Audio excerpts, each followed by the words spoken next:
Apocalypse, I built the infinite train. Hello again, dear adventurers of the multiverse. Thanks for joining us once more on this epic journey. Remember, this story is pure science fiction from our wild imagination, so don't go trying to summon dragons in your backyard. The rights of this amazing novel belong entirely to its original author. We are only the narrators. Do you want more adventures? Show some love to our YouTube channel with a subscription and a like, and if you want exclusive content, our Patreon is waiting for you with open arms. Chapter 326 Full Band Notice.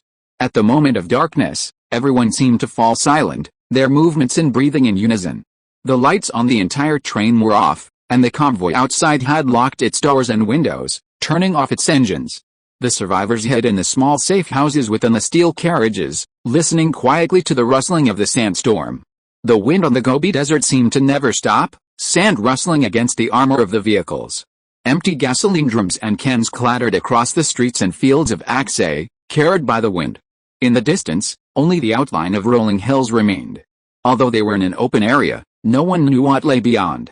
Time seemed to have stopped at that moment. Chen Sixuan sat down next to Lin Xian, who, while working on a fully automatic bullet-punching machine, used his mechanical mind to observe the situation outside through the train. Because the train had been re-equipped today, the sand ant invasion wasn't Lin Xian's biggest concern. His biggest worry was the insect legs dangling from the sky. The infernal force of terror unleashed by that creature was so powerful that even steel armor would struggle to withstand it. He didn't know what that creature was, but its oppressive power was undoubtedly no less than that of the S-rank blackthorn sea urchins in Zilin City. The survivors had long since grown accustomed to remaining quiet after nightfall. This was the most dangerous time of the day. Relatively speaking, if nothing happened in the first half of the night, the chances of trouble in the second half would be much lower. This was why the survivors dared to set off an hour or two before dawn. Firstly, to maximize the limited time available to travel, and secondly, because this time was generally safer, even if something went wrong, daylight would arrive quickly. Lin Xian had expected tonight to be like last night, with a sand ant invasion. However, after waiting for about 20 or 30 minutes, the silence outside remained utterly silent. He and Chen Sixuan exchanged a glance in the darkness, both somewhat surprised. "It seems very quiet tonight. Wait a little longer," Lin Xian whispered.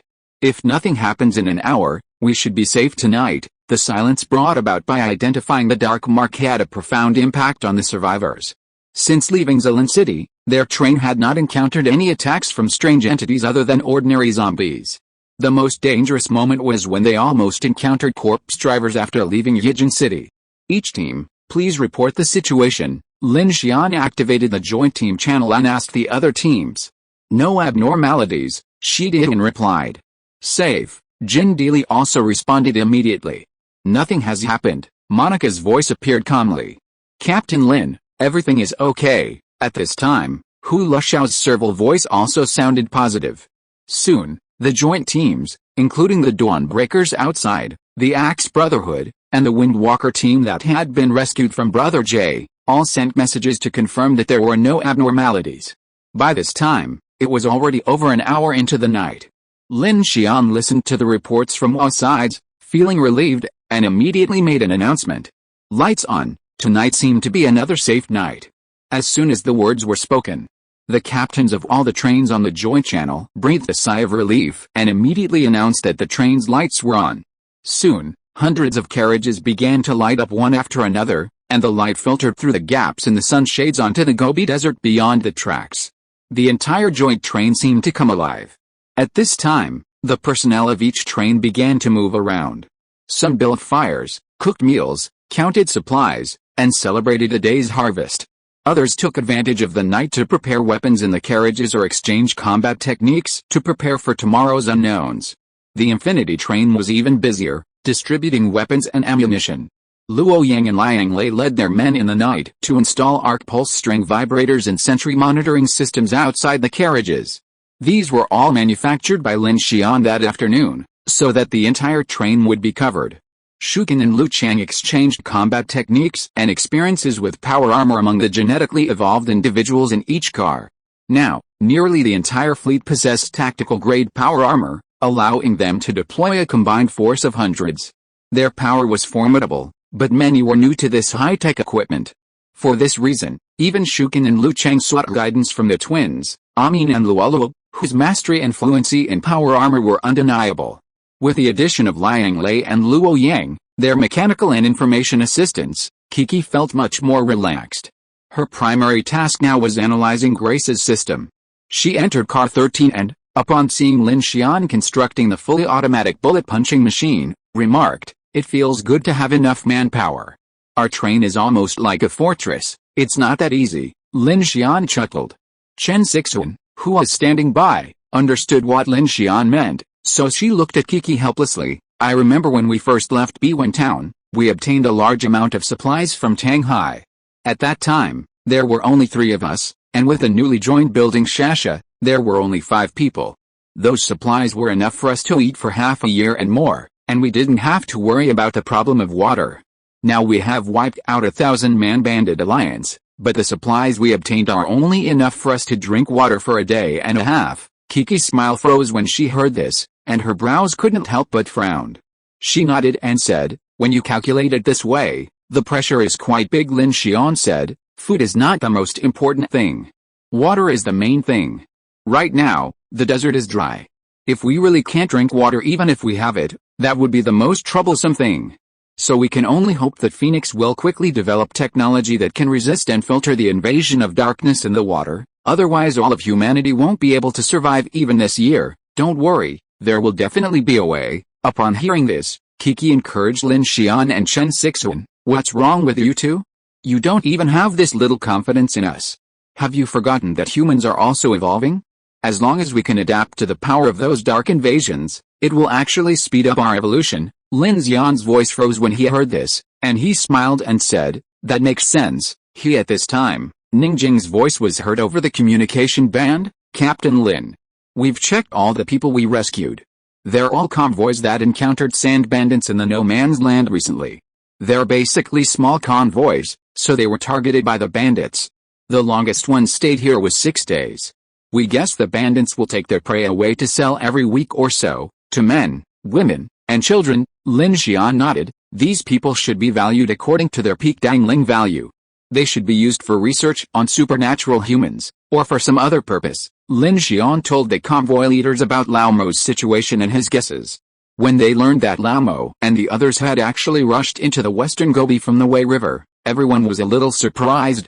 These convoy leaders were familiar with the road and regional conditions, and they knew that it was impossible to drive such a long distance in one night, not to mention that it was in the fog of the polar night. "This is too bizarre. Could they have been swept here by some monster in the star abyss, or is there some bizarre time-space contraption in the star abyss?" Shi Dian asked, bewildered. To rush into the western Gobi Desert overnight would require their vehicles to be equipped with plasma pulse thrusters, Jin Deely remarked calmly.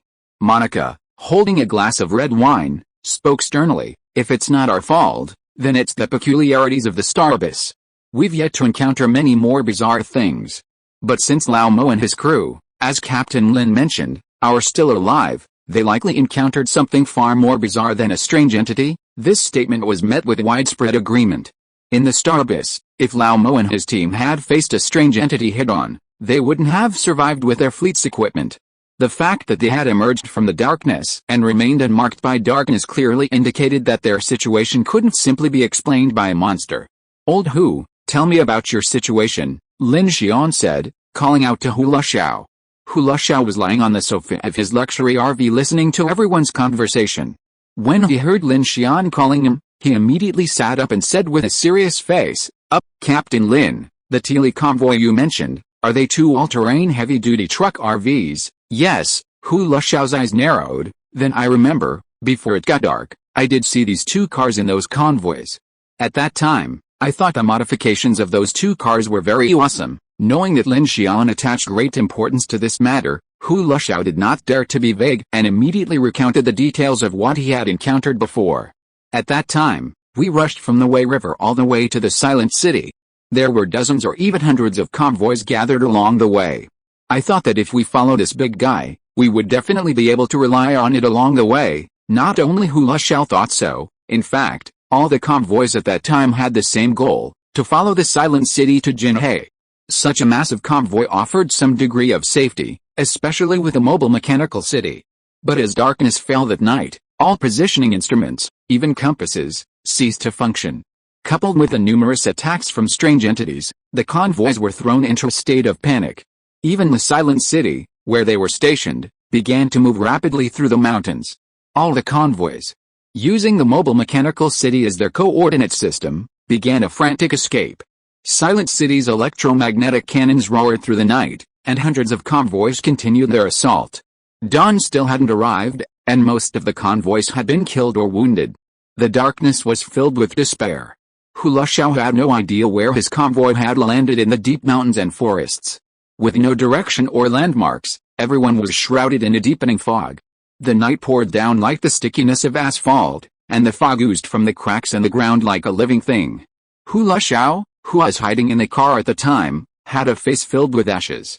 He seemed to hear the intermittent sound of a whistle in the distance, but it was definitely not the sound of a ship's horn. It was more like the groaning of some gigantic coelenterate as its internal organs contracted in the mucus. The moonlight in the sky outside the window had long since been distorted into a sickly blue-gray, as if shining through the decaying corpse of a jellyfish 100 million years ago. Even now, when he recalled it, Hu Luxiao shuddered. That night, it seemed as if they had strayed into the depths of the black abyss, into a world like hell. Whenever he looked out the car window, his retinas would burn with pain, as if countless rusty steel needles were piercing his cerebral cortex along his optic nerve. Outside, the wriggling black shadows, as huge as mountains, dissolved and reassembled in the fog, occasionally revealing a limb covered with coral-like spurs, or half a face made of rotting petals and gears, making it difficult to distinguish between reality and illusion. Hu Luxiao frantically urged the convoy to increase its speed. Despite this torturous and bumpy ride, the Hu Luxiao convoy miraculously emerged from the fog. As the blazing sun began to fall, Hu Luxiao realized he and Sun Cheng had already emerged in the western Gobi Desert, and most of his convoy had been destroyed. Fortunately, his convoy still had enough supplies and personnel. However, just when Hu Luxiao thought he could make a comeback, he encountered the desert bandits again. So many convoys lost in the polar night, it's bizarre, Jin Dili asked, listening to Hu Luxiao's words. North of Longjiang lies the lulling forest and Heikwa City. Even if we entered that primeval forest, we wouldn't be able to emerge directly into the western Gobi Desert. Yes, entering the western Gobi Desert requires traversing hundreds of miles of hills and valleys. Driving recklessly is impossible, Shi Dian said. Could it be possible that you've entered some kind of wormhole in space-time? Monica teased. Lin Xian glanced at Chen Sixuan and Kiki. If it were just Hu Luxiao, Lin Xian would have thought he was exaggerating. However, Lao Mo and Sun Yeshan's descriptions were similar to Hu Luxiao's. The presence of their convoy in the western Gobi Desert was sufficient to confirm Hu Luxiao's claims. This forced Lin Xian to believe that Hu Luxiao and Lao Mo had encountered some kind of supernatural phenomenon. This may be a warning to us, Lin Xian said in a serious tone. The number 5 star abyss has become extremely unstable. The Phoenix Society's star abyss monitoring may be starting to get out of control. As soon as these words were spoken, everyone in the band fell silent. The Phoenix Society's estimate of 1 year and 96 days was already a conservative estimate. If Lin Xian's words were true, then time might not be long for everyone. Lin Xian thought for a moment and said, "There's no point in guessing any further. Let's all rest up tonight and set off 2 hours before dawn tomorrow." Alright, everyone agreed. Water wasn't the only issue now, there were also unusual movements in Star Abyss number 5 behind them. Under these circumstances, the best thing to do was to cross the no man's land and reach Quancheng as quickly as possible. Any other worries were pointless. After communicating with the various teams, Lin Xian briefly shared the situation with the Infinity's core members via intercom. Meanwhile, he had also completed the construction of the fully automatic bullet punching machine. The brand new industrial machine sat in carriage number 13, a truly impressive sight. Lin Xian then only needed to build a few raw material conveyor belts, controlled by PX-05 robots. These conveyors would then transfer and load the raw materials, primer material, sheet metal, bullet cores, propellant, into the folds. If efficiency wasn't sufficient, he could add 2 more robots. This way, he could simply set the specifications and quantity requirements for the robots and operate 24/7. The only constraints were power and the amount of material they consumed. Electricity wasn't a problem at the moment, and as for materials, Lin Xian still had plenty in Yijin City, having previously prepared them for track laying, so that wasn't a problem at the moment. After finishing, Lin Xian stood up and, seeing the large industrial machine, couldn't help but let out a sigh of relief. Finally, I've accomplished something important. I don't have to manually churn out bullets one by one. While manually churning out bullets was a minor task for Lin Xian's energy, it was incredibly time-consuming, and the ammunition was undoubtedly consumed faster than he could produce it, practically turning him into a mechanical automaton. The fully automatic bullet-punching machine took Lin Xian about 4 hours to complete. With guards on duty in each carriage and weapon station for the night, Lin Xian quickly ate something and drank some water before returning to carriage 1 to prepare for bed. The last time he slept was after he passed out in Zilin City. Then, in Yijin City, he hadn't closed a wink before entering the western Gobi Desert. He'd fought a major battle during the day, and then continued manufacturing until now. He was completely drained of energy. He felt a bit dizzy, and the moment he lay down, he fell asleep. Click, click. In the darkness, Lin Xian thought he could hear the second hand of his watch, but it was a digital watch, so it shouldn't make any noise. He opened his eyes to a blinding light, and before him was a brightly lit corridor. It was clean, like some kind of research facility. He couldn't tell if it was above ground or underground, but there was something vaguely familiar about it. Lin Xian glanced at his hands. The surroundings felt incredibly real, but his subconscious told him he wasn't really in this place. The corridor was utterly silent. Looking around, Lin Xian saw no one. Then, he saw a sign ahead, perhaps a clue to where he was. But just as Lin Xian took a few steps forward, he suddenly heard a burst of hurried footsteps coming from the corner in front of him. The footsteps came from far away and approached, and it seemed that there was more than one person. He subconsciously felt that he couldn't just stand there stupidly, but just as he was about to move, the door of a room next to him suddenly opened, and a hand reached out and suddenly pulled him in, then closed the door. Click, click. The next second, a group of people appeared from the corner, and then quickly passed by where Lin Xian had just stood. Inside the room, the lights were dim. Lin Xian was now being held behind the door with his mouth covered. He glanced over and saw an old acquaintance in front of him. Chuyan. She was dressed like a scientific researcher at the moment, wearing a pair of black-framed glasses, with short and capable hair, bright eyes and clear teeth. If it weren't for those cold eyes, Lin Xian would have really thought she was a researcher. "Why are you here?" Lin Xian shrugged. "You always ask this question.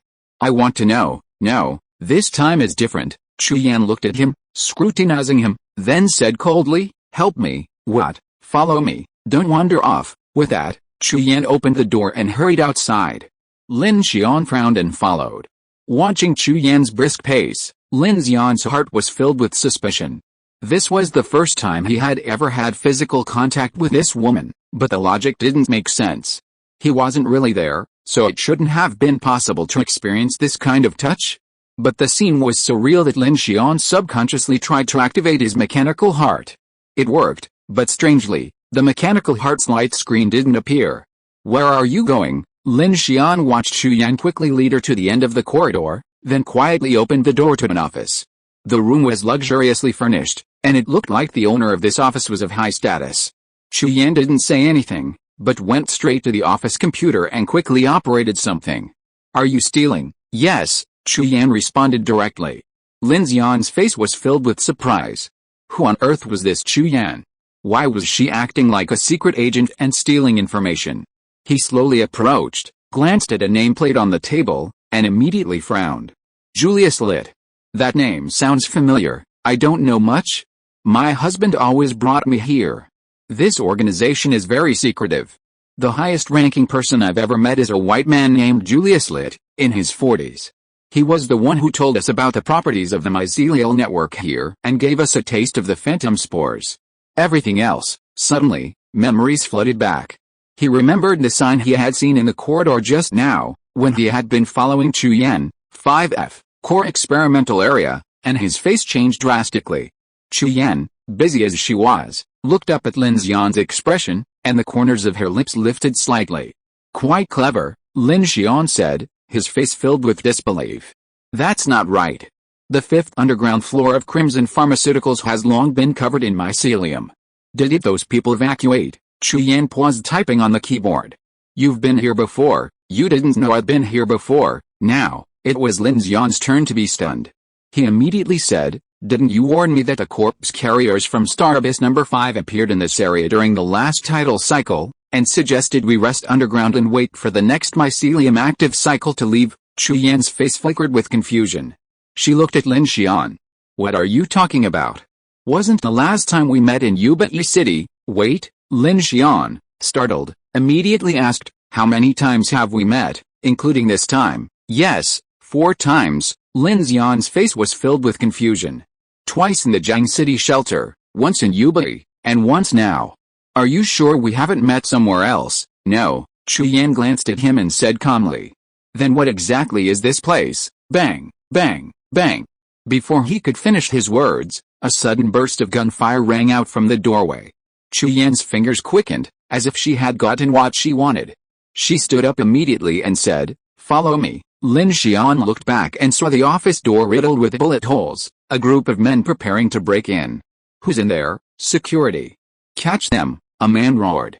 Meanwhile, Chuyan reached a corner of the office and, with familiarity, moved a mechanism.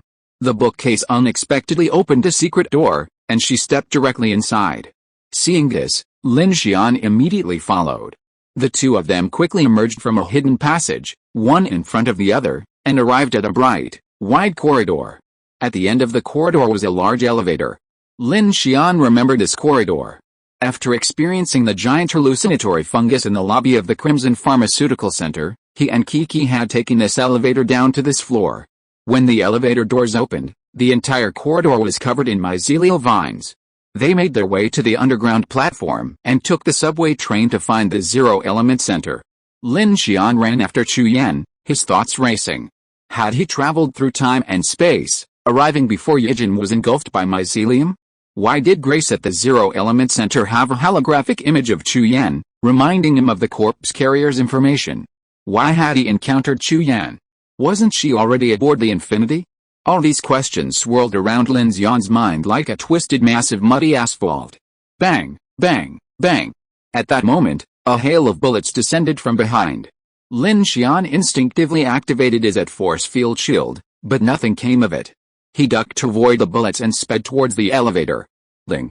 The elevator opened, and Chuyan and Lin Xian quickly ran inside, taking cover on either side of the doors. In the hallway, a group of armed men were firing wildly at the elevator. Behind them stood a tall, thin, middle-aged white man with a stern face. As expected, this man was Julius Litt, a senior official at the Zero Element Center. Wow! At the critical moment, the elevator door finally closed, and the gunfire outside ceased abruptly. Lin Xian breathed a sigh of relief, while Chuyan, beside him, remained calm. She quickly removed her research jacket and glasses, revealing a black combat uniform. Surprisingly, Chuyan's arms and legs were robotic prosthetics. Even her wig, removed, revealed a long gray ponytail. In that instant, Lin Xian felt as if Chuyan had become a completely different person, a stark difference from the one he had seen in Jiang City and Yuba City. I already know your identity, Lin Xian. You're a member of the Infinity Fleet, a member of the Phoenix Society's Red Phoenix Order. You've been briefed on the large-scale transfers from Yuba City to Zilin City. Chuyan ignored Lin Xian's surprise and confusion and said, don't worry. Technically, I'm also a member of the Phoenix Society, squad? So you're not a member of the Phoenix Society? Lin Xian asked immediately. That's understandable, but the Order of the Phoenix isn't just a single official organization as you understand it. All members of the Salvationists could be members of the Order. Can you be frank? Where exactly are we now? Who are you? Why did I establish this connection with you in my dream? Lin Xian bombarded his questions, but then his keen sixth sense began to detect something was amiss. The elevator was taking too long to ascend. Crimson Pharmaceuticals wasn't a tall building, and there were only 5 floors underground. How could it take so long to ascend? Lin Xian looked at the elevator and was shocked to find that it wasn't ascending, but descending. It had already reached -80 floors underground and was still descending at an extremely fast rate. -85, -86, -87. What's going on? We're descending, Chuyan, unfazed, looked at Lin Xian and demanded, "You said you saw me here and warned you about a corpse carrying people in this area. Did I tell you that in person?" Lin Xian frowned. "Not really, but it looks a lot like you, a robot," Chu Yan asked. "Yes," Chu Yan's brow furrowed, her expression unchanged.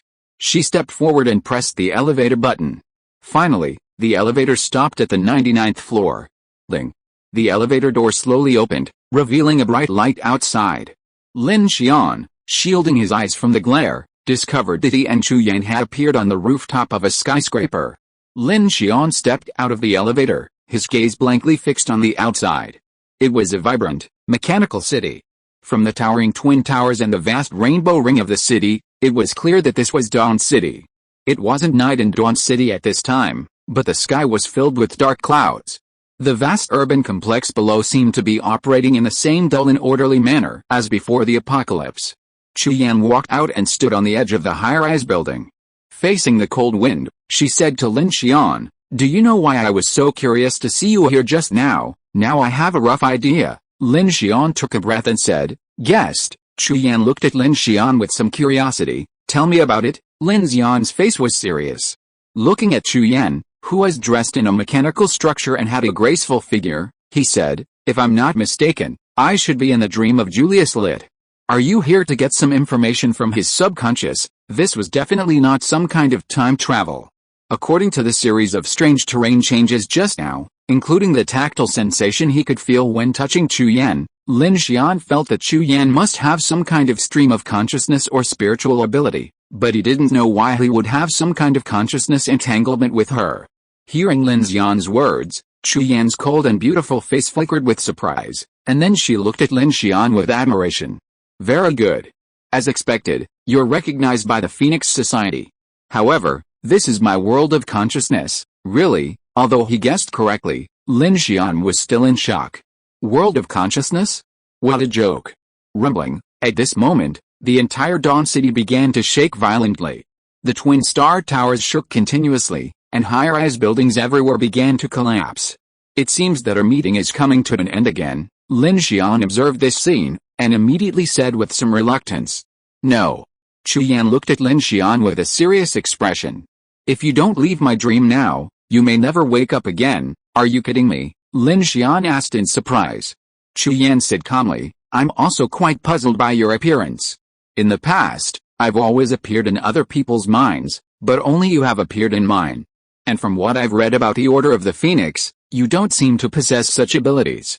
So, I can only infer from my logic that if your consciousness doesn't escape my dream and return to reality now, it might have some adverse effects on you." "How do we escape?" At this moment, the earth-shaking force was growing stronger, the entire building swaying violently, and Lin Xian was already feeling unsteady. Chu Yan stepped onto the edge of the building and pointed at a puddle of rain on the street below the 99th floor. "See that puddle? Aim and jump." "Hey, are you kidding me? I've seen movies and novels about jumping from dreams, but I've never heard of aiming for a puddle of rain." Chu Yan turned and looked at him calmly. "Did you forget we're on the 99th floor? So we're reflected in that puddle below?" Chu Yan grabbed Lin Xian's hand and immediately pushed him off the building. "Holy crap, falling from the reflection? Turning the world upside down?" Whoosh! Instantly, an intense feeling of weightlessness washed over him. Inside Infinity Car Number 1, Lin Xian's eyes swirled as he watched the rapidly approaching ground. The world around him crumbled and shattered. The pool of black rain seemed to shimmer, like an unknown passage. Lin Xian gritted his teeth, instinctively shielding his face with his hands. The moment he landed, his nerves trembled as the surrounding scene rapidly shifted. Opening his eyes, Lin Xian found himself in a dark room. Several bodies of armed men in power armor lay on the floor. Inside, 6 people stood, 4 men and 2 women. Each of them possessed a powerful aura, clad in full-body, high-level battle armor. 3 of them were Iron Hunter class, 3 were Phantom Wolf class. They stood together, with 2 people sitting on 2 stools in the center. One was Chu Yan, clad in power armor, looking somewhat different from the mechanical prosthetic she'd worn earlier. The other was the middle-aged white man Lin Xian had met earlier, Julius Lit. At this moment, Chu Yan seemed to awaken, opening her eyes and slowly rising from her stool. Seeing her awake, one of the other 6 immediately asked, "Captain Yan, how's it going?" "Done," Chu Yan said coldly, turning to glance at Lin Xian, who was standing in the corner. Take the things and prepare to evacuate. Yes, the six quickly moved and left the room, leaving Lin Xian and Chu Yan alone. Lin Xian noticed that, aside from Chu Yan, no one else was aware of his presence. He looked at the bodies scattered across the floor, and at the white man, Julius Litt, who was still alive, but seemed to be under some kind of control, trapped in a prolonged coma. The man wore a high-end power armor suit, his chest emitting a triangular blue beam of light. His expression was gentle and refined. Lin Xian surveyed the room, which appeared to be an underground shelter. The holographic screen scrolled through the identities of many survivors, each labeled with the experimental recipient's number. Lin Xian, a mechanical mutant. On August 11th, he repaired the Uber E climbing elevator and proposed the traction plan to rescue 30,000 survivors.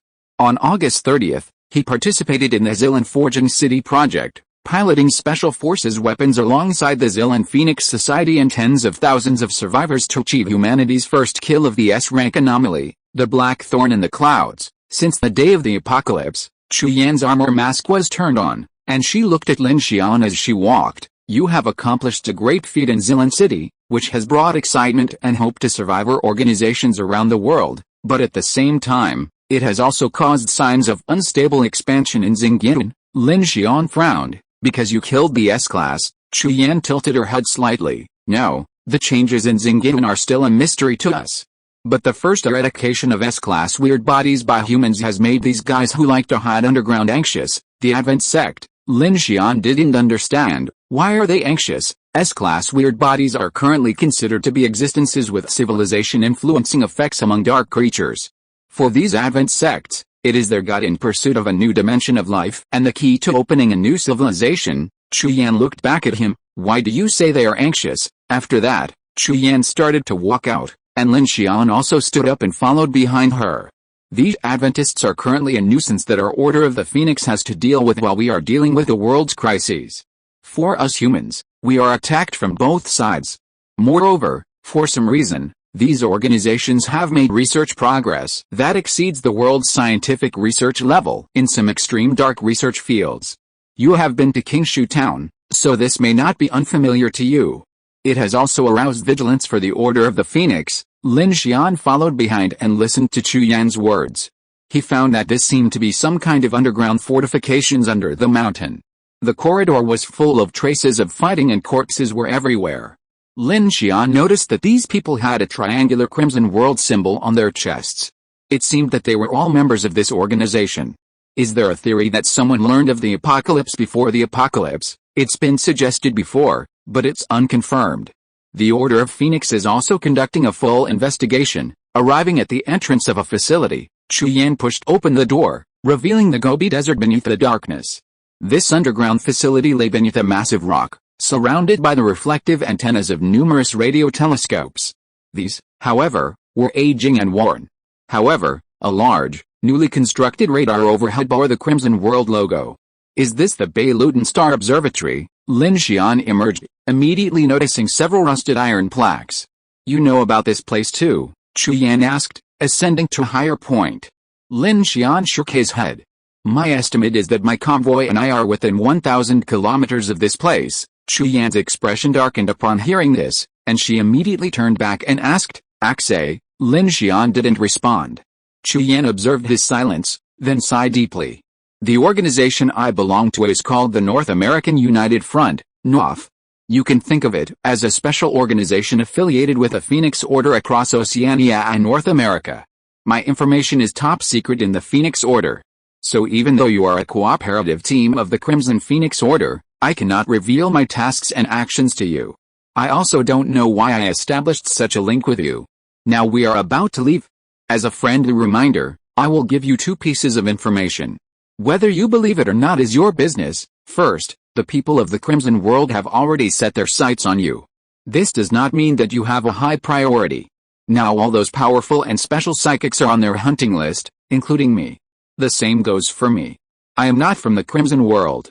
As for why they use my face as a holographic projection, you may know later. I can see that. Lin Xian turned his head and looked at the corpse of the Crimson World in the corridor.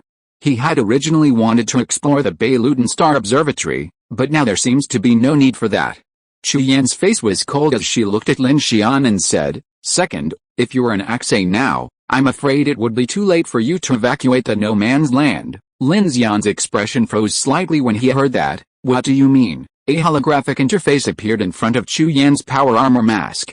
On it was a simulated area map of the number 5 star abyss. An irregular expansion area appeared in the southeast direction of the number 5 star abyss. It was not an overall expansion, but a regional expansion, making the originally circular number 5 star abyss seem to have an elliptical polar night area. An unstable energy anchor point appeared in star abyss number 5. According to our investigation with the Nightwalker Division 2, this is most likely related to a large forbidden object that the Crimson World recently took out from it. That object is now somewhere in the no man's land, so it caused the sudden expansion of star abyss number 5. This expansion is irregular, non-circular and radiating, and extremely strange. The last time it appeared was in the Wei River, and this time, the large forbidden object appeared in the Axay no man's land. We speculate that if there is no unusual movement in the star abyss today, it will most likely be tomorrow. So if you can't run out of the Axay no man's land before dark tomorrow, I suggest you run back or take a detour to the Hyrule Mountains. Lin Xian's face sank. Impossible, we are a train group, and now there is only this way to go. Running back means returning to Yijin City and Zilan City. To bypass star abyss number 5, you have to go back to Hangshan Pass, which is simply impossible. Upon hearing this, Chu Yan said calmly, "That's your business, I can't help you. Of course, if you are extremely lucky, you may not encounter it. I wish you good luck." After that, Chu Yan was about to leave, but she stopped after taking a step and looked back at Lin Xian. "Did anything similar happen before you and I established this kind of consciousness connection these times?" Not only Lin Xian was curious, but Chu Yan was the same. Her abilities were top secret, and the fact that Lin Xian had spied on her was a crisis. Logically, Chu Yan should have reported this immediately to her superiors to ensure the smooth progress of her special mission. However, Chu Yan, always calm, withheld this information, leaving her feeling a sense of unreality every time Lin Xian appeared. The investigation into Lin Xian's background and deeds also brought a sense of relief to Chu Yan, sparking a certain curiosity about his mechanical abilities. In a sense, mechanical abilities possessed nearly all the technological capabilities currently possessed by human civilization, something that defied simple ability. The same thing, Lin Xian sighed, a vague understanding forming in his mind. Beep, beep. The beeping of his watch startled Lin Xian, who quickly checked the time. It was 5 a.m., and to leave 2 hours early, Lin Xian had only allowed himself 6 hours of sleep. But at this moment, he was already extremely anxious. If it was true as Chu Yan said, they had to break out of the no man's land before 6:45 p.m. tonight. So if they set off immediately, they still had 13 hours and 45 minutes. The combined train had to maintain a high speed of over 280 kilometers per hour to break out of the no man's land before dark. Chu Yan saw Lin Xian's expression and guessed his intention. Seeing that Lin Xian's consciousness was forcibly waking up, she said loudly, "Listen, humans must have a correct understanding of forbidden objects. They are not treasures, but incomprehensible distortions of power from another world. The so-called containment is just that we have found a way to contact them. Although some organizations now want to use this power, the dark invasion power of the forbidden object itself cannot be eliminated. This is a double-edged sword. The containment of taboos is difficult to understand from a human perspective. It's like you draw a line on a piece of white paper with a pen. You don't think your pen is magical, but if there is a two-dimensional world on the white paper, then your pen becomes a magic weapon that divides the world." On the infinity, Lin Xian's eyes were shaking wildly. He forced himself to stay awake, looking at Chu Yan, whose eyes were gradually blurring, trying hard to hear every word she said. "Don't interpret taboo objects with human eyes. If you see them, don't look at them. Trying to understand them would be counterintuitive. Don't describe them, and don't even peer into the sky." Chu Yan's voice trailed off, becoming a resonant hum in the darkness. The sound gradually grew clearer, transforming into the rustling of a strong wind against the railway sign at Axay Station. "Lin Xian." The bedroom door opened. Chen Sixuan saw Lin Xian, startled awake, and immediately called out, "A sandstorm is coming, start the train." "What?" Lin Xian suddenly stood up and, for once, used his mechanical heart to start the engine of the Whale 03E heavy-duty gas turbine locomotive. Boom! The engine roared like a lion, its immense traction force rumbling, instantly vibrating the Lin Xian number 1 carriage in front, while also causing the train behind to jolt violently. At 5 a.m., when most people were sound asleep, the entire train suddenly rang with the sound of a metal car. Lin Xian frantically ran towards the rear car, his face stern as he pressed the communicator and shouted to all bands, "Everyone, set off immediately, please vote for me, brothers." Chapter 327, Rushing in the Sandstorm. At 5 a.m. in Aksay, a sandstorm howled, its yellow dust obscuring the stars. Suddenly, a 15-kilometer-long train roared, instantly waking everyone. Lin Xian's voice boomed across the communication band, sending many teams into panic. "What's going on? Are the monsters coming? Listen, Captain Lin. Start the engines, quick, ignore everything. Move on." For a moment, the entire band was in a chaotic cacophony. Then, the voices of Shidian and the others came over the captain's channel. "Brother Lin, what's going on?" Lin Xian immediately declared, "We must break out of the no-man's land before dark tonight, or it will be too late." Lin Xian didn't know how to explain it. But when he combined Chu Yan's words with the previous incidents with Hula Xiao and Lao Mo on the Wei River, and Hula Xiao's remark about the recent appearance of forbidden objects in the no-man's land, attracting even those with divine revelation, it became clear that Chu Yan's words were not groundless. Upon hearing Lin Xian's words, Chen Sixuan didn't hesitate. The two of them, one in front and one behind, ran to the Weilong-class electric cars and started all the engines pulling the train. Meanwhile, on the Lin Xian number 1 train, Shidian, acting as the lead car, without hesitation, immediately ordered the driving team to start all the trains. "Don't ask questions, start them at full power.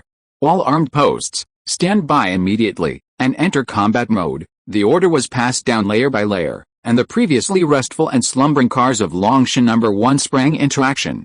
The Intercontinental-class power cars started up, and the giant steel train began to slowly move forward. Meanwhile, Hula Xiao, Lu Zhao, Ziguan, and other members of the motorcade were awakened by the chaos. Watching the already moving joint train, they all started their engines and prepared to depart. "What's going on?" Hula Xiao, bewildered, climbed from the RV and grabbed the intercom. "Why are they moving all of a sudden? It's an emergency. Let's catch up with the train." Sun Cheng had already commanded the convoy to begin its journey.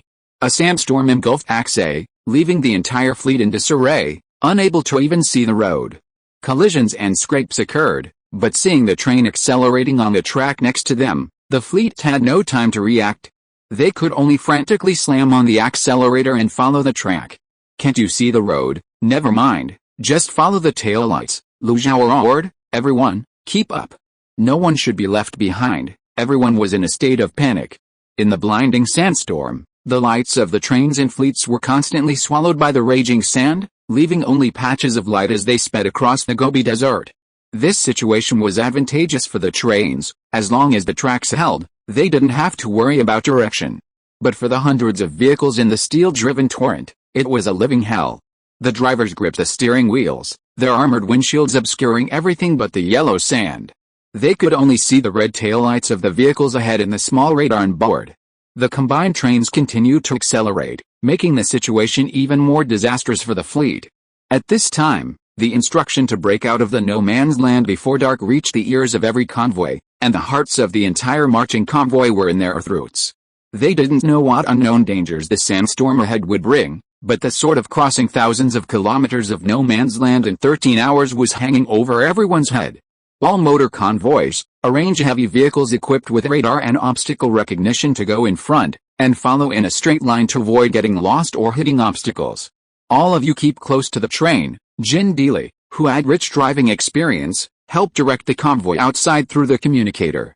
Soon, the group of convoys gradually stabilized and began to form a line on the flat road next to the track. Under the instructions of each convoy, everyone began to keep the same speed and finally caught up with the rear convoy of the joint train and did not get left behind. On the Queen Mo, Monica's team reacted quickly, securing all defensive positions.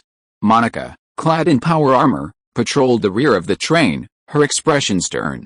"Don't let your guard down." On the Infinity, the crews in each carriage quickly sprang into action, their weapons drawn and their fire control radars activated. Captain Lin, Shukin, Luo Yang, and the other stood in the corridor of the living compartment. They watched Lin Xian approach with a solemn expression, followed by a group of people like Kikiho. They all sensed a deeply unusual aura. Lin Xian made his way through the train compartments, arriving at the last carriage, number 21. Beneath the shadows of the lights, Grace stood quietly in the center. Lin Xian quickly entered, his mechanical scanner scanning her once more. His purpose was simple. If the person speaking to him from the zero-element center wasn't Chu Yan, then whose will was behind this Grace's warning? The thought gave Lin Xian a chill. Something was amiss with Grace inside the train compartment. So Lin Xian came here as soon as he started his late-night escape. Through the induction of the mechanical heart, Grace was still in the off state. Only its quantum processor core could not be seen by Lin Xian. However, as long as the energy beamer was under Lin Xian's control, he could confirm that this robot was indeed not a threat.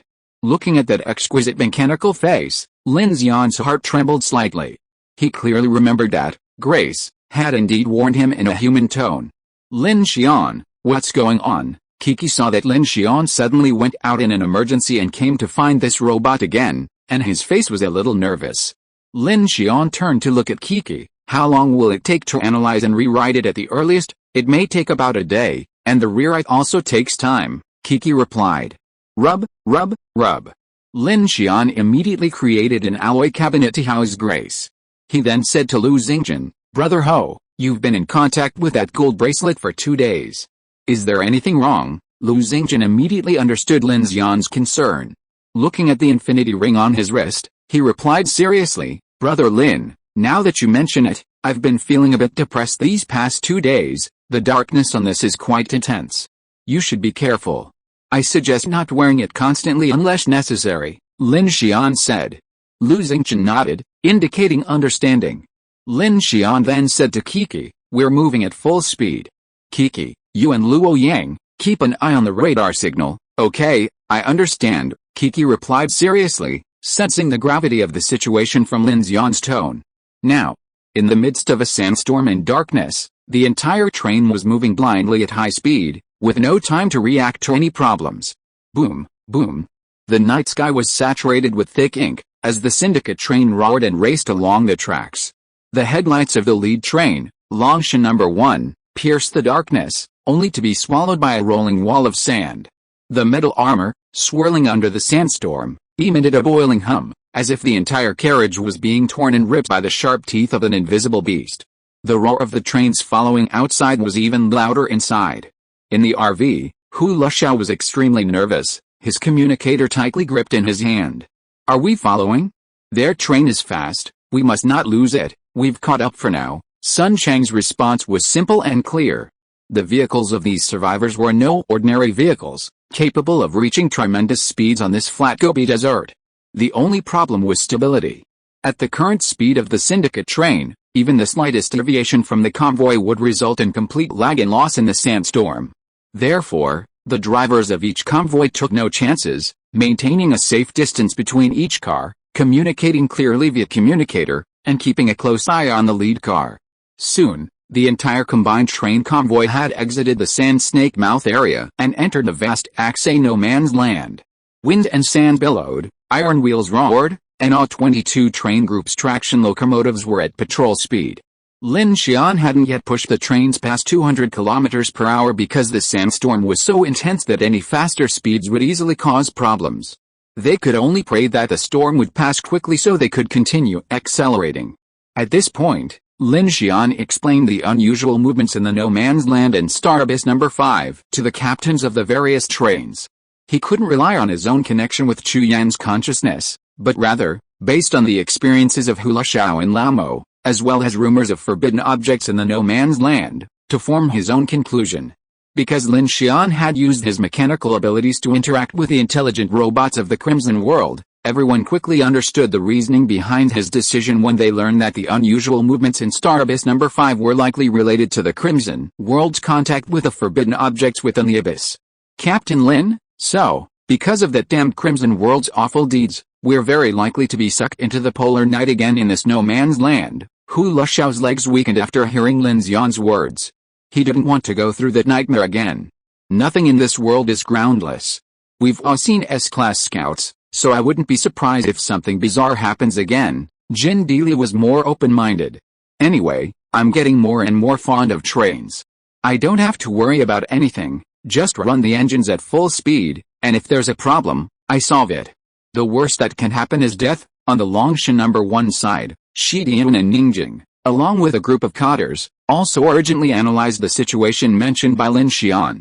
Shi Dian also pressed the communicator and said, no matter what, in order to avoid more trouble at night, it is better to run early than late.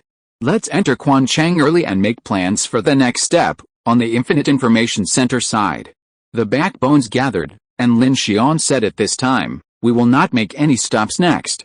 All the convoy's sunshades cannot be opened. Don't look outside. We have only one goal, which is to run. Therefore, the entire joint convoy can only work hard on Longshan number 1 to keep an eye on the track route and the driving platform. I suggest arranging more people and also let someone with a high dangling value index keep watch. Don't worry, Shi Dian said arrogantly, Ningjing and I will personally keep watch. Boss Hu, Captain Lu, Captain Z, and the rest of you, follow closely. Okay, understood. Even before dawn, a tense atmosphere built. On the Infinity, Lin Xian addressed everyone, we can't let our guard down before entering Quancheng. Everyone, keep a close watch at every post. Everyone nodded. Li Yi and Liang Lei took the lead, saying, Captain Lin, don't worry. We'll take care of the living quarters. We too, Luo Yang and Shu Qin responded. The escape continued. Lin Xian made no further arrangements. The key personnel returned to their compartments for security, while he began to build an 1130 close-in weapon system in compartment 12. Of the 3 weapon stations on the Infinity, aside from the electromagnetic railgun in Car 2, only Car 12 remains vacant. Luo Yang and Xiaobei live there. Lin Xian had already completed the automated rooftop weapon station yesterday and is prioritizing the construction of an 1130 close-in weapon system. The Infinity currently has 2 electromagnetic railguns and 1 close-in weapons system, leaving the central car's defenses insufficient. The electromagnetic railgun and the 1130's function are completely different. If encountering dense swarms of monsters or extremely fast anomalous entities, the Wanfa cannon's 30mm tungsten core armor-piercing rounds will be needed to strangle the carbon-based creature's impulsive energy. This conversation with Chu Yan was the longest they had been in several times, and it was also the closest they had ever been. However, a sense of crisis permeated Lin Xian's nostrils, and he dared not hesitate. As for what Chu Yan and the 6 others were doing at the White Deer Star Observatory, or the purpose in entering the Xingyin, these were not his current concerns. As long as he could confirm that this group was still part of the human camp, it didn't matter. That connection would eventually reveal the reason behind it. Countless materials flew out of the light curtains in their hands, and assembly began on the Infinity's second 1130. Meanwhile, in Car 13, Shu Qin's team was loading ammunition using a fully automatic bullet press. The 1130 in Car 21 already had 3 rounds of ammunition in reserve. Even so, each round lasted only 7 seconds. 7 seconds was truly impressive. With a 7-second barrage of firepower, even a tide of snow demons could annihilate a vast area. The train roared forward, and the raging sandstorm seemed to cover hundreds of kilometers. Even after more than 3 hours of driving, the sky outside was still filled with yellow sand, the gravel sharp as blades. Except for the car convoy, all the other trains were silent. The combined train raced silently through the no man's land, blurring the lines between day and night, east and west. The only sounds in the carriages were the rustling of gravel cutting through armor and the rolling of wheels. Sparks flew across the tracks. The fleeing convoy of over 5,000 people began its urgent escape before dawn, and no one dared to speak.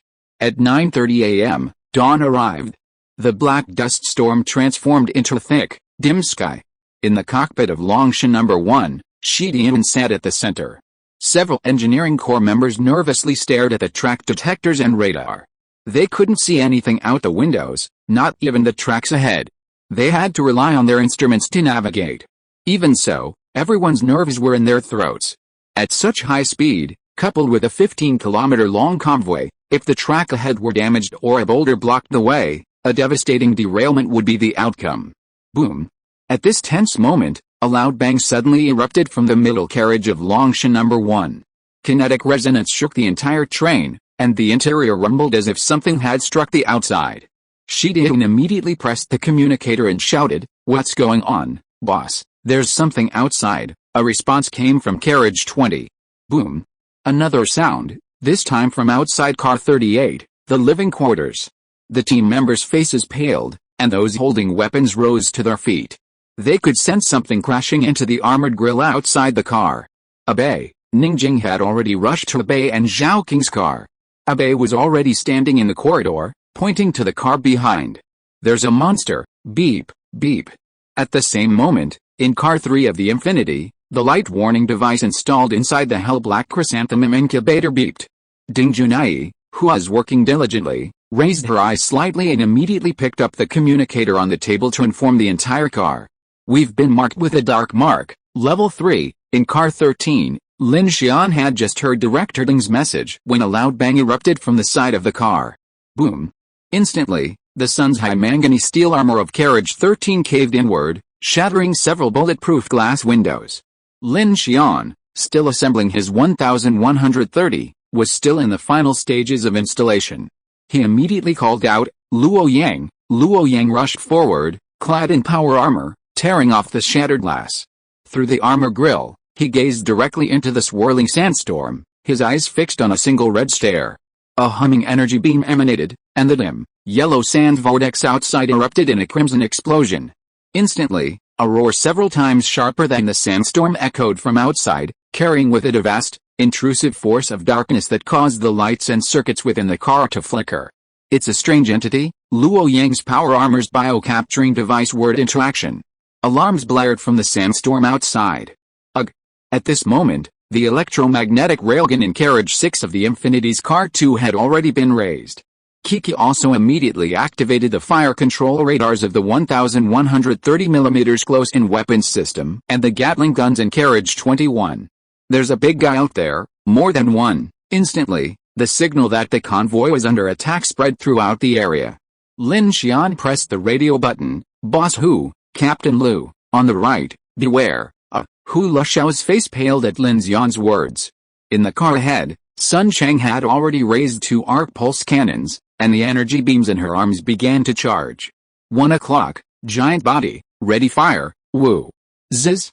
On the Infinity's side, the 2 electromagnetic railguns had already precisely rotated their bases amid the hurricane-like sandstorm. The fire control radar locked onto them, and the main guns rose upwards. In an instant, 2 azure beams burst out. Bang! The ionization shockwaves were instantly swallowed by the sandstorm. Amidst the swirling yellow sand, Lin Xian seemed to hear the sound of a mighty force running, shaking the very ground. A terrifying black figure rapidly approached the train through the sand. Amidst the howling wind, Kiki's information center sentry system instantly detected a claw several meters wide swinging across. Bang! The Infinity's armored roof vibrated violently. The arc pulse string vibrators on the right sides of cars 10 to 12 reacted simultaneously, with dazzling ionization sparks scorching the air and melting even the adjacent gravel into a crimson liquid. Even so, the entire Infinity felt as if struck by a mountain of polarizing force.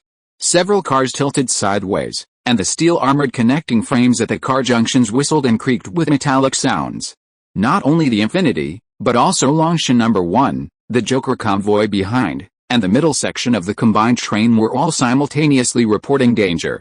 In the information center of carriage 2, Kiki's face was grim. He quickly used the sentry system combined with the electro-optical sighting radar to track the unknown creature outside, gradually detecting a partial silhouette of its torso.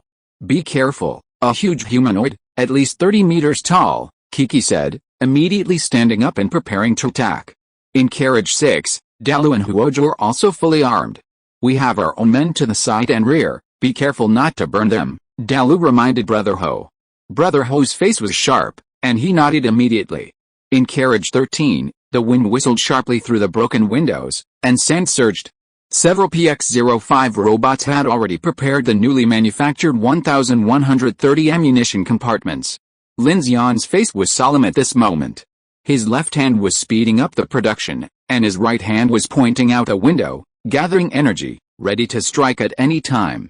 "Captain Lin, here they come," clang clang. The earth-shaking sound rang out, and the huge body seemed to be running wildly in the sandstorm, rushing towards the infinity. At the same time, the aimable weapons of the entire joint train had opened fire. Flames shot up into the sky in the sandstorm, and countless yellow sand swirls surged. Just as the shadowy figure was hurtling toward Lin Xian's carriage, number 13, with a clang, the new 1130 rifle in Lin Xian's hands finally completed its final assembly. The magazine motor revved, the roof opened, and the 1130 close-in weapon system rapidly rose. While the entire barrel was still radiating residual heat, the gun was already online and firing. Beep. A torrent of metal poured out in an instant. 11 30mm barrels roared at a frantic rate of 166 rounds per second. The metallic torrent of tungsten armor-piercing rounds, like a thundering spear hurled by a god, cleaved a crimson line of fire across the roof. The massive entity rapidly approaching in the sandstorm now met this firepower head-on. As soon as its massive claws broke through the wind, they were pierced by the tungsten steel bullets at a muzzle velocity of 1,150 meters per second, pulverizing them into a cloud of black debris. Instantly, a piercing, agonized wail shook the steel floor of the train compartment. The creature's claws, having vanished in an instant, seemed to feel the pain. Just as Luo Yang and Lin Xian thought they had suppressed the monster outside, the dusty sky outside the train window suddenly darkened visibly. A small, tidal-swallowing black hole appeared in the distant sky, and the dim yellow sand became even darker. Seeing this, Lin Xian and Luo Yang instinctively sensed something was amiss. The giant being was using some kind of trick. Fire fist, boom. The next moment, a massive fireball exploded in the swirling sandstorm. Billowing flames seemed to be swept up by the sand, spreading and expanding. Suddenly, a crimson cloud of flames appeared, hundreds of meters in diameter. A torrent of hot air swept away the surrounding sand and dust, creating intermittent periods of calm in the area. At that moment, Lin Xian, Luo Yang, the Infinity's crew, and Lu Xingchen, standing on the train's roof, all spotted the massive black form in the Gobi Desert to the train's right. It appeared to be a withered humanoid, electricity surging through its body. Its damaged right claw was recovering under a strange energy. At the same time, this huge body actually floated up under this force, appearing to be flying side by side with the train. In the place of its head, a huge hole was filled with a black, sticky light mist, which was gathering and aiming at the Infinity. Please give me a monthly ticket. Chapter 328, Mimicking a Giant Body. Whoosh! The windless zone appeared for a brief moment before being obscured by a raging sandstorm. The speeding Union train raced frantically along the tracks. Standing on the roof amidst the gusting wind, Brother Ho could now clearly see a dark silhouette drifting in the distance, and the terrifying sight of the entire sky darkening. Boom! Boom! At this moment, every section of the Union train was under attack to varying degrees. The vibrations and inertial forces of the traction were continuously transmitted to all the cars, causing a humming sound inside that made it unsteady. Lin Xian also sensed the monster's accumulated black energy, carrying a destructive aura, and immediately shouted, "Brother Ho, Luo Yang, let's stop it together, here it comes," Brother Ho shouted. Lin Xian, now wearing Black Hawk armor, braved the sandstorm and reached the roof of the train. Two electromagnetic railguns fired simultaneously. Woohoo! The ultra-high temperature kinetic energy of the rubidium projectile, channeled within the arc of electricity, emanating two azure energy beams that exploded with a bang against a massive black humanoid. The next moment, a twisted black beam shot out from the swirling yellow sand, deflecting slightly and heading directly for the roof of carriage 10. Instantly, Lin Xian and Brother Ho, one on each side, swooped down towards the center car. Burning flame sword, Brother Ho's flaming sword lunged at the black beam. With a swish, Lin Xian's mecha erupted in a pulse of ultra-high voltage electrical energy. With a palm thrust forward, an at-force field shield rapidly expanded its boundaries. Puff! Instantly, the black beam was cut by Lu Xingchen's flaming sword, half of it splashing onto the multimeter force field shield Lin Xian had created. It unexpectedly erupted into a stream of smoke, emanating from all directions and into the air. The wind-eroded stone on the roadside on the other side of the car, swept by the black beam, began to pulverize and flow down. A terrifying sight. Boom! Boom! Luo Yang's pulse eye unleashed its force once more, striking the massive figure directly in the head. Instantly, a burst of black light exploded like a smoke bomb, shattering the swirling sandstorm along with it. At that moment, a laser beam from Longshan No. 1 pierced the sky ahead, darkening the entire space. A fierce battle was raging between Ningjing and Abe. Empty. Simultaneously, a massive roll force from Longshan number 1 severed a towing hook between the Infinity and its trailing train. The electromagnetic cannons and flamethrowers on the Queen Mo roared unchecked into the sky. Monika's sonic sword shattered and exploded, shattering even the hills. Behind them, the Joker convoy, along with a dozen doomsday trains, launched a furious barrage. From front to rear, the trains and cars were engulfed in flames. Ugh! After being struck in the head by Luo Yang, the shrill, invading force of darkness echoed again. The two electromagnetic cannons continued to fire into the swirling sand, a roar of deafening intensity. At that moment, hundreds of silver-sharp blades shot up from carriage number 2 like a tide. Kiki floated in the air, surrounded by 200 blades, charging towards him. That thing doesn't bleed. It's like sand. Shoot it in the head and it won't die. Meanwhile, Lin Xian's combat radar system rapidly generated a humanoid monster floating in the dust. It tilted its head. Fragments of its head and chest constantly recoiled. The explosion and electromagnetic cannon seemed to have caused no real damage. Seeing this, Lin Xian, who had just been about to use the gravitational lens to address the hidden danger, immediately abandoned the plan. He shouted into the communicator, "This thing must have a vital point. Smash it all first." While continuing to fire would only waste ammunition, there was no other way. Fire could still ward off the monster's attack.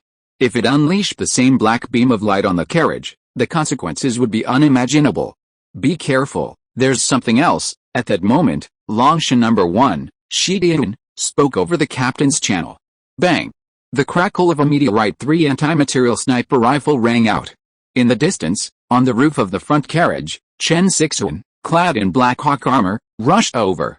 The holographic vision in her visor quickly responded, and she shouted in a stern voice, "Lin Xian, Luo Yang, 3 o'clock, 9 o'clock, 11 o'clock." A rustling sound echoed through the sand.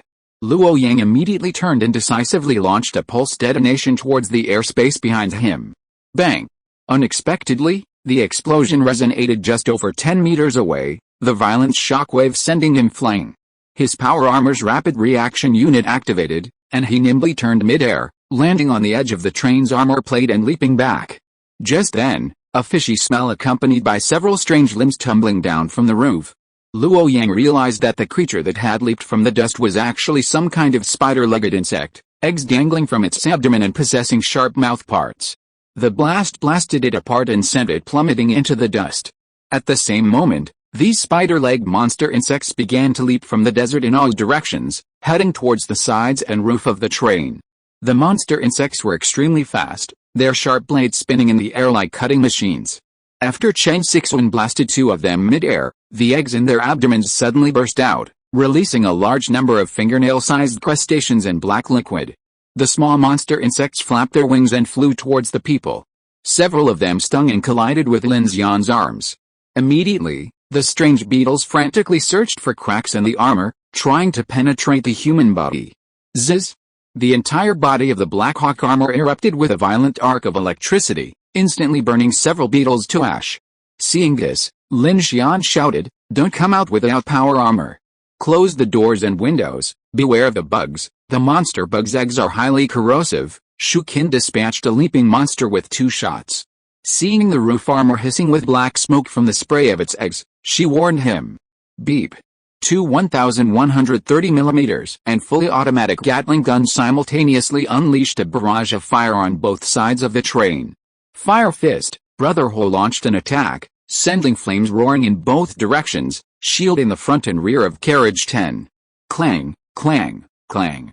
On the Infinity train ahead, Kiki manipulated 200 silver-sharp blades into a whirlwind of blades, shredding the incoming monster bugs into smithereens. Teams, disperse and protect the train cars, Lin Xian commanded immediately. At this moment, Shu Qin, Lu Chang, Miaolu, Li Guangwen, Amin Luoluo, and dozens of other men in power armor had already climbed onto the roof of the train.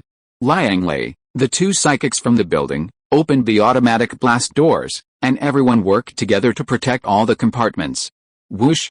20 Thunder Falcon drones spun behind Lin Xian, their automatic search activated, continuously firing arc pulses in all directions. Simultaneously, Lin Xian hurled his black spear at the giant form, attempting to use its sensors to scan for the monster's energy source. Lin Xian's black spear flew past, heading directly for the monster. Strangely, the moment it made contact, its speed only slowed slightly before it pierced through it, like the sound of shattering sand. At that moment, the giant humanoid's shattered head recovered and strode towards the infinity once more. Instantly, everyone felt a surge of intense air pressure, shattering the sandstorm and bearing down on them. Be careful, Lin, having retracted his black gun, was filled with confusion. This monster didn't seem made of flesh and blood, yet its ability to fly and run at once was truly bizarre. Smash it! Kiki and Brother Ho both launched into the air and simultaneously attacked the enemy. The 11:30's second round of ammunition was reloaded, and both electromagnetic cannons swung towards the same area within the sandstorm. God, the Flame Emperor, Lin Xian swirled the infinity ring in his hand, unleashing a powerful fireball attack accompanied by a burst of blue flames. Instantly, everyone on the roof felt a powerful wave of heat. The fireball, dazzling, blasted directly towards the dark figure in the sand. A massive explosion echoed, and the surge of hot air once again blew away the sandstorm and the ground. Suddenly, everyone could see the strange insects constantly emerging from the ground and the massive black humanoid form charging towards them. Hey, Kiki, enveloped in a telekinetic shield, her purple hair swirling and her eyes gleaming, waved her hands forward, and 200 silver sharp blades shot out from her surroundings like bullets, slicing through the air and sand, their blades ablaze. A torrent of blades pierced the flames, smothering the shadowy figure. A numbing sound of metal slicing echoed as the massive form's main body, shattered by the blazing blades, combined with the Infinity's electromagnetic railgun and the 11:30 round of metal storms, was blasted to smithereens. Boom! The turbulent flames, seemingly fueled by the strange form's energy, erupted in all directions. Lin Xian and the others immediately used their power armor to defend against the thermal shockwave. Simultaneously, battlefield situation radar captured fragments of black flesh scattered like gravel from the flames. The massive form, like a pile of flesh and blood piled up in some black substance, exploded. Chen Sixuan, meteorite number 3 in hand, fired at the remains of the strange form without averting her gaze. The massive kinetic energy of the bullets shattered several larger pieces of flesh. At that moment, Chen Sixuan's superb vision suddenly detected the scattered black pieces of flesh, as if guided and controlled by some telekinetic force similar to Kiki's. Just as they scattered, they mysteriously retreated. Her brow furrowed, realizing something, and she fired 3 shots directly at the core of the gathering. The bullets pierced through the flames and sand, carving a tiny hole in the air. Chen Sixuan now saw a spherical creature in the air, a mass of countless eyeballs. These eyes rapidly rotated, and the black flesh fragments gathered together as if by some kind of gravity. In the mere moment of Brother Ho's fireball's explosion, the massive form that had been shattered by the combined forces had largely recovered. Its chest, spine, torso, and flesh quickly took shape, seemingly mimicking the proportions of a human torso. The flesh, from loose, gradually solidified, its mass increasing in mass, creating a grotesque and terrifying appearance. Upon seeing this, Chen Sixuan's eyes glared, and she spoke into the communicator. The monster's main body is inside its chest, a sphere about 1 meter in diameter. The humanoid torso is merely its armor. Chen Sixuan didn't know why she'd chosen such an adjective, but her words simply and directly hit the nail on the head. What? Damn it, what the hell is this thing? We must first break its flesh and blood torso, then attack the main body. Everyone, full fire! The leaders of the various convoys engaged in the battle immediately responded across the communication channel. Lin Xian, upon hearing Chen Sixuan's words, realized something. The monster's claws had such powerful striking force, and its body couldn't possibly be as strong as sand. Therefore, it must have some special force hardening its body, increasing its density, allowing it to attack.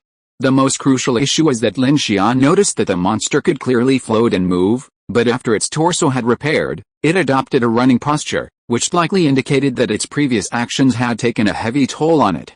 Thinking of this, Lin Xian made a quick decision: break its flesh and blood first. Bang, bang, bang. The infinity was ablaze with gunfire, suppressing the incoming monster bugs. Kiki, Luo Yang, suppress it.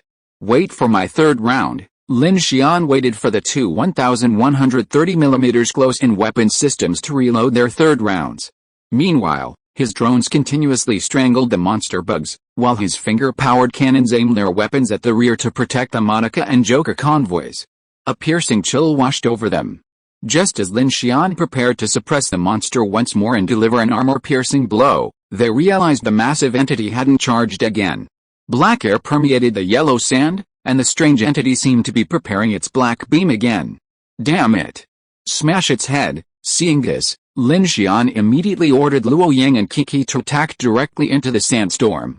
The two electromagnetic railguns constantly locked onto their targets, unleashing bursts of azure artillery. Captain Lin, that thing knows how to dodge, Luo Yang said anxiously after 2 consecutive pulse blasts missed. Smash it! Meanwhile, Kiki controlled the torrent of silver blades, swirling and snarling through the sandstorm, yet she couldn't catch sight of the massive entity. She could only watch helplessly as the sky darkened. Beep, beep, beep. Everyone's power armor could now detect the enemy's movements, but the giant entity continued to retreat in the air. Can't lock on. The monster has retreated further to gather strength, Chen Sixuan said gravely. She fired several times, including the electromagnetic railgun, but even if it hit, it couldn't stop the massive black entity's beams from gathering strength. The strange entity seemed to possess a certain intelligence. After its beams were blocked the first time, it had actually learned to hide this time. How cunning, Brother Lin, Brother Ho rushed over. Let me break through this curtain of sand, then you guys can attack. Alright, Lin Xian said without hesitation. This monster, hidden in the sandstorm, had even mastered the art of using the swirling sand to conceal itself.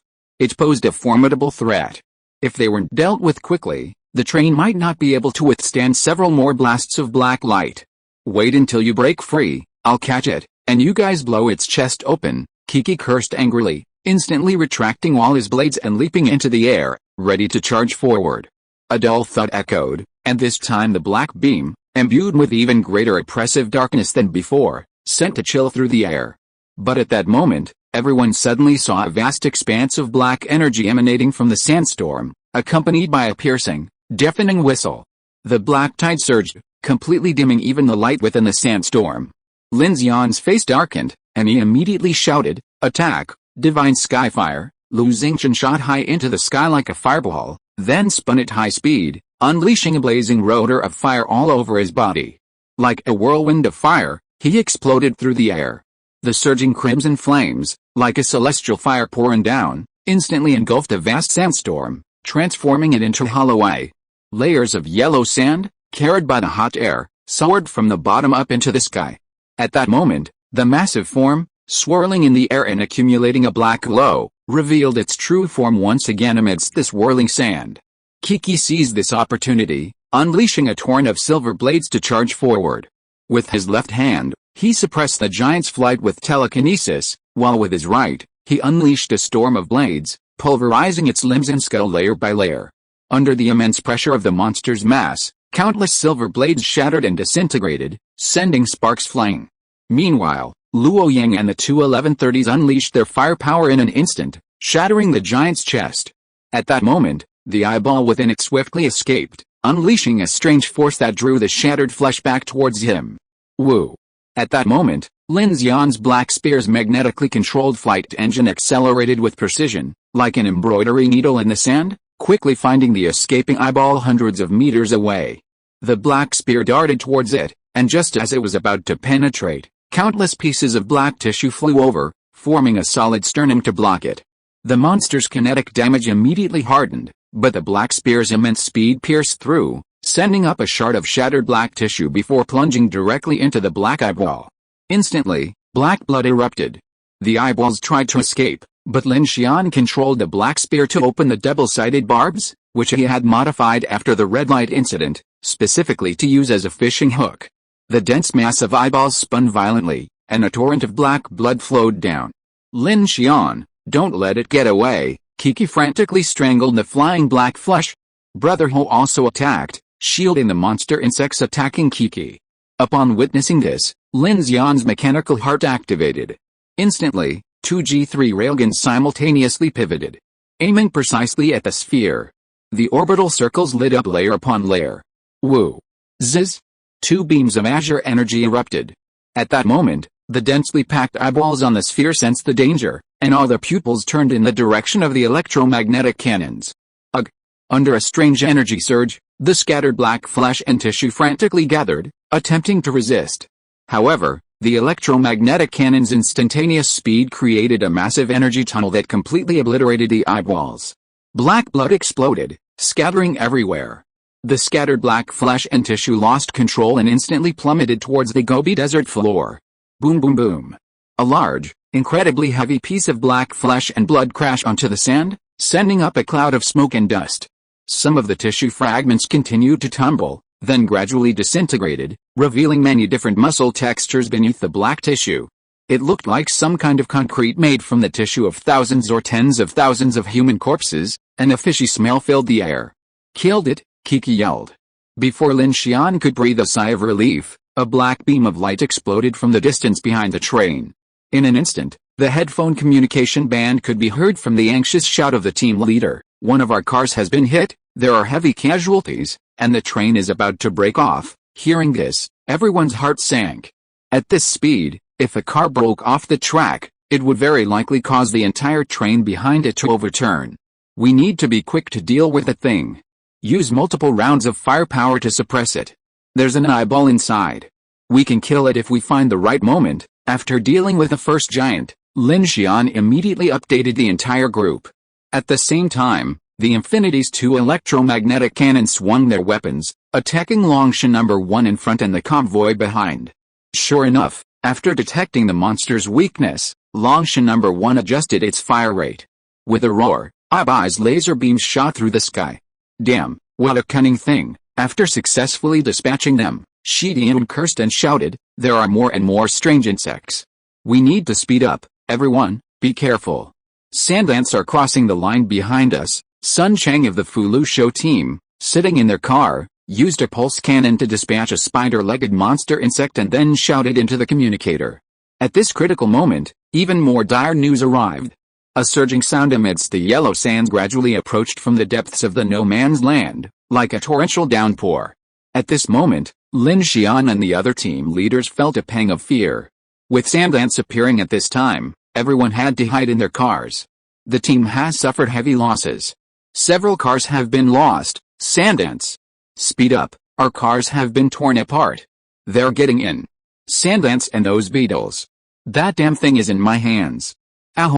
Lin Xian, look, Chen Sixuan ran over from the Infinity train car, pointing to the Gobi Desert not far from the tracks. The yellow sand surged like a fluid, rapidly approaching the rails. We can't stay outside. We have to hide inside, Lin Xian declared immediately.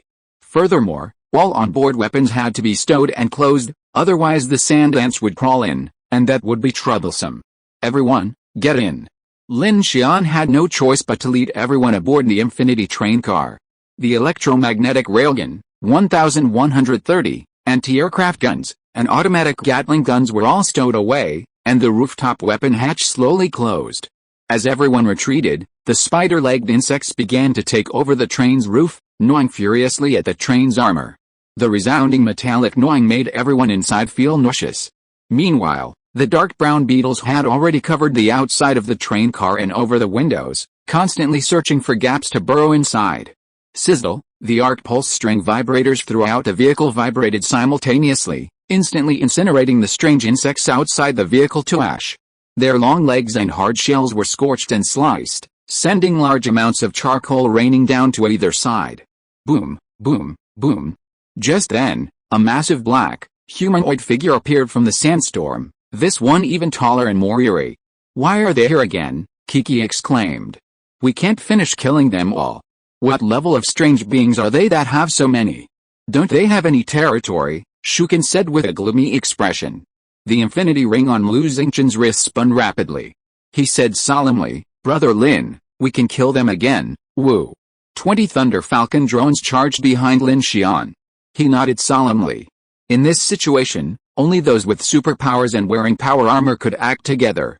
Just as Lin Xian was about to call Kiki and Luo Yang to join him, Ningjing's voice suddenly rang through the communication channel. Break out of the sandstorm ahead, everyone accelerate. Upon hearing this, the faces of the Infinity crew suddenly brightened. The sandstorm's finally over, Great. Upon hearing this, the other trains in the rear clutched at straws. Tighten your firepower. Get inside the train cars. Don't let the sand ants get in. We'll be out of the sandstorm soon. Close the doors, close the windows. On the Fulusho train, a pale-faced Hulashao exclaimed, "Hurry, hurry, hold on." The Luzhou and Ziguan trains had also suffered considerable losses. Upon hearing this news, the entire regiment perked up. Every vehicle accelerated to maximum speed, completely ignoring the bumpy road ahead, smashing through the strange insects and charging through the sand ants. Sure enough, after a while, the surrounding sandstorm began to weaken, and visibility rapidly improved. The combined train, led by Lin Xian No. 1, was the first to emerge from the dust storm. Along with the strange insects that rained down from the roofs and exteriors, the sand ants vanished into the dust haze, leaving only the remains of the insect carcasses from the fierce battle lingering on the train bodies. From a high-altitude perspective, the Union train emerged from the dust storm, like a giant black dragon escaping from the mire of hell, raising a howling sound as it finally rushed into the deserted Gobi Desert under the blazing sun. Please give me your monthly votes. Chapter 329 Run. 2069, Apocalypse Day, D100, 100 days after Apocalypse Day, a combined train, led by the Lin Xian No. 1 and the Infinity, departed Aksay, heading eastward into the vast uninhabited land. At 10:02, the sun, like a furnace chisel, pierced the bare spine of the Gobi Desert. The combined trains raced across the rust-brown gravel plains. Mirages rose from the salt marshes on either side of the tracks, twisting the wind-eroded rock pillars in the distance into swaying candle wax. The train team, freshly serviced in Aksay, was now heavily damaged. Smoke billowed from many carriages, strewn with monster fragments. Steel, corroded by black blood, billowed with smoke, revealing its gruesome aftermath. Fortunately, the battle was brief, and the armor of each convoy was thick, so the monster insects' eggs weren't strong enough to penetrate the armor or the carriages. However, the carriages struck by the massive black beams were a different story. Behind the combined train, several carriages of one convoy were ripped open, their sides and roofs collapsing and shattering. Almost two-thirds of the carriage's protective covering had vanished, leaving only the undercarriage still pressed against the track. One carriage even lost half its wheels, pulling the train behind it at high speed, sparks flying. The battle was brutal. The Dawn Convoy, the Aksay Brotherhood, and other motorcades, including the Windwalker and Fulusho, had lost over a dozen vehicles and hundreds of people. The atmosphere of grief hadn't yet spread, and the entire convoy dared not slack off, continuing at full speed. With less than 9 hours left until nightfall, they had to reach Quanchang before it, but the no-man's land stretched for at least 2,000 kilometers. Under such pressure, no one had time to stop and gather themselves, no time to weep and mourn, and no one wanted to fall behind.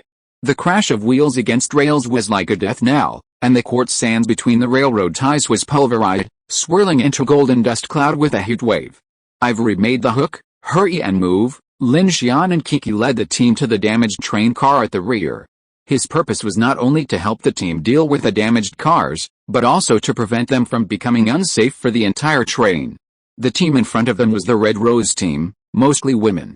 In the previous battle, one of the living cars had nearly broken in two under the black light, leaving only 3 of the dozen people inside alive.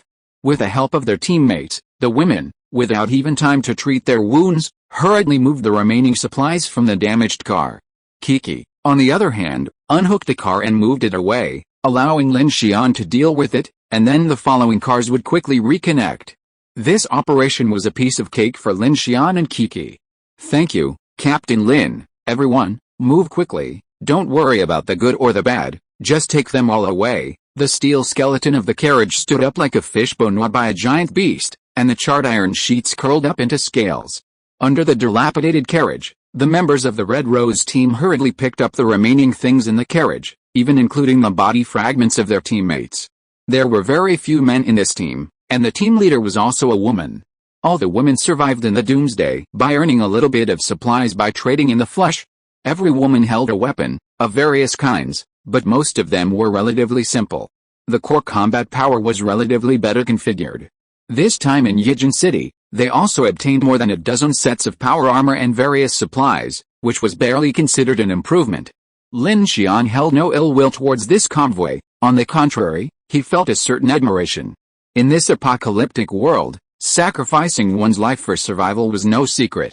In the face of danger, each of these women could stand up with a gun.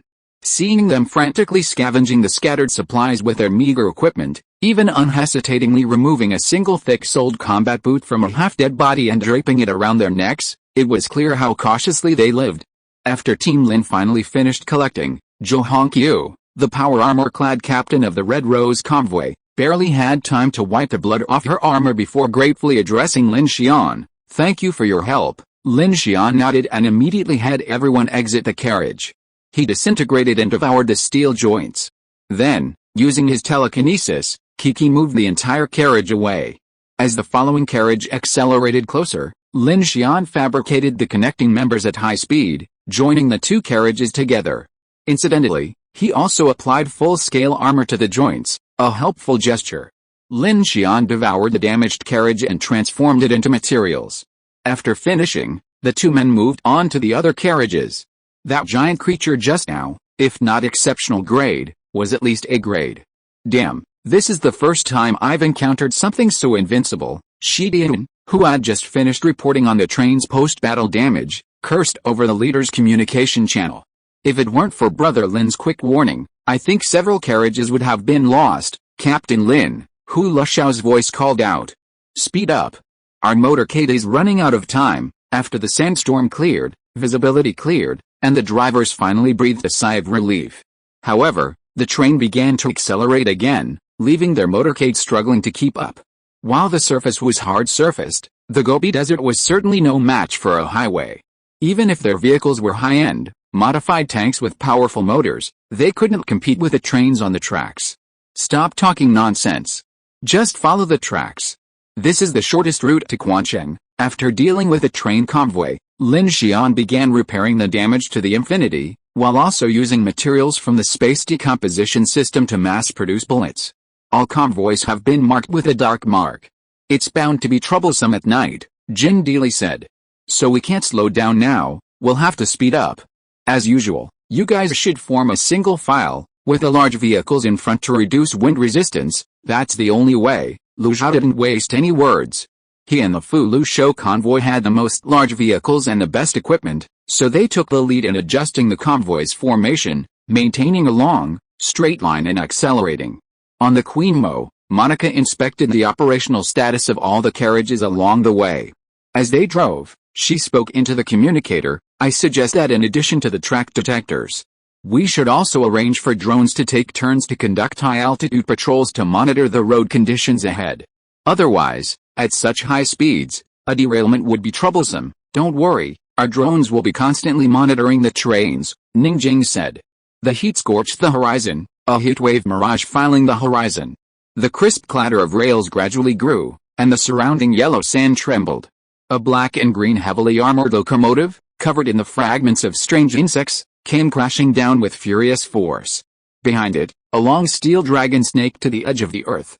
Aboard the Infinity, the engines of the Whale 03E heavy gas turbine locomotive and the Dragon-class electric locomotive roared furiously, and the train hurtled forward at breakneck speed, sending panic raging through the over 100 passengers. Given its configuration, the Infinity's firepower was already formidable. It could have even faced the massive A-class parasite encountered in Raintown head-on. However, as they approached Dezingin, the bizarre creatures they encountered became increasingly troublesome and unpredictable. The past few minutes had already put immense pressure on the entire group's survival. "It's downgraded to level 2, but we can't eliminate it now." At the information center manned by Luo Yang and Xiaobei at the weapon station in Car 12, the Infinity's core personnel gathered. Shukin wiped the bloodstains on the power armor panel with a linen cloth and said, "It's very risky to go into the night like this. The other teams should be in the same situation as us." Chen Sixuan also said at this time, "This is an uninhabited area, and it is impossible for us to go back into the sandstorm to clear the marks. Now we can only make more preparations." Lin Xian did not stop for a moment, because he needed to speed up the production of a G3L electromagnetic railgun here, so everyone agreed to arrange it here. At the same time, this is also the middle of the train, and personnel are relatively easier to dispatch. The carriage number 13 next to it is the arsenal. At this time, Several PX-05 robots are operating fully automatic bullet stamping machines, and batches of bullets emitting residual heat are produced. He said with a gloomy face, in fact, the most troublesome things are those bugs that can penetrate any hole. Otherwise, as long as the firepower is frequent enough, the huge body can be dealt with quickly. Kiki nodded with his arms folded on his chest. It's mainly because those things appeared at the same time and we were a little confused, plus it was a sandstorm. Otherwise it wouldn't be so difficult for us to deal with the firepower of so many trains, but we have been running for so long, unless it is an S-level monster or a big monster with an obvious territory, we often face a tide of monsters. Luo Yang sighed. I can only say that the sand ants are too disgusting. That's right, it's a complete waste to shoot them with cannons and guns. We can only hide. There is simply no solution, Lu Cheng said with a face full of resentment. Lu Xingchen sat in the distance, his expression calm, saying, how can there be no solution? If it weren't for the concerns about protecting the rest of the train, we could have just set a massive fire outside the entire train, instantly putting an end to the sand ant problem. Kiki glanced at him and said speechlessly. Then evenly bake the inside of the train until the fire is reduced. Wouldn't it mean we'd be roasted before the sand ants even get in? Shasha tutted. Luckily, we have the arc pulse string vibrator. It's much quicker to remove. The large Liang Lei stood next to the building, the two of them like two towers of steel. Their previous battle had been incredibly frustrating. They couldn't touch the big monsters, and without their power armor, they couldn't touch the smaller ones either. They were definitely going to jail. This thing's frequency is too slow. It was originally intended to deal with strange creatures that crawl onto vehicles. Lin Xian, who had been concentrating on its construction, said helplessly, I've thought of many solutions before, but none of them seemed feasible, whether it was the arc pulse string vibrator, the electric blade armor, or the ultra-high temperature plasma beam cutting array that Lin Xian had not yet created. These were all designed to withstand large-scale monster waves. But sand ants, including those small beetles, were a real headache. Kiki said, I do know that the Interstellar Army has a technology on starships that doesn't provide physical isolation. It's mainly used to protect against charged particle streams, high-energy heavy ions, and secondary radiation. Perhaps, oh, I know that. An electrostatic force field generator. Luo Yang's eyes lit up. Lin Xian smiled helplessly at this. After we're all on the starship, why should I still worry about sand ants? Kiki shrugged. It's better to be prepared. But after we break out of the no man's land, there may be no sand ants. Quan Cheng is in the desert, how could there be none? Unless we leave Lulling, Li Yu also said. Well, we're lucky that we didn't suffer any casualties. Now all we can do is speed up our journey. There might be a fierce battle tonight. Lin Xian breathed a sigh of relief and looked at the Shuken building. Shuken building, you arrange the production of ammunition, mainly prepare 12.7 and 30, at least 5 bases, and support the other convoys. As for those Spark 26 fully automatic rifles and rifle bullets we had before, we don't need them now, so give them all to those small convoys. Lin Xian made such arrangements not because there were too many materials and weapons to send, but the main reason was that the joint train was now on the same boat, and if any troubles were encountered, they had to be solved together. Once the weak convoy was eaten, it would directly lead to the collapse of the continuity of the front and the doubling of pressure. Now these thousands of people are basically evolved humans with combat capabilities. Human life and teammates are much more valuable than weapons. With one more person with a gun and bullets, their pressure will be less. Upon hearing Lin Xian's plan, Shukin and Dalu quickly nodded and said, okay, we'll make arrangements right away. Longshan number 1 also has a bullet loader. They're outnumbered and short on weapons. Lin Xian then activated the communicator and relayed his thoughts to Shi Dian and Ningjing. Brother Shi, those rescued bandits should be able to form a fighting force. If you can't find enough, disperse them to other convoys. Let's get through this difficult time first. As for future arrangements, it's up to them. Hey, that's what I was going to say. Shi Dian, feeling a bit overwhelmed, said, over 100 people isn't easy to handle. I'll keep some, and the other convoys can help take some in. Oh, and didn't Miss Mo want those dozen women? No problem, I've got the carriage ready, Monica said. Give me 10 more people too. Finding capacity doesn't matter, just don't be so pretentious, Jin Deely said in a leisurely tone. We're traveling at high speed now. How should we allocate the troops? Should we let those with flying abilities lead the charge? Lin Xian glanced at Kiki. Hu sighed helplessly. Okay, it's me again with that, Kiki set off. Lianglei, inspect the train, Lin Xian instructed. Okay, Sasha, Lin Xian looked at Sasha at this time. Your Sally will be deployed tonight, and I don't have time to help you test your new weapon, but remember to test it in advance. Sasha nodded and said seriously, don't worry, Brother Lin, Luo Yang and the others will help me. Mialu, help me see how Lao Mo and the others are doing, and Teacher Chen, have you received any radio signals? Chen Sixuan shook her head. There are no signals on any frequency band. This situation is indeed very abnormal. I'm worried that it may be related to the situation you mentioned. Luo Yang also frowned and said, normally, this kind of open area can receive the Phoenix Society's global radio station, but we haven't received it for a long time since we left Yijin City, except for when we were near Aksay before. We received Boss Hu's civilian frequency band information, Captain Lin. Just when Lin Xian was doubtful after hearing Luo Yang's words, Hu Lushao's voice rang out in the channel. Something is wrong, all radio frequency bands are full of noise. This is the same situation we encountered in the Wei River before. What's the situation? Be more specific. At this time, all the team leaders paid attention to Hu Lushao's words.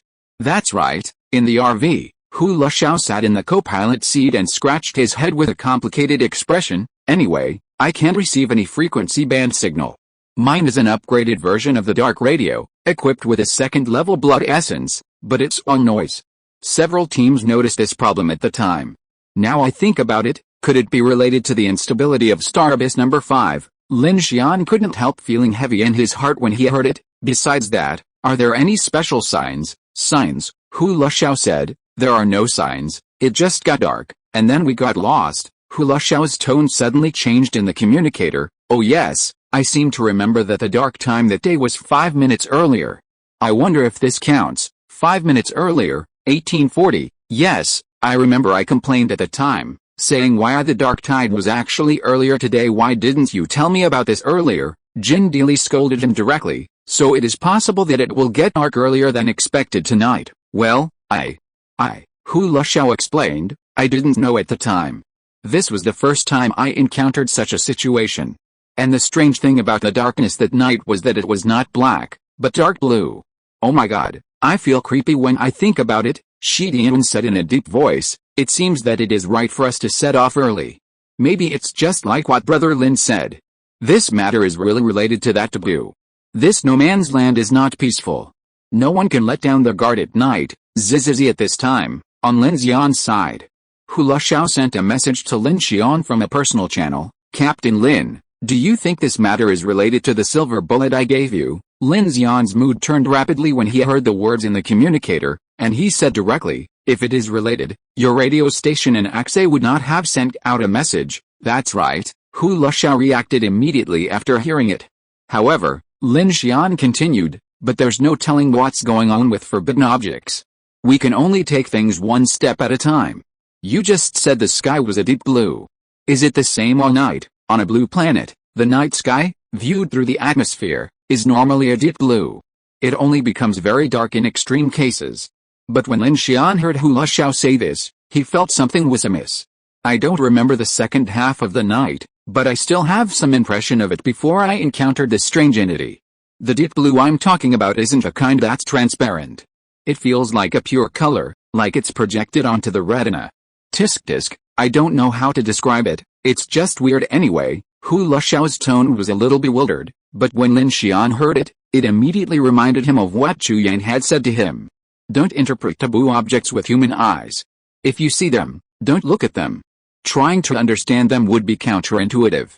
Don't describe them, and don't even peer into the sky. Don't peer into the sky. Lin Xian sat alone in carriage 12, crafting the electromagnetic railgun. He kept thinking about these two sentences, feeling a chill running down his spine. Ever since Apocalypse Day, the sky had become synonymous with danger. Whether it was the sky danger bans issued by the Federation and the Phoenix Order, the giant floating corpses in Jiang City, the atmospheric mica in Daluo Mountain, the black thorns in the clouds of Zilan City, or the unseen creatures, or even the sudden glimpse of the starry eye that Lin Xian had just seen while testing his mechanical energy cannon after defeating the Zerg swarm with Dayan and the Sun Chaser convoy, all of them were chilling. Before humanity could react, the arrival of the polar night of Apocalypse Day completely severed humanity's connection with Blue Planet's low Earth orbit. The joint space station disappeared, and satellites worldwide went offline. Lin Xian knew that both the Phoenix Order and the Federation were undoubtedly pursuing Starship projects, including the current Sky City. So far, he had never heard of a single successful case or news of one.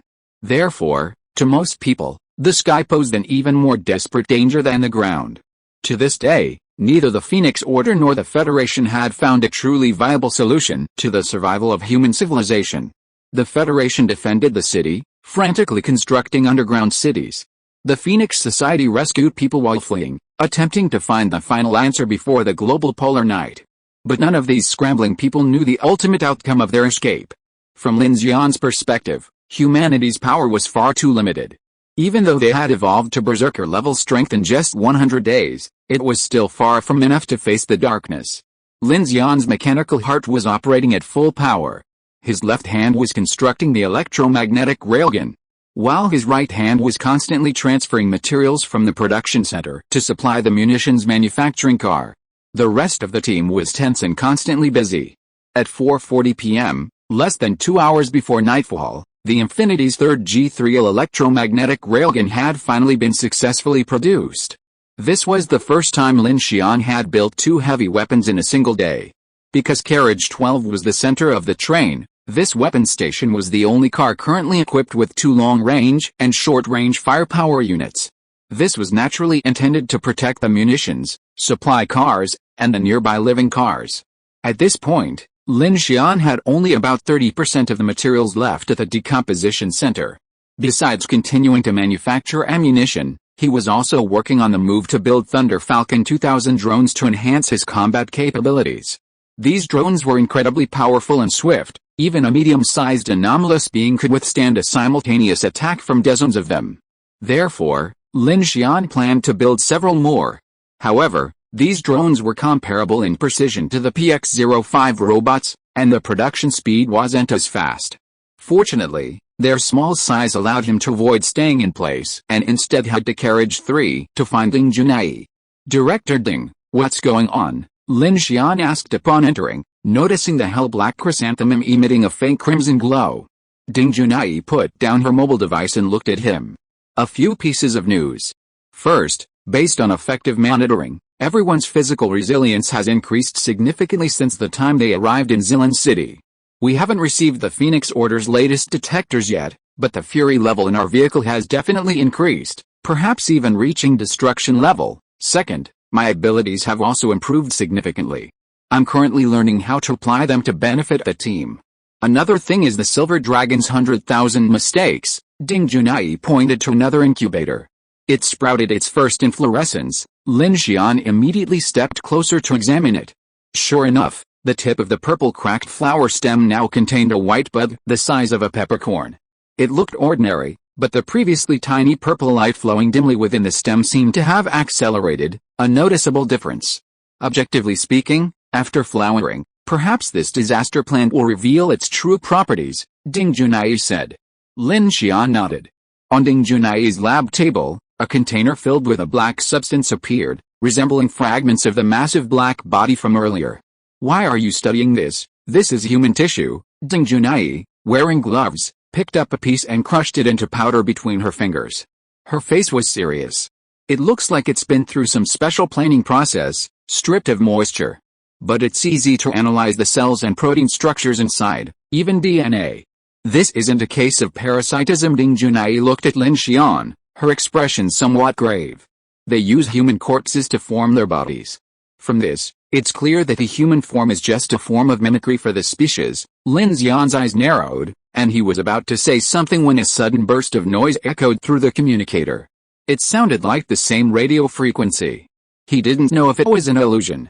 But Lin Xian felt that the noise in that frequency was more like a mixture of countless shrill cries, much like the sounds they'd heard after defeating the monster and approaching the black smoke burrowing into the ground.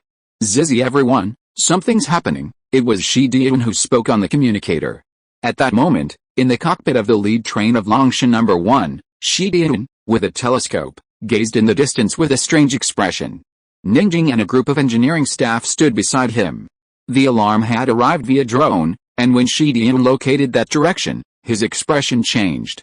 "What's that?" Ningjing, standing nearby, stared at the telescope with a startled look. In the Gobi Desert northeast of the train's tracks, a strange white stone sculpture floated silently in the wilderness. Massive and majestic, with a mermaid's tail and a lion's face, it resembled a human creation. Strangely, under the blazing sun, the light on the sculpture was noticeably different from the surrounding light, dimmer and more abrupt. It looked as if it had been crudely photoshopped onto the Gobi Desert. But no one could ignore the enormous size of the stone sculpture, and the strong sense of weirdness it felt as it quietly floated in the wilderness. Even Stuart, who was used to seeing big scenes, felt a strange and bizarre feeling that sent a chill down his spine when he saw this scene. His mind spontaneously began to produce strong negative emotions, making him forget whether to exhale or inhale air. On the Infinity, Lin Xian opened the sunshade of the carriage. The power armor's visual system just looked in that direction. In an instant, the entire power armor system crashed and went dark, and then urgently restarted. Black Hawk, Silent Hunter Armor 01 starts. Performing a program self-test, Lin Xian's heart immediately jumped, and a great sense of terror came over him. He quickly pressed the communicator and shouted, "Don't look, run, please give me a monthly ticket, brothers." Chapter 330 Devour. Don't look, run. Lin Xian's words resounded like a bell in Xian and Ningjing's earpieces, and the entire Longshan No. 1 cockpit crew felt as if the temperature had instantly dropped 10 degrees Celsius. Xian, realizing what was happening, broke out in a cold sweat and immediately pressed the window close button on the console, shutting all the cockpit windows. Speed up. Use the drone and car navigation. Don't even look over there. The moment he saw the statue, Lin Xian recognized it. It was the Merlion, the Lion City coordinates, swallowed by Starbase No. 5 on Apocalypse Day. There was no way it could appear in the uninhabited land of the western Gobi Desert, especially in such a bizarre manner. The floating colossus, the distorted light, the lion's eyes gazing at blood and tears, as the human brain struggled to comprehend the scene, it felt as if billions of redundant information bombarded its neurons, causing its very existence to waver, its mind seemingly corroded by the sight. This feeling was completely different from the moment Lin Xian saw the silver bullet. It truly felt like an object from another dimension. Boom! Suddenly, a thunderous explosion echoed across the vast, uninhabited wilderness. It was unclear whether it came from the sky or the ground, but the hearts of everyone in the already extremely anxious United team suddenly jumped to their throats. System is checking the driver's vitals. Vitals are good. Heart rate and temperature. Code current system activated. A light screen flickered before his eyes as the system rebooted. Progress bars appearing. Various subsystems, including motion, defense, radar, situational awareness, and life support, appeared one by one on the screen. Lin Xian immediately closed all the train's sunshades, his heart pounding. At that moment, the giant statue seemed to shift direction and look at the United Team train. It was moving infinitely farther away and simultaneously expanding, as if the surrounding space were collapsing in its direction. Lin Xian reacted immediately, rushing towards Car 2 while pressing the communicator and shouting, "Everyone, don't look to the left of the train." Upon hearing Lin Xian's words, the leaders of each team on the combined train were startled and hurriedly passed the message to their teams. No way. In the Fulusho RV, Hu Luxiao, who had been on edge, turned pale and hurriedly pulled down the curtain next to the window. But then, realizing it was on the right, he quickly pulled it up again. Then, looking towards the south of the no man's land, he gasped. "Lin Xian, look!" In the information center of Car 2, Kiki stared at the screen in front of her with wide eyes. The scene on it left her mouth open in astonishment. Lin Xian and Chen Sixuan rushed out of the car, one after the other, only to see a horrifying scene on the surveillance screen. To the left of the train lay the vast, rust-red Gobi Desert, bathed in the setting sun. To the right, the southern skyline collapsed without warning. A moment before, the Gobi's vast horizon had been bathed in a dazzling golden glow. Now, a vast, endless tide of night appeared, like a spilled pool of ink. A thick darkness surged from below the horizon, like a massive wall of liquid asphalt over 1,000 meters high, pushing across the Gobi Desert at a speed beyond the laws of physics. The darkness wasn't pure black. Its depths and the tide seemed to shimmer with the iridescence of an oil spill. The air suddenly became sticky and gelatinous, and the darkness stained all the light on the horizon a sickly emerald green, sweeping madly across the sky and the ground. "What's that?" Chen Sixuan asked in disbelief, covering her mouth. "That's star abyss number 5, Lin Xian's mind exploded. Without even a second thought, his mechanical heart revved furiously, accelerating the power of the 4 traction locomotives, the Whale 03E heavy-duty gas turbine locomotive, the Dragon-class locomotive, and the Ring Star 10A, to the hilt. Instantly, all the engines and motors of the Infinity train erupted in a roaring roar. The immense torque sent flashes of orange sparks blazing from all the train's driving wheels. Instantly, a massive surge of force propelled Lin Xian number 1, pulling the train behind it into a furious acceleration. "Everyone speed up. Run, empty, empty, empty." A massive metallic shudder echoed from the cars of the propelled Lin Xian number 1. By this time, everyone in the team had also discovered the terrifying black tide to the south. Gasps, shouts, and exclamations echoed across the communication band. For a moment, all the trains were running at full power, completely ignoring the lack of maintenance or damage on the northern track. All began operating at maximum power 250 kilometers, 300 kilometers, 350 kilometers, 400 kilometers. The wind whistled as this long steel train in the wilderness accelerated furiously. Waves of yellow sand swirled across the Gobi Desert as the 15-kilometer-long combined train, harnessing the ultimate power of an industrial behemoth, hurtled forward at breakneck speed. Meanwhile, the Fulu Show, Pozio, Axe Brotherhood, and other motorcades were filled with exclamations and shouts of surprise inside and outside their vehicles. "Run, run, speed up, drop the unnecessary weights and charge, it's over, shut the fuck up, everyone. Drive carefully and watch the road." At this moment, Lu Zhao, the leader of the team, shouted into the communication channel, "Maintain formation, don't panic, don't drive out and follow the car in front. The Gobi Desert may appear flat, but it is actually rocky and jagged.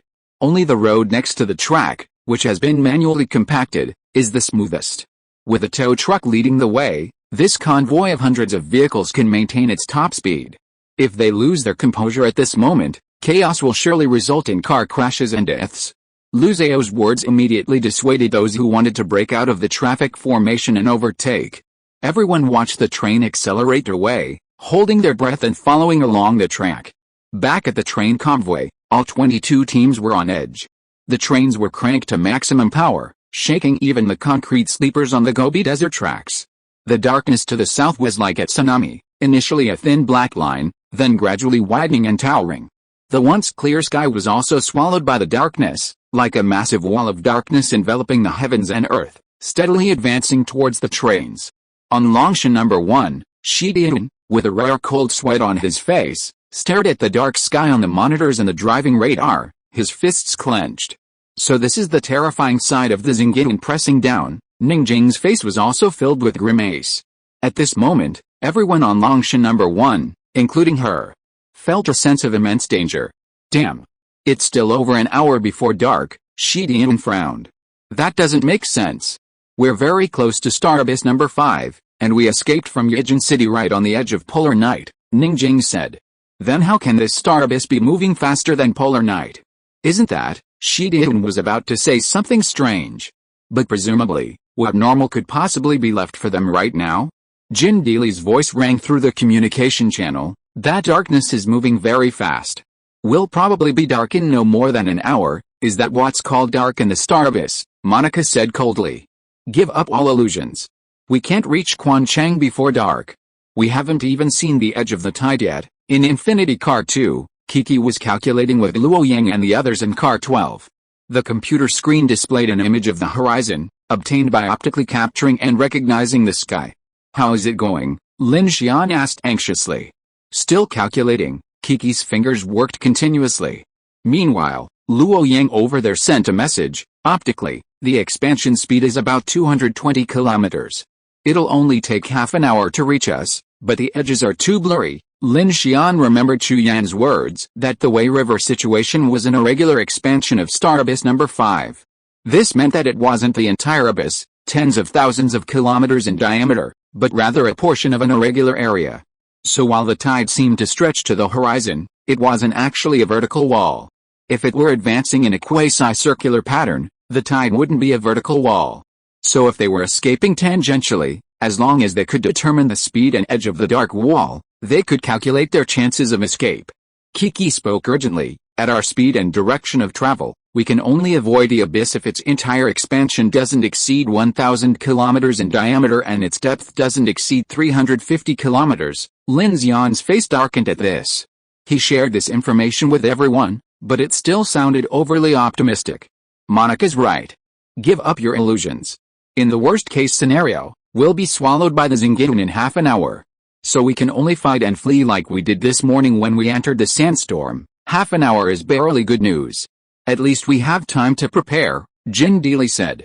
Also, compared to what happened to Lao Mo and Bless Hu, we're on track, which is good news, Monica added. At least we won't get lost. What about Boss Hu and the others? Have they caught up? We still have a signal on the communicator, so they shouldn't be far away. Just as he finished speaking, Hu Lushao's intermittent signal came through the communicator. Boss, if you can't get out, why don't you slow down and wait for us? If we encounter a monster wave, we can concentrate our firepower and avoid getting separated. Who knows what we'll encounter? Maybe we can get out sooner if we run a little further. Why slow down? Shi Dian said immediately. Just keep going. At this speed, another half hour won't make much difference. Hu Lushao's face turned bitter when he heard this, and he slapped his thigh, ready to curse. This is terrible. We're going to be cannon fodder. Sun Chang, standing by, calmly advised him. They can't possibly slow down for us, but they're right. Now we can only follow the track with all our might. As long as we don't get lost. We were able to break out last time, and we'll definitely be able to break out this time. Hearing Sun Chang's words, Hu Lushao's resentful face finally brightened. He stared out the window at the dark, behemoth-like wall of the skyline, gnashing his teeth and saying, damn it. If I were driving a dragon transport, I could have just boosted it and broken out. I wouldn't have to endure this. Sun Chang glanced at him coldly.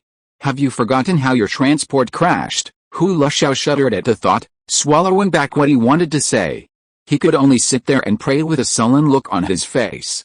On the Infinity, all crew members capable of wearing power armor had already donned it.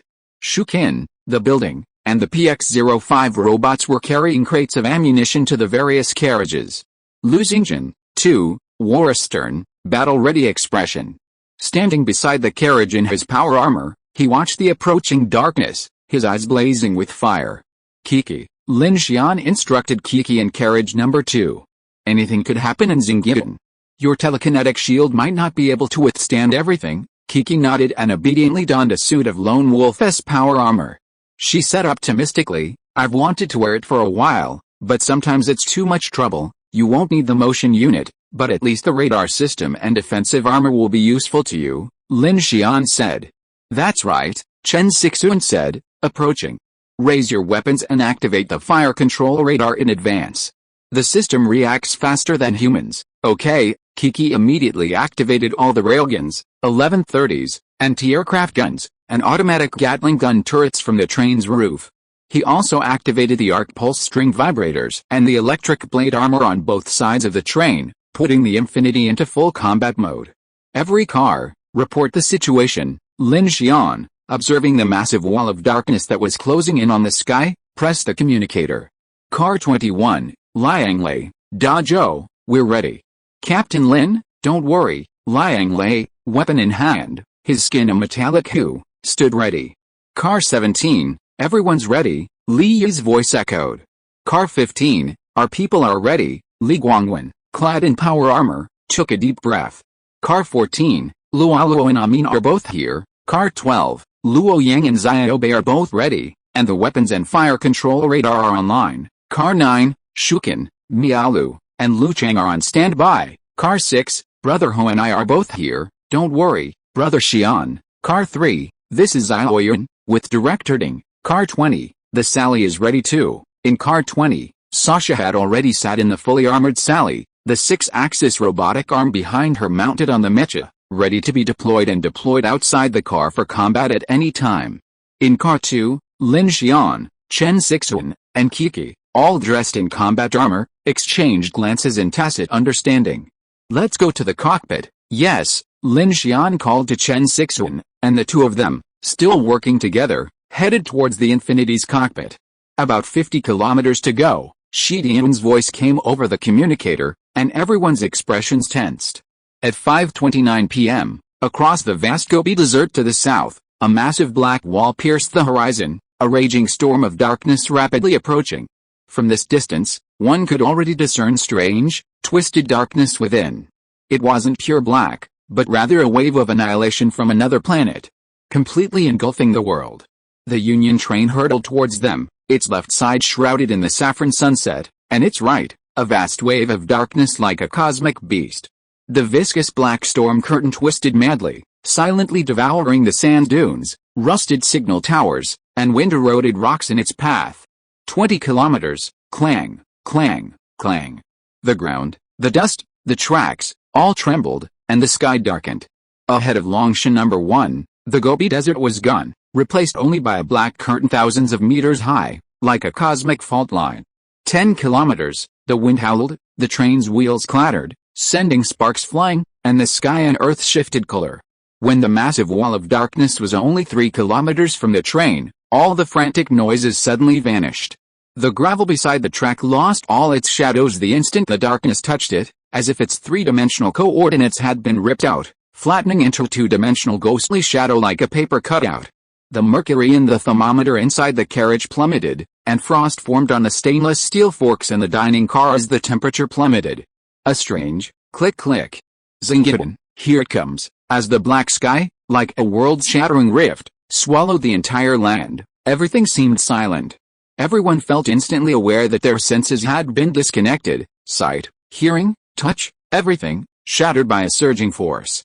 It was as if they had disintegrated, nothing existed. Lin Xian tried to open his eyes, but he felt as if he had no eyelids or eyes. He wanted to shout, but he couldn't feel his mouth. He reached out to find Chen Sixuan, but he couldn't find his hands. So, Lin Xian tried to activate his mechanical heart. But a mechanical roar gradually became deafening in the void. He heard it, the first time he had heard the roar of his mechanical heart. Was it real? As his vision gradually formed, Lin Xian felt his perspective widen immensely, as if his eyes had bulged from his face, becoming fish-like, and his vision became extremely strange. At this moment, he still stood in the Infinity's cockpit. Darkness had crept up the windows. Beyond the glass was no longer the Gobi Desert, but a seething void. He tried to peer into that void, but found that Lin number 1, visible from the porthole, seemed to have vanished. The train was entering the center of the iris of a giant eye. The pupil was a wormhole that continually collapsed and expanded. The iris texture was actually countless inverted towers of Babylon, their spires pierced with the wreckage of wars from different historical periods, medieval ironclads, atomic bomb mushroom clouds, the remains of cyborg prostheses. The train continued to hurtle forward under inertia, like a photon sucked into a black hole, carrying the last stubborn resistance of steel civilization, hurtling towards the end of an unknown dimension. Whoosh whoosh. The second sound he heard was his own breathing, the rapid panting of his nasal cavity within the visor of his power armor, like an astronaut drifting into the endless abyss of space, filled with despair and loneliness. But he could not see his body at all, nor could he see any information about his power armor.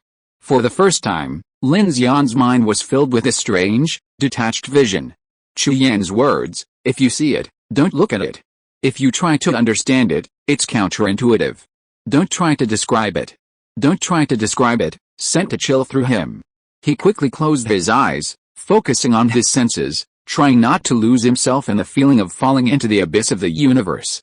At that moment, he finally felt a surge of strength in his limbs and body. Simultaneously, a cacophony of sound seemed to rise from the darkness, approaching from afar. Beep, beep, hypothermia warning, hypothermia warning. Wahoo! For a moment, the beep of his watch, the alarm of his power armor, and the roar of the Whale 03E heavy-duty gas turbine locomotive brought Lin Xian back to reality. Boom, boom, boom. The next moment, an intense feeling of weightlessness washed over him, followed by falling to the ground. Empty. There was a loud bang, and Lin Xian felt as if the train had completely derailed, crashing somewhere. But it didn't make sense. How could he feel weightless in the vast Gobi Desert? But reality didn't allow him to doubt it. When his senses returned, Lin Xian realized that the entire Infinity's cockpit had tilted. The metal connection between the front and Lin number 1 twisted and cracked with a sharp sound, and the interior roared like a plane crash. As the lights of the Jujing 03E heavy-duty gas turbine locomotive flickered, Lin Xian saw the Longshan No. 1 car in front of him tilted high. Deafening screams and shouts began to fill his headphones. "Ah, what's going on? The carriage is cracking, ah!" Suddenly, someone grabbed Lin Xian from behind. He turned around and saw that it was Chen Sixuan, who was clinging to the guardrail. She screamed, "Lin Xian!" Lin Xian grabbed her with his backhand and immediately activated the mechanical heart to start the train engine. The roar of the motor immediately sounded, but then Lin Xian realized that all the drive wheels were idling and the train was not on the track at all. Empty, empty, empty. The sound of metallic roaring continued from the rear carriage. Lin Xian immediately put his hands on the porthole and directly created a small drone outside the car to quickly take off. Finally, as the drone's perspective rose, Lin Xian saw an extremely horrifying scene. The entire train derailed. The Longshan No. 1, including the Infinity, and the Queen Mo and Joker convoys, all lay crooked and distorted across the black landscape. None of the trains had overturned, but many were warped and deformed, their lights flickering. Like the Infinity, all the trains experienced electrical surges. Strangely, the train was surrounded by a dense, dark forest. Many trees had been crushed by the train, their torn branches jutting out from the windows, a terrifying sight against the inky darkness. Lin Xian took a deep breath and immediately maneuvered the drone upward. However, as the view angle rose, the drone's camera dimmed and blurred. He could only see the train behind him, crooked and distorted in the dark forest, its lights flickering on and off for kilometers until the darkness ended.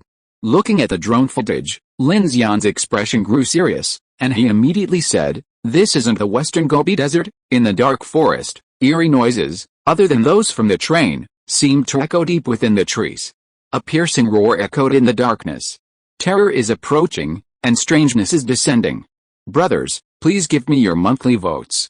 If you are listening to this novel on a channel other than Fanfic World, it means it was downloaded and re-uploaded without effort. We warmly invite you to visit our channel, Fanfic World. There you will find the original version of this story and many other novels of various genres. We look forward to seeing you dive into a world of incredible novels. Chapter 331 Nightmare. Beneath the dark forest, a mysterious train appeared, weaving its way through the trees and hills. Thousands of trees were crushed and broken, and the metallic hissing of the various carriages echoed. This massive modern industrial contraption had suddenly appeared, without warning.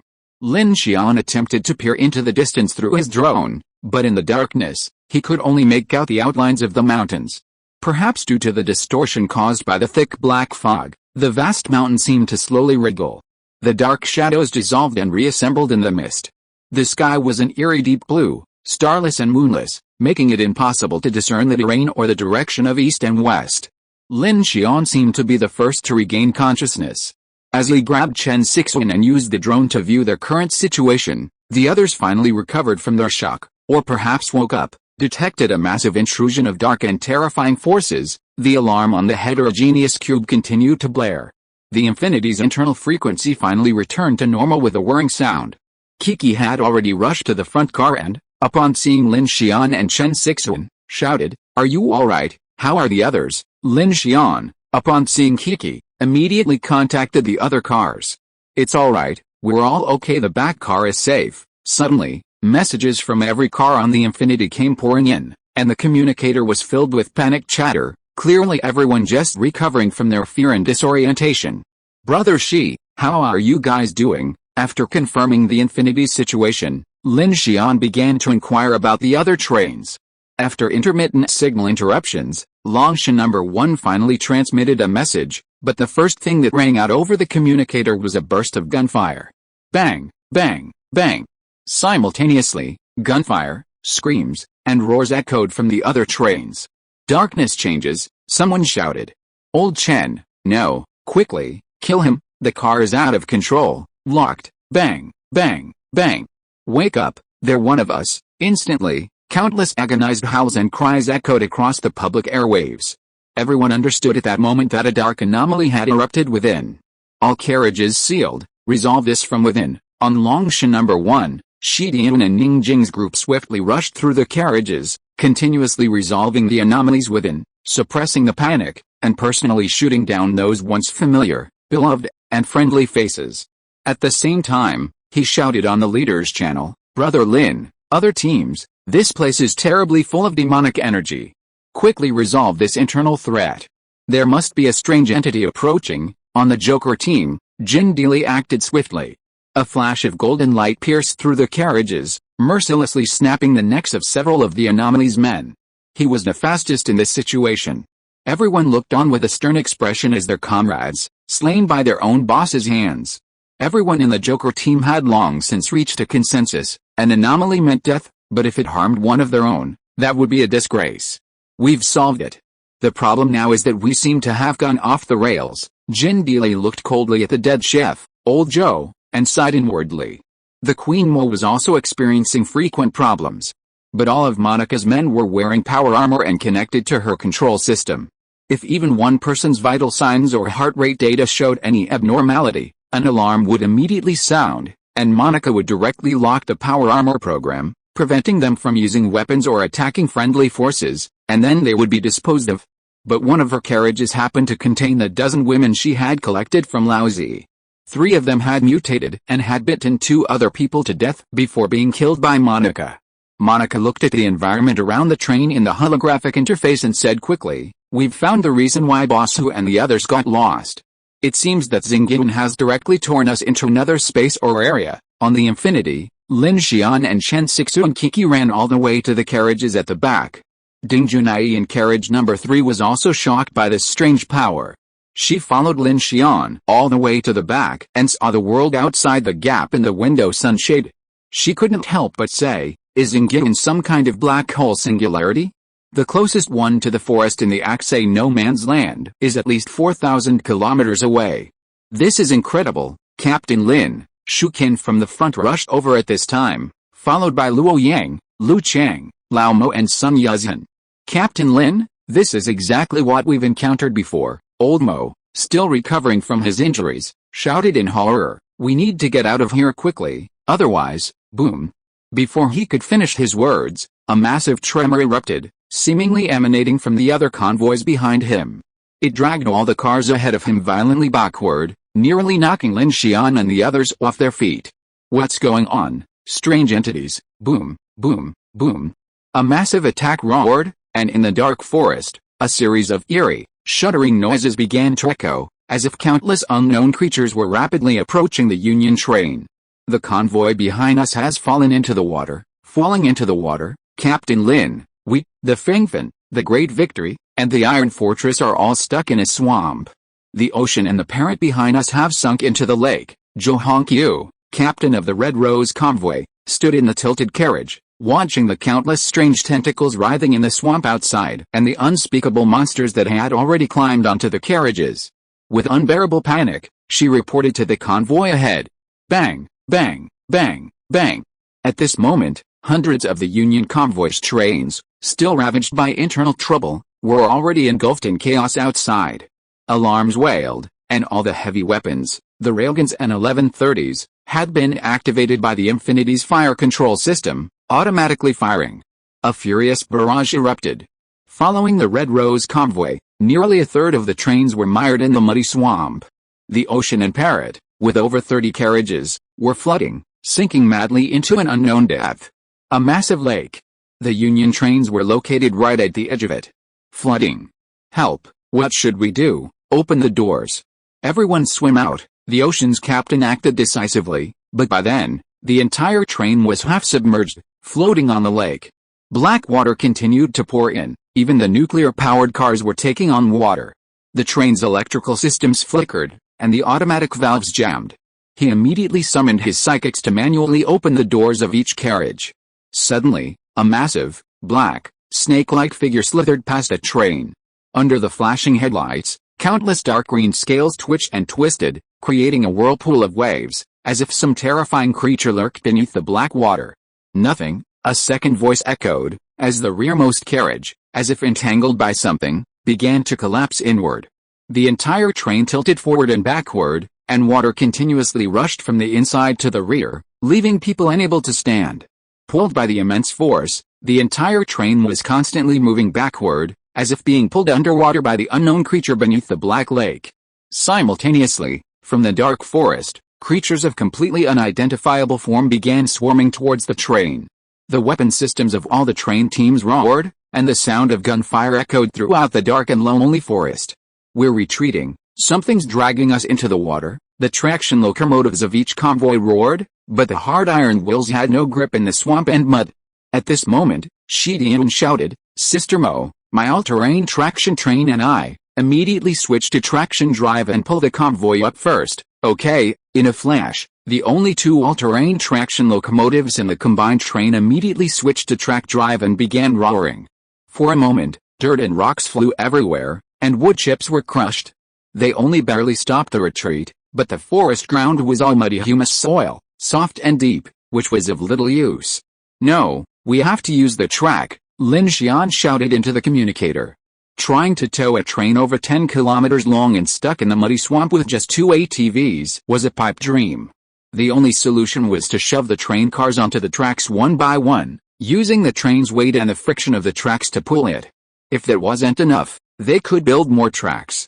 This would increase the power of the traction locomotives and free up more power. Lin Xian immediately discussed a strategy with Kiki and the others. Is it possible to build the tracks and then place the trains onto them one by one, then pull the guides back to reset them? But that would require a very long track, otherwise the traction would be insufficient and it would definitely slip, Kiki said. Yes, how about we use a car-mounted trailer hook? Shukin chimed in. No way. With over 500 train cars stuck, what kind of hooks and cables can pull tens of thousands of tons? Luo Yang shook his head. The situation was extremely tense, with a massive attack coming at them. There was no time for discussion. The situation was precarious.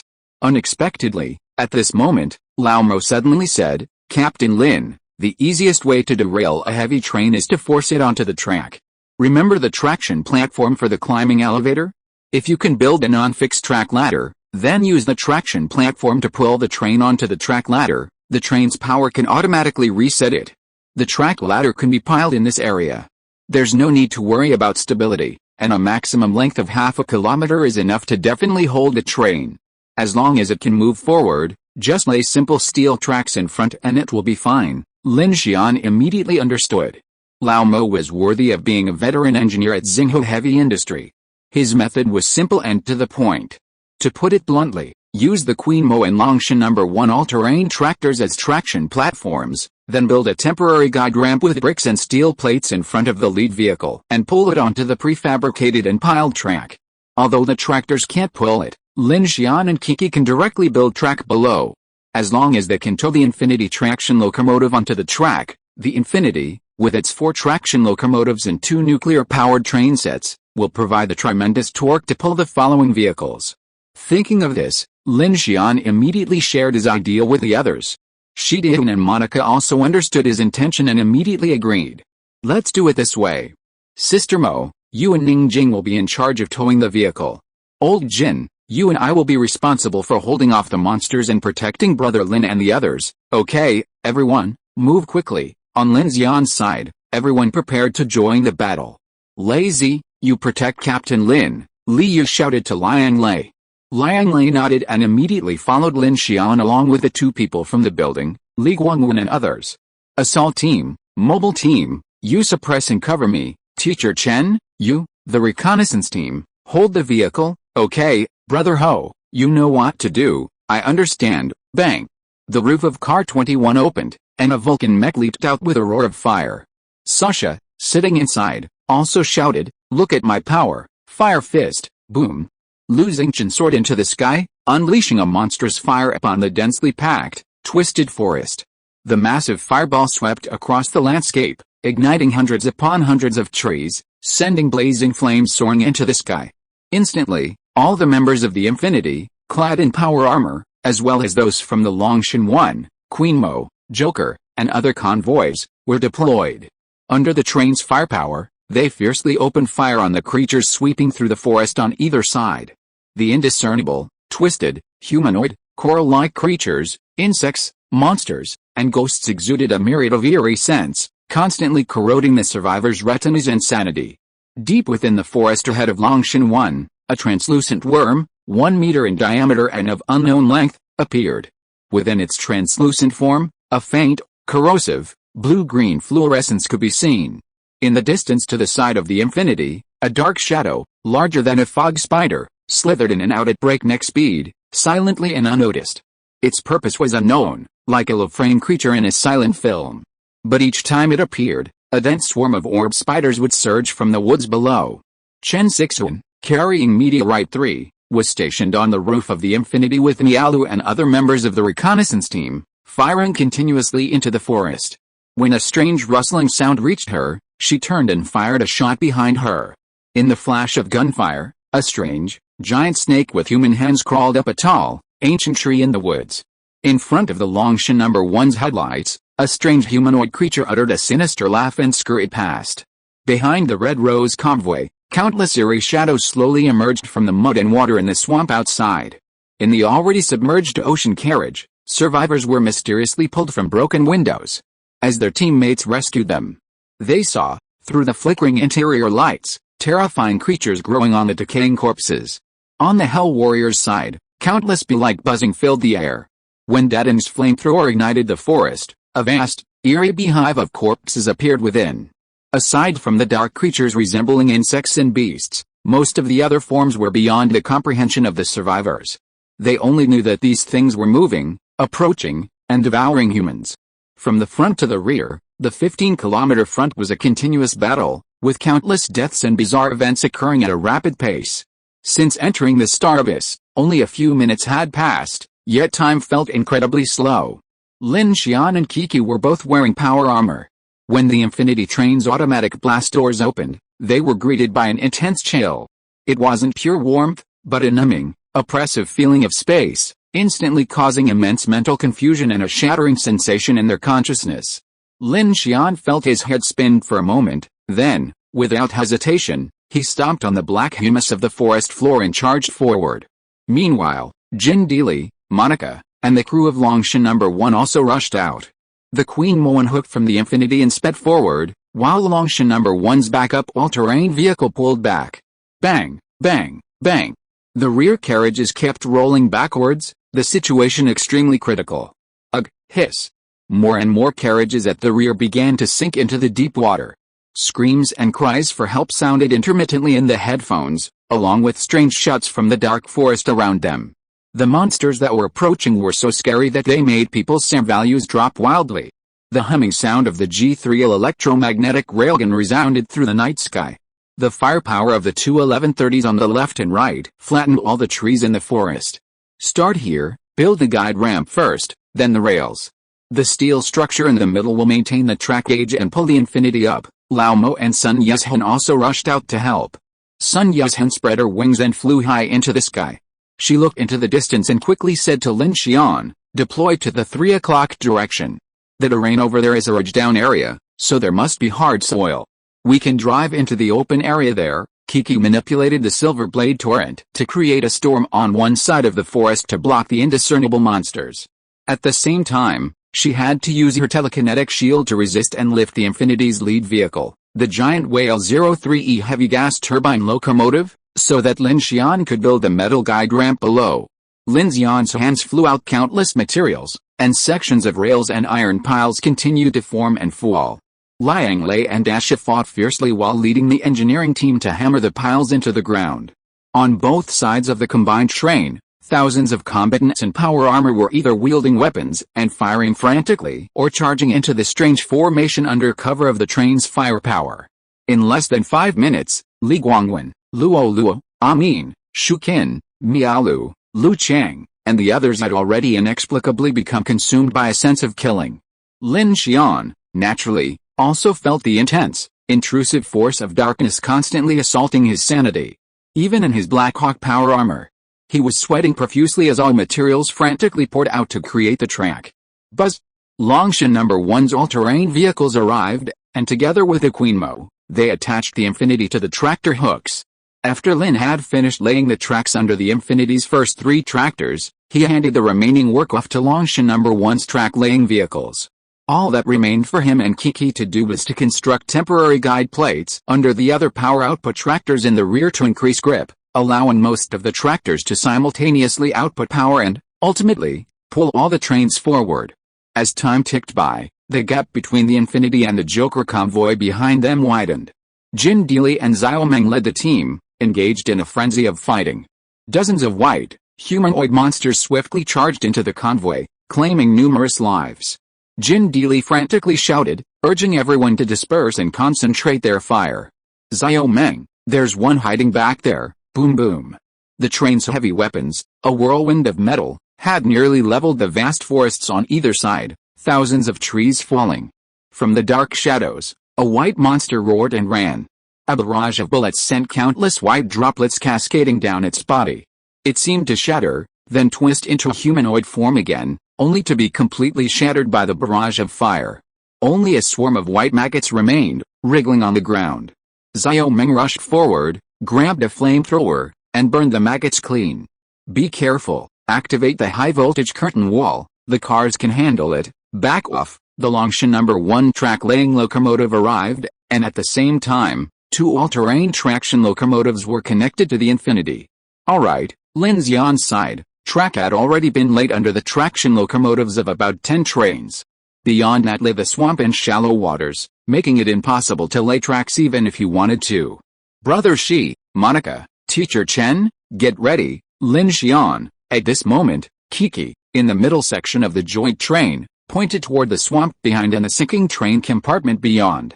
There, flames blazed, and many drowned survivors struggled with strange entities on the surface. Above the vast water, a giant creature as large as a mountain lurched and surged. Boom! With a violent tremor, a dark green shadow burst from the shallows of the lake, sweeping across, instantly engulfing dozens of people. Its massive body slammed into the train cars, instantly deforming and twisting several of them. It turned out to be a giant lake monster. Seeing this, Lin Xian took a deep breath and shouted into the communicator, all cars, start your engines, buzz. Woo! Chen Sixuan, already back in the Infinity's cab, immediately increased the power of the 4 traction locomotives. The engines roared wildly, and the entire train, along with the temporary tracks, plummeted several centimeters into the ground. Then, with a metallic hiss, it finally pulled all the trains behind it to halt, and began to slowly roll forward. Instantly, the 2 all-terrain traction locomotives, along with the Infinity, and a dozen other on-track traction locomotives, exerted their force simultaneously, pressing the sectional track below them forward. The twisted cars were straightened, and the joints between them creaked. The combined train moved forward. Don't push the power all at once, or the drive wheels will slip, Old Mo said to Chen Sixuan from inside the train. I know, buzz, buzz, buzz. Countless tow ropes were now pulled straight, and the combined train, under the violent onslaught of darkness, moved forward on makeshift tracks. Behind them, trapped in the swamp, the Red Rose, Wind Sail, Great Victory, and Iron Fortress trains also found themselves being forced forward by a tremendous and violent force. Due to the intense friction between the swamp and the lake, the metal connections between the shore and swamp cars creaked wildly, even with a constant crackling sound. Kiki and Lin Xian, one in front and one behind, used telekinesis to lift several cars while the other tightened the fasteners, finally accelerating their escape. In the swamp and the Black Lake, countless survivors had already perished as their front lines collapsed. Lin Xian, given this situation, even if we escape the lake, we won't be able to speed up and escape the dark zone.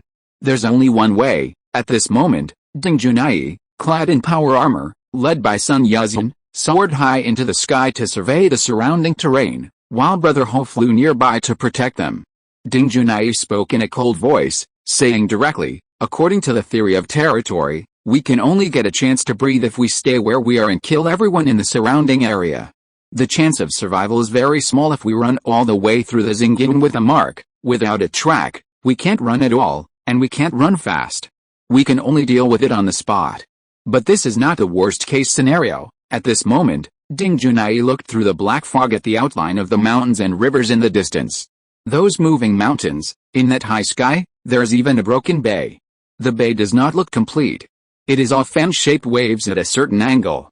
The deep sea and the shallow sea are intertwined, and the hollow place is a dark empty space. It is like a world in another dimension. Please vote for me. Chapter 332, Strange Python. I know.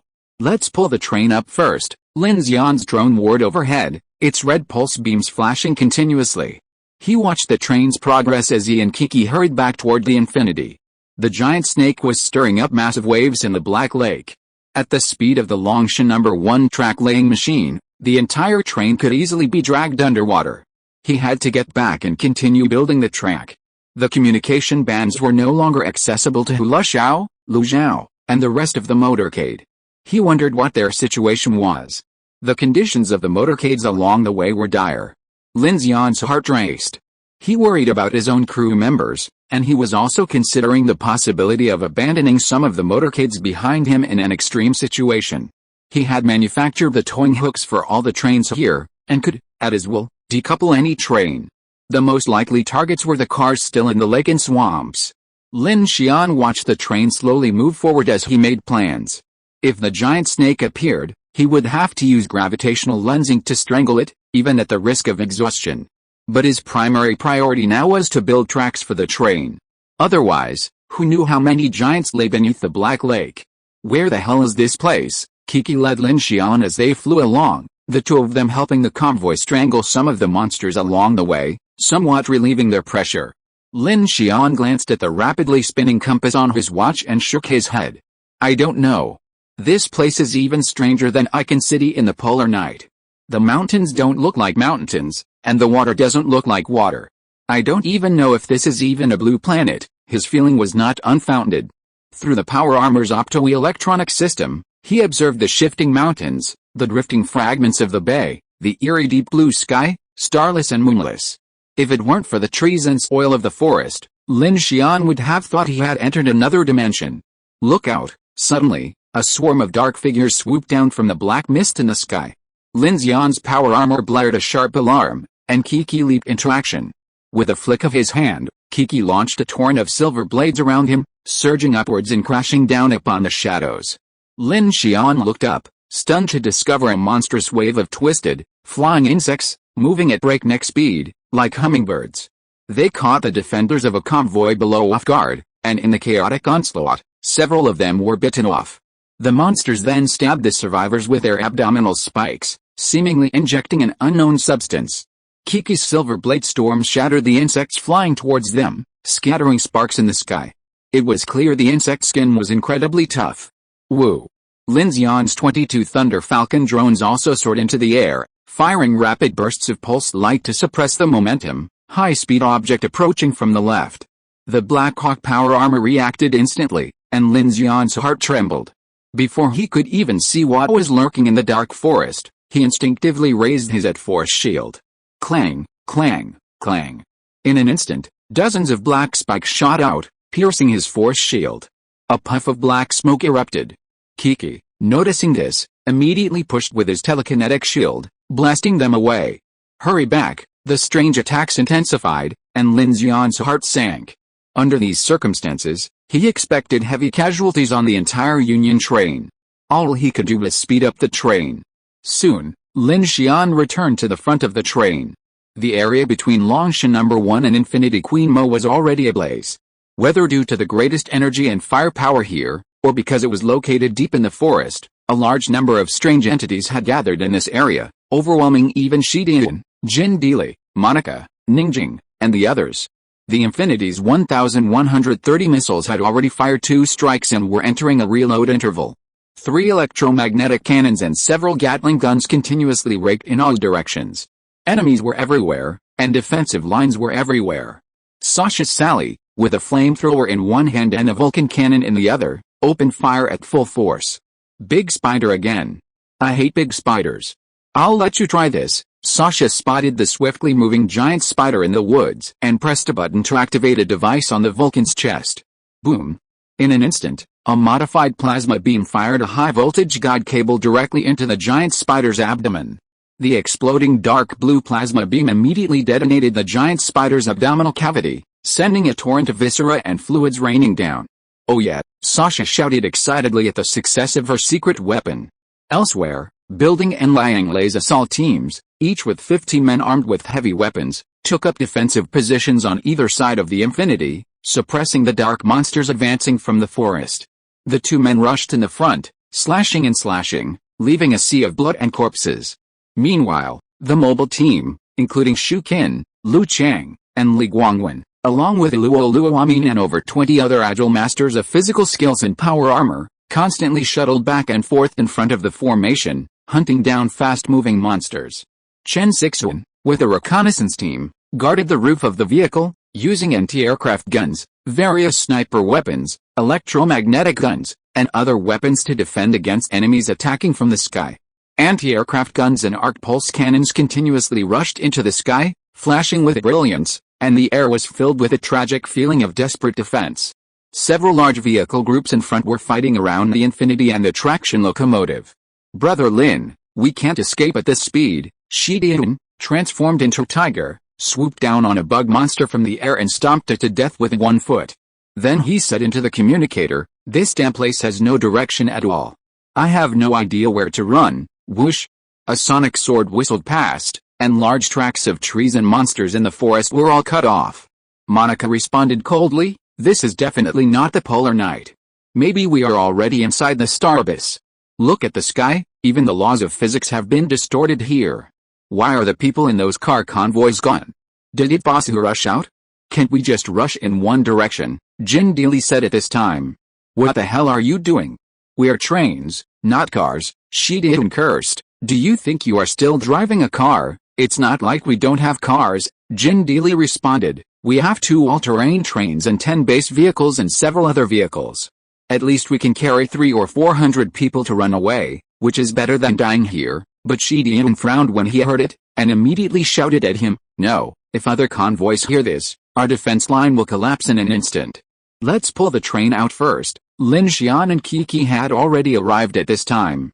While speeding up the construction of tracks in front of the 2 all-terrain tractors, he said, "That's right. The current situation is not yet the time to let hundreds of people run away. These thousands of people must work together to reduce casualties. Once the people's morale is scattered, these team members may be invaded and mutated by the darkness because of despair before they can be killed by the monsters. By then, they will be defeated and out of control." Just being swallowed by darkness had already cost the United Train Regiment many lives due to the dark changes. Unlike Lao Mo and Hula Xiao, abandoning all their train defenses meant their chances of survival were extremely low, as the spare vehicles were unarmed. Furthermore, at such a point, internal strife would undoubtedly break out within the train teams. Therefore, Shidian immediately made the key point clear, preventing Jin Deely from saying anything over the comms channel. Although he also knew Jin Deely's words were not without merit, in desperate situations, this might be the best way to keep some people alive. A few hundred lives were better than total annihilation. Lin Xian was rapidly constructing tracks, his mind racing. No one had anticipated that the first hurdle they would encounter after entering darkness would be the disappearance of the train tracks, a suffocating situation that would constrain the entire train group. Therefore, unless everyone could, as Ling Junai had predicted, annihilate all the strange entities in the area, the dark marks on their bodies would be etched by the next strange entity, and the cycle would repeat. The United Train Regiment's demise was only a matter of time. But compared to completely annihilating the strange entities, Jin Deely's plan was clearly more practical. At least escape offered a way to survive, and with a precedent of old Mohu, it was far more feasible than a desperate stand.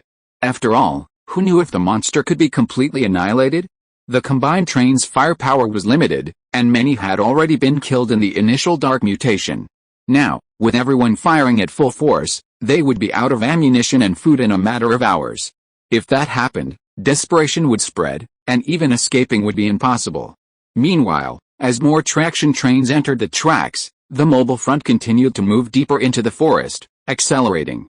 The locomotive was replaced by the Infinity, while the original Longshan No. 1 remained stationary, providing support from the trains approaching from behind with its 3-kilometer range. Several other trains, including the Red Rose, also successfully made it ashore from the muddy swamp. The tracks were covered in black mud, and deep gullies had been carved into the black soil by the trains. Numerous crushed trees had become railroad ties, crushed by the wheels.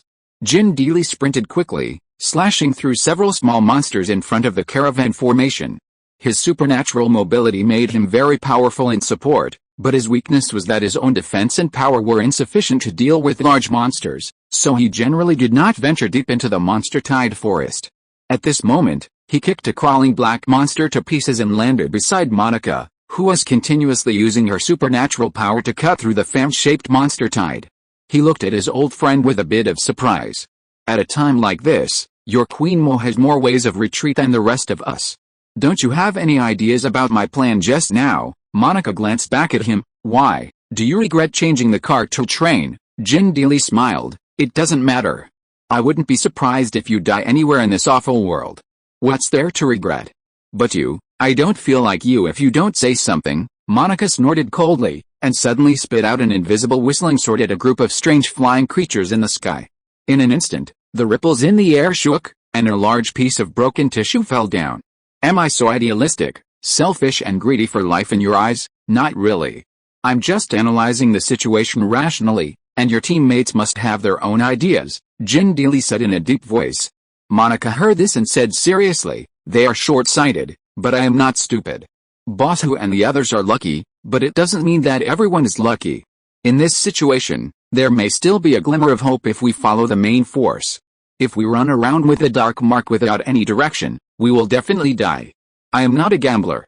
Even if I were, I would rather bet on that one. Huh? Jin Deely followed Monica's gaze and looked at Lin Xian, who was making tracks in the distance. He raised his eyebrows and said strangely, hey, heroism? Although I like that guy very much, you don't really think of him as a savior, do you? Or are you attracted to him? Monica turned back to continue dealing with the strange titan and said, no, this is my intuition. After the close call in Zilin City and the narrow escape in Yijin City, despite now facing another predicament, it's undeniable that if Lin hadn't woken everyone up on Axe's starry night and kept them armed and alert, the situation could have been even worse. No one expected the disaster to occur in broad daylight. Had it happened earlier, or without the sandstorm, perhaps the Union train could have truly escaped the Xingqian mutation. Monica was emotional, but also rational. She also had her own pride. If she left with the entire team now, morale would surely be shattered throughout the Union train. She didn't want to be blamed for such an unrealistic fantasy. Is a queen on the run still worthy of the title? Even as Monica pondered this, the other teams were already in a state of panic, their communicators filled with despair. What should we do? The darkness here is so strong, we can't stop the mutation, too many monsters, without the tracks, we can't escape this time, let's fight. Don't be timid, Captain Lin, Captain Shi, save us, boom boom boom. Around the traction train group, the brutal fighting intensified. In the dark forest, endless monsters of all kinds kept refreshing everyone's SAM value. Many people died at the hands of unknown attacks and sudden changes in teammates. Seeing this situation, Lin Xian knew that the most urgent task at this time was to stabilize people's hearts, so he said to Shi Dian, Brother Shi, how about we make the track circle around the woods and then have the entire joint train spiral into several circles to form a temporary defensive line? Shi Dian was sweating anxiously at this time. The number of casualties in his Longshan number 1 was constantly increasing. When he heard Lin Xian's words, he immediately said, What? Hold on. Lin Xian shook his head. I just found a giant green snake in the lake over there. I guess it might be the most powerful guy in this area. We are now in an unknown area. Building a good defense line can not only reduce casualties but also give us a breath and shrink the battle circle. If the giant snake makes a move, we will kill it. Maybe we can. The plan Lin Xian said was a helpless move, but the long snake formation was now attacked from all sides, and the train could not disperse into defensive formation to resist as quickly as the car convoy, so he looked at the temporary track that was being made, and thought that since he could not escape, it would be better to directly make the track into a spiral arc. This would greatly shrink the battlefield, increase the firepower density and reduce casualties, especially allowing those with special abilities and strong combat forces to be concentrated. This idea stemmed from Zilin City's previous experience of reducing the battle zone. Furthermore, the train's defenses were high. If they could circle the enemy twice, the entire battle zone could be reduced to less than 2 kilometers. This would make it easier for the heavy weapons and personnel aboard the train to deal with the situation. As for dealing with a giant cyan snake, Lin Xian had no confidence. Not only was he sure he could do it, but he also had no confidence that his team would be able to escape the situation afterward. But now, he had no better plan. Like Shi Dian, he didn't support abandoning the trains and running away.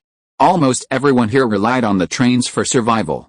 Abandoning them would be devastating, not to mention life or death. and would inflict immense damage to morale and spirit. Having truly experienced the horror of the Dark Invasion, Lin Xian had a deep empathy for the survivors of the painful mutation. Strictly speaking, the Dark Invasion was the primary culprit for the collapse of human society. Upon hearing this, Shi Dian nodded solemnly. It's a strategy, certainly better than the current situation. Seeing Shi Dian's agreement, Lin Xian immediately shared his plan with Jin Dili and Monica. They all agreed, so Lin Xian then announced the plan to surround the car and defend it, while also slaying the giant snake to secure a chance of survival. The other teams were immediately excited. In this situation, as long as someone took the lead, it would prove that the team's core was not panicking. Lin Xian's two plans effectively addressed both issues. Everyone understood that surrounding the car and establishing a defensive line would reduce casualties and increase firepower. They also sensed the resolve of these powerful teams, which greatly boosted the morale of the survivors. However, boosting morale wouldn't completely solve the problem. Hence the plan to slay the giant snake. Regardless of its feasibility, it offered a clear hope to these thousands of people. Moreover, these people had all come from Zilin City, having escaped the danger of slaying the Blackthorn in the clouds. Once Lin Xian mentioned it, everyone instinctively agreed with this approach. Having a plan, a way out, gave people hope, and once people had hope, their fighting spirit soared. As expected, as the two plans were passed around, the team's weakened defenses began to ignite. Countless people, as if grasping a glimmer of hope, began to unleash their might. Team leaders and squad commanders gritted their teeth and began to adjust their lines and firepower. As more trains escaped the swamp and more carriages hit the tracks, the will to survive, suppressed by the dark tide, was reignited. Divine Brahma Fire, Lu Xingjian, upon entering the Xingyin, was a changed man. He gazed upon the thick darkness and the endless tide. His pyrokinesis surged in value. The infinity ring in his hand spun rapidly, and in an instant, a massive, blazing white fireball grew larger and larger above the dark forest, like a miniature sun, its blazing light illuminating a vast area spanning several kilometers. If I, Lu Xingjian, had not been born, the polar night would have remained dark forever. Lu Xingjian soared through the air, a gust of wind whistling around him. He repeated the bold words he had spoken upon joining infinity. With a sweep of his hands, he sent the massive fireball crashing down. A sizzling sound erupted from the blazing white ball, a fiery fluid even appearing on it. The countless crew members watching below, their pupils shrinking, stunned by the sheer force of the attack. Wow, awesome, heavenly fire descends, awesome, boom. A wave of heat surged like a shock wave, instantly engulfing an area half a kilometer in size. The searing flames erupted wildly in all directions, instantly engulfing countless strange forms in the blaze, burning relentlessly and emitting a cascade of corpse oil. Swish, swish, swish. Meanwhile, at Kiki's side, hundreds of silver blades whirled at high speed, transforming into a storm of blades. She enveloped herself in a telekinetic shield, creating a hurricane-like force, and charged directly into the strange tide. In an instant, entire swathes of monsters, along with the trees in the forest, were chopped up. The giant, transparent worm whipped itself around, spraying a flood of strange, eerie green liquid at it. All of this was blocked by Kiki's telekinetic shield. The spinning blade sliced through its twisted body, instantly slicing it into 3 sections. The eerie green liquid within suddenly exploded, forming a fluorescent fireball in the forest. The sprayed liquid engulfed all the strange creatures around it. For a moment, all sorts of strange cries were heard, and the sound of corrosion was piercing. Buzz! A based laser beam swept across a vast fan-shaped area like windshield wipers. Zhao King's sword blades darted through the jungle, harvesting the undead. Li Guangwen's explosive fists blasted a gully into an area. Luo Yang's pulse-eye exploded in the insect swarm in the sky. In a short time, the panic of the entire joint train quickly disappeared, and was replaced by order, counterattacks, and the courage and belief of survival. These thousands of survivors began to unleash their potential, uniting for survival. Lin Xian seized this opportunity to accelerate the construction of track. He simply abandoned the track machine and took the track prepared by Longshan No. 1 and the various teams in Yijin City and spliced it on site. At the same time, he continuously produced new track through the mechanical heart. Fortunately, he had previously swallowed many carriages to replenish the materials. Combined with the extremely easy construction of the rails, Lin Xian's speed was increasing. The Infinity, now on track, began to accelerate. The Queen Mole began to retreat behind the Infinity. The locomotives of the trains further behind, having returned to the tracks, began to contribute their traction. With each force increasing, the derailed and chaotic train finally returned to track. Meanwhile, the last of the Paradin Ocean emerged from the lake. Aside from those who had drowned, many of the crew members had already jumped into the water to save their lives. Hundreds of people frantically swam across the dark water, and the surface of the lake was filled with an atmosphere of terror and despair. Constantly, someone was being dragged under by a strange creature. Flashlights and gunfire filled the lake. Countless people began to climb onto the mudflats and return to shore, shouting, "There's a snake underwater. A huge snake, it must be an S-class, run, help." There are still people who can't swim. On shore, members of the Windsail and Red Rose teams were covering their evacuation. Just then, as the last few cars of the ocean train were pulled up, everyone on shore witnessed a horrifying scene. A giant python, its tail gleaming with cyan scales, swiftly coiled around the train car. The serpent was thicker than the train car, its length unfathomable. The scene immediately reminded people of the abyssal worms they'd seen in Zilin City. But snakes naturally piqued human fear, let alone the behemoths lurking in the dark depths. At that moment, a convoy pulled a white boat from the train car. Several people worked together to lift it into the water, starting the engine and quickly rescuing 7 or 8 drowning survivors. Just as they turned, a soaring psychic yelled at them, "Run! The snake's coming, where's it?" The boatmen responded frantically. They had already revved their engines to full throttle and were heading for shore. As they ran, they glanced behind them, but the lake behind the boat was calm, with no sign of movement. But then, the psychic in the sky shouted something terrifying, "It's below you, please vote." Brothers. Chapter 333, Close the Front. Boom. A thunderous roar erupted from the Black Lake. Lin Xian and the others, who were rapidly constructing the railway tracks, turned to look. From beneath the darkness, a massive black shadow loomed, rising into the sky. Simultaneously, a chorus of panicked cries filled the communication channel.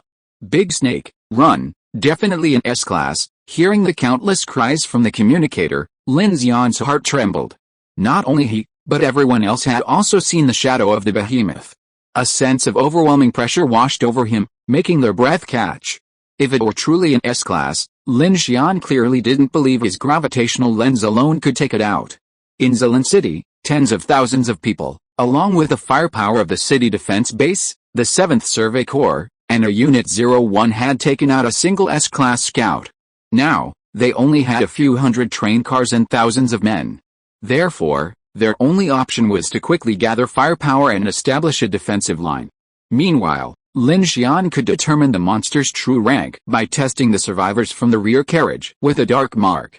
The more critical the moment, the more we must avoid chaos. What a huge creature. This time, we might be in great danger. Standing high up, Shi Dian's eyes were stern, his voice low and low, unusually pessimistic. Ha! Ningjing punched a twisted monster that had crawled out from under the car, blasting it with a powerful blow. She then landed beside Shi Dian and said solemnly, "We must shrink our front immediately, or we will be eaten along the way." Shi Dian nodded and immediately led his men to the top of a tall tree. Under the cover of several men, he began to direct the retreat of the various convoys. With his command, the retreating convoys began to have a clear direction. The temporary track for the tractor convoy deepened. As Lin Xian built, the drone overhead automatically responded, also helping him observe the surrounding terrain. He adjusted the track's curve directly along the vast forest that Brother Ho had begun to burn. His mechanical heart was cranked to its limit, dropping a track on each side. Beside him stood the Infinity's assault teams 1 and 2, forming a protective formation. Kiki and Brother Ho fought in the air. 1130 on the train had already emptied its 4th round of ammunition. As the track fell, Old Mo, still bruised, led a group of engineers to help lay piles and stabilize the foundation. Then, the Infinity's iron wheels rolled forward again. Artillery fire raged in the dark forest, and blazing fires burned on all sides. From the flames and the darkness, various strange entities continuously emerged. The light of the Hell's black chrysanthemum flickered on the Infinity's train. With the suppression of the entire regiment's firepower, the dark mark gradually weakened, but as more strange entities emerged, the mark was struck again, and the pressure of the fierce battle intensified. Finally, the submerged carriages of the ocean and Parrot were all brought ashore. Copious amounts of black water continued to pour out of the wrecked cars, accompanied by a multitude of aquatic monsters that had burrowed into them, large and small, alien-shaped insects, black leeches, and bizarre centipedes. The few remaining members of the two convoys had already followed a red rose and the others back to the rear carriages. Use the flamethrowers. Burn these things. We're approaching the auxiliary protective circle. Hold on. Hundreds of people gathered around the trains, firing continuously and retreating.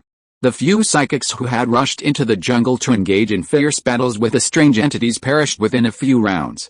The main combat forces of the two convoys had been essentially wiped out, leaving only a few dozen men, effectively dead in name only. Brother Ho, Kiki, the rear of the train has suffered heavy losses. The monster wave might be concentrated here. Push out, understood. Hearing Lin Xian's words, Kiki and Brother Ho began pressing back. The trains behind the joint convoy were constantly collapsing, a situation that could easily lead to chain reaction. This momentum must be stopped before a defensive line can be formed. Shi Dian also realized this and immediately sent Ningjing, Zhaoqing, and others to support them.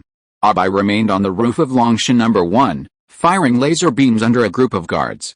Each time a dark red laser beam swept across, the pressure on that section of the defensive line was greatly reduced.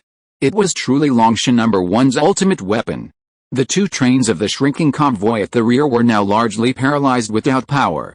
The exteriors of the carriages were covered in a variety of aquatic plants and strange tentacles, looking terrifying. Rumble. At that moment, a roar of boiling mud and water echoed through the swamp. Everyone saw a giant figure in the distance, crushing trees and falling forests like a mountain. Its giant scales flashed with a cold light, and its huge, twisting body brought great fear and oppression to people. In the dark night, under the gunfire, everyone could only see a huge mouth full of countless fangs roaring towards them. Look out, it's that snake. Fire at full force, ready rockets, boom, boom, boom. For a moment, all the firepower of the several convoys in the rear was furiously directed at the oncoming black giant. Countless explosions and flames exploded, and in the intertwining light and shadow, everyone could clearly see the abyssal snake's mouth. Hundreds of scarlet eyes were arranged in groups from large to small on the snake's head. Those eyes flashed with cold light, and everyone who saw it couldn't help but feel a chill down their spines. Many people's minds went blank for a moment, and even their minds began to become confused. Don't look into its eyes, Fire Fist, Kiki and Brother Ho's voices suddenly rang out in the sky. In an instant, a crimson fire descended from the sky. At the same time, invisible telekinetic waves directly engulfed Lu Xingchen's high-temperature flames, causing them to explode and spin. In an instant, a raging hurricane arose, and the burning fireball transformed into a high-temperature raging flame that merged into the hurricane tornado, unexpectedly forming a crimson fire tornado with a diameter of hundreds of meters and a height of hundreds of meters. This move was not the first time the two had coordinated, and it could increase the range and temperature of Brother Ho's fire to a terrifying level. In an instant, a huge fire tornado almost illuminated the entire sky above the dark forest.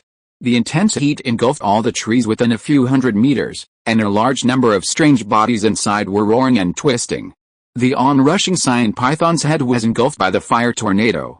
Feeling threatened by the scorching heat, it suddenly swung its body, covered in cyan scales and eerie coral spines, in a sudden, detonating shockwave, swirling with a myriad of dark, invading black energy. It forcibly sent the fire tornado hurtling back toward the train. Seeing this, Kiki immediately dropped all of his silver blades and, with his hands controlled by telekinesis, thrust forward, attempting to hold the fire tornado at bay. Meanwhile, Ningjing and Zhaoqing, both clad in power armor, arrived on either side of the tornado. Their leg thrusters cycled, and they leaped through the trees, unexpectedly reaching the snake's path and striking head-on from above. Ningjing, with all her might, raised her right fist high and struck the cyan python's scales beneath its jaw. The instantaneous force shattered the hand armor of its power armor. The impact of the blow instantly created a dark red blood pit about 2 meters in diameter, and its scales exploded. Elsewhere, Zhaoqing's jet claws pierced a twisted coral spine on the snake's head. She swung forward, her spear blade held in reverse, slashing down from the snake's head. Sparks and lightning flashed, and the alloy blade hummed with the vibrations, slicing through its scales and flesh. But the python was too massive, and their iron-splitting and steel-crushing attacks didn't seem to pose much of a threat. Instead, the black mist it continuously emitted, carrying a powerful, aggressive force, forced the supporting members of the Lin Xian team back repeatedly. Cluster. At this moment, Lin Xian burst out of the fire tornado at high speed, like a meteor. He gazed down at the azure snake, a kilometer long, its body only visible below. His gaze shone fiercely. Monster, take my celestial fire. Buzzing, infinite rings spun at high speed, blue flames continuously engulfing his hands. Lin Xian's left hand grasped his right, and a ball of high-temperature flames coalesced in his right hand. Divine burning sword, Lin Xian pointed his right hand into sword shape, accelerating the jet of flames in a spiral. In a split second, a high-temperature sword of fire dozens of meters long erupted, its core a bluish-white flame, emitting countless Mach rings. Suddenly, boom! A massive sonic boom exploded. The flaming sword instantly shot towards the snake's head, piercing its jaw with a sizzling slash, leaving a scorched hole. He tried to control the sword's movement, but the immense force launched him high into the air. Just then, Kiki used his supernatural powers to grab him. Lin Xian quickly steadied his right wrist and swung his sword, sending the flaming sword slashing fiercely towards the snake's head. Unexpectedly, the moment the cyan python was wounded, dozens of its eyes erupted in a crimson glow. Immediately, the coral spines on the snake's body erupted in a cloud of red dust. As if alive, the dust twisted into a thin shell that covered the snake's body. Lin Xian's flaming sword made no sound as it sliced through it, its heat vanishing in an instant. What's this? A protective shield. Kiki was stunned by the scene. No one could understand the strange situation. It didn't seem like it was blocked, nor did it seem like it was hit. The intense flame seemed to vanish in an instant. At that moment, everyone witnessed a terrifying scene.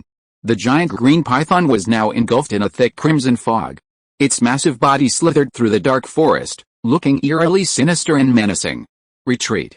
Seeing their attack ineffective, Ningjing immediately called Zhao King back. Meanwhile, Kiki and Hojie quickly retreated.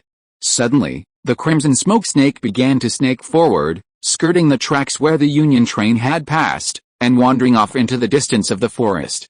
It seemed to regard the entire Union train as its prey, lurking around, ready to strike a fatal blow. Seeing this, Kiki knew something was amiss and immediately said to Lin Xian, "That giant snake is trying to surround us, I see." Lin Xian's drone was now vigilant, its brain and mechanical heart working at full speed. As the defensive formation narrowed, the visibility through the black fog was now high enough to allow him to see every detail of the battlefield. Keep an eye on him.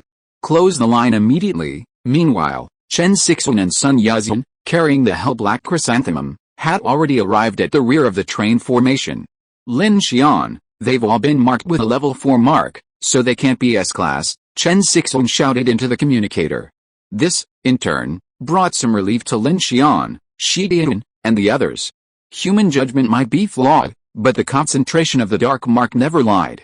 Regardless of how the level was defined, it seemed the cyan lake python was certainly no match for the cloud blackthorn.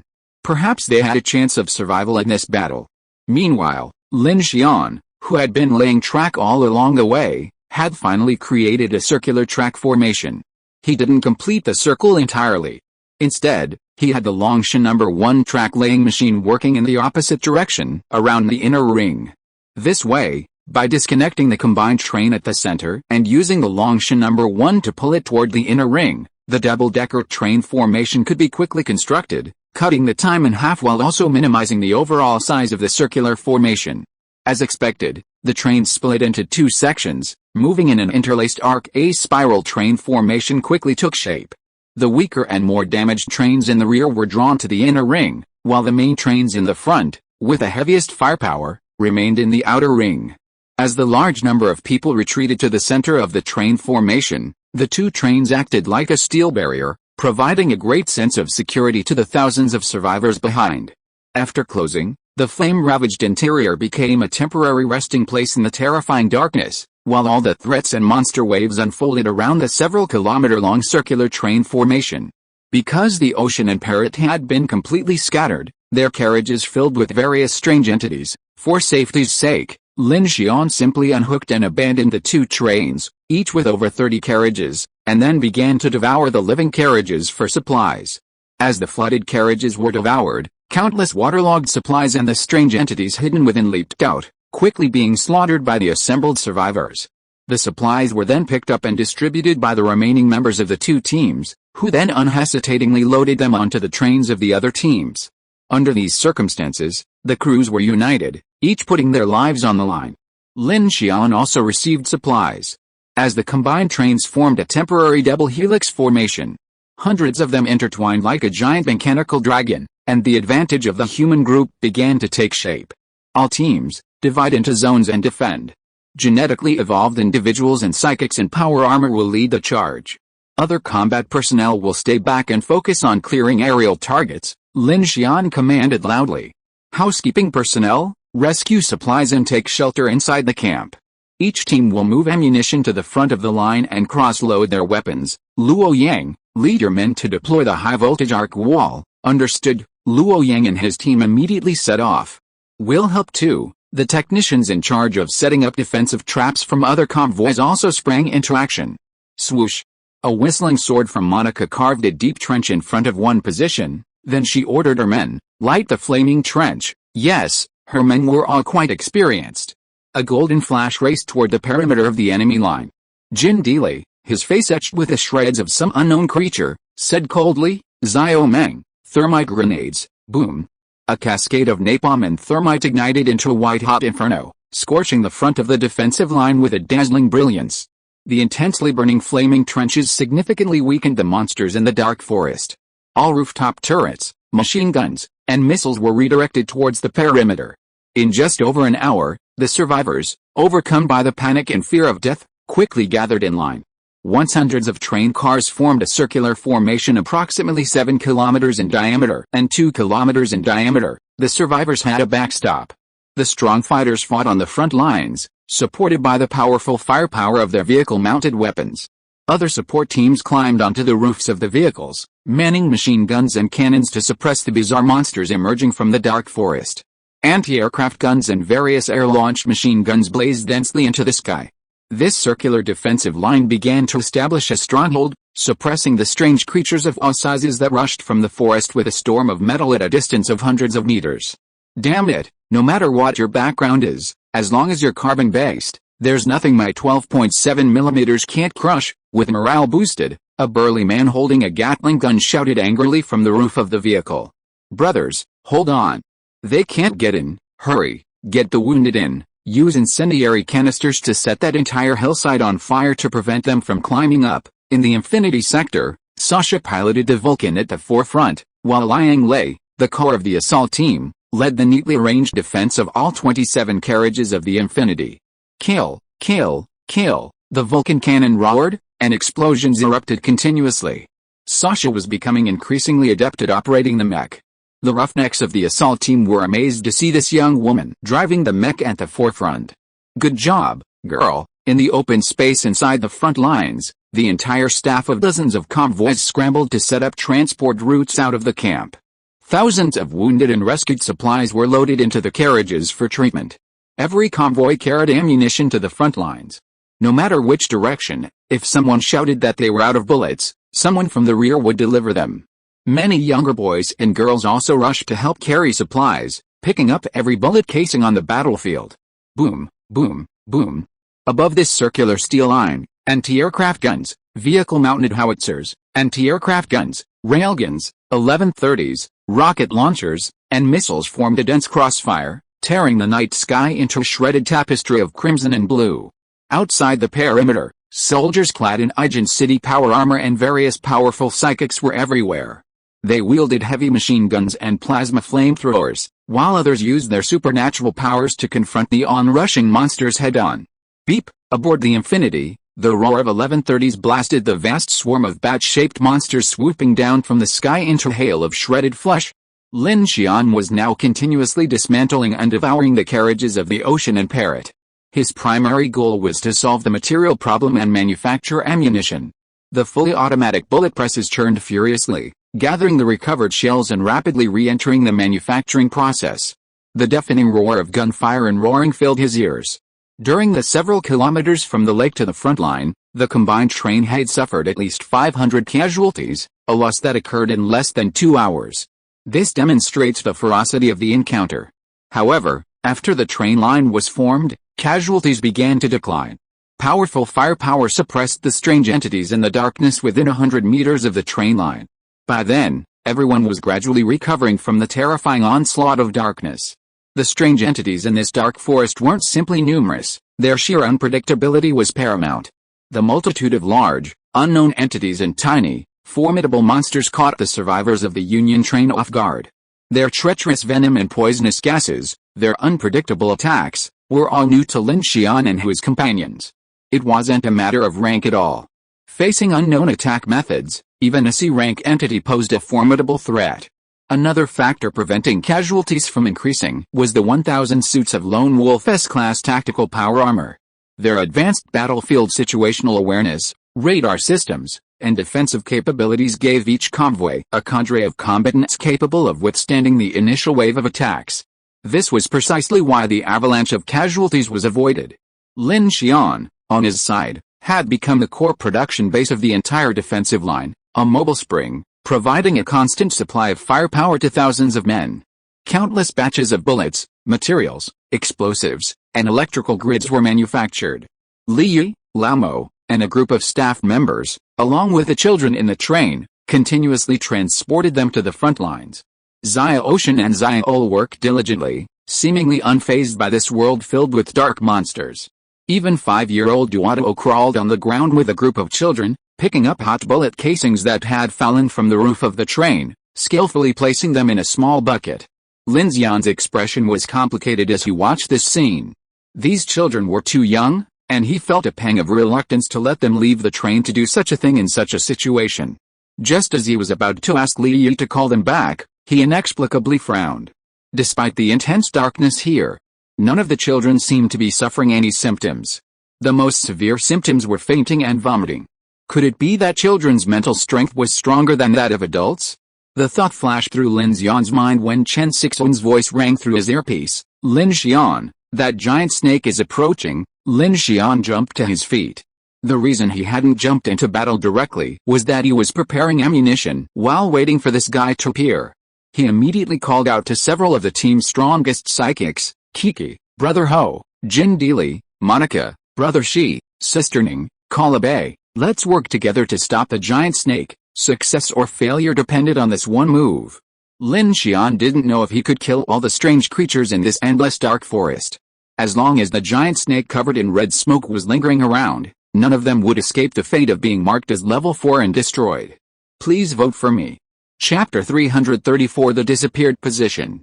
Understood. Coming. I'm here. Several key combatants appeared on the train's roof, as the joint convoy's front approached the Black Lake.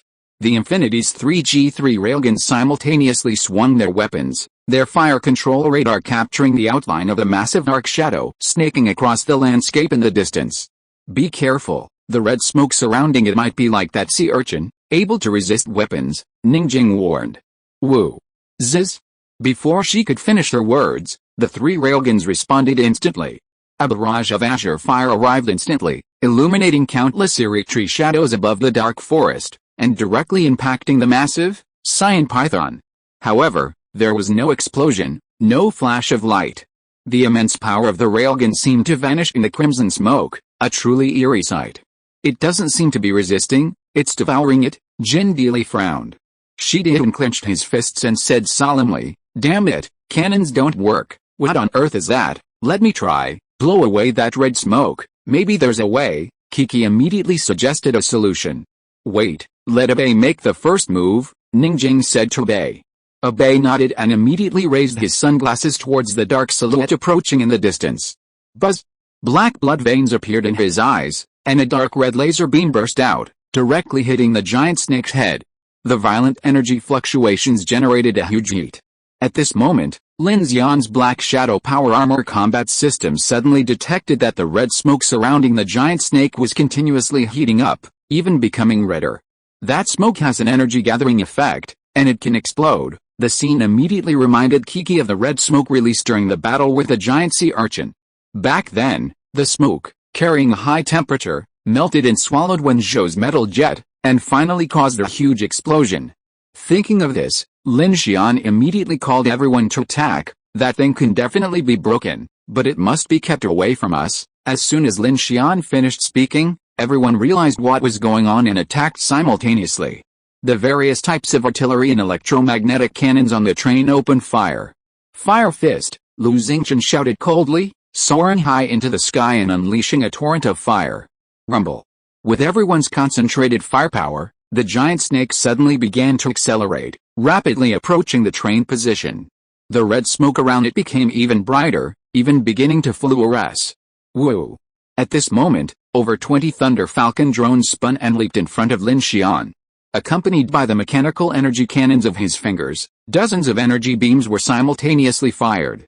Finally, the red smoke suddenly became brighter, and the energy fluctuations began to violently surge. Boom! The next moment, the red smoke and the cold air reacted violently, creating numerous cavitation bubbles. These bubbles rapidly spread, eventually forming a violent, air-shaking explosion that resounded through the forest. The detonation sent a powerful shockwave through the python, sweeping across a radius of several kilometers. Towering trees were uprooted, and a spherical cloud of dust rose up across the area. The massive shockwave also swept through the train camp, sending humming and trembling cascades of heavy trains. However, with hundreds of these trains tethered and turned on the tracks, weighing tens of thousands of tons, the shockwave had little impact on the trains. As the blast cascaded, a powerful alarm blared across Lin Xian's holographic screen. Alert! Huge object approaching. Alert! Huge object approaching, be careful. Kiki used a telekinetic shield to shield everyone from the shockwave. However, the black fog and dust outside obscured the sky, obscuring everything. Everyone heard only a trembling sound, and instantly realized it was the approaching giant snake. As expected, just as Kiki was about to use his telekinesis to disperse the smoke and dust, a monstrous, scaly, turquoise-colored python, its maw wide open, appeared directly above the convoy. The visual impact of its maw made the infinity and the hundreds of surrounding survivors seem to pause for a second, and a sudden, cold gasp echoed. Lin Xian's pupils narrowed. After the massive explosion, the red smoke from the turquoise python had completely vanished. He immediately recognized this opportunity and raised his hand with a single gesture. All the Thunder Falcon drones fired their weapons, and the gravitational lens activated. Go! He had no idea what world this was, nor the consequences of using the gravitational lens. Lin Xian had no choice. Buzz! A special humming sound echoed, and all sounds on the Black Forest battlefield seemed to freeze in silence. The combined train was currently engaged in combat. Suddenly, everyone felt the firepower on the front lines dim, as if even the light itself had dimmed. A distorted space formed within the python's bloody maw, like a vortex of black water in the sky, instantly distorting all surrounding light. At that moment, Lin Xian sensed a strange aberration in the gravitational lens. It wasn't just the ripples of space warping as before, but a black hole several meters in diameter appeared. It swallowed even light, whipping up a violent hurricane. Instantly, everyone on board, including Lin Xian, felt their weight lighten. A metallic rumble echoed from the train, and the wheels began to derail. The surrounding forest, trees, and soil were frantically sucked toward the black hole. Before the black hole could expand, Lin Xian felt a chill run through his body, as a massive, invading force of darkness surged through him. As his consciousness trembled wildly, a blurry figure appeared in his retina. Chuyan. He couldn't see where the light and shadow appeared. He only saw Chuyan's expression of shock flash by. Then the light and shadow disappeared, and the black hole in the python's mouth disappeared, leaving a huge bloody hole. Suddenly, countless trees and soil were shot up into the python's mouth by the huge gravitational inertia. At this moment, the people around Lin Xian, along with the two 1130 and 3G3 electromagnetic railguns on the Infinity car, also launched an instant attack.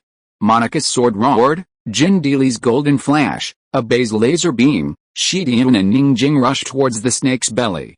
Kiki and Brother Ho unleashed their full force, a torrent of silver blades and crimson flaming swords soaring skyward. In Carriage 3 of the Infinity, Ding Junai, anxiously observing the hell-black chrysanthemum, suddenly noticed something the moment Lin Xian used the gravitational lens. She immediately turned to gaze at the silver dragon Xuanku, quietly standing in its incubator nearby. A small, silvery white flower in its inflorescence was blooming at a visible rate. Boom!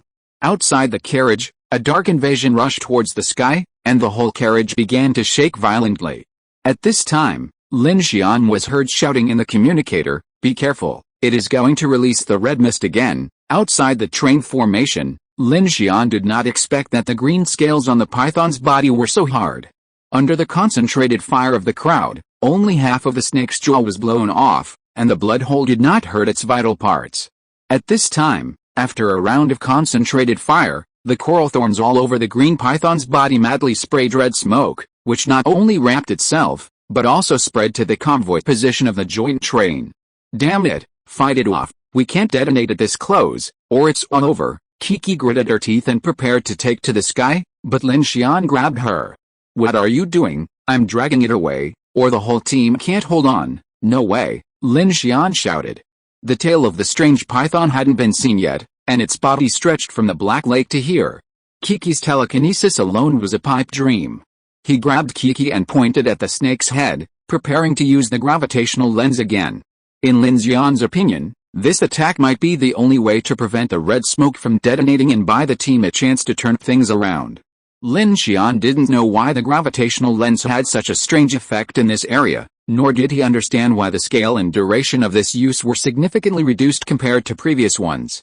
But he had no other choice but to give it a try. But when Lin Xian cast his gravitational lens again, he suddenly realized nothing happened. The energy-draining effect didn't occur. Instead, he felt a sharp pain in his spinal cord, nearly stumbling.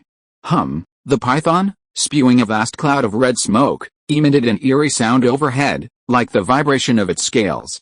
It certainly wasn't produced by its mouth parts, but more like a rattlesnake using a part of its body to threaten. Everyone watching this scene felt a chill run down their spines. In the forest below, Ningjing and Shidian, who had attacked without time to retreat, looked up at the massive python and their faces changed drastically. Everyone on the Infinity continued to fire at the python. Sasha's sally fired at full force, but other than making the red mist brighter, it had no effect. For a moment, a suffocating sense of despair surged from everyone's heart. They had completed their defensive plan, only to fall before the eyes of this dark behemoth. Lin Xian, seeing the impending destruction, Kiki, standing beside Lin Xian, reached out and grasped his hand. Gritting her teeth, she raised one hand and exerted all her strength to expand the telekinetic shield, which grew larger and wider, attempting to envelop everyone. Puff. At this critical moment, a subtle sound, like a bursting bubble, echoed in everyone's ears. The sound was incredibly eerie, infinitesimal yet seemingly originating simultaneously within everyone's brains. It was as light as a bubble, yet as heavy as a bell. In an instant, the chill in the hearts of the over 3,800 people on the joint train's defense line ceased, and along with their trembling bodies, a brilliant light, like a supernova explosion, blazed between heaven and earth. It wasn't light, not brightness, but more like a ripple from some dimension, breaking through the darkness and sweeping away the smoke and dust. For a moment, everyone felt as if the white light before them threatened to blind their eyes and rip their retinas. Reflexively, everyone closed their eyes and covered their eyes. At the same time, all the automatic fire control weapons on the Union train ceased firing, leaving only the remnant sounds of gunfire and artillery fire from the survivors. Lin Xian, Kiki, Hojie, Jin Dili, Monica, Shidian, and Ningjing all seemed to be bathed in a dazzling, heavenly light. Suddenly, their eyes, having gradually adjusted, opened and raised their heads, only to behold a shocking scene. The dark forest, the strange figure, the giant blue snake, and the red mist had all vanished. All that was left was a withered forest beneath the snowy mountains, ravaged by the artillery battle. The muddy Union train lay at the edge of a vast black lake, its surrounding trees completely ravaged by the smoke. Countless bodies of survivors lay at the edge of the former traction track, leaving a gully-like trail in its wake. Above, the setting sun shone dazzlingly brightly, yet strangely, above the distant mountains, a deep blue dome of night still loomed. It was as if a stratification had broken off between the night and the setting sun below. The sky still contained inverted bays and fragmented spaces. The entire forest and plain seemed like a world of light within a crystal ball, while humans gazed towards the dark world beyond. Most terrifying of all, the massive mountain range that had been twisting and surging in the direction of the Black Lake suddenly vanished. Lin Xian was startled. Could that mountain itself be some kind of dark creature? This strange spectacle silenced everyone. The gunfire ceased, and even breathing stopped. Then, a split second before anyone could react, darkness descended again. The entire world was as if the lights had been turned off. Lin Xian and the others experienced the same night blindness that comes with turning off the lights, unable to discern even the outlines of their surroundings. After a few seconds, their eyes adjusted again. They were still in the dark forest. The sky was a deep blue, and the outline of the distant mountains reappeared, distorting and surging in the hazy black fog like some living creature. As they entered the darkness, the stunned crowd's nerves once again tensed. The adrenaline of battle and bloodshed had not yet subsided. Just as Lin Xian, Kiki, and the others instinctively prepared to defend themselves, an even stranger scene unfolded. The bodies of the slain strange entities reappeared on the ground, but they, along with the giant green python, had vanished completely. The red mist in the sky vanished without a trace. If it weren't for the raging fire in front of the infinity position and the fragments of the python's jaw tissue and flesh scattered on the ground, Lin Xian would have thought he had just had a nightmare. What's going on? Jin Dili was the first to react. Why are all those disgusting things gone? This is weird. Shi Dian, who had jumped onto the roof of the car below, was also puzzled. Monica searched the power armor's search system but found no trace.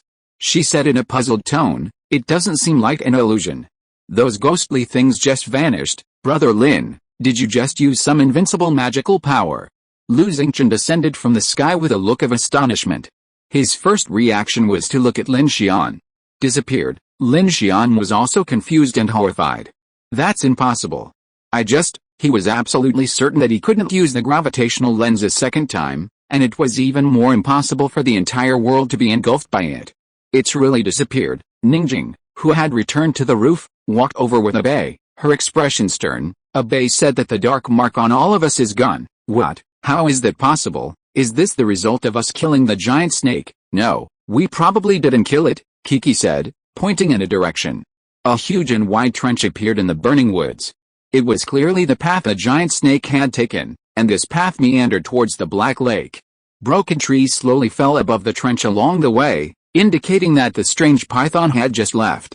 Something strange, Kiki said in surprise. What happened? Lin Xian, just as everyone was puzzled, a voice came from the communicator. Ding Junai's face was pale. She held the silver dragon 100,000 CUO in her hand, her chest heaving and breathing rapidly, as if she had experienced some momentous event. She slowly pressed the communicator. I know the properties of the silver dragon 100,000 CUO. Lin Xian's mind buzzed at this, and he immediately opened the roof of carriage 2, saying to everyone, wait a moment. At that moment, in the infinite carriage 3, a large number of distorted light points still lingered in the air. As soon as Lin Xian entered, his black shadow armor's holographic vision began to emit unstable signals, and waves of strange tingling sensations washed over him. Director Ding, Lin Xian looked at Ding Junai and saw that the small flower above her head was in full bloom. At the same time, Ding Junai's eyes shone with a faint green glow, a clear sign that she had activated her supernatural powers. What happened? Ding Junai put down the silver dragon 100,000 CUO in her hand, propped herself on the lab table, and looked at Lin Xian with an uncertain expression. The explosion just now was a cosmic reaction caused by the first bud's detonation, Ding Junai said, finding it difficult to describe the sensation of using her supernatural powers to perceive the silver dragon's 100,000 errors. If the previous regional black chrysanthemum had allowed her to connect to the dimensional vision of dark creatures through the dark mark, then this silver dragon's 100,000 errors allowed her to see a layered world. It was like a superposition state parasitic within the sky bubble, making it difficult for even a scientist to fully comprehend everything she perceived. However, she grasped a key point. The moment the silver dragon's 100,000 errors bud burst, the entire area lost connection with the outside world.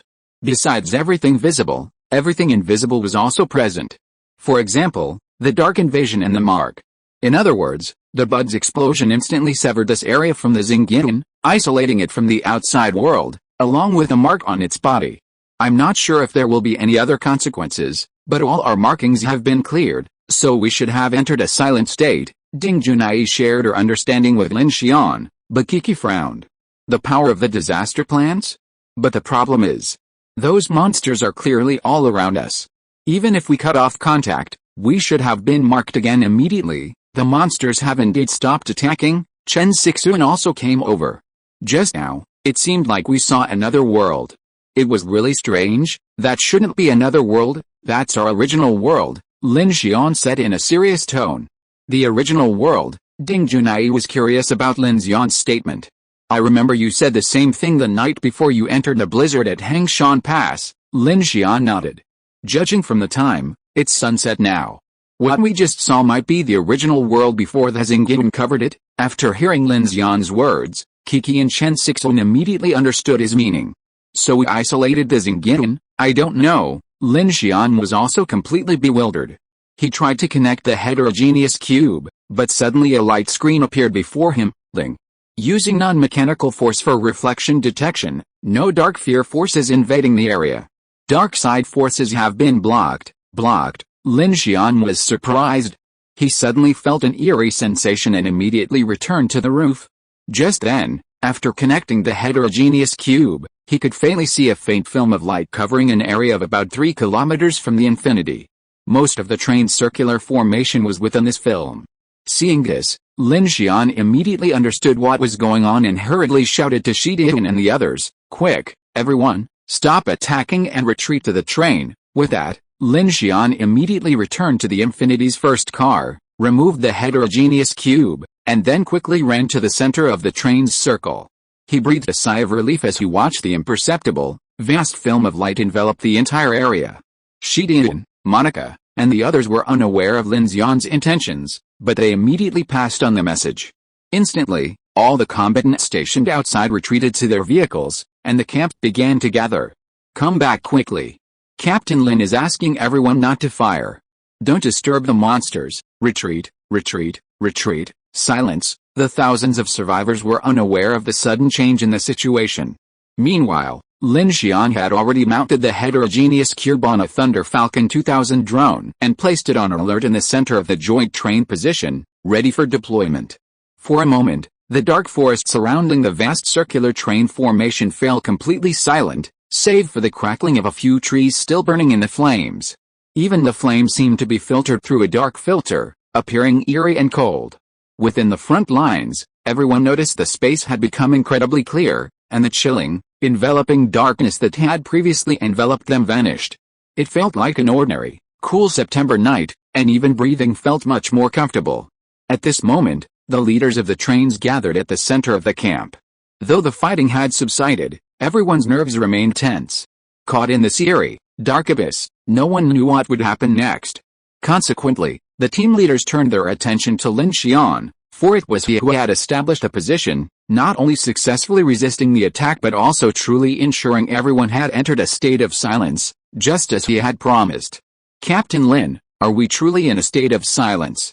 How do you know those monsters won't attack us again? That was terrifying just now." "Thank goodness you, Captain Lin, intervened, otherwise our team would be doomed." "Yes, Captain Lin." At this moment, the team leaders felt a surge of worship towards Lin Xian. In this despairing night, the presence of such a leader was undoubtedly reassuring. Faced with these people's fervent flattery, Lin Xian looked helpless. In the perilous situation just now, his only recourse was to encircle the enemy and hunt down the python. This was the safest option for the train convoys at the moment, but he also knew they hadn't destroyed the treacherous python. The real lifesaver was the silver dragon 100,000 CUO, which had been utterly useless throughout its escape. Lin Xian sighed inwardly. He considered his bad luck, as that silver dragon 100,000 CUO became his lifespan upon entering the Xingqian. But he also considered his good luck, as he encountered all sorts of horrific troubles along the way. It was as if he possessed no dark mark, yet was perpetually branded by a certain fear. If the other convoys had been like him, they would have perished long ago. Combining this with Ding Junai's explanation, he speculated that perhaps the Silver Dragon 100,000 CUO's hollow flower explosion had cleared all the dark intrusions and markings within the train convoy's area. Meanwhile, the shielding power of the heterogeneous cube had rendered the circular camp invisible within the dark forest. That was why Lin Xian immediately placed the heterogeneous cube in the center of the camp, protecting the entire train formation. In fact, when Lin Xian thought about this statement, he felt it was a bit too incredible. But at this moment, he obviously had no better explanation. Since they were not attacked, no one could take the initiative to open fire and invite trouble. So, The bloody intense battlefield on the train suddenly became strangely quiet in this dark forest. Please vote for me. Chapter 335. Where are we?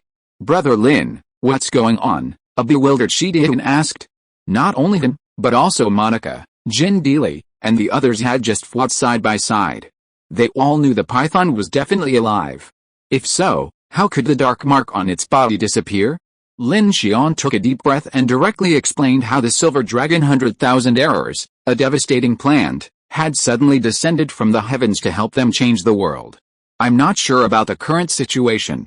If we haven't been attacked for a period of time, it means that those weird beings can't find us because of our silent state. We are temporarily invisible under the noses of those monsters. So weird, it's the disaster plant again. Jin Dealey became interested when he heard it. It sounds even more magical than superpowers. It is said that disaster plants grow in the star abyss and the polar night. It makes me want to get to study. Monica's eyes lit up at this time, and she also said, before I saw a car team in Zilan City, there was a very powerful disaster plant that could accelerate the division of biological cells within a range, which greatly speeds up the recovery of injuries and the improvement of superpower evolution. Because of this thing, this car team was targeted by the Advent organization and encountered a lot of trouble. Now it seems that the whole group has been taken over by the Phoenix Society. Then the Phoenix Society took away the disaster plant as well, right? Ningjing said. Lin Xian frowned slightly when he heard this, and looked at Monica. Monica shrugged, that's for sure. The Phoenix Order is also paying great attention to the research of disaster plants. However, the Phoenix Order will definitely not take them away unconditionally. The entire convoy was taken to the Phoenix City headquarters with a Nightwalker. At least before the end of the world, we don't have to run around like us, Lin Xian said frankly. This disaster plant was given to me by a friend's convoy before. It didn't help much along the way. I didn't expect it to save my life at the critical moment. Shi Dian looked at Lin Xian after hearing this. Brother Lin, the disaster plant that can eliminate the dark mark, this kind of thing, the official will definitely want to study it when they know about it. Shi Dian's words were not concealed. Lin Xian naturally understood what he meant, and just said, if someone from the official rescued us from here now, I would be more than happy. If we can find a way to solve the dark mark like I did with my pot of hell black chrysanthemum, it will benefit all mankind. In fact, when he was in Zilan City, he was also worried about this problem. For the Phoenix Order, the research on the hell black chrysanthemum was of great significance. However, because it was related to the importance of the dark mark, and it was his old friend Wei Kexu, Lin Xian did not hide it. Chen Sixuan said that after the Battle of Zilan City, Zhao Yu, Wen Zhou, and other members of the Order of Phoenix didn't mention this matter. Lin Xian speculated that perhaps from the perspective of the Order's research team, the hell black chrysanthemum's properties had already been discovered, and there was no longer any need for further research. If they knew that the hell black chrysanthemum could also transform dark energy to enhance and stimulate superpowers, Lin Xian might have had some negotiations with the Order of Phoenix. However, that was a matter for the future. From Monica's words, it became clear that Lin Xian wasn't the only one possessing these calamity plants with unique properties. Other teams, including the Federation and the Order of Phoenix, certainly possessed them as well. After so long, the Silver Dragon 100,000 errors had only produced one bud, and it was unclear if there would be a second. Therefore, the Silver Dragon 100,000 errors' true value remained to be seen. However, he was also amazed at this crucial life-saving artifact. If he could master it, combined with his own heterogeneous magic cube, it would be like possessing a golden ticket to immortality. It would be an absolute treasure. Captain Lin, are we trapped here now? Zhou Hongqiu of the Red Rose team's face was filled with nervousness. She understood that the entire team might be safe for now, but with so many people trapped in this dark forest, with no tracks and seemingly no dawn, this situation would inevitably lead to death. Yes, Lin Xian didn't hide his exhaustion. He was physically and mentally exhausted. His second attempt to activate the gravitational lens had nearly torn him apart. The fact that he could still stand here and confer with everyone was entirely due to his sheer willpower. I don't know how long this situation can last. In any case, let's quickly clean up the battlefield and wait and see what happens. We can only take a few minutes to breathe.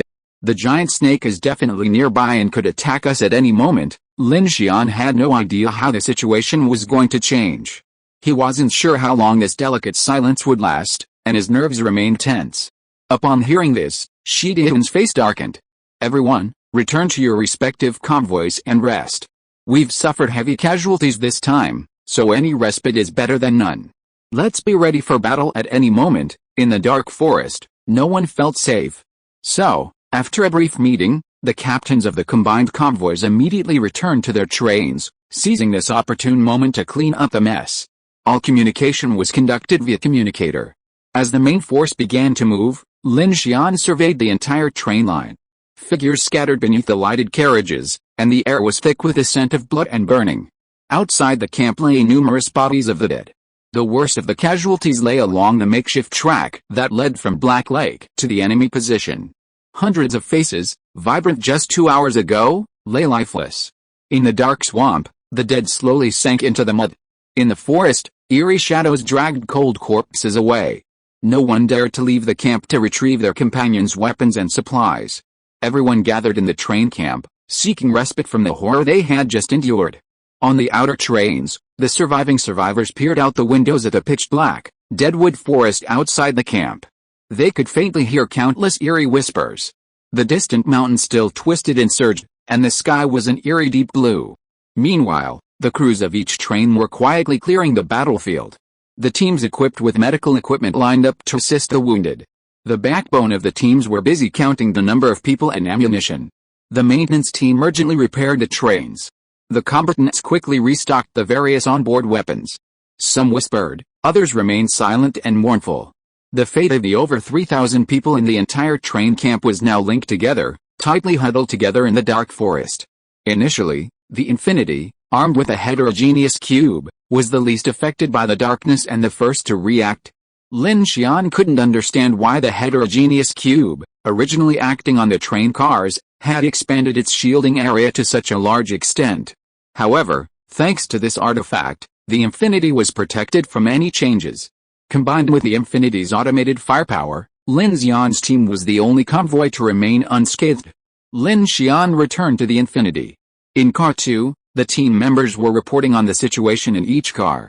Lin Xian removed his power armor and sat in a corner, opening the sunshade and gazing out at the pitch-black forest. His expression was grim. We have 7 wounded, not serious. I have about 10 on my side, 2, all injured. Old Li's eye was damaged by the flying insects, but the rest are fine. Liang Lei and the 2 assault teams on the building constituted the Infinity's core firepower. All 100 of them were armed with the finest weapons Lin Xian had manufactured, along with power armor for protection. Yet, despite these circumstances, 4 suits had been damaged, and a significant number of power armors were facing repairs. The 1130s are all out of ammunition, and even several arc pulse string vibrators have burned out. Luckily, our armor is thick enough to withstand it, said Luo Yang, clad in power armor. I've deployed surveillance sensors outside. Combined with our sentry system, we'll be notified immediately of any movement. We can only watch. We can't fire now, said Kiki, quickly manipulating the keyboard as she checked the train's condition. Only the railgun is still operational, the others are practically useless. Shukin, having fought all night, noticed the mood was growing darker, and offered a soothing reassurance. We're lucky to have made it this far. Previously, we could still escape, but this time, even the tracks are gone. If it weren't for Captain Lin's intervention, we wouldn't have survived these 2 hours. Yeah, on the bright side, our current situation is like surviving the polar night. As long as we're still alive, there's definitely a way out, Li Yu responded enthusiastically. Hey, what are our plans next? Kiki turned from her swivel chair and looked at Lin Xian. Everyone's eyes were on him. Lin Xian shook his head, took a deep breath, and said, I don't have any ideas yet. The main reason is that we don't even know where we are. He glanced at the randomly spinning compass on his watch and said gravely, it's not just the direction. Communication is also under tremendous pressure. Without the train repeater, the communication will lose contact after 1 kilometer, and all radio stations will be paralyzed. This situation was arguably the most bleak situation Lin Xian's Infinite Train project had encountered since departing from Jiang City. This wasn't just a matter of broken tracks, the entire train had inexplicably ended up in this deep forest. Even if Lin Xian could build tracks, he wouldn't have any idea how to proceed. The only option left for him was Jindelo's earlier proposal, using 2 all-terrain trains and other vehicles. Lin Xian could devour the trains and create some vehicles, perhaps transporting more people. But this idea struck him as a poor choice. Without the 1130 and the electromagnetic cannon, so many people wandering around in the deep mountains and forests would be tantamount to seeking death. So, Lin Xian was at a loss for ideas. When Shu Qin heard what Lin Xian said, she frowned. Before, when we were in the polar night, we could still tell the direction, but there are no road signs around here, and no one has ever seen this lake or this mountain. We don't even know where we are. In this situation, are we really in the star abyss? Wait, Kiki suddenly turned around and said to Lin Xian, just now when it was dawn, didn't we see the direction of the sunset? At least we can tell the difference between east, south, west and north. Then what? Which direction? Lin Xian looked at her and said, if we don't know the exact direction, how do we know which direction is away from the center of the star abyss? As soon as these words came out, everyone fell silent. Unexpectedly, at this time, Chen Sixuan suddenly walked in and said to Lin Xian in a serious look, it's not difficult to know where this place is. She had just packed up the back of the car with Nialu, Xiaoyan and others, and now she said directly to Kiki and Lin Xian, Kiki, have you forgotten that our sentinel system has surveillance video? You should call it up immediately. First, determine the direction based on the sunset point and time, and then match the mountain terrain features scanned by radar with our global topographic map. Can't you know our position? Chen Sixuan's words immediately attracted everyone's attention. Lin Xian was shocked and couldn't help but said, smart, Teacher Chen, but this terrain looks very ordinary. It's not that easy to compare globally. Li Yu raised a question at this time.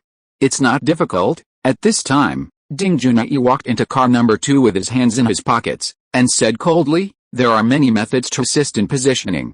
For example, due to the influence of Coriolis force, the erosion of the south bank of rivers in the northern hemisphere will be more serious. Although the trees in this forest have withered, they can still be distinguished as red gum, myrtaceae, eucalyptus, large trees. There are 3 areas in the world where this kind of trees are most widely distributed: North America, Australia, and the Hangdun Mountains. Hangdun Mountains?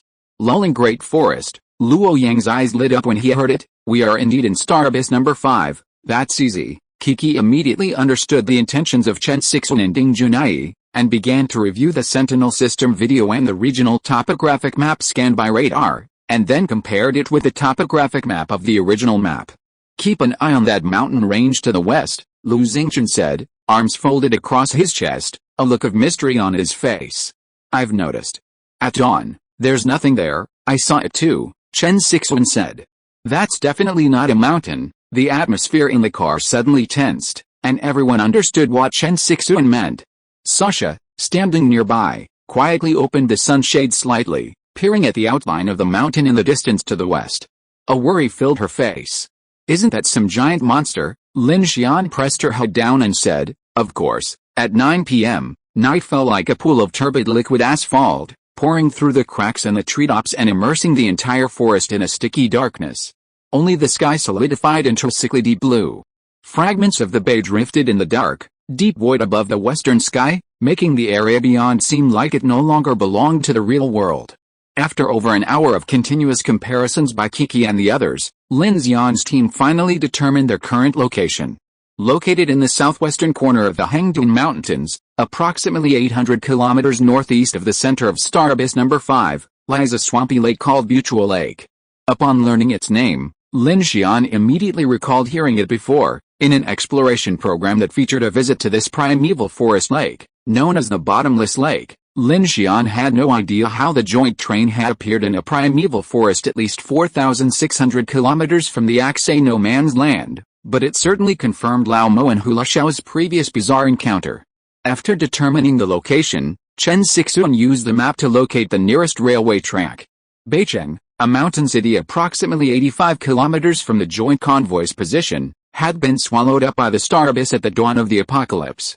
From there, a track led directly to Hague, approximately 1,000 kilometers to Lulling.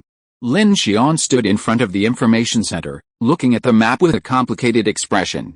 The good news was that 85 kilometers wasn't too far, and it was still east of Xingyuan. The area was mostly forested, and the terrain wasn't too rugged. By building a simple track, there was a chance the combined train could reach White City. The ocean and parent convoys had been scattered, even their captains killed. Lin Xian had Shi Dian arrange for their men to be reassigned to other convoys. The original supplies had also been taken away, and Lin Xian planned to take over the 2 trains for material consumption. If they could recycle them as they went, the material shortage would be solved. The bad news was that they couldn't escape. Lin Xian was familiar with the shielding mechanism of the heterogeneous cube. It could block the invading dark forces, but it couldn't resist the dark signs emitted by the strange entity. Therefore, their current safety was due to their silence and the heterogeneous cube's ability to block the invading dark forces, which temporarily kept them safe. However, if they were to begin constructing the track, they would have to enter the dark forest, making a lot of noise and slowing down their progress. Once they were marked with a dark mark, even a single level, it was a death sentence in this star abyss.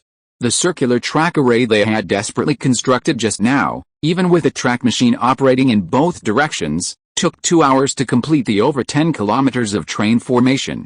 Furthermore, the track was extremely rough, sinking into the uncompacted humus soil in most areas. Its sole function was to prevent the train from capsizing. Therefore, if Lin Xian wanted to get the Infinity and the Union train out of this forest, he could imagine how difficult it would be. In carriage 2, Lin Xian turned on the intercom on the table and conferred with the other train's key personnel. Upon hearing Lin Xian's words, Shi Dian immediately said, 85 kilometers, and it's all deep mountains and old forests. It's impossible not to be attacked by strange entities. This is too difficult. We're only a few dozen kilometers away from Yijin City, and that's on the city's hardened roads. Captain Lin, with your mechanical abilities, can't you replace the train's iron wheels with tracks? Jin Deili said bluntly. No, Lin Xian immediately responded, that's more difficult than building railroad tracks. This idea had occurred to Lin Xian. Both the Queen Mo and Longshan No. 1 had all-terrain drive modules, and he had already scanned the blueprints. But the problem was, building an all-terrain drive module was practically equivalent to rebuilding the train from scratch. The core of the train was the traction car and the track drive wheels. Beyond that, the car was just a metal box. In other words, if Lin Xian wanted to convert the Infinity into an all-terrain train, aside from the iron carriages and nuclear power train, everything would have to be replaced. The Huilong class, Huangsing 10A, and even the Whale 03E heavy-duty gas turbine locomotive would have to be rebuilt from scratch. Not to mention the manufacturing complexity and blueprints, the materials alone would be a real chore. Therefore, Lin Xian's plan was to enter Jinhe, where the Dragon Country CRRC group and its extensive train loading lines would allow him to fully upgrade the train to the all-terrain Eternal class standard. Ningjing then added, there's another issue. White City will be covered by the Star Abyss on Apocalypse Day. Even if we can reach it, the usability of the tracks there is still questionable. Yes, no one knows what's happening in the Star Abyss. It's a miracle we're still alive, the captains of the other convoys remarked. Are we really going to abandon the train and drive out by car? There are too many of us, and there aren't enough cars. We can't even take a third of us. Why are we here? Has anyone seen anything? At this moment, someone discovered the source of the problem. It should be related to the statue in the Aksay no man's land, Shi Dian said. Did they say there was a forbidden object? I guess that's what swallowed us in. Then can we find it and get us out? Don't dream. Aboard the Queen Mo, Monica looked exhausted. She looked out at the eerie night and said, we can't even escape, and you're still trying to find it, so, we're trapped here to die, Shi Dian said solemnly. On the Infinity, the atmosphere inside the carriage was also somewhat silent. The core members were some sitting, some standing, all at a loss for what to do. Everyone, don't worry, Lin Xian picked up the communicator and whispered, we have just encountered a worse situation than now. It can't be much worse, so there is no point in getting anxious. Inside Zengyin, every minute you can live is a gain. As long as people are not dead and bullets are not used up, there is always a way. So the most urgent thing is that each team cleans up the mess and organizes ammunition and weapons. Since those monsters didn't come to provoke us, then we should take a break and save energy to rest. It is also a strategy. After hearing Lin Xian, the rapid arguments among the teams within the frequency band suddenly slowed down. Shi Dian immediately responded, yes, Brother Lin is right. It can't be worse than just now. We've all died many times before. Surviving in this situation is a blessing. Let's just do what we have to. I want to see if anyone can survive in the Star Abyss. Okay, Everyone, brainstorm and share your ideas.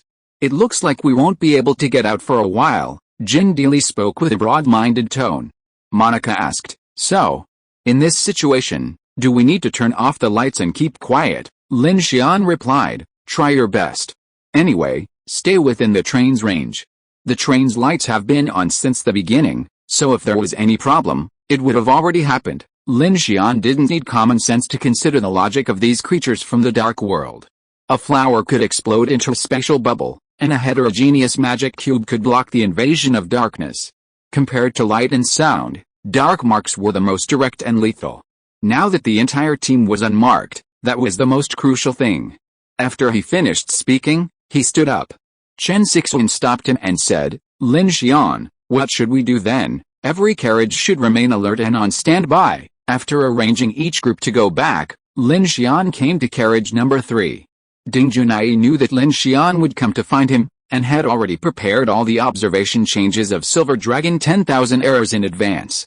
The growth accelerated after entering the polar night, and it also accelerated after we were swallowed by the Zingian.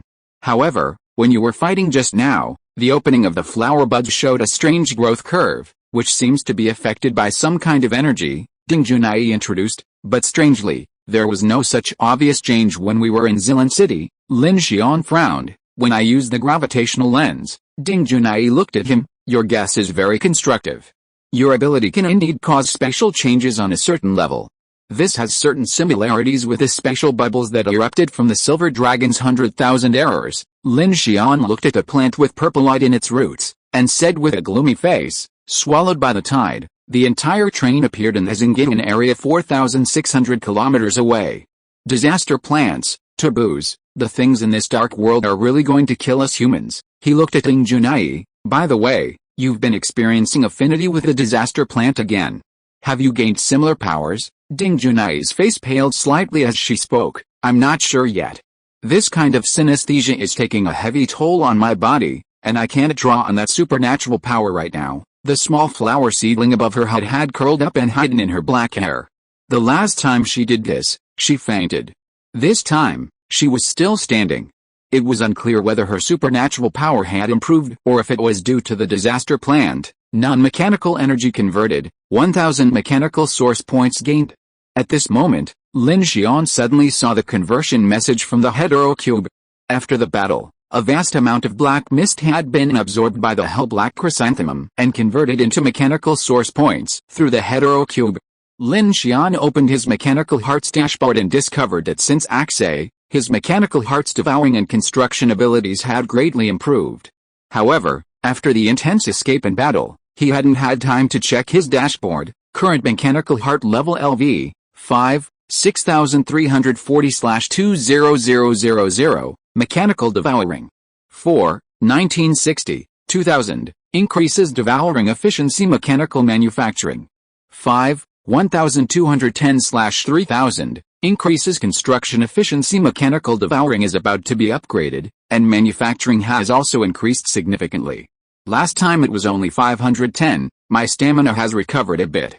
Since I'm stuck here, I'll take this opportunity to devour those trains and nuclear-powered locomotives. First, I'll upgrade the materials and upgrade them. In this difficult situation, Lin Xian forced himself to find a direction to act. After all, he needed a lot of materials to upgrade the trains and manufacture ammunition. Please vote for me. Chapter 336 Restart, Grace. After obtaining the mechanical source of the hetero cube's transformation, Lin Xian felt a surge of pure energy. This power, emanating from the hell-black chrysanthemum, insanely flooded the infinity and even the neighboring fleets, invisibly boosting the abilities and physical evolution of many, even significantly restoring their stamina. For the survivors of such a brutal battle, this was undoubtedly a timely help. Looking at the mechanical heart's dashboard, Lin Xian sighed inwardly, finally receiving good news. The battle in the Star Abyss had helped elevate his and everyone else's abilities. Furthermore, if he devoured the remaining carriages of the Ocean and Parrot, his mechanical devouring would surely reach level 5, increasing his speed and efficiency even further. Right, Lin Xian's heart skipped a beat as he thought of this. The Ocean's engineering-grade nuclear locomotive has 170 megawatts of thermal power, and the Parrot's 140 megawatts. That's over 300 megawatts combined. Wouldn't it mean his surge could be upgraded with an amplification boost? With this thought, Lin Xian immediately opened his skill panel. Electric Surge, Rare, Level 3, Maxed, can be amplified to Superstring Reactor Phase Rainbow Ring. Amplification requirement: complete the consumption of a nuclear power unit with a thermal power exceeding 300 megawatts. Amplification duration: 24 hours. Oh my goodness, even if he devours 2 nuclear-powered locomotives, the amount of mechanical source points he gains is beyond question. If he activates this new skill, he'll have the potential to create an shield capable of withstanding an S attack.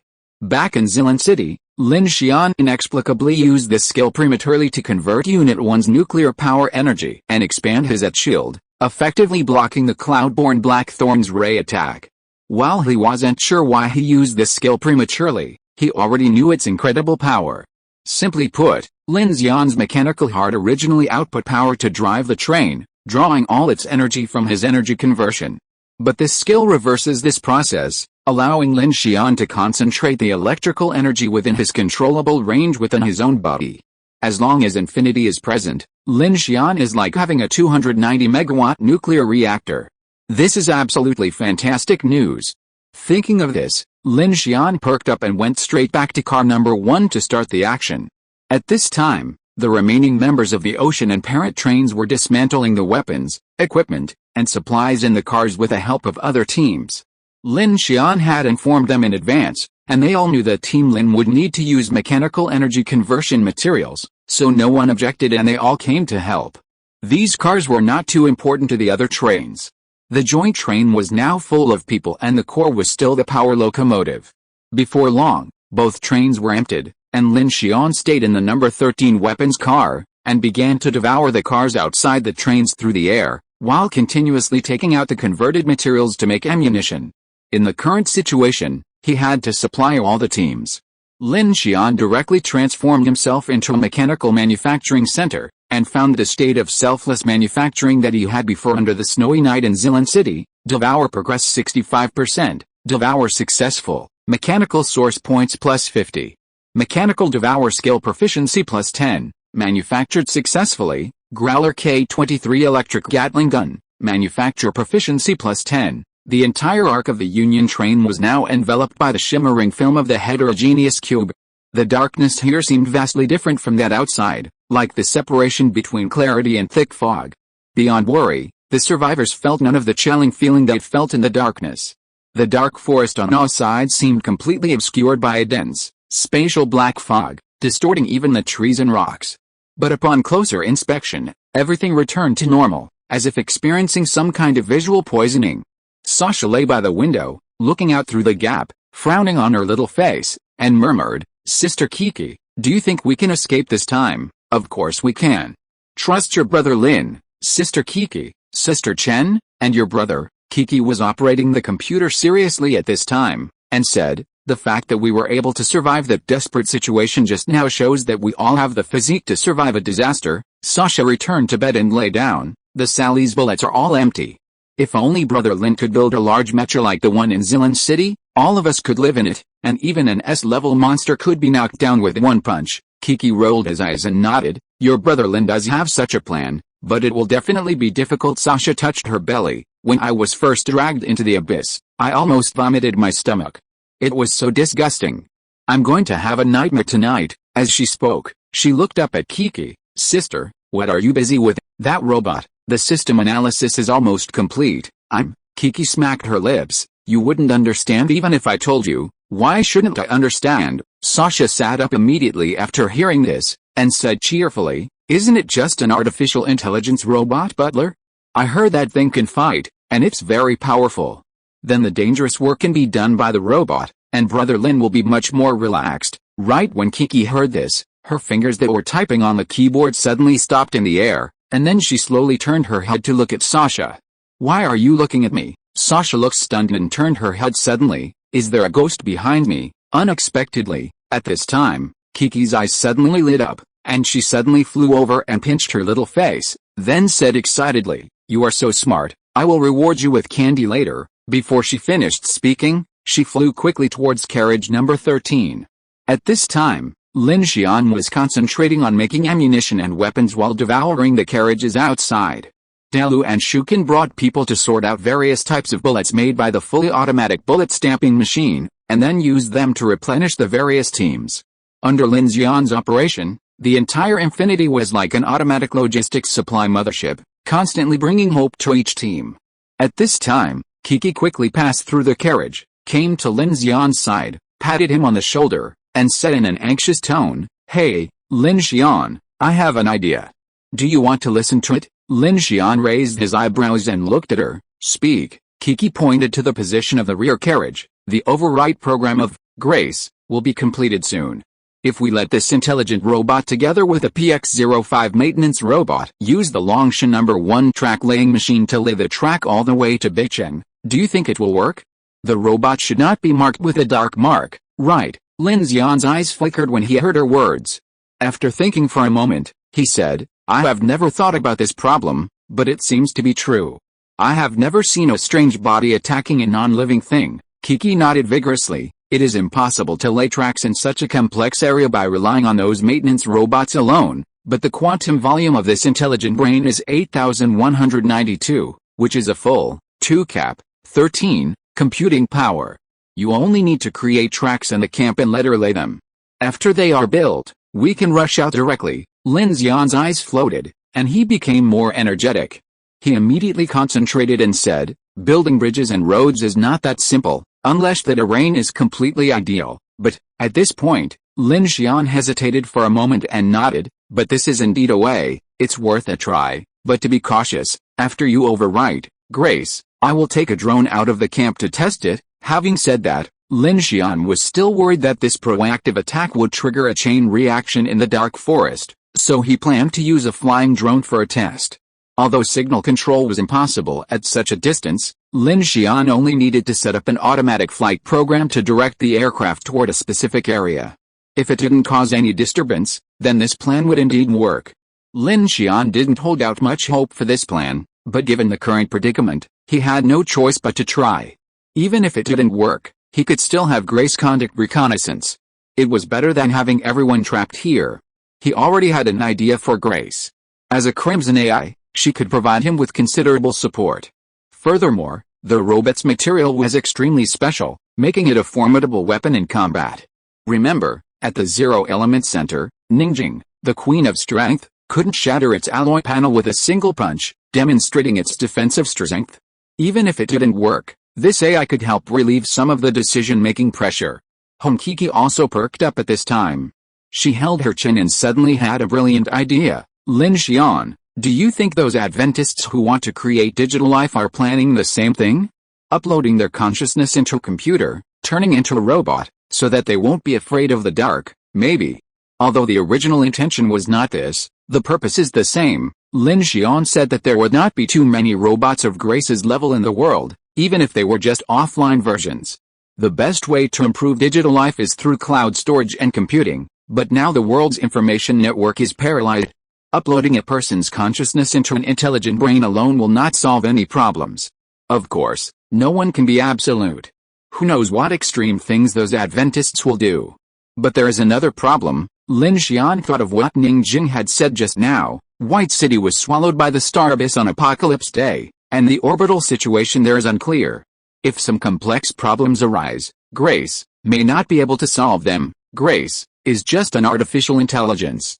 It does not have the ability of telekinesis or mechanical manufacturing. If faced with special circumstances, even if she has extremely high computing power, it will be futile without engineering capabilities. Kiki nodded. "Then we can send Grace to White City for reconnaissance.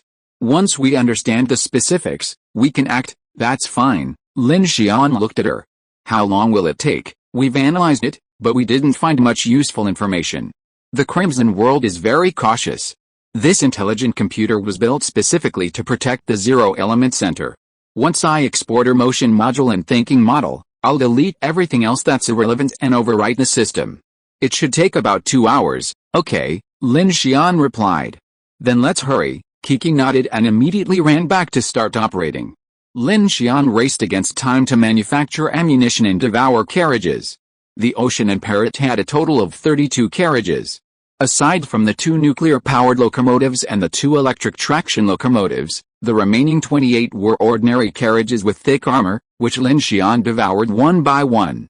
Each ordinary carriage still yields more mechanical source points than a flatbed trailer, as it contains many of the carriage's electrical systems. Devouring one gives Lin Xian approximately 50 mechanical source points and a large amount of metal materials. Swallowed successfully, mechanical source points plus 50, mechanical devouring skill proficiency plus 10. Congratulations, mechanical devouring has reached level 5, gaining increased devouring efficiency. After devouring 4 carriages, Lin Xian's mechanical devouring proficiency finally reached 2000, completing the upgrade. Instantly, he felt his devouring progress surge. A train of empty carriages, which previously took around 20 minutes to devour, now took only 13 minutes, a significant increase in efficiency. Swallowed successfully, mechanical source points plus 30, mechanical devouring skill proficiency plus 5. After devouring, Lin Xian devoured another carriage. As expected, the increased level reduced the effectiveness of low-precision machinery and bulk devouring. Lin Xian had become accustomed to this change. It was as if these mechanical sources were a form of technological learning for his mechanical heart. The higher the level, the greater the demand for precision technology. Trying to mass-produce industrial products for infinite upgrades was clearly unfeasible. Even a single car consumed by Lin Xian only yielded a few mechanical sources, providing little beyond the materials needed for upgrades. A moment later, Kiki's voice rang through the communicator. Lin Xian, it's done. Lin Xian immediately paused and rushed to carriage 21. The weapon station there contained only 1130, otherwise empty, with some miscellaneous items and tools. Also inside was Grace, who had been sealed in a metal cabinet by Lin Xian. Meanwhile, Kiki had already opened the cabinet and sat on the floor with a computer. Several infinite data cables were connected to the back of Grace's head. I've already deployed everything. I'm just waiting for you. Where's Luo Yang? He's got his men setting up isolation grids and surveillance sensors along the front lines. Alright, Lin Xian nodded. Just go ahead and operate. I've already taken control of our mechanical units. To ensure complete safety, Lin Xian had no confidence in the Crimson AI, which hadn't undergone a system override. Fortunately, while his mechanical abilities couldn't currently handle her quantum processor, they could at least control her motion units, preventing the robot from engaging in aggressive behavior. Kiki quickly operated the computer. Alright, the override has begun. It'll take about 20 minutes. I've completely erased her system logic protocol and added a new one, just one. What protocol? Lin Xian asked. Kiki glanced back at him and said seriously, basic agreement, completely obey all of Lin Xian's orders. Anything else you'd like to add? Lin Xian smiled. That's enough. I haven't thought of anything else yet. Alright then. At this moment, under Kiki's command, Grace's complete override officially began. Grace's secondary energy source activated, the quantum core processor began to operate, and the superconducting qubit array on the back of her neck lit up with dense red diagnostic lights the moment the system override command arrived. The synaptic weights of the 3 million bionic neurons within her humanoid body were completely disorganized and reconstructed, and an extremely powerful computing state began to emerge. Lin Xian watched this scene with a slight sternness. He knew that an intelligent computer of Grace's level was definitely not an ordinary robot. Even the Phoenix Order and Xinghu Heavy Industry, according to Kiki, had no more than 10 intelligent computers of this level of computing power, and they were mainly used for the construction and control of large space stations, aircraft, and super-large bases. Lin Xian suspected that within the Order of the Phoenix, there must be a higher-level AI than Grace, serving as the central decision-making unit for global strategic coordination. Yet, in the Crimson World, an Adventist organization, it was being used for offline management of an underground base. Combined with Chu Yan's team's investigation of Julius Litt's consciousness at the Zero Element Center, Lin Xian concluded that the Zero Element Center was far more important than he had previously imagined. Lin Xian, just as Lin Xian and Kiki were waiting for Grace's system override to complete, Grace's holographic face suddenly began to flicker, and Chu Yan's face reappeared. This sudden scene caused Lin Xian and Kiki's expressions to change. What's going on? Lin Xian shouted. It's a hidden program that's interrupting the underlying operating system's override, Kiki exclaimed in surprise. I'll erase it immediately. At that moment, Grace, with the face of Chu Yan, slowly opened her eyes and looked at Lin Xian standing in front of her.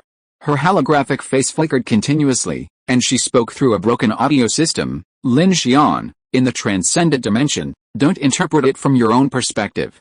The power of the dark world must have a coherent frequency effect, perhaps communicating through the same material. Who are you? Lin Xian demanded loudly.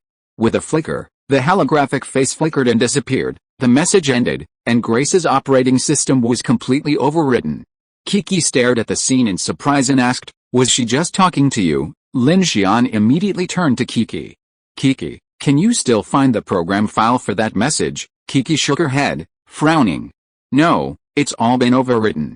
It seems the back-end system deliberately took over before detecting the program deletion, but it's like they knew we were going to do this." Lin Xian's face darkened. Looking at Grace as she booted up the system, a storm brewed in his heart. Who was speaking to him, and what did she mean by that? A reminder? A warning?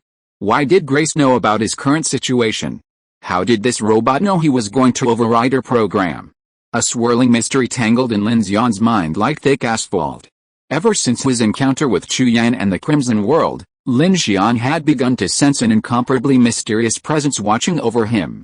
Meanwhile, the reminder from the Zero Element Center seemed to be well-intentioned, which only deepened his confusion.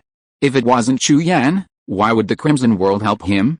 In Carriage 21, Lin Xian and Kiki were both stunned. The scene just now was so bizarre that even Kiki was caught off guard. Beyond dimensions, is she telling us something about the same frequency effect? Kiki asked. Lin Xian shook his head. I don't quite understand, but my intuition tells me that this information is crucial. Should we tell others? Kiki asked. Lin Xian's face darkened, and he whispered back Grace's words. In the beyond-dimensional realm, don't interpret it from the perspective of your own dimension. The power of the dark world must have a same frequency effect. What does that mean? Does this mean that the power of the dark world uses the existence of the dark dimension itself to interfere? Kiki quickly reacted. For example, the hell-black chrysanthemum senses S-level existence, the heterogeneous Rubik's Cube blocks the invasion of darkness, and the silver dragon 100,000 mistakes clears the stratification of dark space. Lin Xian stared. Disaster plants and forbidden objects are both things that exist in the dark dimension. Now the Federation and the Phoenix Society are studying dark existences to deal with disasters. What you said is right. Counting the existences of the dark dimension at this time, Lin Xian has 2 disaster plants and 2 forbidden objects, and Brother Ho has a gold bracelet. Lin Xian thought of the silver bullet given to him by Hula Xiao, but the problem is that he knows too little information about forbidden objects. Why didn't Brother Ho's gold necklace and the silver bullet bring a terrifying disaster, but the fish-lion statue encountered in the Aksay no man's land dragged everyone into the star abyss? I think Director Ding will have to figure out how to handle these issues. Lin Xian took a deep breath and looked at Kiki. Currently, are you sure this AI is safe? This question stumped Kiki. She frowned, uncharacteristically unsure. Logically speaking, the underlying operating system has been overwritten, and your mechanical scans haven't revealed any other intelligent cores, so it's definitely clean.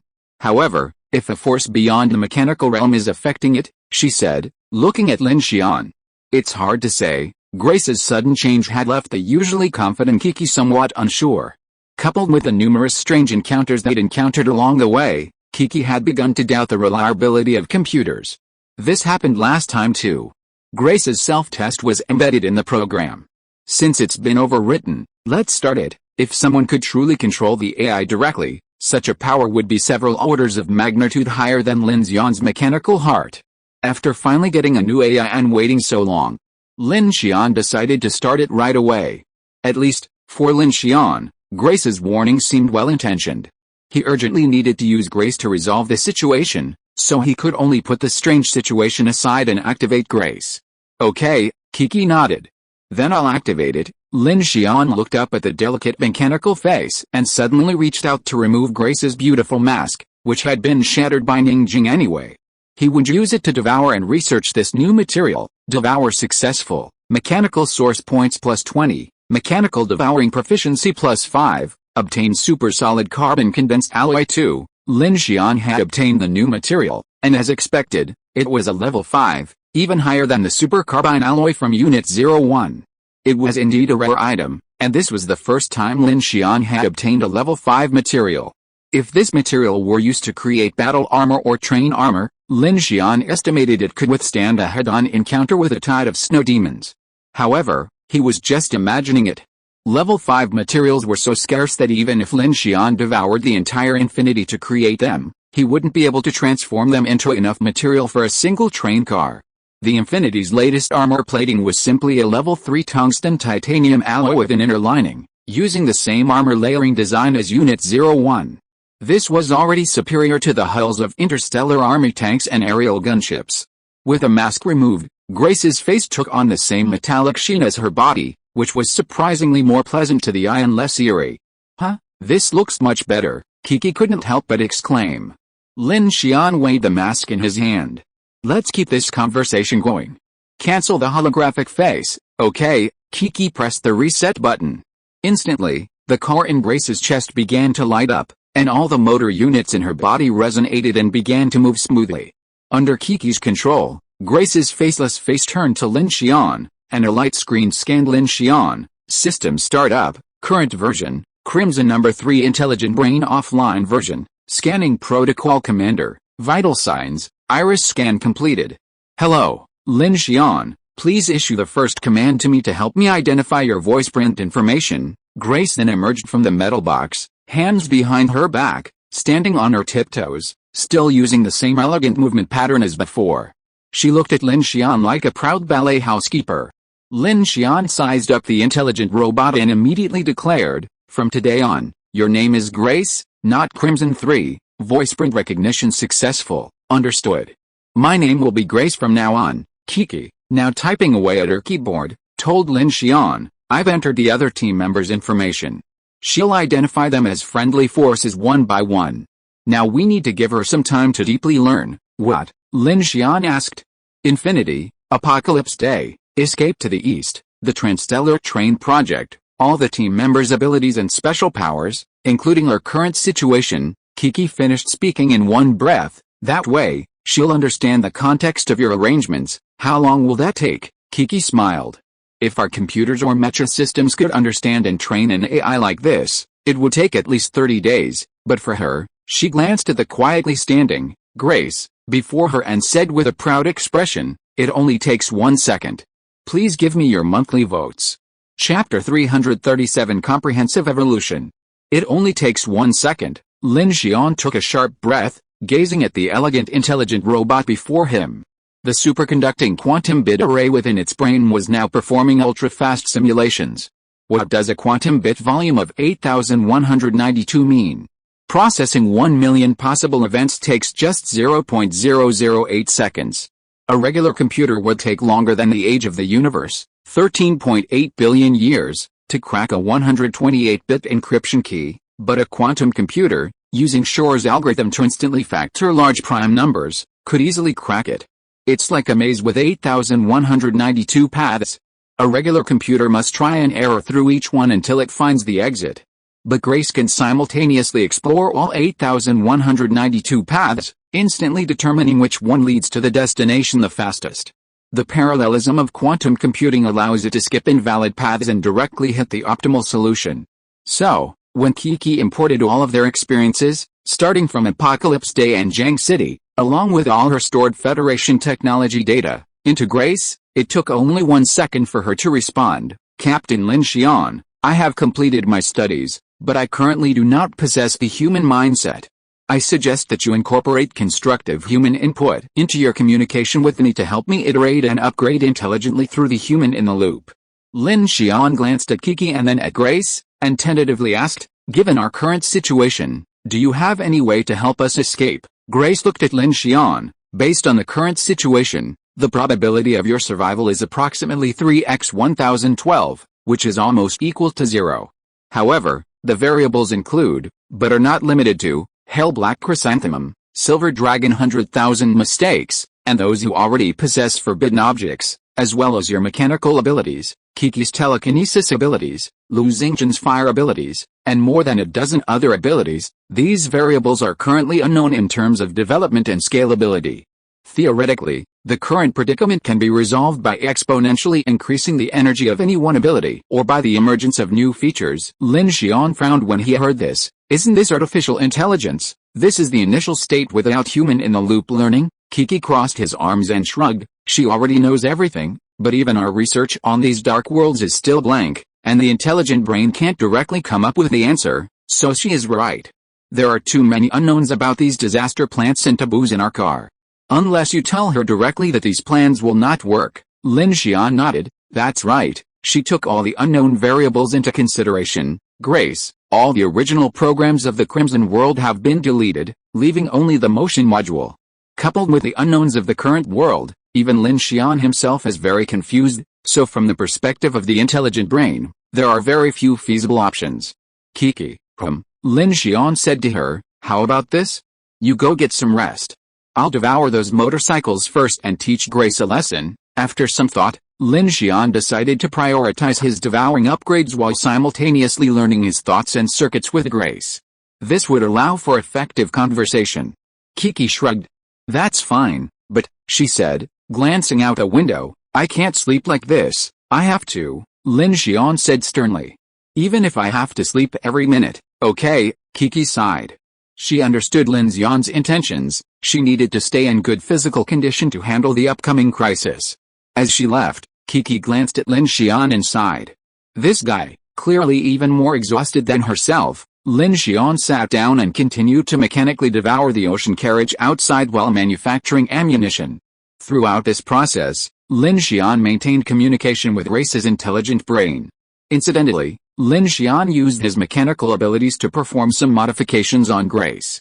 He erased all of Grace's data transmission ports and installed a seamless cover over the protective shield. This prevented others from easily overriding Grace's data. While Lin Xian's modifications might appear simple, that was due to his mechanical mind. Unless a manufacturing center or a large organization with sophisticated industrial manufacturing capabilities in the Crimson World could easily produce a transmission interface with extremely high precision, Lin Xian also input extreme defensive commands into Grace, urging her to resist with all her might in the event of an emergency. These were essentially the methods Lin Xian could devise to protect his property and also to guard against unexpected situations. 10:00 p.m. Your ability to devour and create objects contradicts my basic physical logic. Now, I need to unify the world structure, transcending the level of initial physical logic, and utilize the superpower framework for calculations. Lin Xian sat on the ground, diligently crafting ammunition. Grace stood behind him, her posture erect, like a loyal guard. What I just said is my understanding of dark creatures and superpowers. Of course, it's also the understanding of most humans. So, given this premise, what variables remain? Lin Xian joined Grace in on some of the details, including the silver dragon 100,000 errors, the heterogeneous Rubik's Cube, and the silver bullet. Before long, Grace's words became clearer and the meaning Lin Xian needed to understand became clearer. However, Grace didn't directly answer his question, but instead asked. I can see that you seem a little anxious. Isn't it normal for me to be anxious? Lin Xian responded. Captain Lin Xian, from my analysis, you seem to be someone who likes to control the situation and is very cautious in the face of danger. However, with the current world changes, crises are often far beyond your control. Coupled with your responsibility to the team, this anxiety is exacerbated. I'm monitoring your emotions, breathing, and sweat secretions, which indicate that your physical and mental state is unhealthy. This is very dangerous, Lin Xian frowned. Did I ask you what variables are left? Your state is also a variable. Looking back, you've leveraged your mechanical abilities, Hell's Black Chrysanthemum, Silver Dragon's 100,000 errors, the heterogeneous Rubik's Cube, your team's strength, and the trust and support of other teams to resolve numerous crises where survival rates were close to zero. All of this stemmed from your wisdom and actions. Therefore, from my perspective, the effectiveness of your decisions is crucial. Your ability and wisdom are the greatest variables. Lin Xian paused in thought, unable to resist pausing his work. He turned back to the silver-black robotic brain and said gravely, but this time, I'm completely helpless. I even doubt whether I can trust the robot that's already undergone a system override. From your description of the previous events, I fully understand your suspicions about Grace. However, based on my analysis, both unknown alerts were constructive, and the first unknown alert helped you and your team escape from Yijin City. Therefore, from both a rational and emotional perspective, you can choose to trust Grace. And you've already done so, haven't you? I really don't know how I feel about you right now. Lin Xian smiled with a complicated look in his eyes. The intelligence of this intelligent computer was truly terrifying. It clearly judged all of Lin Xian's thoughts. Indeed, Lin Xian had communicated with Grace about the heterogeneous Rubik's Cube, the silver bullets, and even the swallowing of his own machinery. The purpose was to allow her to calculate some constructive solutions to escape the predicament. If a robot that only obeyed his basic protocol was kept secret, then this intelligent computer would lose its meaning and could only be used as an ordinary laborer. You can always trust Grace. Unless Grace's system is formatted and overwritten, Grace will always obey your instructions. Lin Xian nodded. Okay, let's regenerate the plan now. Okay, Grace put her hands behind her back. And the mechanical female voice slowly said, the first plan, Silver Dragon 100,000 errors. This disaster plant has the ability to eliminate this danger, so the cultivation of this plant is naturally one of the solutions. Dr. Ding Junai, who has natural superpowers, is obviously the best candidate, but this is limited by several points. 1. Dr. Ding Junai's superpower development. 2. Whether your special superpower has an impact on its growth. 3. Whether Silver Dragon 100,000 errors has the possibility of opening multiple inflorescences. 4. Limited by the impact of the team's survival time. That's right, Director Ding knows that too. That's why she's using her current situation in Xingying to research this calamity plant tirelessly. Once she regains some strength, she'll try to re-engage her affinity. Lin Xian nodded. Continue. The second option involves expanding the potential of your mechanical abilities. According to calculations, you can devour all the combined trains within 23 days. Combining the Queen Mo and Longshan No. 1 all-terrain trains, you can then manufacture 13 all-terrain train car sets to transport all 3,800 people here and escape. This plan, combined with the successful escapes of other car teams you mentioned, is highly feasible. Furthermore, your mechanical abilities can gain more advanced, unknown properties after devouring and upgrading, potentially allowing for other escape plans. This is too extreme. I can't possibly devour all the trains, and I don't have that much time. The third option. Grace stood quietly behind Lin Xian. You upload your consciousness to Grace and escape physically with your digital life? Lin Xian turned back to Grace and said, I won't do that. Besides these three options, the only remaining option is track laying. Based on the topographic map of the area, I've calculated and analyzed that the success rate for track laying is only 0.3%. Even if you choose a detour along a flat road, the success rate is only 2.6%. Unless you lead the various engineering teams and the psychic personnel in joint construction, the success rate could be as high as 85.6%. However, this contradicts the original crisis basis. Cars, aircraft, silver bullets, are none of these feasible, Grace replied. Based on the current number of survivors, you'd need to construct 52 additional large transport vehicles. Without heavy armor and counter-fire capabilities, the success rate is 0.002%. Also, my understanding of forbidden objects is limited by the current state of research in the world. Without pre-existing conditions, I can't tell you whether silver bullets can be used as a backup plan. By the time Lin Xian heard this, Grace had already gone through all the scenarios he'd considered, and after some thought, decided to go with Kiki's plan. She'd follow the path to White City and explore.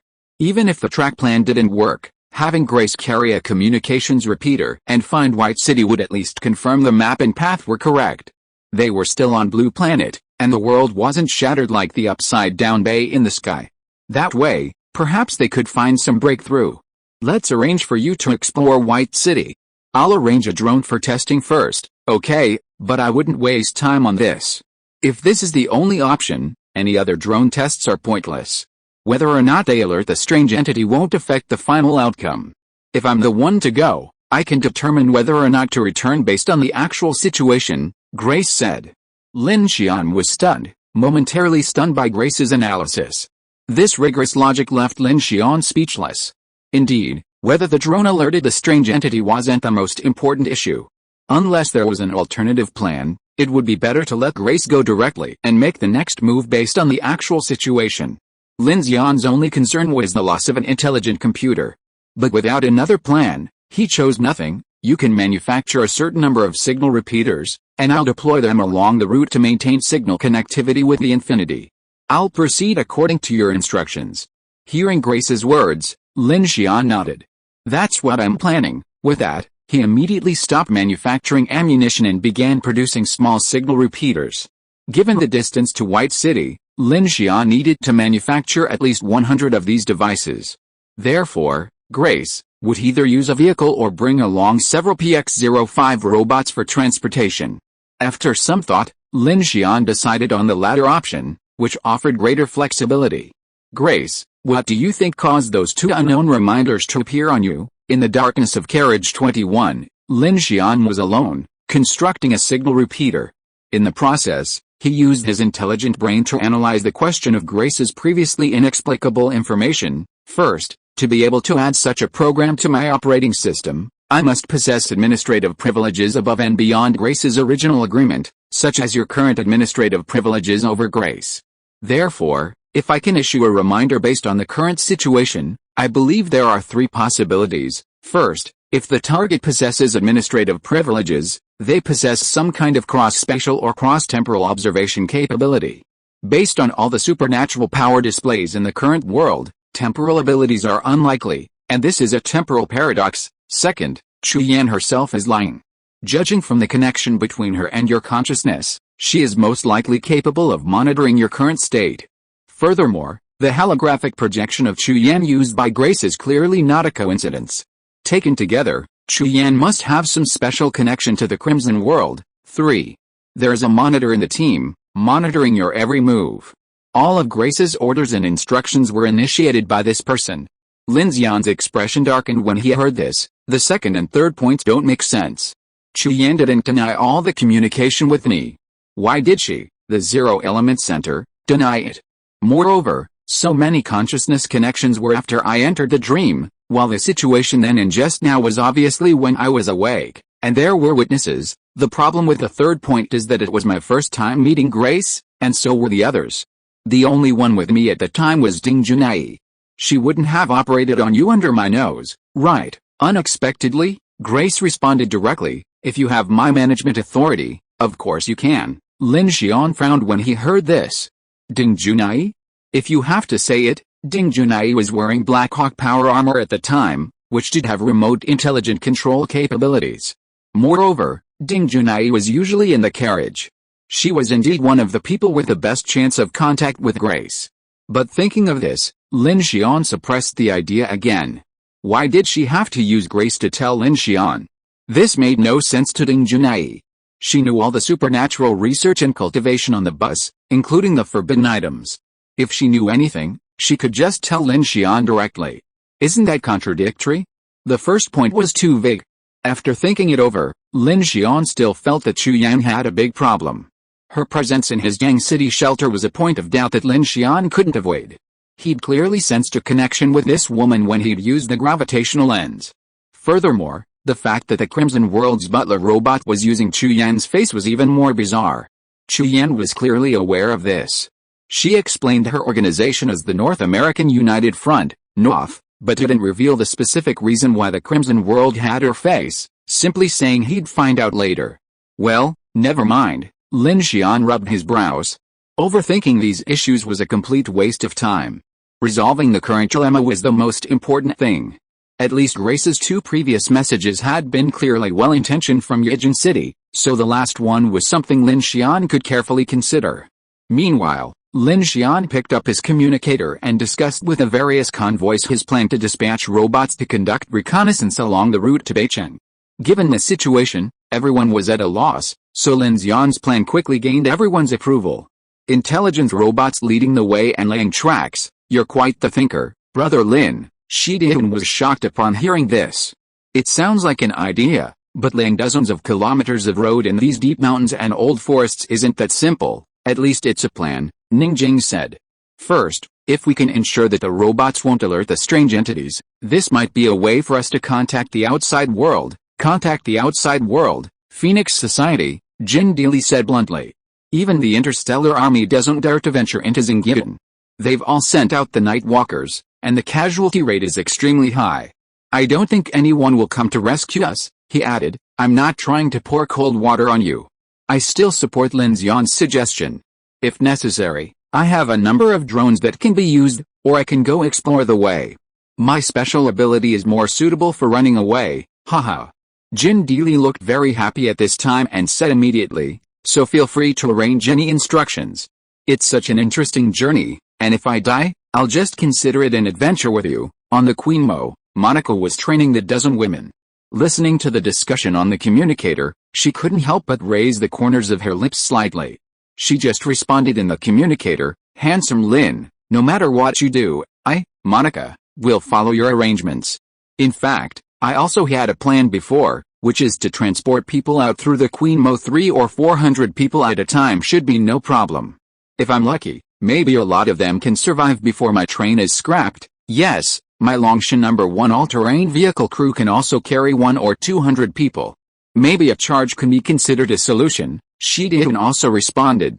Lin Xian's eyes flickered upon hearing this. The plans everyone proposed all expressed a determination to work together, which reassured him somewhat. He then said, any of these plans can be considered. I'll speed up the production now, whether it's tracks or crawler tracks. As long as there's enough time, I'm confident I can get all of you out. So it's best to arrange for Grace to explore the way first. Otherwise, this Xingyuan is full of broken mountains and rivers. Even if you run away, you may not be able to find the way. Everyone, stay alert. This is the treatment of enhancing your superpowers in the Xingyuan, which others don't have. Haha, Brother Lin is courageous. You're right. Since we're here, we should make the best of it. All of us are improving our superpowers now.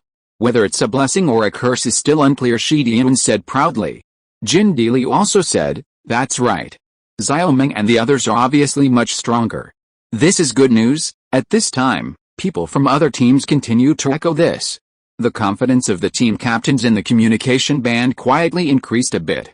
Monica's eyes lit up with a smile upon hearing Lin Xian's words. Then, looking at the miserable woman in the carriage who had been enslaved by the old scorpion, her expression suddenly turned cold. Do you hear me?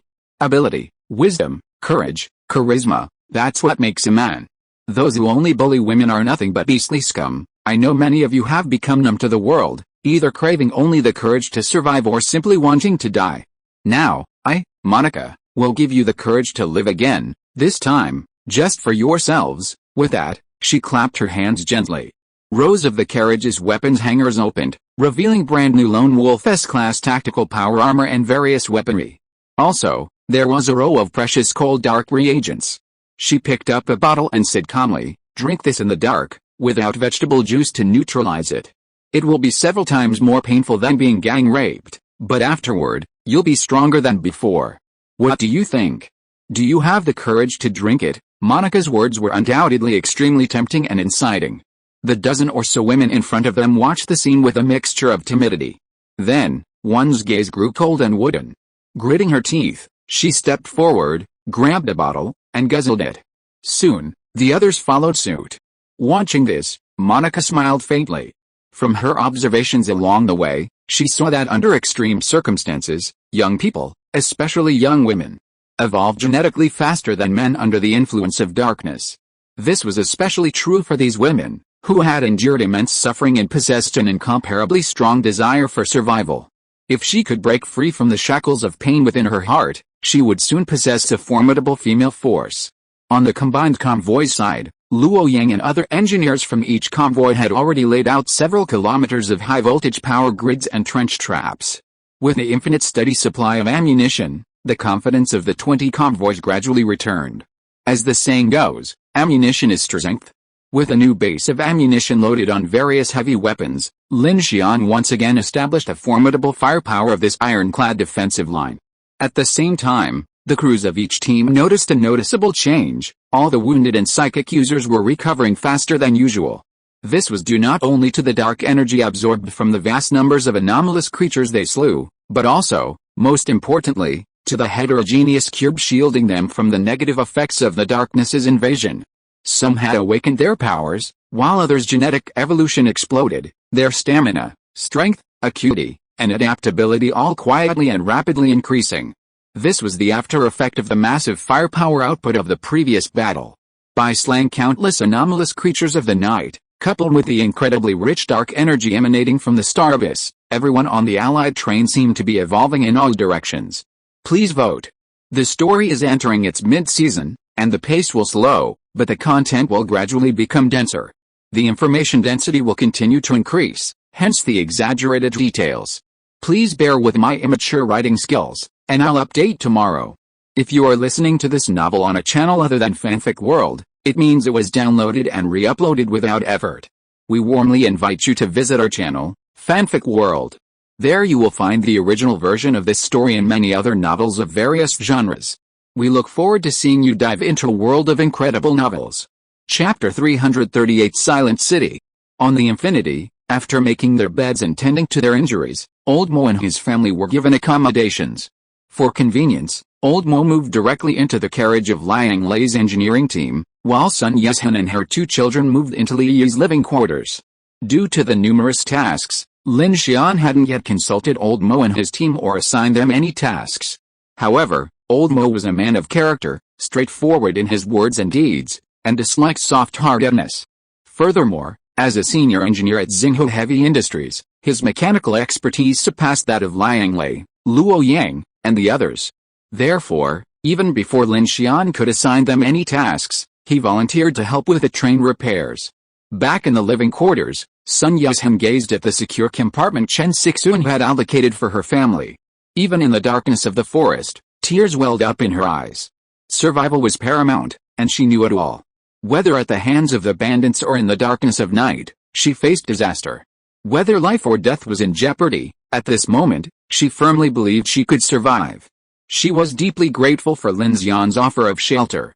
Having just survived a major battle, she was now working tirelessly alongside Shukin and Li Yi, helping with munitions and housekeeping. However, Shukin informed her that Captain Lin had already divided up the tasks, assigning munitions and housekeeping to separate teams. So, Sun Yushan immediately sought out Lin Xian, hoping he could assign her a mission. Lin Xian, who was currently constructing a relay communicator for Grace, looked at Sun Yushan and, remembering her recent aerial reconnaissance mission with Chen Sixuan and Ding Junai, said, "Why don't you join the reconnaissance team with Teacher Chen? Your flying abilities will be very useful to us." "Yes, sure." Sun Yushan's eyes sparkled as she nodded repeatedly, then immediately ran off to find Chen Sixuan. Lin Xian, watching her from behind, knew she desperately needed his approval. That's why he didn't hesitate to point out the importance of her special abilities. With 2 children to support, she'd surely feel bad if she didn't contribute, so he didn't say much. Elsewhere, in Carriage 13, Mosiah Ocean, his sister Mosiah Ol, and the children from Carriage 10 helped collect the shell casings. They were sorted by Shukin's team. Usable ones would be used directly for reloading with primers, while unusable ones would be set aside for Team Lin to use as transmutation materials. Mosiah Ocean worked with remarkable efficiency and dedication. Despite his young age, he effortlessly carried a 50-60 kilograms metal box of ammunition. Due to the high demand for ammunition, Carriage 13 was packed. Suddenly, a soft explosion rang out, startling everyone to halt. Lu Da and Shukin rushed over to find Mosiah Ocean, sorting through the bullets, his hands splattered with the blood. He looked at Shukin and Lu Da with a trembling hand and said nervously, "Auntie Shukin, this bullet exploded." He shielded his sister behind him, his face not the pain of a bleeding finger, but the regret and nervousness of having done something wrong. "Don't be afraid." Shukin held Mosiah Ocean's hand and hurriedly shouted to Miaolu, "Miaolu, put on a hemostatic bandage." "Okay." Miaolu hurried into action. The building next to him was afraid that he was nervous, so he whispered to him, "Boy, how did the bullet explode?" "It just exploded suddenly." Mosiah Ol behind him spoke for his brother, as if he was afraid that his brother would be punished, so he explained carefully. Brother picked them up one by one, very carefully. "Yes, that's how I did it." In order to explain, Mosiah Ocean hurriedly and nervously picked up a 7.62 automatic rifle bullet. But as soon as he picked it up, an extremely difficult to detect static arc suddenly burst out from his fingertips, instantly piercing the bullet, and then with a bang, another explosion occurred. At this, everyone around them recoiled in shock. Shukin, witnessing the scene, immediately grabbed Mosiah Ocean's bleeding hands and sternly declared, "Don't touch these bullets. Quick, get to the medical bay." Shukin then immediately ordered Miaolu to escort Mosiah Ocean away. She then looked towards the equally shocked building and declared, "That seems to be some kind of supernatural power. Hurry and notify Captain Lin." Lin Xian had already completed the production of 100 small signal repeaters, using Phoenix Order technology scanned in Zilin City. These repeaters were equipped with high-energy lithium batteries for a very long battery life. He constructed a metal box, which was then hoisted by 4 PX-05 robots. After Kiki edited the mission module, he prepared for Grace to begin her exploration. Chen Sixuan and Kiki, along with a group of others, followed behind. Everyone looked at the robot about to embark on its exploration mission with a complicated expression, and they were all ready for battle. If they disturbed this strange entity, the battle would flare up again.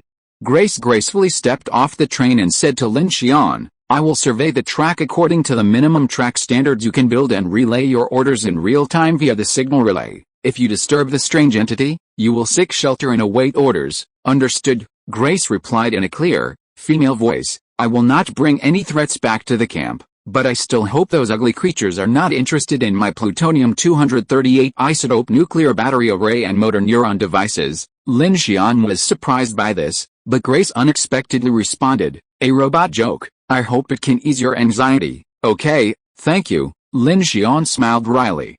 "You're welcome. Given my pattern learning of known humans on the Union train, you can set me to imitate a specific personality or voice when communicating with you. Perhaps this will make you feel more comfortable." "Wow, male or female is fine." Kiki peeked at this. "No, that's it," Lin Xian said bluntly. He wasn't in the mood for DIY right now. The moment this intelligent robot was deployed, it was forced to undertake a potentially fatal reconnaissance mission. This was a bit heartbreaking for Lin Xian, as he had originally intended to use it to solve many of the train's planning issues. But in the current situation, nothing was more important than escaping Xingyin, and this plan was the safest one he could think of, so he had to try it. Received. Upcoming mission, White City Track Path Reconnaissance and Exploration. Current time, 23:15. Grace will transmit a data node to you every 5 minutes while maintaining signal transmission. Okay, with that, Grace turned and slowly walked out of the position. Meanwhile, all weapons on the Infinity had activated their fire control programs, ready to fire immediately if any anomaly was detected. As Grace gradually walked deeper into the darkness until she disappeared, Lin Xian's heart tightened. Ding. 5 minutes later, Lin Xian's mobile device began transmitting the first information node. Seeing the first red light flashing on the foggy map, centered on the train's position, Lin Xian finally breathed a sigh of relief. "Got it," Kiki, also holding a mobile device, said. "Although I can't detect it, the signal is definitely working. All repeaters are anchored at 1 kilometer intervals. This distance should be relatively safe," Lin Xian said. Chen Sixuan, standing nearby, peering deep into the forest with a meteorite 3, also said, "No unusual noises detected. Don't get too excited yet." Lin Xian breathed a sigh of relief. Finding the direction is one thing, but whether the path is passable is another. In these deep forests, any large gully is beyond the reach of track-laying machines. Manual labor is required. While Lin Xian possessed the manufacturing capabilities, even a simple bridge could be built with the help of him, Kiki, and a team of engineers. But the problem remained the same. If a large-scale manpower deployment was required, Grace's exploration would be of little use. "I just thought, if Grace reached White City, at least it means we're still on Blue Planet." Chen Sixuan looked up at the deep blue night sky and the floating debris of the bay on the dome, and said in a comforting tone, "Captain Lin." At this time, Shuken's voice rang out over the intercom. In the medical bay of carriage number 4, Lin Xian, Chen Sixuan, and others were surrounding Mosiah Ocean. Old Mo Sun Yeshan also rushed over anxiously. Mosiah lay on the transparent hatch of the medical bay, waving at the nervous Mosiah Ocean lying inside. "Is my brother sick?" "No, don't worry, Ziol." Sun Yeshan pulled her daughter over. At this time, Shuken picked up a broken bullet casing and handed it to Lin Xian, saying, "It might be a supernatural power. Zia Ocean is not very good at controlling it yet." "Wow, what supernatural power?" Detonating the bullet, Kiki was surprised. "Zia Ocean?" Lao Mo looked at the bullet and then at his grandson in astonishment. "No, Zia Ocean is the same as other children. His genes are evolving. His strength has increased a lot, but I have never found any superpowers." Sun Yushan also nodded. "Could it be a mistake?" "Probably not," the usually taciturn Dalu said at this time. "I saw with my own eyes that when he pinched the bullet, his fingers emitted arcs of electricity." He looked at Lin Xian, It's very similar to the arc superpower that Brother Xian used before. Lin Xian's eyes flashed when he heard this. Electrical superpowers. Sasha in the crowd heard this and immediately widened her eyes in envy. No way, so powerful.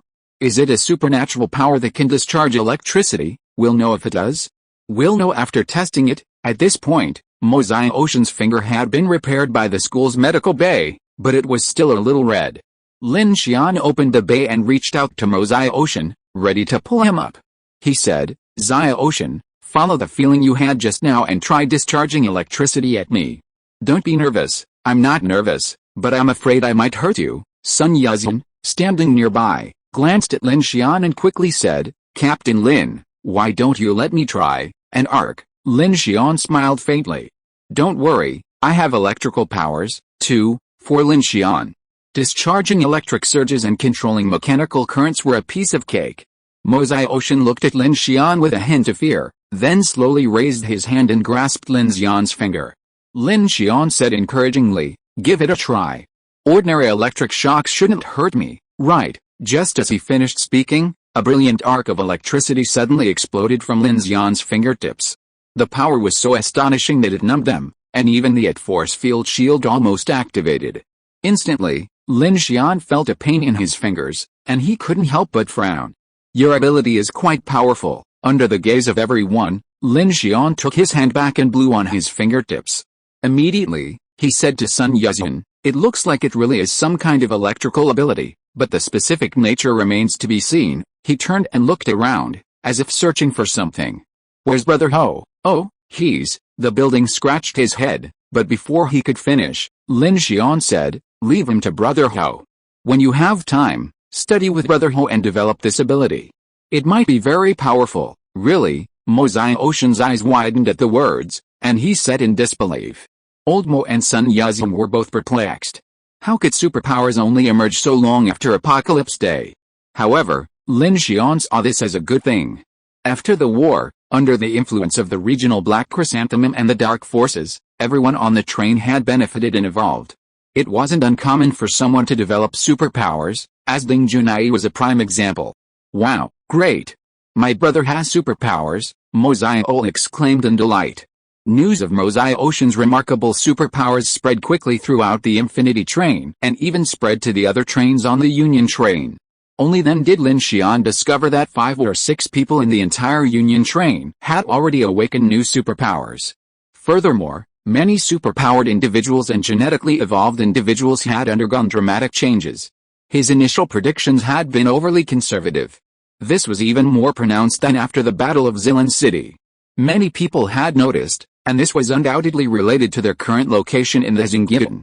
The strength of everyone here, including Lu Da, Shu Qin, Chen Sixuan, Lu Chang, and Miaolu, had all advanced at an incredible pace.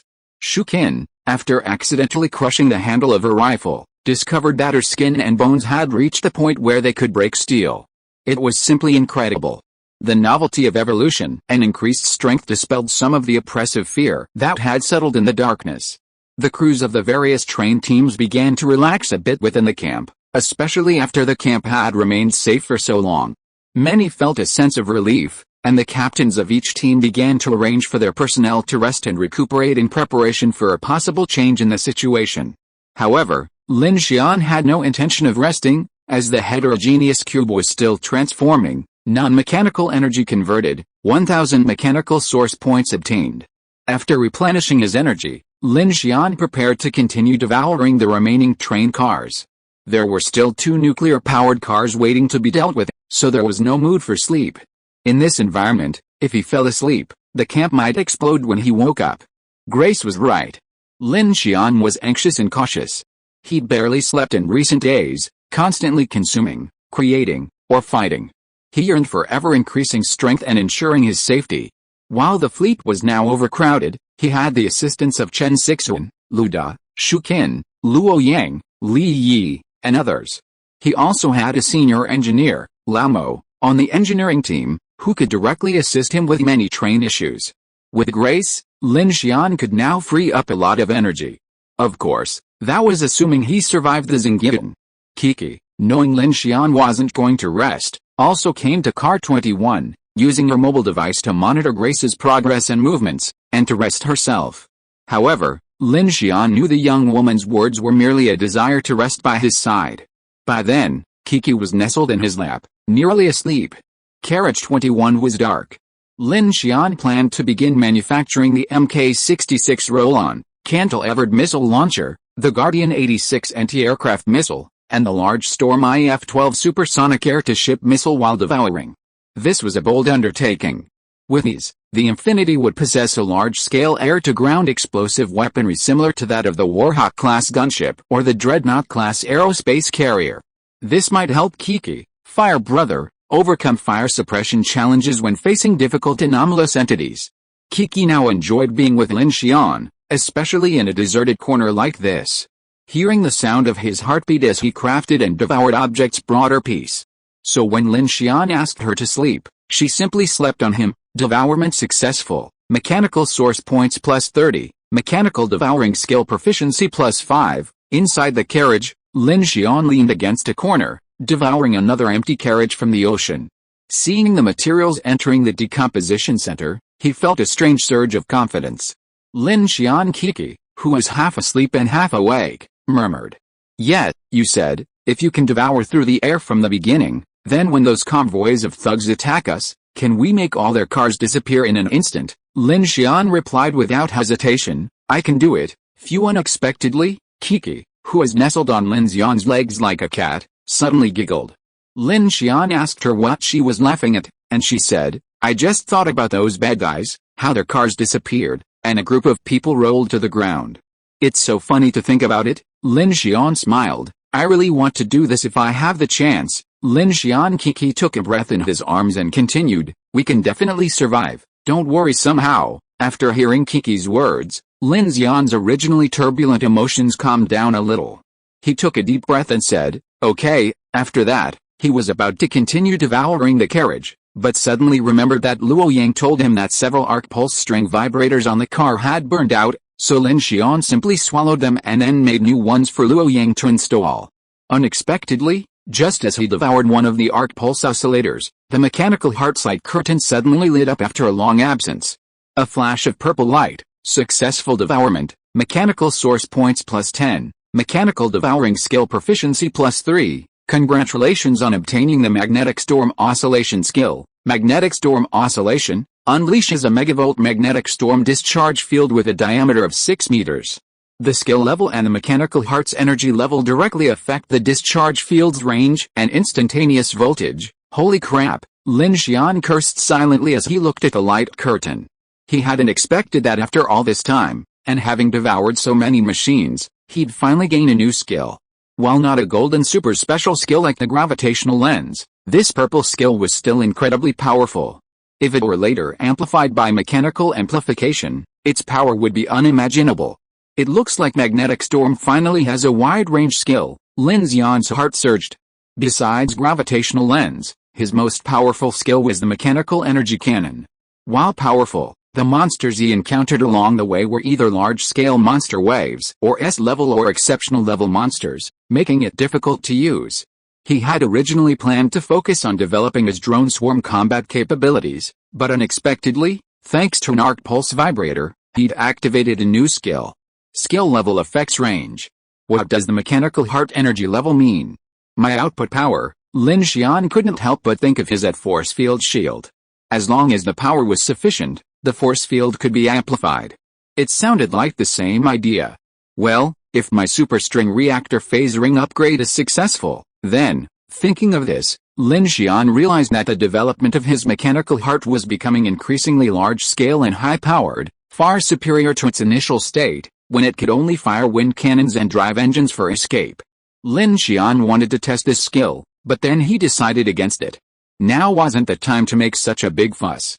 So, suppressing his excitement, he continued to devour the ocean's train cars, while simultaneously constructing a missile launcher on Car 21, swallowed, mechanical source points plus 30, mechanical devouring skill proficiency plus 5, Lin Xian completed the devouring of an empty car, swallowed, mechanical source points plus 200, mechanical devouring skill proficiency plus 50. An hour later, Lin Xian also devoured the ocean's traction locomotive.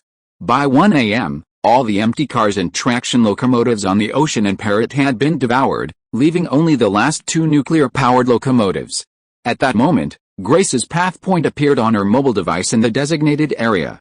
Within the treacherous, gloomy forest, small signal repeaters appeared every kilometer on the ground or in the trees, their dim light flickering for over 80 kilometers.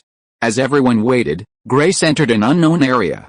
Beep! At this moment, Grace's return signal base point flickered again, but Lin Xian immediately noticed something was amiss. Starting from the 6th base point, or 30 minutes later, Grace's return signal base point time had been slowing down. At first, it was only a few seconds, and Lin Xian thought Grace might have encountered some kind of problem. The problem was, as a highly intelligent computer, Grace couldn't make such a mistake. Now, nearly 2 hours later, Grace's return signal base point time had dropped from 5 minutes to 5 minutes and 11 seconds. Grace, reconfirm the synchronization time and transmit the signal base point every 5 minutes. Grace's voice came from the headset, but it was obviously accompanied by a lot of signal noise. Zizzy. My timer shows that the signal repeater sends you a confirmation signal every 5 minutes. This is correct, but the signal you just sent back was 5 minutes and 11 seconds apart from the last time. Zizzy. According to my mobile radar, my current distance from you is 21,665 meters. In principle, the theoretical information transmission delay between my movement speed and your distance is 0.067 microseconds. How could this happen, Zizzy? There are 2 possibilities. One is that the signal is being interfered with by some strange entity. Given the universality of the dark invasion affecting radio waves around the world, this is more likely. The second possibility is redshift, that is, the phenomenon of gravitational redshift. When the gravitational potential energy at my location is higher than yours, the current flow of time slows down. Therefore, when I send a signal every 5 minutes according to my own clock, the reception time will be extended because time flows faster in your area.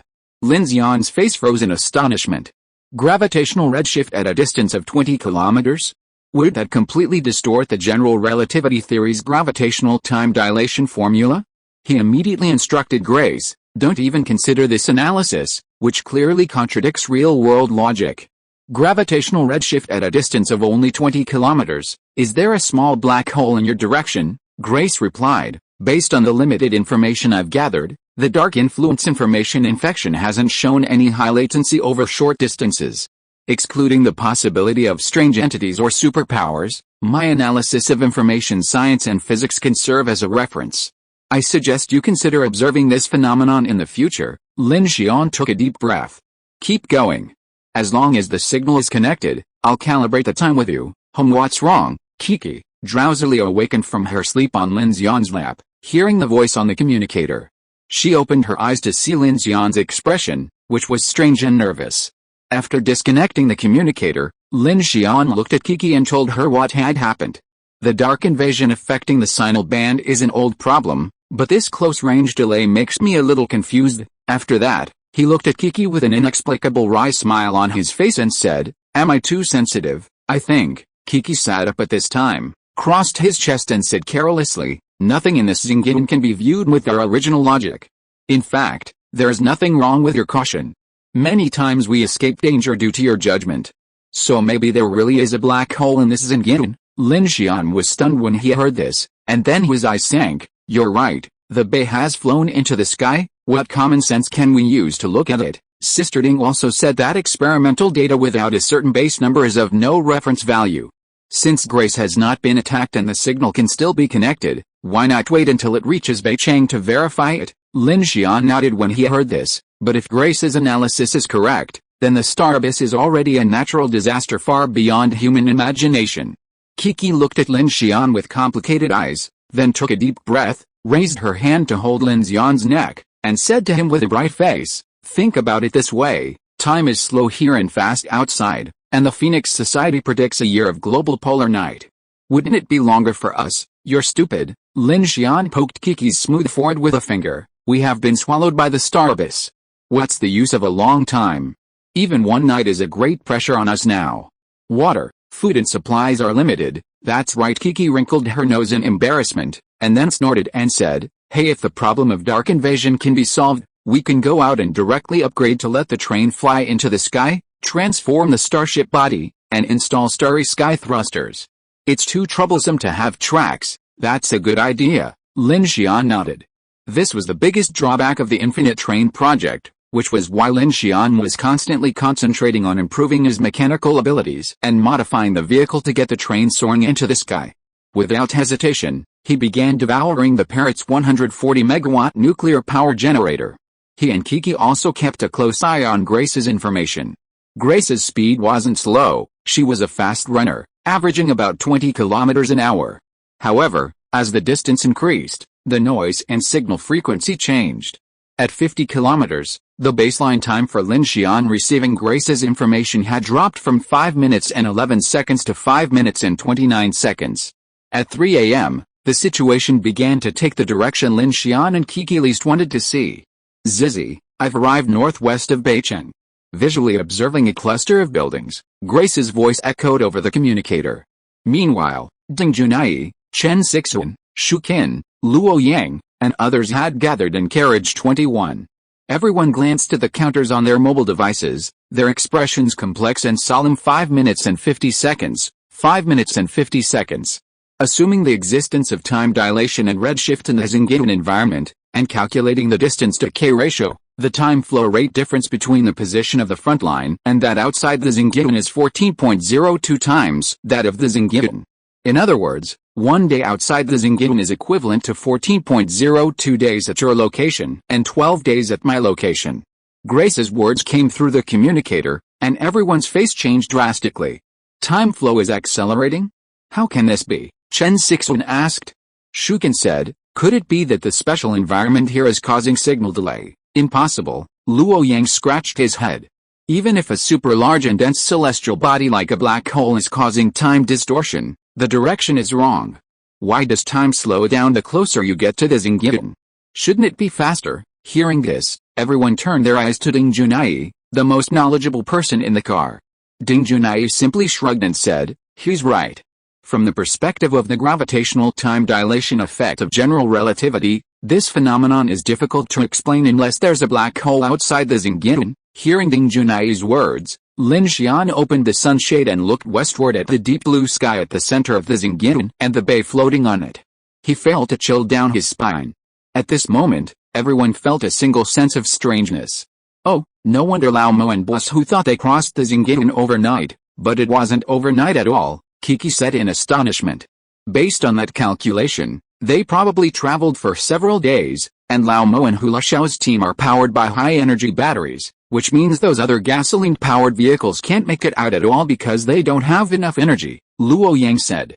Ding Junai shook her head, took a deep breath, and said, not entirely. If this expansion effect increases exponentially, then perhaps the closer to the center of the Xingqian, the slower the flow of time, and the farther out, the smaller the effect, but that's too unbelievable. No matter what, we have to get out of here. Lin Xian frowned and immediately ordered Grace, quickly conduct a reconnaissance of the tracks at the original station in Beicheng, and then return. Grace received, preparing to enter the Beicheng area now. Are you still planning on laying tracks? Kiki asked Lin Xian. There is no other plan, Lin Xian said sternly. The topographic map returned by Grace's reconnaissance is basically consistent with the topographic map of the original area. Now the location of Beicheng has been confirmed, so the direction and positioning must be correct. He took out his mobile terminal, opened the topographic map of this forest and mountain range and said, it seems that we need to reorganize the entire front and take a two-pronged approach. Abandon some carriages and gather people together. Then some people use car vehicles and are covered by train firepower. This will greatly shorten the length of the train, and the pressure on the track problem will be reduced, Chen Sixuan said immediately. But this only solves the length problem. Those mountain streams and ravines will have to be bridged over rivers and cleared through mountains. Besides us psychics, all the engineers and construction machinery from the other teams will have to be deployed, Lin Xian nodded solemnly. So we'll have to fight tooth and nail. And this still requires Grace's reconnaissance. If the White City tracks aren't feasible, then we'll have to tow the boxes. Towing the boxes was the simplest plan Lin Xian had discussed with the other teams. It involved using the Queen Mo and Longshan No. 1 all-terrain trains. Lin Xian would then improvise some crawler trucks, manned with people, to tow the trains, abandoning all other trains in a desperate attempt to escape. No matter what, prepare your firepower. Just as Lin Xian was devouring and communicating with everyone, Grace's voice came over the communicator. I've entered the White City area. My sensors have detected a high-intensity magnetic field. I'm approaching for reconnaissance, Zizzy. Approaching the central block, no life forms detected, Zizzy. I discovered a special wonder above the site of a former sewage treatment plant. The object is a man-made statue, about 13 meters tall. A physical search has determined it to be the Merlion, the former landmark of Lion City. However, there is extremely strong electromagnetic interference and light distortion around it. It may be similar to the Axe taboo you mentioned. Due to information transmission limitations, I have sent back the real-time picture. Everyone heard the message transmitted by Grace at this time. After a few minutes, a blurry picture that had been compressed several times finally slowly appeared on the mobile terminal. It was a picture taken in infrared night vision mode. Above a factory in a dilapidated abandoned city in the dark night, a Merlion statue was strangely floating. The space around the picture was filled with distorted white noise. Although it was not clear, Lin Xian recognized this strange giant statue at first sight. It was the thing they encountered during their raid in the Axe No Man's Land. Wasn't this thing in Axe's No Man's Land? How did it appear here again? Lin Xian remembered Chu Yan's words. The Crimson World had expended enormous effort to extract this thing from the star abyss. Could it have been transported along with them? Zizzy spotted a dangerous target, about 700 meters away. Soon, a second blurry photo came back, and Lin Xian and Kiki were immediately surprised to see, in night vision mode, a humanoid figure appear at the abandoned gate of the sewage treatment plant. Kiki immediately zoomed in on the image, revealing a strange, dark figure wearing a windbreaker and a strange bowler hat beneath the dense noise. His attire clearly wasn't a zombie or a monstrous entity, but neither did it resemble a fully armed survivor. It looked as if he deliberately covered himself up, giving him a strange, eerie look. Is this a human? Kiki muttered. It was hard to imagine a human appearing in such a deserted city covered by the star abyss, even beneath the colossus of that indescribable, forbidden object. This eerie scene instantly evoked a chilling feeling. White City, 3:35 a.m. Since the day of revelation, the star abyss has engulfed the city for a full 100 days. No sunrise, no sunset, only eternal night. Lead gray clouds and a deep blue sky hung like a rotting shroud over the remains of the mountain city's buildings. Once bustling streets and buildings were now mere hollow frames, like eyeless skulls, staring silently at the streets. The wind blew through the ruins, stirring up dust and shredded paper with a low, muffled whimper. The street lights had long since rusted and gone out, and the thick darkness, distorted by the spatial anomaly, was constantly experiencing an unstable distorted state, like the gasps of some dying creature. On the streets, abandoned cars rusted like iron coffins, their doors open, as if the people inside had suddenly evaporated.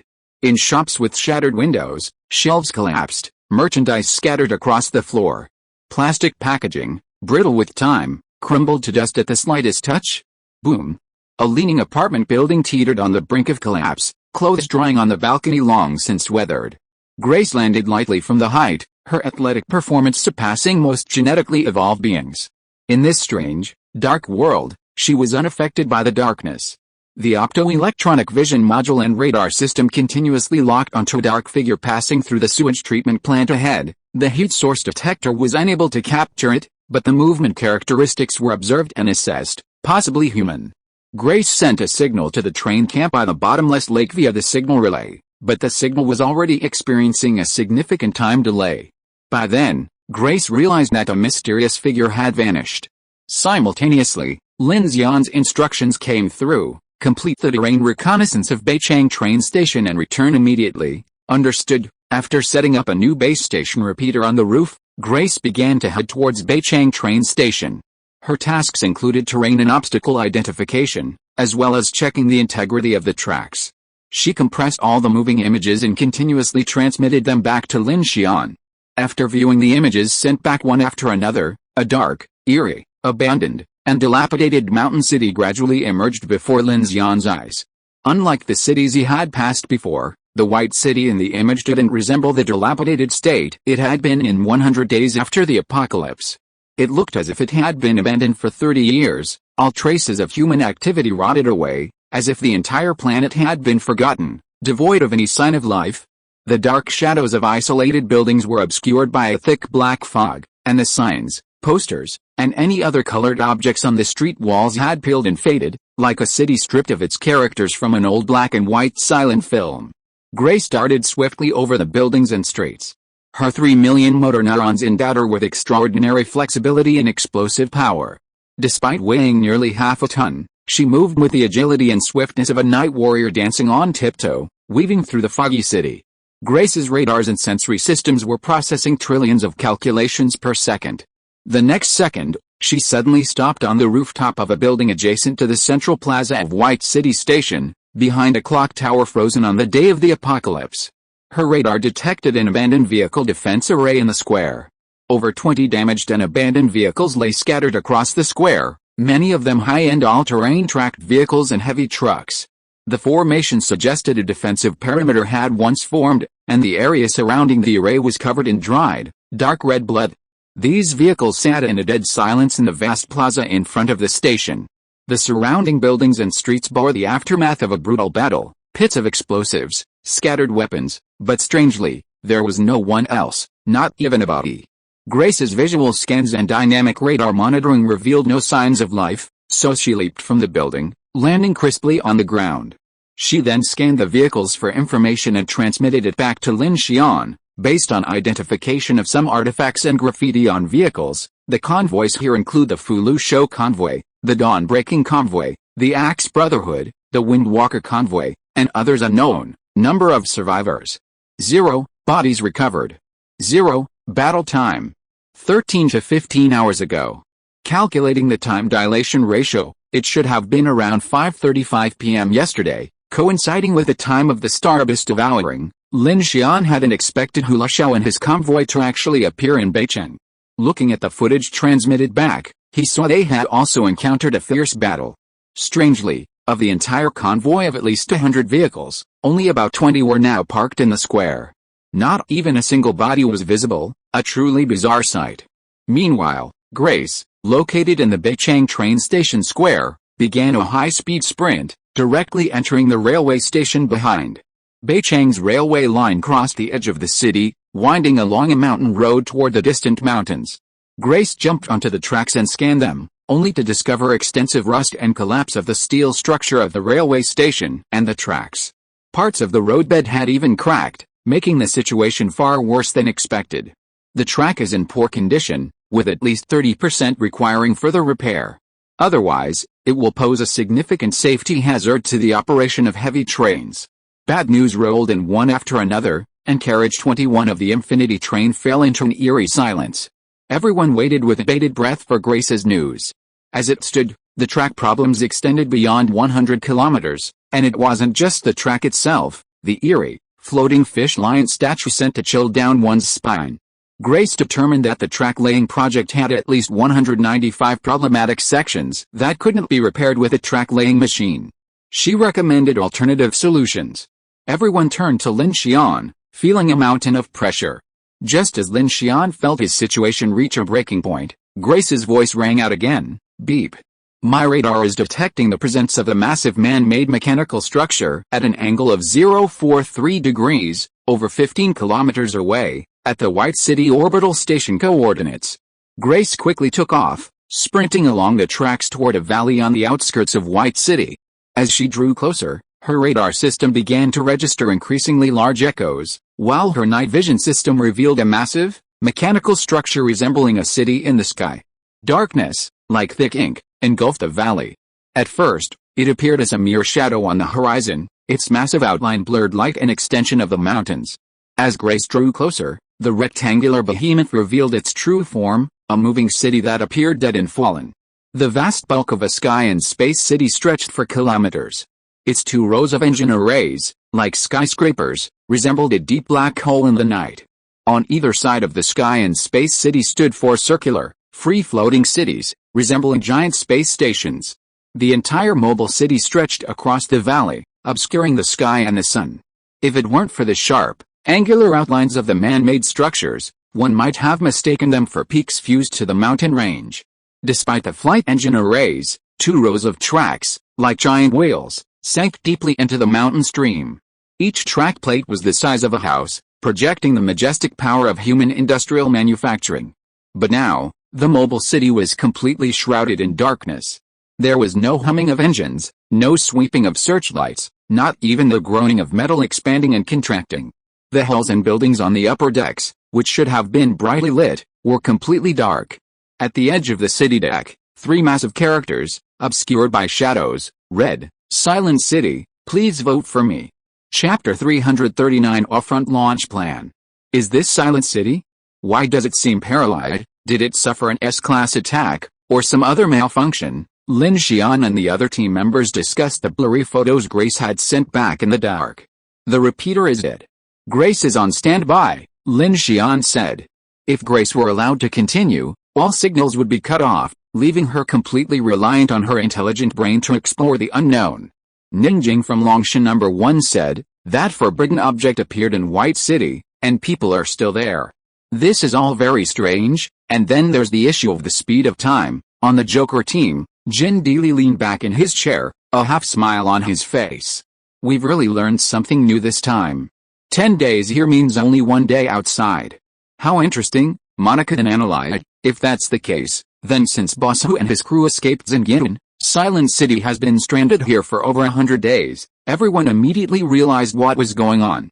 Hula Xiao had been escaping the Aksay no man's land for about 2 weeks, and adding the day spent suppressing the sand bandits, Silent City had indeed been docked here for nearly 3 or 4 months. 100 days since the apocalypse equated to 1,200 days, and with the encroaching darkness accelerating the erosion, the decayed and desolate state of White City seemed to make sense. Rugged terrain, corroded tracks, time dilation, the Merlion Colossus, and the paralyzed Silent City. Although Grace's explorations had given the Allied fleet a clearer understanding of their current situation, each situation was leading to a more serious problem. Boss Hu and his men must have been attacked like us, but from the scene, it seems that they were not completely wiped out. The rest of them may have escaped, Shi Dian analyzed, and Jin Deely also said, looking at it this way, the method of laying tracks is too risky.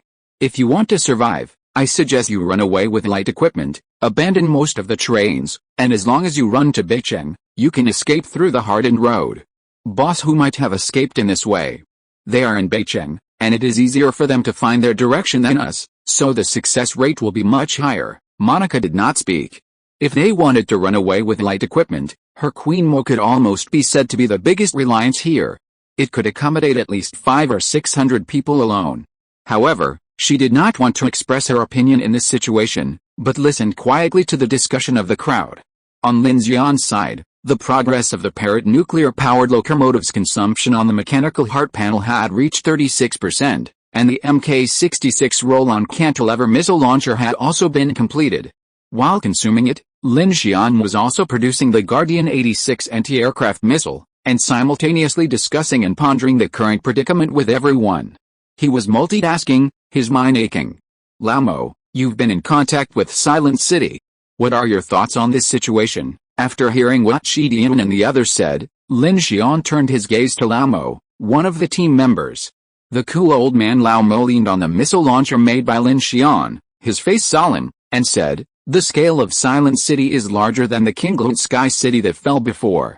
This thing is the largest man-made airship except for Phoenix City and the synchronous orbit that has lost contact with Anantianmen and the Wagayu planetary ring.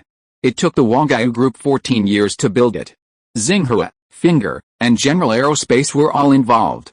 The current head of the Wagayu group, Shinji Mochizuki, is not only a person at the top of the global rich list, but also a physical engineering genius.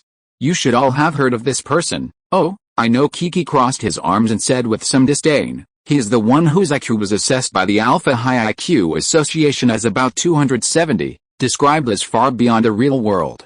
He's the world's top genius, right? At 15, he completed a dual degree in physics and engineering at Keio University of Science and Technology, and at 17, he participated in the Galaxy Intelligent Brain #1 project at the Galaxy Research Institute. Chen Sixuan also said, I remember seeing in the news that this person once led the wave of the Digital Life Act and was a world-class figure. Lao Mo nodded. Although the amphibious design of Silent City is a bit strange, since it has a levitation engine, it stands to reason that if our fleet was able to escape that night, Silent City shouldn't have fallen so easily with its firepower. I don't understand.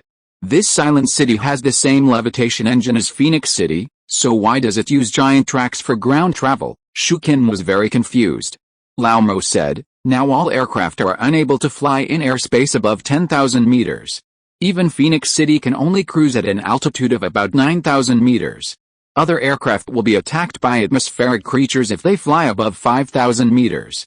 Those monsters are at least A-level behemoths, so that's how it is. Lao Mo sighed. The news from Dawn City, in addition to the strange bodies, is said to be that there is a huge sky curtain covering the entire planet above 10,000 meters in the airspace. Therefore, all our satellite communications, space stations, Nanchunman, and Wangaiyu planetary rings have lost contact. The Federation's original plan to escape with a spark of civilization by starship has also failed. Therefore, Silent City's choice of the ground is actually a safer option. It stands to reason that they can take off at any time. The sky curtain, Old Mo nodded. Perhaps the target is too large, and that's actually a problem. Lin Xian's face darkened at this. Large-scale guided weapons had failed, and over 70% of major cities were directly swallowed by the star abyss on Apocalypse Day. The population had mutated, and communications had been disrupted. Using nuclear weapons would not only fail to destroy the star abyss, but would even cause it to rapidly expand. Many people were puzzled as to why humanity had fallen so quickly, and why its powerful technological weapons had failed to deliver the intended effect. Hearing this news, while still within the star abyss, Lin Xian recalled the giant, galaxy-like eye he had seen when gazing at the sky outside Hangshan Pass. He also recalled two people. One was Wei Kexu. During the Forge City Project expedition, Wei Kexu had told Lin Xian that the Phoenix Society's original motivation for launching the Emperor Project was because the destructive effects of nuclear fusion chain reactions hadn't achieved the desired effect. Therefore, they were vigorously developing super-large mechanical weapons and swarm weapons specifically to penetrate the star abyss. The second was Professor Wang, the radio host during their time in Jiang City. Lin Xian recalled his cry on the radio, "Physics is ridiculous. There's no escape. No one can escape." Now, Lin Xian suspected that perhaps it was because the horrors witnessed by the Xingyun exploration team from Lucheng Dingzhou after entering Xingyun No. 3 completely overturned human comprehension of physics, causing the faith and worldview of those scientists who had survived the Apocalypse Day and Polar Night to collapse, leading to despair. So now we can't reach White City, and the orbital plan can't proceed. If even a massive entity like Silent City falls, are our only options for escape cars and all-terrain trains, Chen Sixuan said seriously. Lin Xian, Kiki crossed her arms, her expression a tone of despair, a look that said, life and death are determined by your opinion. Everyone turned to Lin Xian. At this moment, except for Lu Xingchen, who remained silent, everyone else's expressions were heavy. Lin Xian fell silent after hearing this. It was almost impossible for him to give up infinity. This was the life-saving fortress that his mechanical heart had built all the way to the present. If he lost this fortress, even if he escaped from Xingyun, it would be questionable whether he could survive the next dark night. What's more, without the protection of the fortress, more than 70% to 80% of the more than 180 people in Infinity might die. At this time, Lin Xian looked at his Black Hawk armor beside him. At the same time, the Guardian 86 air defense missile he made in his hand gradually took shape. At this time, he suddenly had a crazy idea. He was silent for a long time before he raised his head and looked at everyone solemnly. If the track doesn't work, then we let the train fly to Beicheng. Wouldn't it be more convenient? Everyone was shocked when they heard this. Kiki looked at Lin Xian. How to fly? Lin Xian's eyes became more and more energetic, and a cruel look appeared on his face. Then he turned to look at Lao Mo. Lao Mo, if you guessed wrong, large aerospace aircraft will be equipped with superconducting levitation magnetic anchor array devices for horizon hovering, right? Yes, Lao Mo nodded. This technology is used for hover standby in special terrains, but it is usually for emergencies, such as overload or aerodynamic engine failure. Kiki's eyes lit up when she heard this. She seemed to understand Lin Xian's thoughts instantly, and then she looked at Lin Xian in surprise. Hey, Lin Xian, are you trying to use the magnetic anchor array to shoot out the Union train? Luo Yang also reacted instantly. Maglev. Our train does not have an EDS stabilization system. This super strong magnetic field will smash all our carriages. Lin Xian, however, raised his eyebrows slightly and his voice began to become calmer. It is much simpler to create distributed electromagnetic conductor coils outside the carriage than to create tracks in the dark forest of Xinjiang, isn't it? This Luo Yang was asked. Lao Mo looked at Lin Xian with a strange expression. This is how this device is used in your eyes? I'll go for it. This is too exciting. Kiki opened his mouth slightly.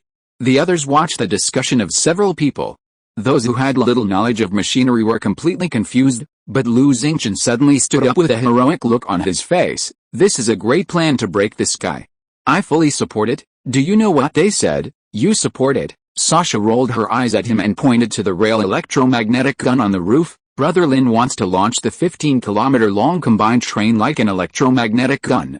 Unexpectedly, Lu Xingchen's eyes lit up after hearing it. Isn't it more unrestrained and wild to fly a steel train into the sky? He said heroically, holding the sun and the moon in my hands and picking the stars. There is no one like me in the world. Brother Lin, this plan is unstoppable. Sasha, Lao Mo was stunned at this time.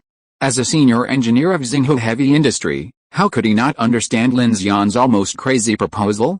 He couldn't help but said in surprise and doubt, it is indeed a crazy plan, but the problem is, Lao Mo, what exactly does this plan mean? Is it really an electromagnetic gun? Shukin asked. Seeing the others' confusion, Lao Mo explained, the principle is very simple. Large aircraft like Silent City are equipped with a superconducting levitation magnetic anchor array device. This device is launched into a predetermined area and generates a strong magnetic field. This creates a levitation repulsion force with a high-energy magnetic field at the bottom of the aircraft, allowing the aircraft to hover 5 to 20 meters in the air without engine lift. It's the same principle as a maglev train, equivalent to the function of electromagnetic landing gear, and this device can be accurately projected from long distances.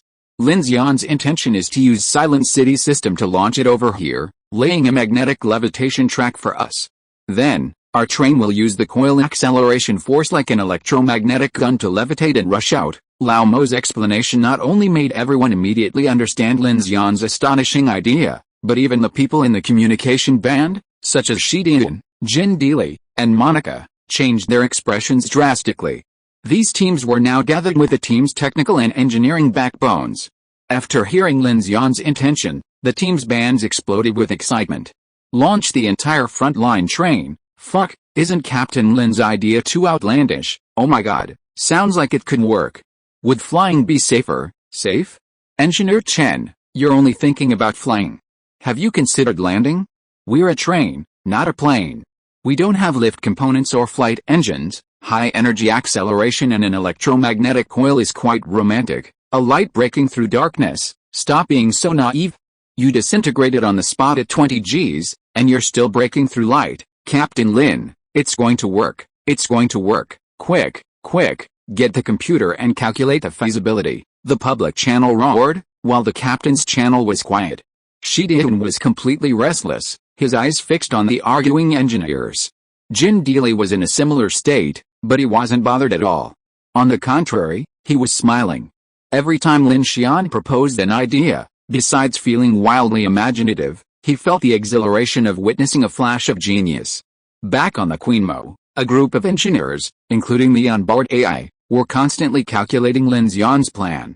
Monica stood quietly in carriage 1, looking at the communicator on the table with a faint smile on her face. None of the captains spoke immediately, waiting for Lin Xian to finish his thoughts. In carriage 21, a Guardian 86 air defense missile was being manufactured by Lin Xian. This missile was 2.5 meters long, 0.18 meters in diameter, weighed 100 kilograms, and had a 30-kilogram warhead. It was a small missile and very fast to manufacture. Lin Xian had come up with this crazy idea while manufacturing the missile. Each array of superconducting magnetic levitation anchors for this large spacecraft can create a field of at least 200 meters. From here to Beijing is 85 kilometers, so only 425 arrays are needed to complete the levitation path. To ensure the EDS stability of the combined train, we can use Grace's intelligent brain to scan the entire train and plan and design the distributed magnetic levitation coils. I will then manufacture them, and all the team engineers will work together to install them. This plan presents 3 challenges. the first two of which are theoretically feasible. The third key issue is that I must personally travel to Silent City to locate the device and implement the launch path. Lin Xian spoke calmly.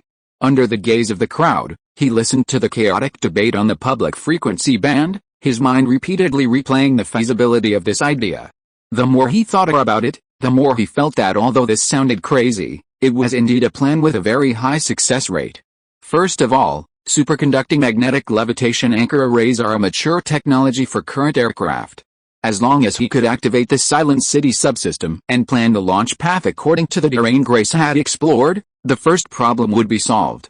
The second, seemingly most difficult technical problem, was made possible by combining Grace's intelligent brain with Lin Xian's mechanical engineering. Furthermore, the all-Union train had a large number of engineers providing detailed solutions, so this problem could be solved quickly. The third problem, however, was extremely risky.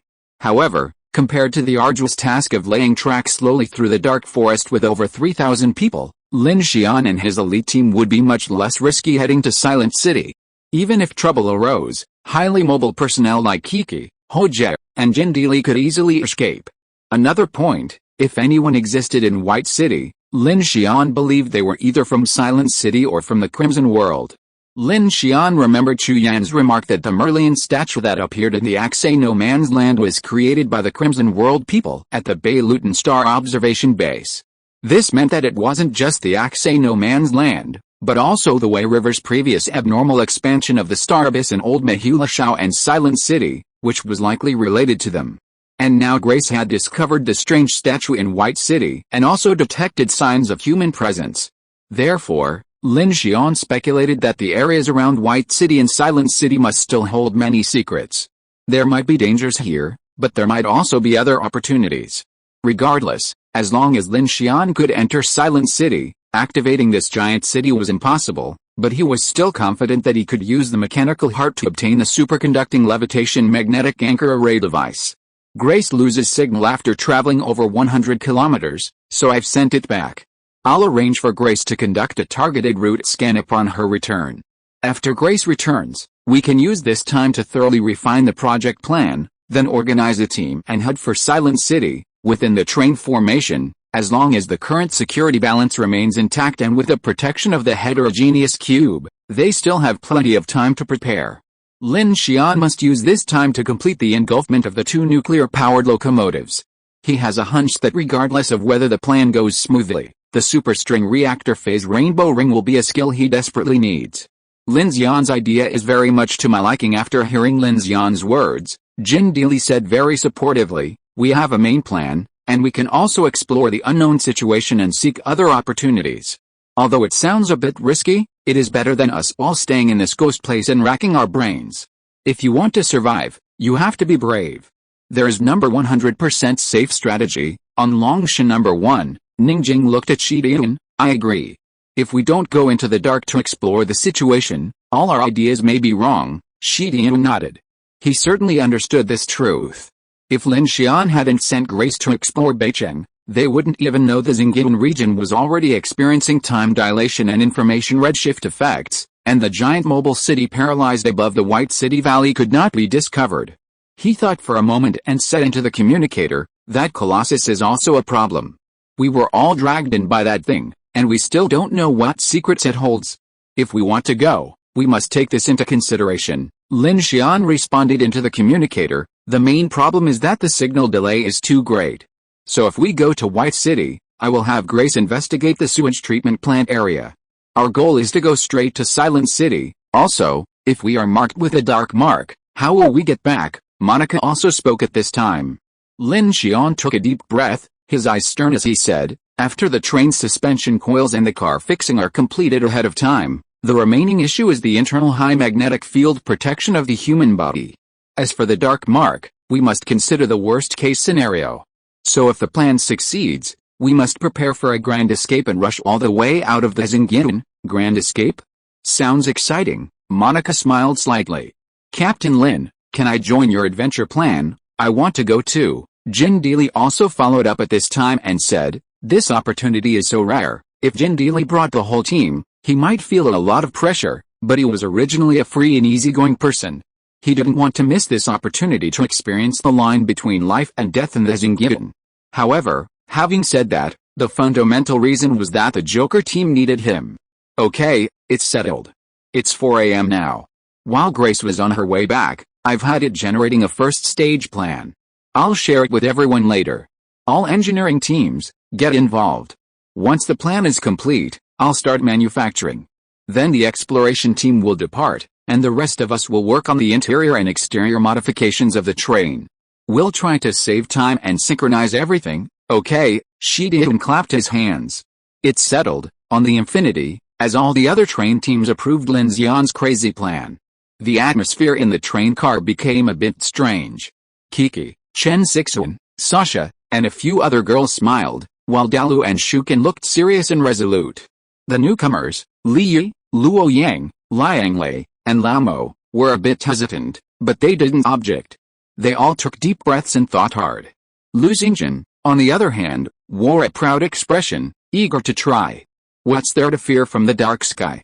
We should burn it down, he continued his childish speech, but somehow, in this situation, everyone felt a surge of excitement from his words. Hearing Brother Ho's words, Lin Xian smiled faintly. The journey from panic and despair to the current bewilderment now that they were safe required precisely this kind of courage to step into the darkness. Lin Xian, Chen Sixuan looked at him. Seeing Chen Sixuan's intention, Lin Xian spoke. This time, you'll go along, and Kiki, Brother Ho, everyone else will guard the train as usual. Chen Sixuan's eyes lit up, and she nodded earnestly. Understood, everyone responded simultaneously. At this moment, the chaotic discussions among the various teams gradually turned into serious planning. Launching the combined train via a superconducting magnetic anchor array was more than just a maglev train, it was equivalent to constructing an electromagnetic tunnel through the air. Therefore, the entire structure of each train car would be subjected to extreme stress, and a large amount of external equipment would need to be removed. This was an escape plan that required the coordinated efforts of all team engineers. On the Infinity side, Lin Xian had already manufactured 6 missiles, including launchers and anti-aircraft missiles, and was preparing to construct a large, Storm IF-12 supersonic air-to-ship missile as a powerful backup. The Storm IF-12 missile was 6.86 meters long, 0.36 meters in diameter, and weighed 850 kilograms, with a 200-kilogram warhead. This was Lin Xian's first time producing such a large explosive. Vast quantities of materials were being converted in the decomposition and preparation centers, and the missile's dual-pulse engine gradually took shape within the carriage. Meanwhile, the parent's engineering-grade nuclear-powered locomotive was nearing completion, engulfment progress 99%, engulfment successful, mechanical source points plus 700, mechanical engulfment skill proficiency plus 300, electric surge, mechanical amplification upgrade prerequisite completed, 140 megawatts. Sure enough, looking at the light screen of the mechanical heart before him, Lin Xian breathed a sigh of relief. Fortunately, he wasn't asked to consume a 300-megawatt nuclear power reactor all at once. This way, as long as he completed the oceans, the prerequisites for the superstring reactor phase iris upgrade would be met. Continue, Lin Xian checked the time. Grace's node report time was gradually shortening, indicating that Grace was rapidly approaching the train camp. Corrected route. Environmental scan completed. Grace, who had been scanning the magnetic anchor array plan along the way, then sent a message. My preliminary observations show that the outer main structure of Silent City has not suffered significant damage. The cause of the aerospace city's extinguishing remains to be determined. However, based on our assessment, your plan to escape by modifying the train and using a superconducting suspended magnetic anchor array has a feasibility calculation of 23.1%. Surpassing the track laying plan. The greatest risk comes from the darkness. Slowly advancing with thousands of people in the dark is the biggest constraint. Technical issues are the easiest, Lin Xian said. I admire your way of thinking. Please allow me to commend you. Lin Xian frowned, feeling a little puzzled. Are you complimenting me? Yes, your mental stress is a significant factor influencing decision-making. Based on my observations of your interactions with the multiple women on your team, I believe that praising and acknowledging you from a human female perspective will increase your sex hormones and arousal levels, which will aid your decision-making process. Lin Xian, at 6 a.m., the Ocean's nuclear locomotive was halfway through its devouring process. Meanwhile, a White Storm IF-12 supersonic air-to-ship missile gradually took shape in Carriage 21. This was undoubtedly the most intense work Lin Xian had ever done since acquiring his mechanical abilities. Remember, back in Qingshu Town, he'd completely exhausted himself after devouring the Dragon Transport's nuclear engine. But now that his mechanical hard and mechanical devouring had both reached level 5, the pressure had lessened considerably. Of course, there were two other factors. One was that the Ocean and Parrot's nuclear engines couldn't match the scale of the Dragon Transport. The other was that the Infinity's heterogeneous cube was still continuously converting mechanical source points to Lin Xian, allowing him to recover his energy. At this moment, Lin Xian felt like a nuclear-powered bull. He'd spent the entire night crafting ammunition and missiles, even devouring 2 doomsday trains. The materials in the decomposition center and the fabrication plant were constantly being converted, and even the fully automatic bullet press in Carriage 13 was working at full capacity. Meanwhile, after being inspected and monitored by Longshan No. 1's Abe, Director Ding, and Chen Sixuan, Grace, carrying 4 PX-05 robots, returned to the camp. Liang Lei and the others guarding the building breathed a sigh of relief. As long as the camp's perimeter was secure, their plans would remain intact. Upon Grace's return, Lin Xian immediately assigned her to conduct a full scan of the trains along the perimeter. Simultaneously, based on the parameters of the Federation aircraft's superconducting magnetic anchor array, he began automatically generating a plan for modifying the train's exterior structure, train air resistance solution, plasma deflector, which releases low-temperature plasma from the front of the train to ionize the air ahead, creating a low-resistance channel, propulsion and stabilization system. Distributed electromagnetic coils provide propulsion and maintain suspension balance, resonating synchronously with the channel's magnetic field. Crew protection system. Reverse Helmholtz coils generate a counteracting weak magnetic field to prevent strong magnetic fields from causing neural disturbances. Emergency safety devices. Grace, possessing immense computing power, rapidly generated a large number of applicable solutions and simultaneously transmitted them to the engineers of each train team. After multiple rounds of repeated verification, Grace generated blueprints for the various devices required. These devices sound complex, but their manufacturing is relatively simple. They are more like a protective shell that stabilizes the train in strong electromagnetic fields. Lin Xian also had to consider speed control and the buffering required for connecting to the track after reaching Beicheng. These, in addition to being designed, would also require Lin Xian to manufacture them in advance after arriving in Beicheng. Shrouded in the thick, twisting darkness, the joint train position resembled a circular fortress covered in a thin film of shimmering light, standing out starkly against the dark forest beside the bottomless lake. In the distance, the outlines of mountains, like the vast, writhing shadows of mountains, dissolved and reformed in the fog. It seemed as if some gigantic creature could be seen moving through the black mist. The survivors on the train dared not gaze directly at the dark forest outside for too long. It wasn't just fear, the very sight of them burned their retinas, as if countless rusty needles were piercing their cerebral cortex along their optic nerves. It was an intense, suffocating, and oppressive environment. Without the protection of the heterogeneous Rubik's Cube's shimmering film, the infection and environmental pressure from this encroaching darkness would have long since caused numerous mutations and deaths within the combined train team. Lin Xian now began fabricating distributed electromagnetic coils. The entire train engineering team was busily engaged.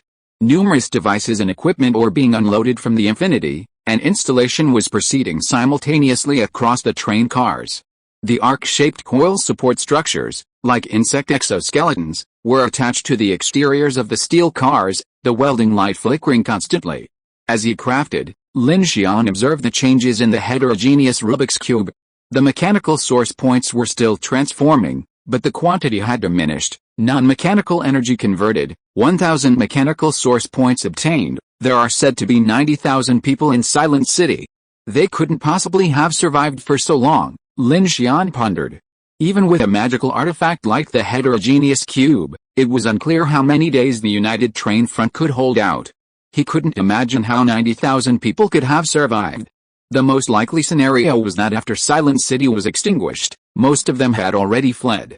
However, while in Axe, Lin Xian didn't receive any global broadcast information, let alone information about Silent City's situation, so he could only guess.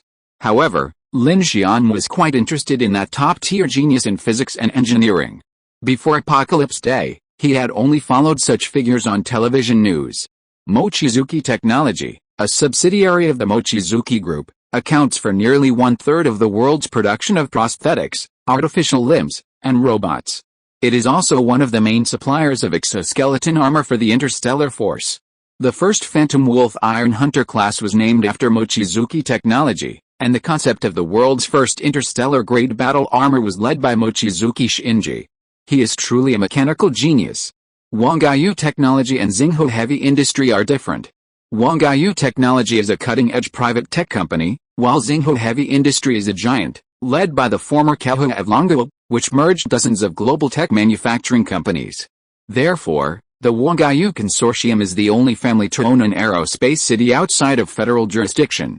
When Lin Xian first learned of the existence of Silent City, he was deeply shocked. Unlike Phoenix City or Starship, this city seemed to be a massive, independent, mobile mechanical city. After the apocalypse, such a mobile city should have become the Huangayu Consortium's most valuable asset. However, Lin Xian never expected such a behemoth to be extinguished in the Xingyian. It was a profound pity, devouring progress 98%. At 9 o'clock, Lin Xian was about to devour the ocean's nuclear-powered locomotive, and his mechanical amplification skill upgrade countdown would immediately begin. Devouring successful. Mechanical source points plus 800, mechanical devouring skill proficiency plus 400, electric surge, mechanical amplification upgrade prerequisites have been met. Whether to proceed with mechanical amplification surge, normal, level 3, full level, can be amplified to, superstring reactor phase rainbow ring, amplification materials, supercarbonine alloy 10, tungsten titanium alloy type I50. The light curtain flickered, and Lin Xian felt a shock in his heart, and immediately confirmed amplification. Mechanical amplification begins. Surge 23 hours, 59 minutes, and 59 seconds. Seeing this scene, Lin Xian finally breathed a sigh of relief. At this time, he opened the panel of his mechanical heart. After only one night in the star abyss, his mechanical heart had gained a great improvement. Current mechanical heart level LV, 5, 8640/20000, mechanical devouring. 5, 965/3000, increases devouring efficiency. Mechanical manufacturing.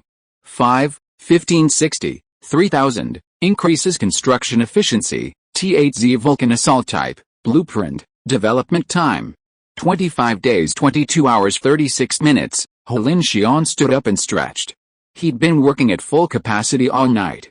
If it weren't for the energy he'd gained from the black key before the heterogeneous cube's transformation, he wouldn't have been able to keep going. If only there was a device that could convert blood essence into cold dark reagent. Lin Xian thought about the amount of blood essence currently on the vehicle, which hadn't been used yet.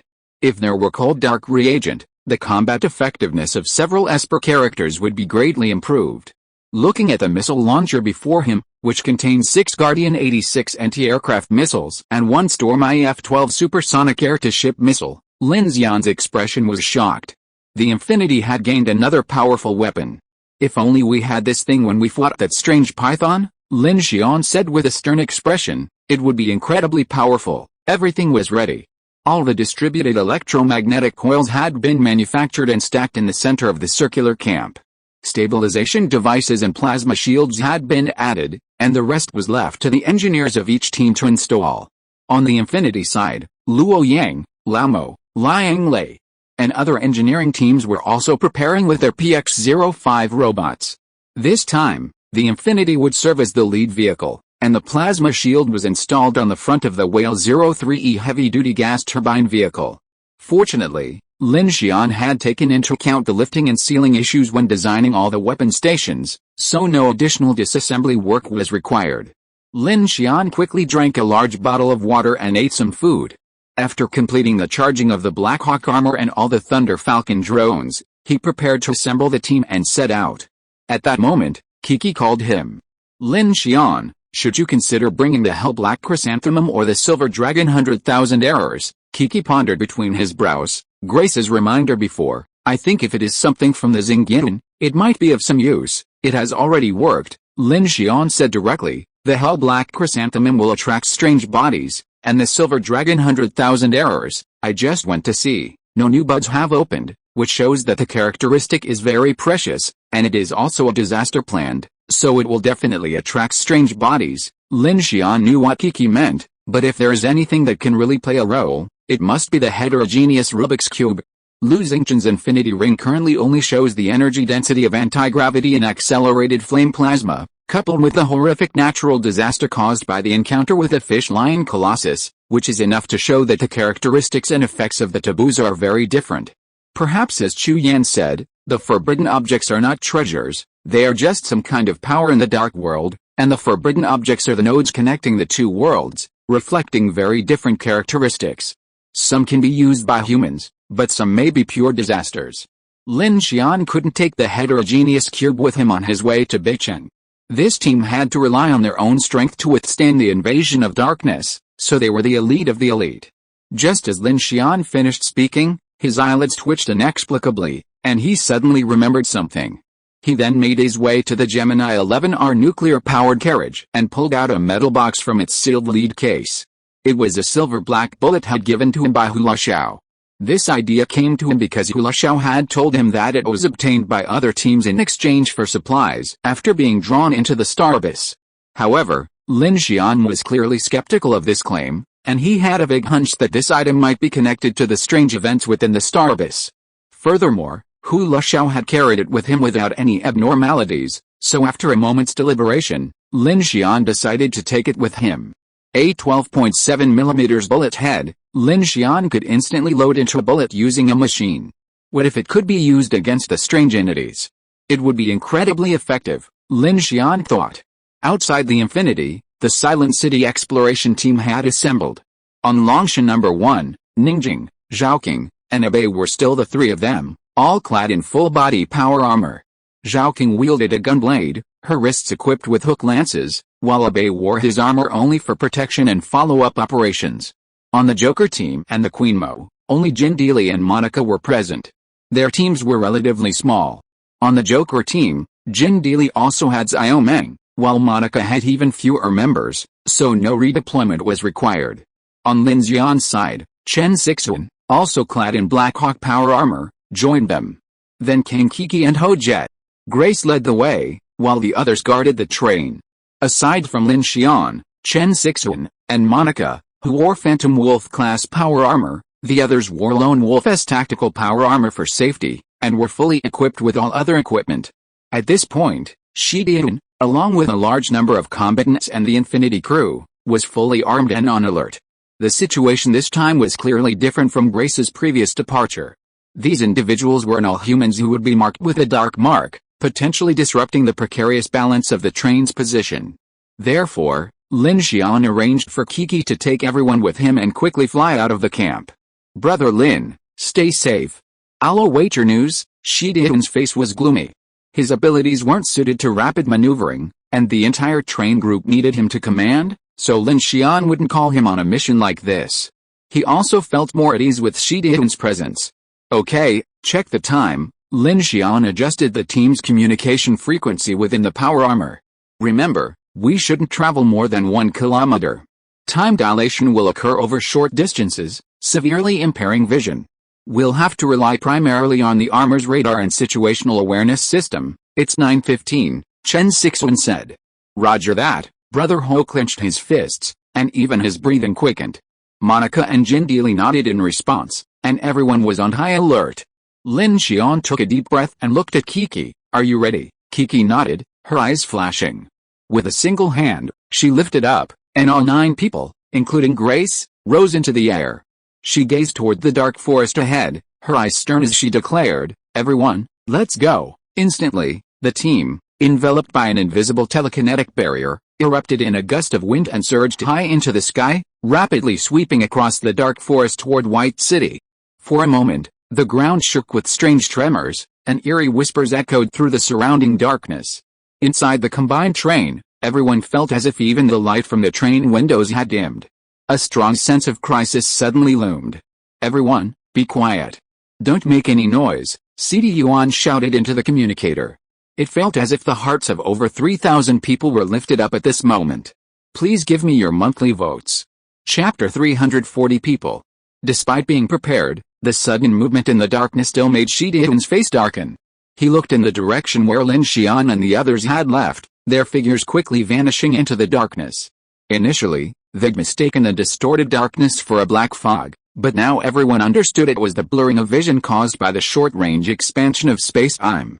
In such a place, the massive distortion of space-time could be felt with the naked eye for kilometers, creating an oppressive feeling that the entire world was utterly unreal. Ready fire! On the Infinity, Luo Yang, Shuken, and the others positioned themselves on the train's roof, raising their G3 railguns and 1130s. Sasha, in her loaded Sally, also positioned herself in front of the train's line. Everyone was on high alert. The surrounding dark forest was trembling with earthquakes and surging tides, but the distorted black fog obscured their view, creating a sense of dread. The only visible sight was the vast mountain ridgeline in the distance. "Look!" someone shouted, "that mountain!" Instantly, everyone's eyes turned to the eerie, massive mountain range to the west.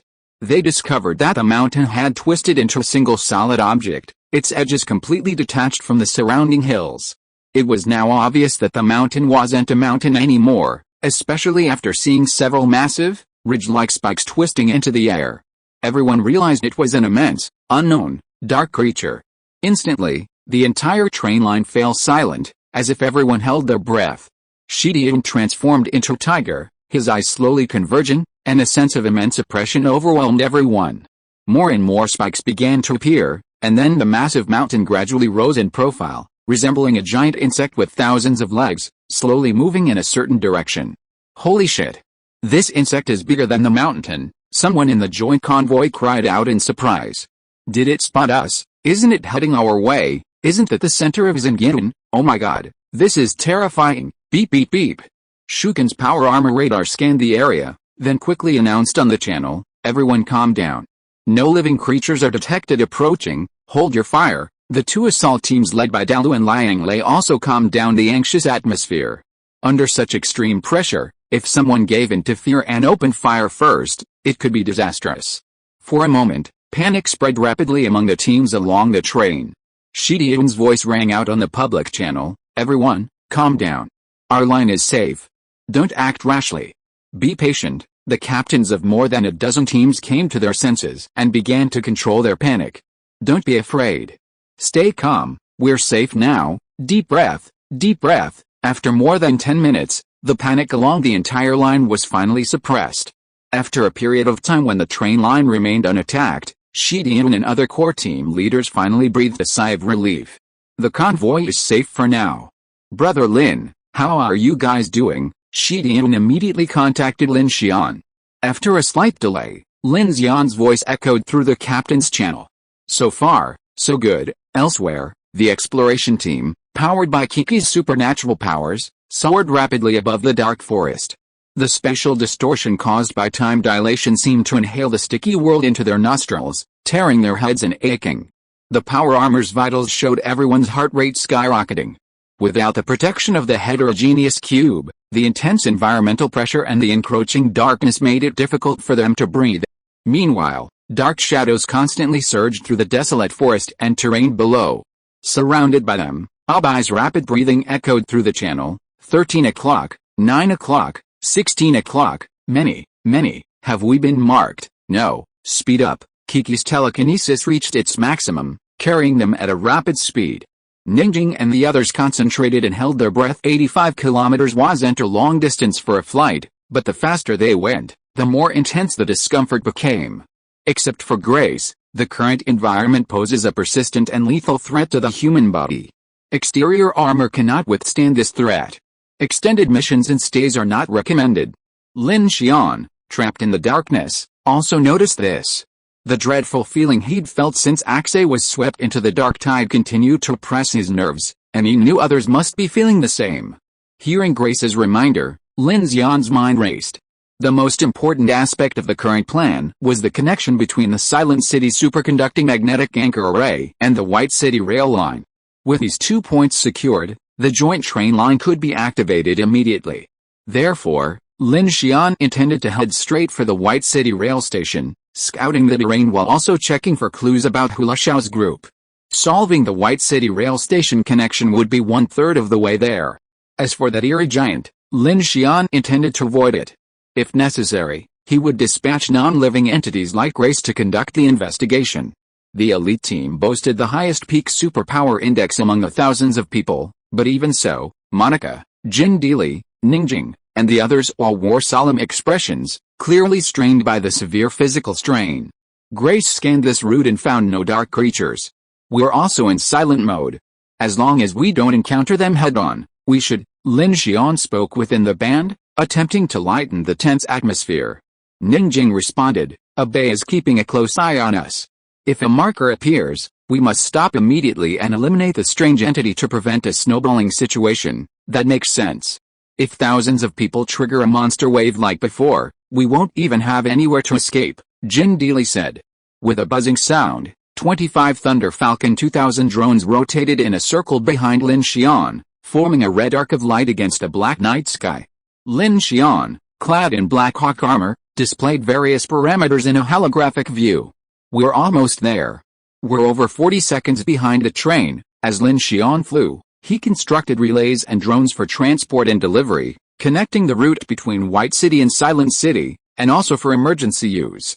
Kiki, holding a telekinetic shield, quickly flew with the others. Of all the people, her mental strength was arguably the strongest, yet her face was grim. She led them over several mountain ranges. The surroundings gradually flattened, revealing mountain roads and scattered buildings. In the distance, within the radar range of everyone's power armor, a small city with numerous buildings nestled in the valley was visible. We've arrived at White City. Wait, Ningjing suddenly called out to Kiki. Abe has sensed something up ahead. Let's stop, Lin Xian said.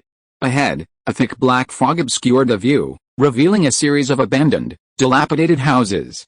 Upon hearing this, Kiki immediately controlled the group to slow down and gently land. The black asphalt road wasn't as messy as the dilapidated cities they'd encountered before. On the contrary, the ground was much cleaner than in other apocalyptic cities. Aside from dust and a mist that seemed to seep from the ground, there was nothing else. Abandoned vehicles, scattered suitcases, and dead bodies were nowhere to be found. The entire city seemed frozen in time at the moment Xingyun appeared. All the greenery and trees were dead and decaying. Lin Xian stood on the ground, feeling a sudden chill. He looked out at the dark streets ahead, and a faint sense of presence. What did you find? Where is it? Lin Xian asked. Abai pointed upwards. It just disappeared again. In the sky, my observation system hasn't detected any unusual creatures. Do you need me to investigate? Grace asked. Lin Xian shook his head. If she had wanted to investigate, Grace would have already detected it when she arrived. While Grace possessed immense computing power, that didn't mean she could detect strange entities and dark auras.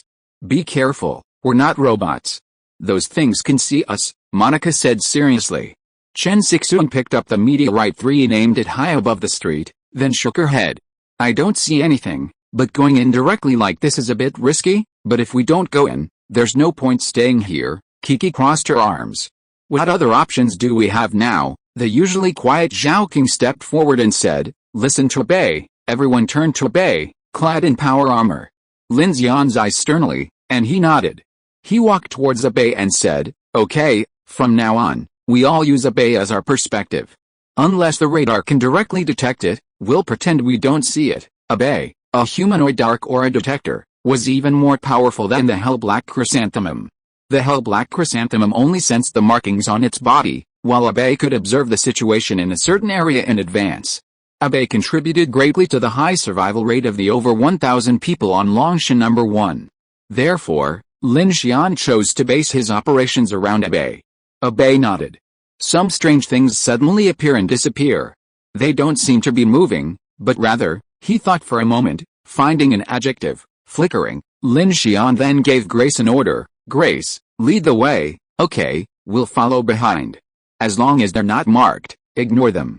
Let's get to the White City orbital station first. Okay, understood. Everyone understood. Grace activated her device and began tiptoeing into the darkness ahead. They surrounded Abe and followed Grace, entering the streets of White City. Lin Xian controlled 25 Thunder Falcon drones, following the team's perimeter and on standby. As their footsteps echoed, the empty streets echoed. It was so quiet that it felt as if they were the only ones left in the world. The lights swept across the street, revealing that many shops were still open, but the signs were rotten, the paint peeling, making it impossible to read the contents. Inside, the items, including the clothes, were rapidly decaying into gray, wispy mass. This situation is extremely unusual. Even if more than 10 years have passed here, textiles shouldn't have deteriorated to this extent. Ningjing swept her flashlight across a clothing store. Rows of women's clothing were practically reduced to mere gray-brown scraps of fabric, giving her the illusion that even with her flashlight, the world was colorless. She immediately glanced at herself and realized her judgment was wrong. Common sense won't work here, Jin Deely said over the communicator. Whatever you see next, you must view it with a perspective that defies common sense. Lu Xingjian, with a grim expression, followed Lin Xian and Kiki. He glanced warily at the darkness around him and then felt the infinity ring on his wrist. For some reason, after wearing it, he began to hear strange noises. It sounded like thick blood flowing, like a rotting esophagus breathing, and everything was unsettling him. Brother Lin. Lu Xingjian was about to tell Lin Xian about the unusual sensation he'd sensed, but then Abai suddenly stopped, bringing everyone else to a halt. What's wrong, Abai? Lin Xian asked. Abai stood there, frantically looking around, then nervously exclaimed, "Be careful, there's a monster." "Where's it?" As he spoke, everyone began to gather their troops, their eyes fixed on the surrounding streets. But no matter how they looked, there was only a dark, empty street, nothing in sight. Not even the sound of wind, as if time had stood still. Lin Xian stood there, puzzled by this thought. He then glanced at the timer on the holographic panel of the black shadow armor. 10:34. Perhaps it was a glitch, but the 59 seconds after the 34 minutes felt like an eternity. He stared at the motionless 59, his pupils narrowing as a sense of utter horror and strangeness washed over him. Instantly, Lin Xian took a sharp breath. Voices echoed through the communicator beside him, but they seemed stretched out in that split-second 59, 59.00. Suddenly, the numbers ticked, and the time reached 10:35. Ha! Lin Xian breathed a sigh of relief, but at that moment, everyone, including him, felt their hair stand on end, and a wave of intense fear washed over them. Suddenly, the empty, dark street they were standing on was filled with people. Lin Xian, Kiki, Brother Ho, Chen Sixuan, Ningjing, Zhaoqing, Abai, Monica, and Jin Deely, all of them felt their pupils shrink as countless figures eerily appeared around them. In front of them, beside them, behind them, in between them, all around them, people filled the air. It was as if every person in Beicheng who had died in the Xingying had appeared on the street. These people were emaciated, as if all the blood had been drained out. Their eyes were black holes, their mouths gaping, their faces horrifying and terrifying. A woman with a decayed face stood directly before Lin Xian. Through the visor of his shadowy power armor, he could even see the withered flesh in the corpse's hollow eyes. The entire team was stunned by the sight, their breath held simultaneously. Suddenly, the previously empty streets were thronged with people, their clothing almost completely bleached. These people stood silently, motionless. They made no move, no attack, and no sound. Lin Xian looked down and saw that a network of black blood vessels had appeared on the ground, connecting each corpse. At the same time, numerous reddish-brown tissues, resembling tumors, had appeared in the surrounding streets. This reminded him of what he had seen in Dungeon 9, and he immediately felt something was amiss. "Abai?" Lin Xian asked, "Are we marked?" "No," Abai replied immediately, his voice trembling with fear. Kiki whispered, "What should we do now? These things don't seem to attack us." "Burn them," Brother Ho asked. Lin Xian suddenly remembered something. "Grace, plan a new path. Let's avoid this street." It was clear that the current situation had only been triggered after Lin Xian and his group arrived. This must have something to do with them being alive.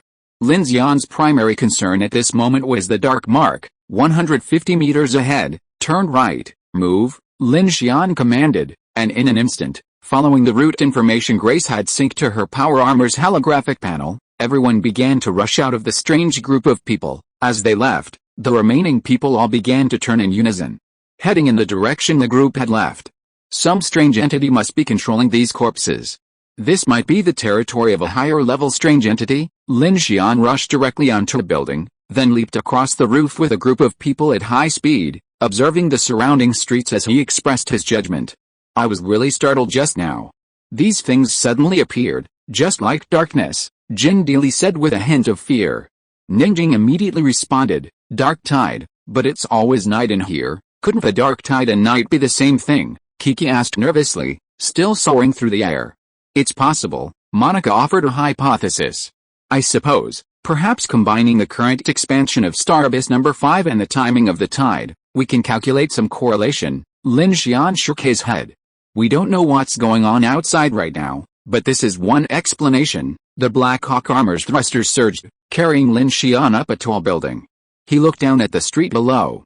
The dense mass of black bodies now raised their heads, their eyes like black holes watching their movements. Lin Xian felt a chill in his heart. There was no escape now, he could only flee at full speed. At that moment, Lu Xingchen, soaring through the air, hovered ahead and pointed toward a street in another direction. He said to Lin Xian, Brother Lin, I've noticed something seems to be watching us. I wonder if it's just my imagination. Lin Xian and the others immediately stopped on a rooftop and looked in the direction Lu Xingchen pointed. They discovered a highway tunnel, not uncommon in a mountain town like Beicheng. But upon hearing Brother Ho's words, Lin Xian immediately became alert. Abe shook his head. I sense danger, but there's no darkness. Everyone looked toward the dark, hollow tunnel, resembling a semicircular abyss. Lin Xian's eyes darkened. He immediately raised his flashlight, boosting its power. Still, there was only darkness. He turned away and said, This place is so strange. We should, Lin Xian, Kiki suddenly called out, interrupting Lin Xian, and then shone her flashlight in the direction. Instantly, a gigantic, white, humanoid creature appeared in the tunnel, its entire body nearly filling it. Its terrifying face twisted like the darkness of night. With a horrifying laugh, the creature quickly retreated back into the tunnel. This scene sent a chill through everyone. Please vote. Chapter 341 Weird Nest. The moment he saw the humanoid creature, Lin Xian's first reaction was to attack immediately. He raised his hand and pointed, and the mechanical energy cannon and 25 Thunder Falcon drones simultaneously burst out with pulse beams, hitting the monster's twisted face. Whoosh! Who knew that the white shadow was extremely fast and retreated into the tunnel in the blink of an eye? Dozens of pulse beams seemed to hit something, making a burst of explosions and smoke and dust. Then, the strange laughter continued to echo from the depths of the tunnel, as if attracting everyone to follow. Ningjing saw the monster disappear and immediately looked at Abe. Abe shook his head in surprise. It's strange, I feel like we're being targeted, but there are no particularly obvious marks on our bodies. Maybe in a place like this, there is no need for markings at all, Monica said at this time. What do you mean? Ningjing looked at her. Are you saying this is the original world of dark creatures? How is that possible? Jin Deili retorted.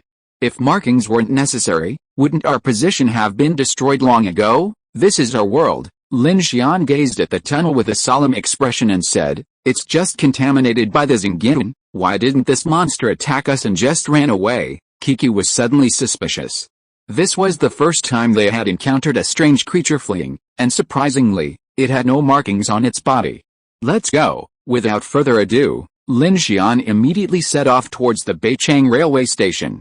The strangeness of Beicheng was beginning to show. All they could do was to quickly resolve the situation, get back on the train, and escape the Xingyin. As Zizi and the others began to move, the signal frequency within the metro began to fluctuate. Even with Kiki, Hojie, and the others right in front and behind them, the communicator was filled with sharp noises. Lin Xian, in his holographic visor, adjusted his breathing, his nerves tense. As they moved through the darkness, the people on the street grew more and more numerous and dense.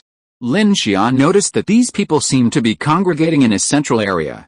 Realizing this, he immediately stopped and unfolded the original map of White City, revealing that the gathering direction was precisely the city's heart. White City is a mountainous city, with a narrow, long layout, nestled between the mountains to the north and south and wide from east to west. Aside from the city center, most buildings are low and old. The map reveals it like an eye within the mountain range, and the White City rail station is located in the eastern suburbs. But the more Lin Xian ran, the more he felt something was amiss. When Grace had come to scout, the journey had been relatively smooth. Now, They had deliberately planned to take a detour, avoiding the sewage treatment plant in the north of the city. But now, he had a vague sense of aversion. "Everyone," Monica said, running behind Lin Xian. "There are a lot of noises getting closer. This is not good." Hearing this, Lin Xian glanced down at the dense mass of mummified corpses gazing up at them on the street below. He immediately declared, "Hide inside the buildings. Don't let them watch us." Screech. As he spoke, Lin Xian leaped onto the outer wall of a tall building, rocketing upward with the help of his boosters, then plunged directly into the rooftop. All the glass in the building had shattered and disappeared, standing on the ground like a rotting fishbone. The others followed suit, all diving into the corridor. Clang. Suddenly, the sound of heavy footsteps shattered the silence of the corridor. Pitch blackness surrounded them. Under the light of the night vision goggles and searchlights, the ground was littered with broken bricks and rubble. This appeared to be an apartment building, only a dozen stories high. The house numbers on the apartment doors in the hallway had completely decayed and were illegible. The sound of footsteps echoed. "Grace, go scout." The situation outside was truly eerie. The more they ran, the more people gathered. With Abai and Monica's reconnaissance, Lin Xian decided to send Grace out first, while they hid inside the apartment building to observe the situation. "Understood, you can trust Grace." Clang, clang, clang. Grace instantly assumed a running stance. With a few crisp taps of her feet, she quickly vanished into the dark corridor, sprinting toward the street outside. Meanwhile, Lin Xian and the others found an apartment to hide in. The security door had rusted, and with a slight push, the hinges snapped and fell away, sending a crashing crash inside. Lin Xian fashioned a new alloy door to block it, saying, "Wait a few minutes, let's see what's going on before we act." Ningjing nodded and gestured to Zhaoqing, who immediately entered several rooms, knife in hand, to inspect them. Meanwhile, Lin Xian fabricated several airtight iron bars to seal the windows, then turned on a light in the living room. Instantly, the light dispelled the darkness, revealing a completely gray living room. The sofa, coffee table, TV stand, and wooden floor, aside from the recognizable features, everything was a blanket of gray, the walls and flooring draped over each other. It was so scary just now. How could so many people suddenly appear on the street? "I didn't even have time to react," Kiki said as she reached out and patted a bookshelf beside her. Unexpectedly, the bookshelf collapsed into a pile of rotten fragments, stirring up dust all over the floor. Jin Dealey was also observing the situation in the apartment at this time. He immediately looked at Lin Xian and said, "Is it because there were no marks that you didn't attack those people?" Lin Xian paid attention to Grace's information and said, "Those are obviously human corpses, zombies won't mark us, but why did the monster in the tunnel, anyway? There's something strange." Lu Xingchen gathered fire in one hand, releasing a ray of warmth that washed away the chill in the air. He said seriously, "We humans still prefer places with light." Chen Sixuan, gun in hand, and Zhaoqing, after a thorough inspection, returned and gathered with the others to discuss. "Lin Xian, don't you think that flesh tissue resembles what's found beneath underground city number 9? Lin Xian nodded. "That's why I'm worried there might be a monster in this city." Kiki frowned. "It wasn't there when Grace came here a few hours ago. How did it appear? We're still 8 kilometers from the White City orbital station as the crow flies. If the city isn't accessible, should we consider going around the mountain?" Ningjing said, "Or perhaps we could use Kiki's flying ability." "Captain Lin," Ningjing finished, but when Lin Xian didn't respond, she spoke again. Suddenly, Lin Xian said, "Abei's right. It's a good thing we didn't fly into the air." At this moment, Grace had already transmitted the footage back. Because of the short distance, the information wasn't severely compressed or delayed. He immediately shared the footage with the others. "Out there, it's full of strange entities. I'm currently heading east on Elm Street. I've seen numerous corpses hanging from cables. I'm also being followed and observed by several humans. The biometric detectors haven't revealed any signs of life." On screen, numerous corpses, resembling puppets, dangled above the street. In front of Grace, several eerily childlike people appeared, staring directly at her. Some crouched on cars, others ran. But as Grace moved forward, these strange children quickly retreated under various vehicles or into crevices. Grace's voice was clear and cold over the communicator, as if she weren't in a dark, eerie street at all. As Lin Xian watched this scene, he began to feel something was amiss. "Survey the light ahead. If attacked, retaliate," Grace understood. In the dilapidated apartment, the members of the exploration team gathered together, frowning as they watched the holographic image. It seems like they're all human, yet not human, Chen Sixuan said delicately. If it were monsters, perhaps their pressure would be lessened, but this was their first time seeing a city within Xinjiang, and all they saw were human-related ghosts, each one more bizarre than the last. Abai stood quietly, observing the apartment, occasionally glancing toward the main door, his face a chill. He seemed to sense the sound of footsteps beneath the floorboards, and something eerie breathing deep in the dark corridor. The door panels constructed by Lin Xian blocked the light from the small room, while everyone was closely monitoring Grace's message. A silver-black female robot swiftly moved through the pitch-black streets of White City, her movements precise and graceful, navigating vehicles and obstacles with agility and making almost no sound. Even so, many beings were watching the robot, and the city streets had an eerie feeling of seeming emptiness yet bustling with activity. Grace's system detected more and more hanging corpses on the street ahead. At the same time, the brown-red tissue-like structures on the street corners were becoming increasingly dense. Noticing this, she quickly climbed the tall building, deployed a new signal repeater, and began to scale the rooftops. At this point, her radar scans revealed that many of the surrounding buildings were beginning to be engulfed in this fleshy tissue. Gradually, the concrete on the rooftops and pavement disappeared, and the entire block seemed to have been transformed into the tissue of some large organism. After climbing atop an office building in the city center, Grace's night vision revealed a dark, dead city.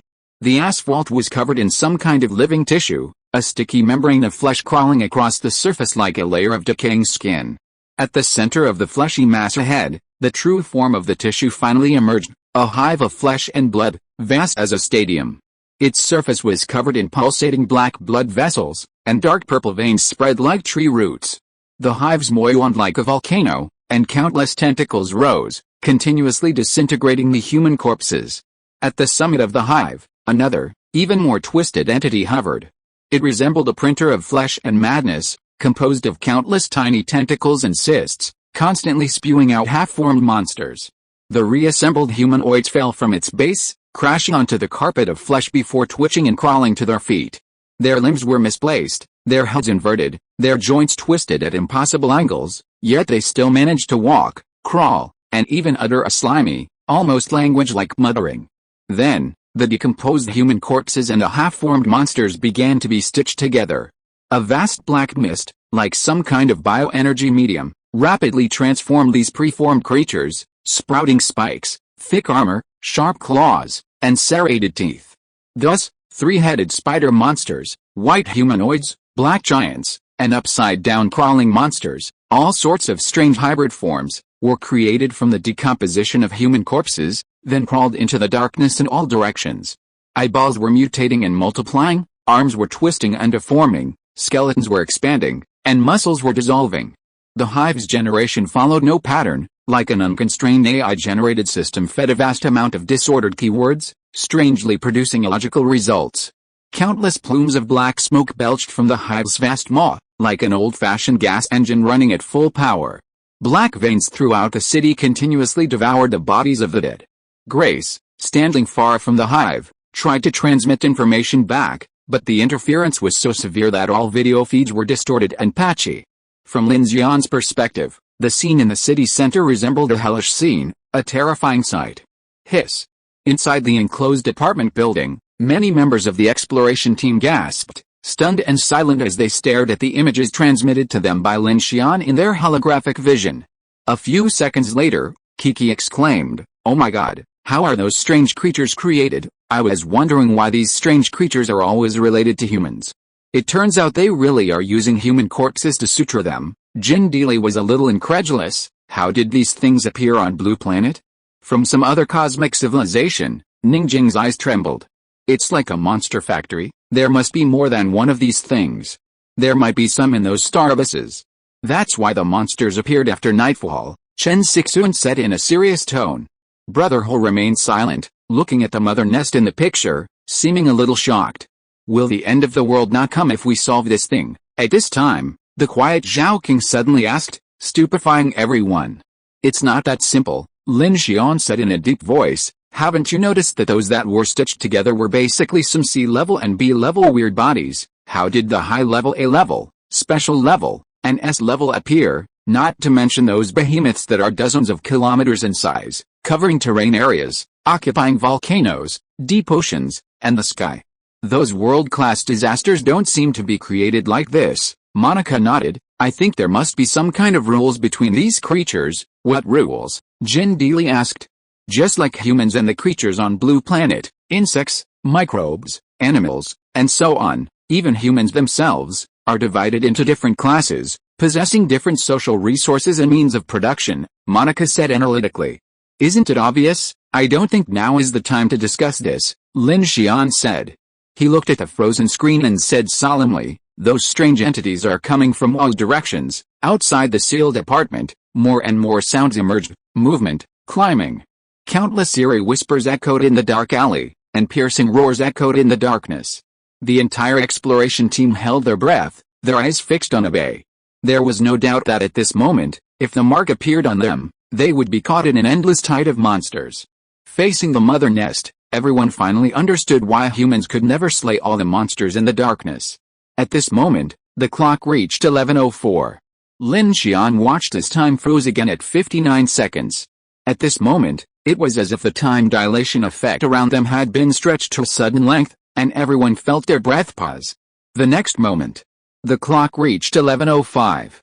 Suddenly, the noise outside faded, and a few seconds later, Grace's voice could be heard. The target has disappeared, and no useful information can be obtained. This may be a visual effect caused by spatial distortion. Hearing Grace's words, Lin Xian's heart trembled. What's going on? Why did everything suddenly disappear? Isn't it dark now? The sudden situation caught Lin Xian off guard. He immediately arranged for Grace to observe the surroundings. Sure enough, not only the mother nest, but also the human corpses and flesh that had been lining the streets had disappeared. This strange situation left the exploration team somewhat bewildered. What's going on? Hallucination? Strange, Abai said the monsters' auras have disappeared in the dark. Kiki looked puzzled. Don't these monsters appear in the dark? The sudden change once again overturned everyone's understanding. Lin Xian was filled with questions. Although he didn't know the reason, the disappearance of the strange entity was good news for the time being. However, out of caution, since Grace wouldn't be marked or attacked by the strange entity, Lin Xian had her head directly to the city center where the hive had been located to investigate, just in case. Grace immediately sprang into action, leaping from a rooftop and then escaping onto the street, running towards the hive center. Soon, a massive sinkhole appeared ahead, splitting the original city square in its center. However, aside from the ground, the surrounding buildings remained intact. Meanwhile, several seemingly newer survivors' armored vehicles appeared, but they were stained with blood and devoid of any human presence. Grace quickly scanned the various transmissions, awaiting Lin Xian's next command. At that moment, an eerie, silent sound echoed through the air above the square, and a black iron spear shot towards Grace at high speed. Squeak. Grace, still engaged in her task, raised her arm and grasped the iron spear with precision. Attack detected, combat system activated. Instantly, several more blasts of iron spears flew towards her. Simultaneously, the two cars beside Grace, as if controlled by some force, suddenly closed in on her. Grace leaped forward, flipping her hand. The plasma pulse ray generator in her wrist instantly activated, slicing the front of one car in half and melting the blasts of iron spears along with it. But then, a figure suddenly appeared from behind, its mechanically powered armor joints pulsing with energy.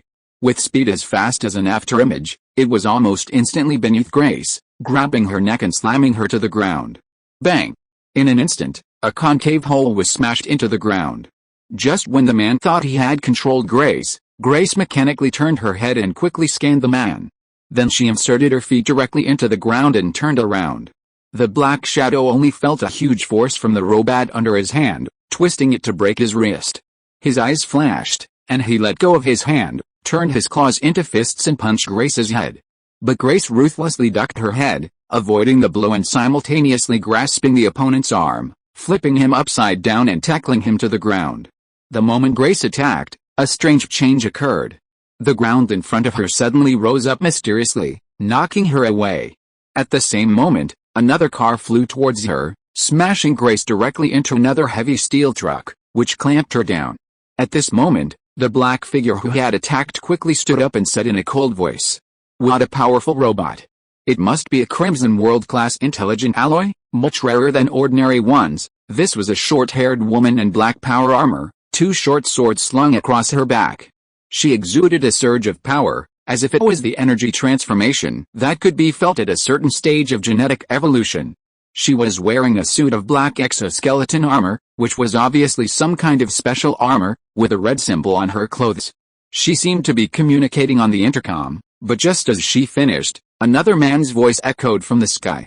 "Lan, don't be distracted." A man in strange power armor with a hood and a Japanese samurai sword strapped to his waist slowly descended from the sky. With a wave of his hand, all the rocks and broken metal fragments on the ground suddenly floated up, twisting rapidly in the air into sharp cones, and then violently hurled themselves towards the car that was pinning Grace. In an instant, these objects, like volleys of bullets, violently pelted the jeep, shattering its armor plating. Bang! At that moment, with a cracking sound, a metallic figure instantly launched from the wreckage, skittering across the roofs of several cars before dashing towards the White City train station behind. "Want to run?" The black-hooded man, seemingly possessing abilities very similar to Kiki's, leaped through the air and raised his hand to try to control Grace, but Grace's power was too great, so he simply drew the red samurai sword from his waist. Seeing this, Ranamano, who had followed from behind, spoke into the communicator. "Ryunosuke, don't destroy it. The quantum computer is extremely valuable. It's best to capture it and bring it to Shinji. We need it right now. Shiri, follow." "Okay." At this moment, from the corner, a petite girl in an expensive suit of flying power armor swiftly emerged, following behind the two. She spread her hands, and a dark green energy film enveloped all 3 of them. She added, "This robot retains some residual soul-draining energy. It must have been left behind by a very powerful Esper, then it must be someone high up in the Crimson world." Hearing his companion's words, Ryunosuke, still in flight, sheathed his katana and used his psychic powers to grab the surrounding rubble and various metal objects, attempting to envelop Grace. As the 3 pursued Grace, Shiri's expression suddenly changed, and she turned to look out at the dark street behind them. "Enemy approaching, they're very fast, please vote." Chapter 342 Mochizuki Shinji. Red Ghost? No. It's human. The short-haired woman, upon hearing this, tumbled through the air, her power armor manifesting micro-propulsion systems on her arms and feet. She made a sharp turn and shot straight at Grace, who was about to be engulfed by the debris. "I'll take care of this first, Ryunosuke. Stop them." "Okay," the hooded man said in a low voice. He turned in the air and waved his hands. Instantly, brick, stone, metal, and car lampposts from the surrounding streets began to rise into the air, spinning into sharp objects of varying sizes that drifted horizontally in front of him, a powerful aura. "Don't be careless, I sense a strong surge of spiritual energy." The girl named Shiri stood in the middle, her left and right hands each radiating a pale green wave of light, connecting them simultaneously to Takahashi Ryunosuke and Amano Ran, infusing them with a powerful aura, as if resisting the encroaching darkness. Ryunosuke also sensed an unusual aura rapidly approaching from the distant street. His eyes were stern, and the red katana at his waist automatically unsheathed and floated to the side. Suddenly, a crimson flash of fire appeared high in the sky. From a tiny point, it instantly expanded into a massive fireball hundreds of meters in diameter, nearly illuminating the entire city block as it barreled towards Ryunosuke. Fire Fist, Fire-type ability. Ryunosuke thrust his hands forward, sending all the sharp controlled objects in front of him blasting outward. Simultaneously, he unleashed an invisible shockwave that surged skyward. Boom!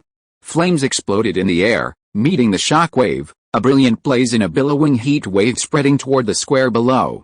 Ryunosuke felt the immense impact of the shockwave, and his brow furrowed slightly.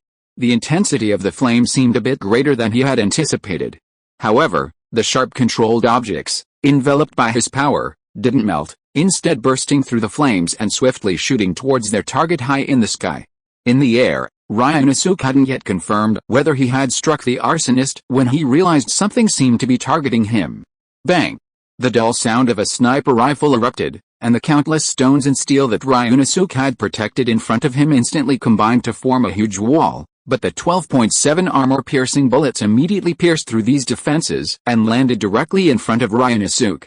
Ryunosuke's eyes flashed with supernatural light, and with a buzzing sound, his powerful control force abruptly stopped the bullet that had been squeezed and deformed before flying into his face.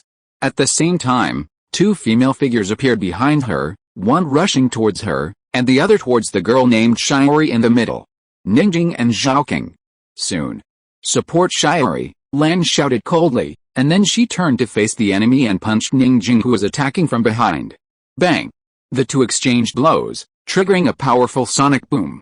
The ground beneath Ran's feet instantly collapsed, sending rubble cascading down.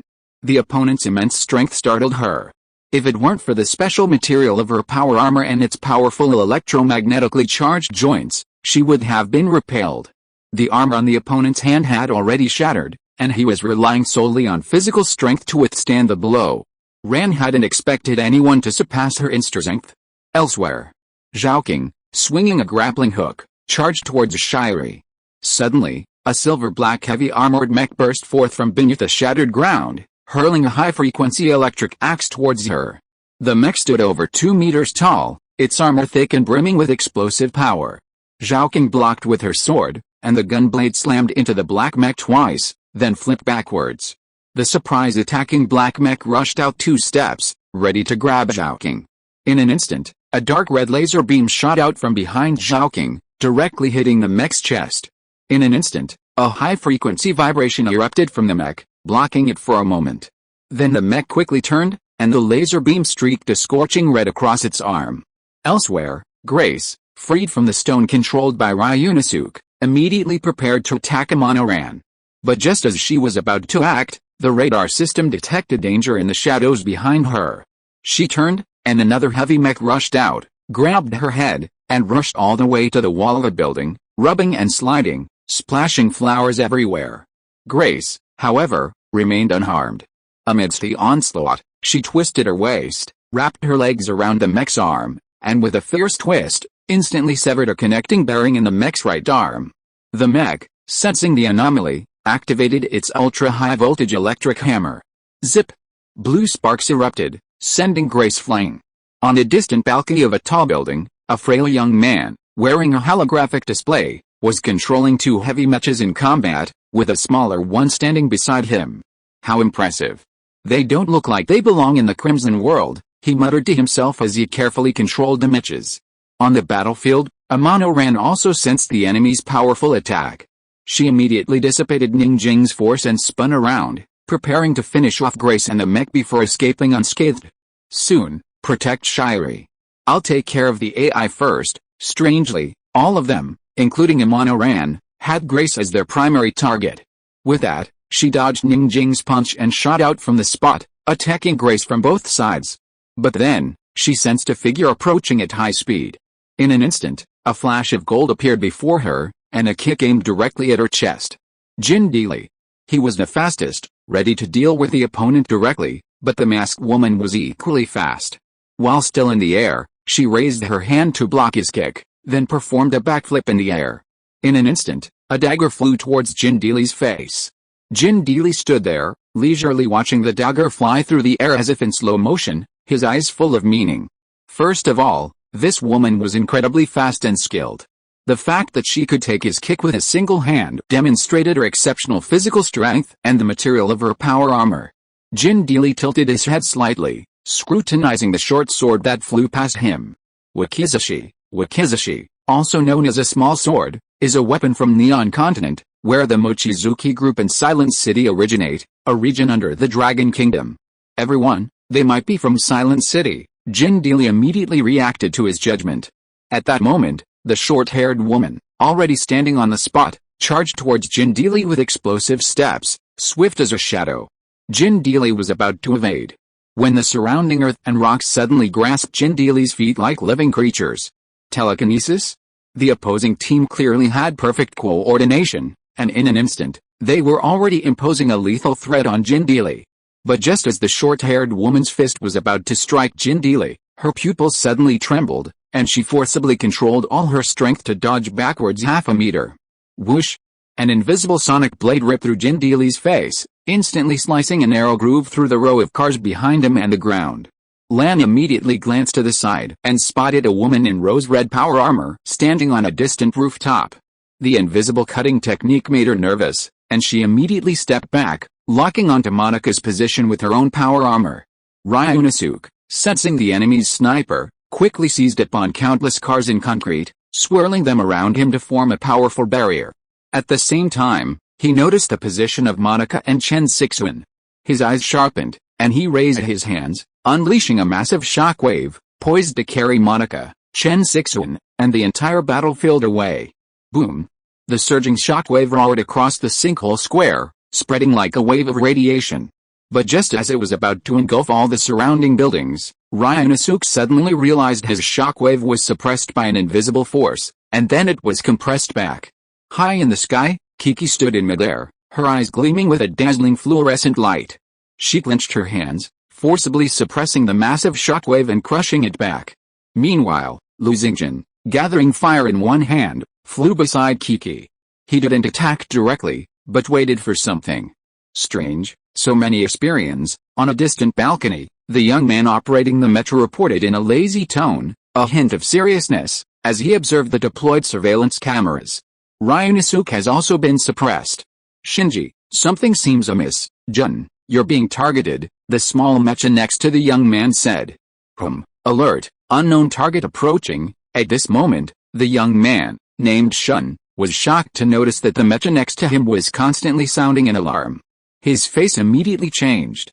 This mecha was his bodyguard robot, equipped with built-in AI intelligence, specifically responsible for his safety.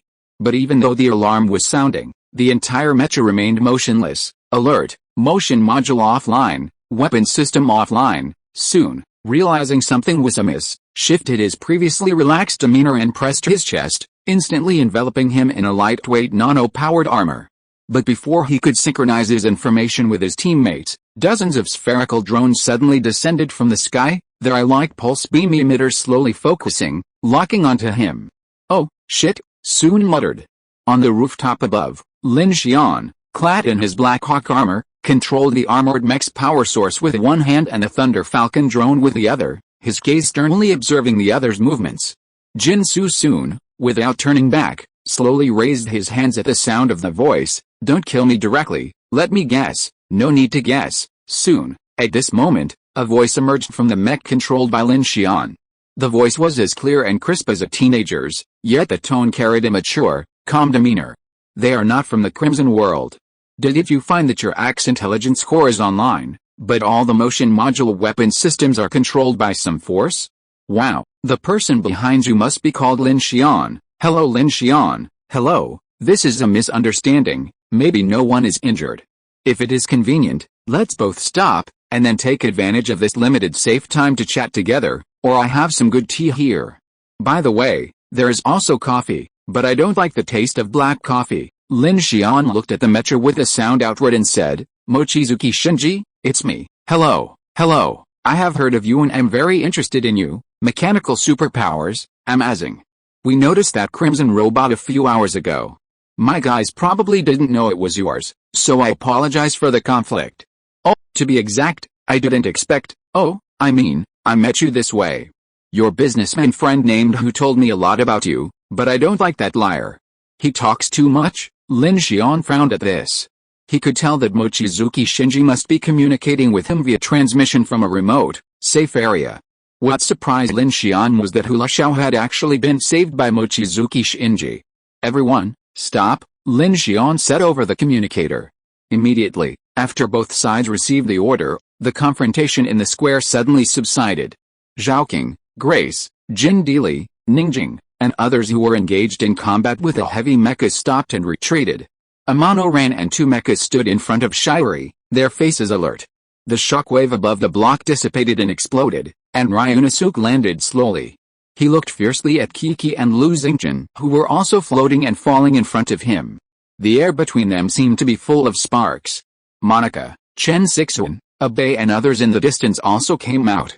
Kiki, this person's ability seems to be the same as yours. Chen Sixuan walked to Kiki and said softly. A little bit. Kiki frowned. The other party's ability to control objects through the air was exactly the same as hers. Amano Ran looked at the group of people, her eyes flickering constantly. The girl named Shiri in the middle looked even more surprised at this time. Judging from her expression, it seemed that she did not expect that the other party would have such a powerful ability that could actually compete with Ryunosuke head-on. Who knew that at this time, the voice of Shinji Mochizuki was also heard from the two heavy mechas. They should be different. Ryunosuke's ability is to control inorganic matter within a field, while that lady named Kiki's is telekinetic. The functions are somewhat similar, but there are still some differences. However, that's not important anymore. The commotion just now will definitely alert the Red Ghost. I suggest you return quickly. By the way, Shiri, they shouldn't have been marked with a dark mark, right? No. Shiri glanced at the group of powerful strangers and immediately responded in a low voice. Okay, bring them back. They must have the same problem as us, Mochizuki Shinji's voice came, and at the same time added. Of course, if they are willing. In the distance, Lin Xian dropped from the sky mounted on a drone, and the young man named Chen Sixuan also arrived at the square with his own mecha. Captain Lin, Ningjing said to Lin Xian over the communicator. They're indeed from Silent City. The mecha pilot is called Chen Sixuan. We met him when Longshan No. 1 was being modified for all-terrain driving. He's the head of the technical research city in Silent City. Ningjing wasn't the only one in the group, but the others were also feeling a bit confused. After the hive vanished, Grace suddenly came under attack. The information transmitted back from Grace's scan revealed that the enemy was all human, so Lin Xian led everyone to meet the attack without hesitation. The sheer strength of these individuals led Lin Xian's exploration team to immediately mistake them for an Adventist organization like the Crimson World. Lin Xian, Chen Sixuan looked at him, seeking his opinion. Lin Xian took a deep breath. Seeing the Silent City troops, he wondered if the previous plan needed to be adjusted. Let's go. Boss, who was rescued by them, Silent City, no, somewhere else. Chen Sixuan was in charge of the Silent City team. Lin Xian noticed that the city seemed to be equipped with numerous information relays and surveillance equipment, apparently the work of Shinji Mochizuki. Jinsu soon glanced at the group and said, time is running out. I suggest we leave quickly before the Red Man Ghost discovers us. He then addressed the girl named Shiri. Shiri, help them filter it. Shiri nodded, stepped forward, and said to Lin Xian and the others, my special ability can help you clear some of the darkness and restore some of your energy. Don't misunderstand. The girl spoke timidly, then extended her hand. A faint green light, like a tentacle, instantly swept over Lin Xian and the others. Instantly, a very familiar feeling washed over him. The cold, twisted fear within Lin Xian was instantly dispelled, a shocking shock. He immediately realized, isn't this the effect of the heterogeneous cube? It even comes with some hell black chrysanthemum's energy boost, truly divine. No wonder this girl had been able to simultaneously support Amano Ran and Ryunosuke against the siege of Kiki and the others. It turned out to be a powerful aid in the darkness. In this abyss, whether it was Kiki Huo, Georgindili and Monica, their supernatural powers were actually suppressed. This was mainly due to the fact that they had to divert a large amount of mental energy to resist the dark invasion and maintain their sanity. At this moment, everyone on Lin Xian's side was surprised. Eliminate the dark invasion. There is such a supernatural power, Ningjing couldn't help but say. Can it remove the dark mark? That won't work, Shizzy whispered. At this time, Jin Suxin immediately led the team away. Soon, Lin Xian and his group began to follow Jin Suxin's rapid progress towards the southern part of the city. They passed through a residential area and entered an underground parking lot. Are you hiding in the basement? Kiki followed behind, observing the strange route and couldn't help but ask. Not completely. Jin Suxin said calmly, it's a bit bigger than that. At that moment, the group suddenly turned from the underground parking lot into a tunnel leading directly into a mountain. From there, they rushed out. Looking back, they saw that everyone had already left White City and was sprinting along a winding mountain road. Everyone was wearing power armor and running at full speed. It wasn't long before they reached the end of the foggy forest road at the foot of a mountain. There, the dilapidated gate of a massive underground nuclear containment facility appeared before them. Lin Xian was surprised to see this scene. The vast Silent City was now extinguished on the mountains to the east, but Mochizuki Shinji was hiding in a nuclear facility at the foot of the western mountain. What was going on? The former site of the underground nuclear project in Beicheng, You're all hiding here? Kiki asked in surprise. What about your silent city? For now, Amano Ran replied. You'll know the details later. Lin Xian remained silent. Judging from the distance, it was very close to Beicheng and could be reached directly by car. It seemed that Lu Zhao, and their convoy had hidden here together. At this time, Chen Sixuan, maneuvering the two heavy mechas, forcibly opened the dilapidated gate. When everyone shone their lights on it, they found a damp, dilapidated scene inside, filled with eerie horror. But at this moment, Chen Sixuan typed something into the handheld computer of his power armor, and a strange scene appeared. As the holographic light vanished, the damp cave entrance and its piles of garbage and debris vanished, revealing a brand new, silver steel blast-proof door. It swung open, revealing a brightly lit passageway. Time's running out, Chen Sixuan said, and he led his group quickly inside. When Lin Xian and the others followed, they discovered that the passageway had multiple layers of protection. Beyond the outer, dilapidated gate, there were at least 3 different types of isolation zones. Beyond the final gate, a passageway stretched hundreds of meters deep into the mountain. The light was bright, and judging by the signs of newness, it appeared to be newly constructed.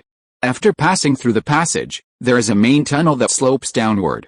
After entering the underground fortress, Chen Sixuan opened the mask of the power armor and introduced to Lin Xian and others with a sigh of relief. This used to be a large underground nuclear facility. It is at least more than 80 years old. We made some minor modifications and now it has become our temporary shelter, slightly modified, Lin Xian said in surprise. At this time, everyone walked out of the end of the tunnel, and a bright wall appeared in front of them. The silver-white alloy dome was more than tens of meters high, and a light blue holographic projection flowed on the surface to simulate the sunny weather of white clouds and blue sky. Hundreds of drones of various types flew slowly in front of them. There were construction drones that could transform the terrain, transport drones, manufacturing drones for 3D printing of various types of materials, and various maintenance robots. At this moment, they were all working in an orderly manner.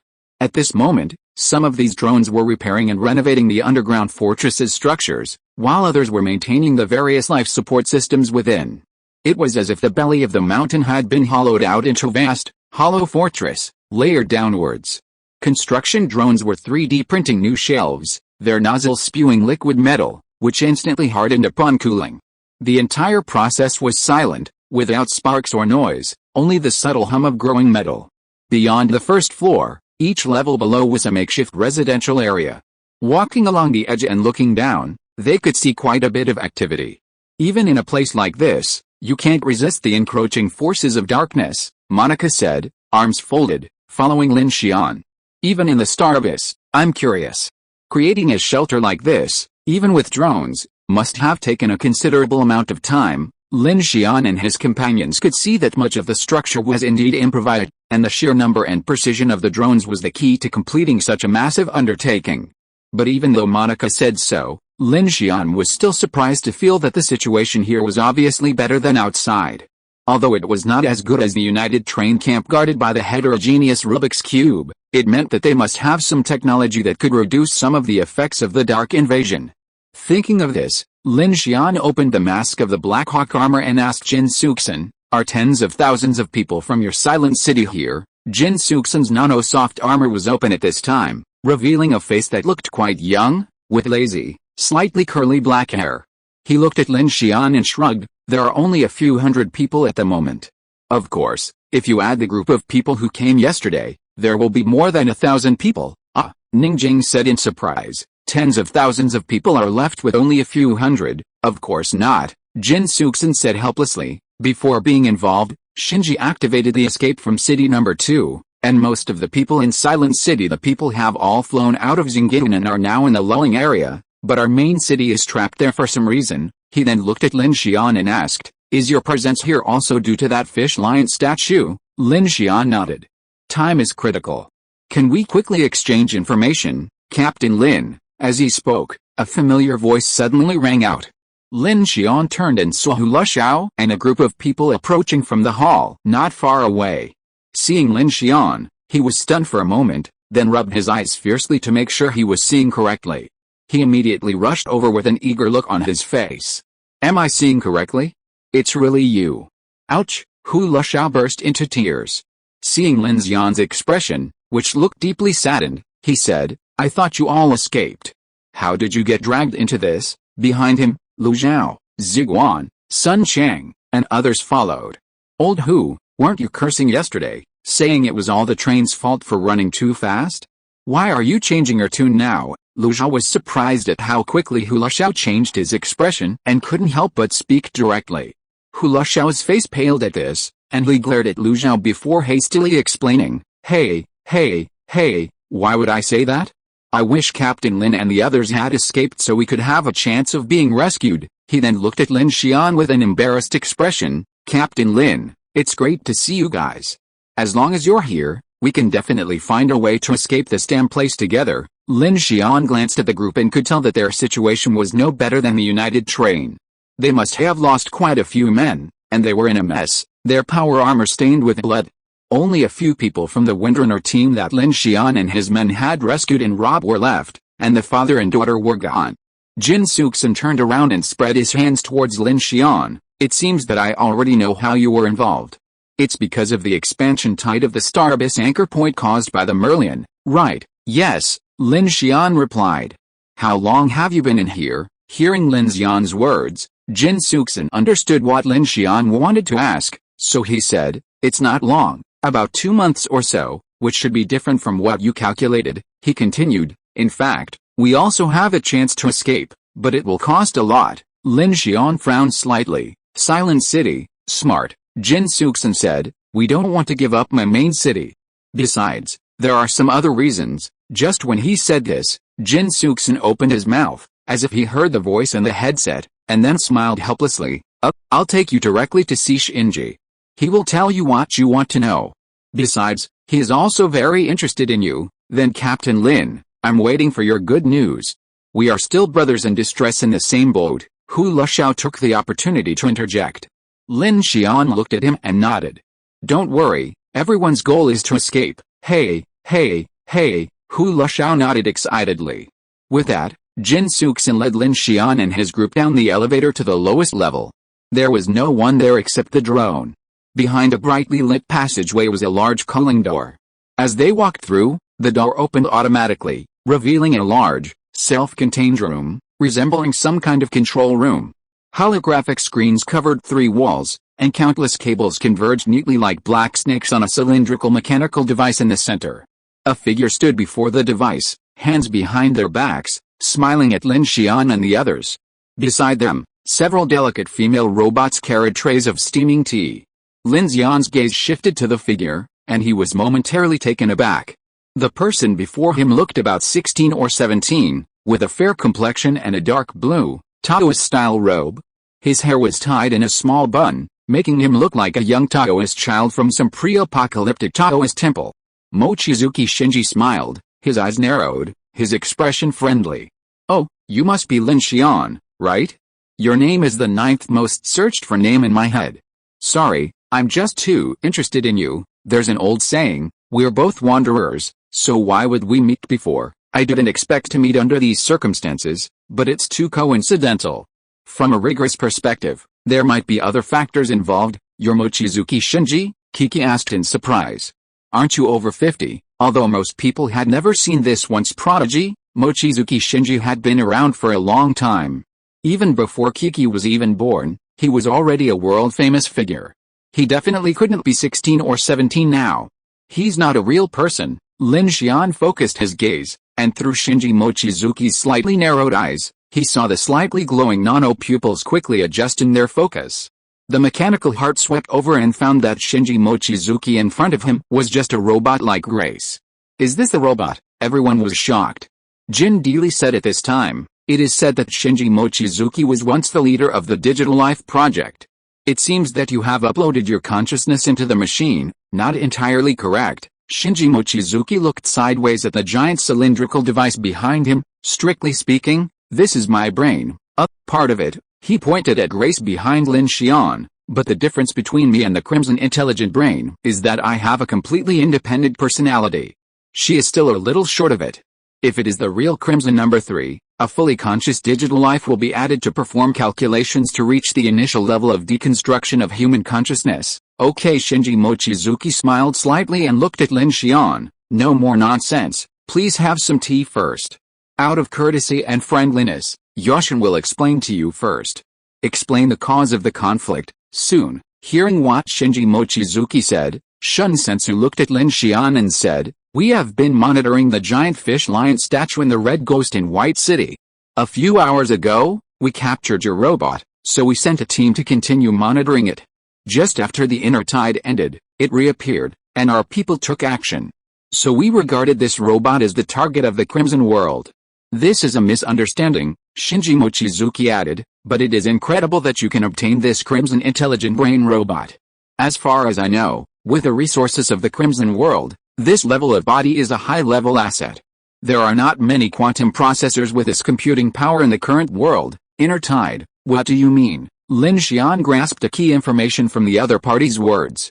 That's the phenomenon you're seeing, Mochizuki Shinji said. At our current location, the inner tide rises every 30 minutes and recedes every 60 minutes. After the tide rises, you'll be able to see those strange entities. After the tide rises, as long as there's no dark marker, you'll have 60 minutes of safety. Ningjing frowned. What? Don't those monsters appear with darkness? Mochizuki Shinji nodded. That's a very good question. It touches on two concepts. First, what is darkness to monsters? Second, what is darkness to us? He reached out and tapped the air, and a massive holographic projection appeared in the air. Mochizuki Shinji spoke rapidly, a chatterbox with a boyish voice. For us humans, darkness is vision, temperature, but for these creatures, it's not like that. That's why many people have a misunderstanding about dark creatures, believing that strange entities only appear in darkness. Clearly, they don't disappear in light. The holographic projection showed a massive simulation of a stellar abyss, like a vortex on a blue planet. The stellar abyss vortex continued to expand under Mochizuki Shinji's finger. Many people take the dark tide literally. Tides aren't actually waves. To describe it another way, think of it like a piece of elastic cloth or the surface of a balloon. A rising tide is the cloth and balloon stretching, expanding their area, while a falling tide shrinks it. This piece of cloth is the region where those creatures can survive, or the region that overlaps with our world, region, or, to use a more academic term, dimension. Mochizuki Shinji tucked his hands into the sleeves of his robe. Though he looked like a Taoist child, he was explaining scientific concepts to the crowd, a somewhat eerie scene. He continued, you've undoubtedly noticed the time dilation effect here, haven't you? That's right, when you stand on this cloth, time stretches. Lin Xian's expression trembled at the words. The 30-minute rising tide suddenly dawned on him. If Mochizuki Shinji was right, their train position hadn't simply cleared a dark mark at the moment the Silver Dragon 100,000 faults exploded. It also coincided with a falling tide, meaning all the monsters vanished. They had achieved that incredibly delicate balance of safety in that instant. So, your purpose in hiding here is to find a way to drive Silent City away? Lin Xian asked bluntly. Mochizuki Shinji glanced at Lin Xian with a smile upon hearing his words. Silent City is under my direct control and can be driven away at any time, but there are some limitations that we must resolve. What are those? First, Silent City's nuclear power center has been targeted by the Star Abyss behemoth here. If activated, there's over a 99% chance of immediate destruction. However, some time ago, that monster headed towards Silent City. Based on current observations, the crisis seems to have been resolved somewhat. Mochizuki Shinji's words startled everyone present. Everyone immediately recalled the previous battle at Silent City, when the Cloud Blackthorn, acting as a scout, had attempted to guide a terrifying creature to Silent City. Combined with Mochizuki Shinji's words, they couldn't help but connect the dots. Abyss Behemoth, S-Class, no, Jin Sujin said silently at the side. From observation, it is definitely the overlord of the number 5 Star Abyss. Shinji now calls this kind of creature Abyss Monster, then what is the second question? Kiki asked immediately. Mochizuki Shinji looked at Lin Xian and the others at this time, his eyes narrowed slightly. Then we have to talk about the problem of our meeting here. From the calculation, it seems that there is something that doesn't want us to leave. Please vote for me. Chapter 343 Heading to the Distant Stars. In the underground nuclear fortress on the west mountain of White City, in the main control room on the lowest floor, all the fortress's equipment and energy sources seem to be centrally controlled from this centralized hub. Lin Xian initially assumed Mochizuki Shinji was a manager, but he hadn't expected him to be the brain of the fortress. Furthermore, he was the intellectual core of the entire Silent City. This astonished the exploration team. Who could have imagined that a former global billionaire would actually digitize his life? However, after scanning, Lin Xian discovered some differences between Mochizuki Shinji and Grace. He had an inexplicable feeling that this Mochizuki Shinji might not be entirely a robot. Because a robot couldn't have fluctuating spirit values. In the vast control room, brightly lit and with countless cables converging, Mochizuki Shinji had a drone bring in an exquisite tea table, where several service robots served tea. In this underground fortress, nestled amidst the peril of the star abyss, this arrangement struck the exploration team as somewhat odd, as if Mochizuki Shinji wasn't particularly afraid of death. Lin Xian and the others had removed their power armor's facial armor. He looked up at the robot in front of him, offering him tea. Its delicate features, a typical neon kabukicho maid's appearance, suddenly occurred to him. If Mochizuki Shinji were a robot like Grace, then perhaps he wouldn't have to worry about death. Someone doesn't want us to leave. Lin Xian looked at Mochizuki Shinji, who was wearing a plain Taoist robe with his sleeves pulled up. His eyes narrowed slightly. He couldn't help but ask, "You mean the Crimson World?" No. Mochizuki Shinji shook his head and corrected her. "This is a prediction, not a specific one, so I used the word existence, not a person or organization." He looked at Grace behind Lin Xian and said directly, "If it's convenient, could this robot be removed from our discussion?" Yes, Lin Xian knew Mochizuki Shinji's concerns, but it didn't matter.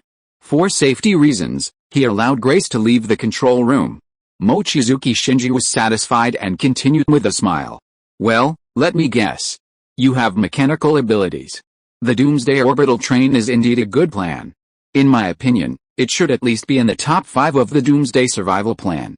And now you are trapped in the Star Abyss. You also sent a Crimson intelligent robot to scout the White City. Oh, of course, it also scouted my Silent City. So, considering your mechanical abilities, I guess your plan must be related to the Silent City, such as using the aircraft above, the propulsion engine or some other device." He walked back and forth as if thinking, then turned back and used his deep quantum pupils to he looked at Lin Xian and said, "But I don't know much about your mechanical abilities. I heard that you can devour machines and even create them out of thin air." Lin Xian was a little surprised when he heard this. He looked at Shinji Mochizuki, who looked like a teenager of 16 or 17, and said directly, "Okay, but my plan is a superconducting levitation magnetic anchor array device." Unexpectedly, Shinji Mochizuki's eyes fixed when he heard this. He stared at Lin Xian, then opened his mouth, nodded, and praised with astonishment, "Equip the train with EDS distributed magnetic levitation coils. And then launch the train to Beicheng to connect to the track and leave? Wow, all I can say is, good idea. Brilliant. How can I describe it? I love this kind of bold and creative plan, but as things stand now, the orbital route out of White City must pass through Wangshankao, where Silent City is located. If we can't deal with the Star Abyss Overlord, your plan has only completed the first phase." He walked over and squatted in front of Lin Xian's desk, looking at him with interest. "So, how about we cooperate and escape together? Are we supposed to take down that monster that's above S rank?" Jin Deely took a sip of tea and said, "I don't think we have that kind of power. How can we cooperate?"